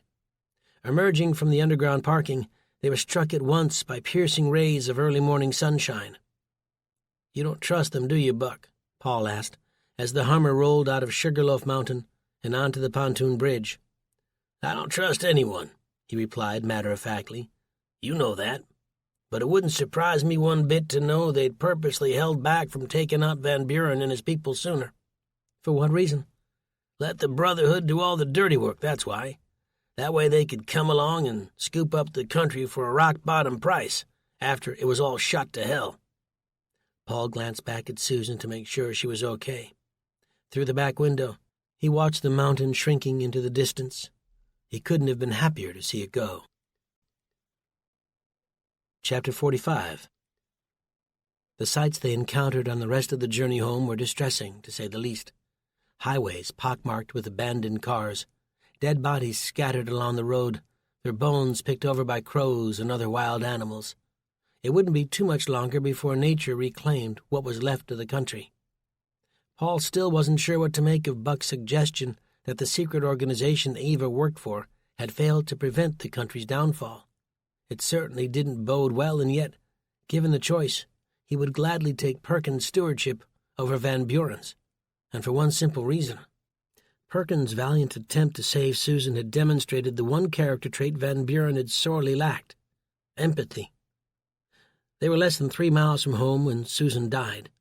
Her symptoms had started that first evening, much earlier than expected, and within 24 hours her chances for recovery had gone from decent to grim. Her body was buried beside the barn on Buck's property. Afterward, they'd each taken turns reciting a prayer, Paul wondering the whole way through where he would find the strength to carry on. But the answer was clear and standing on either side of him. Following an inspection of both properties, they soon discovered that both homes had been looted during their absence.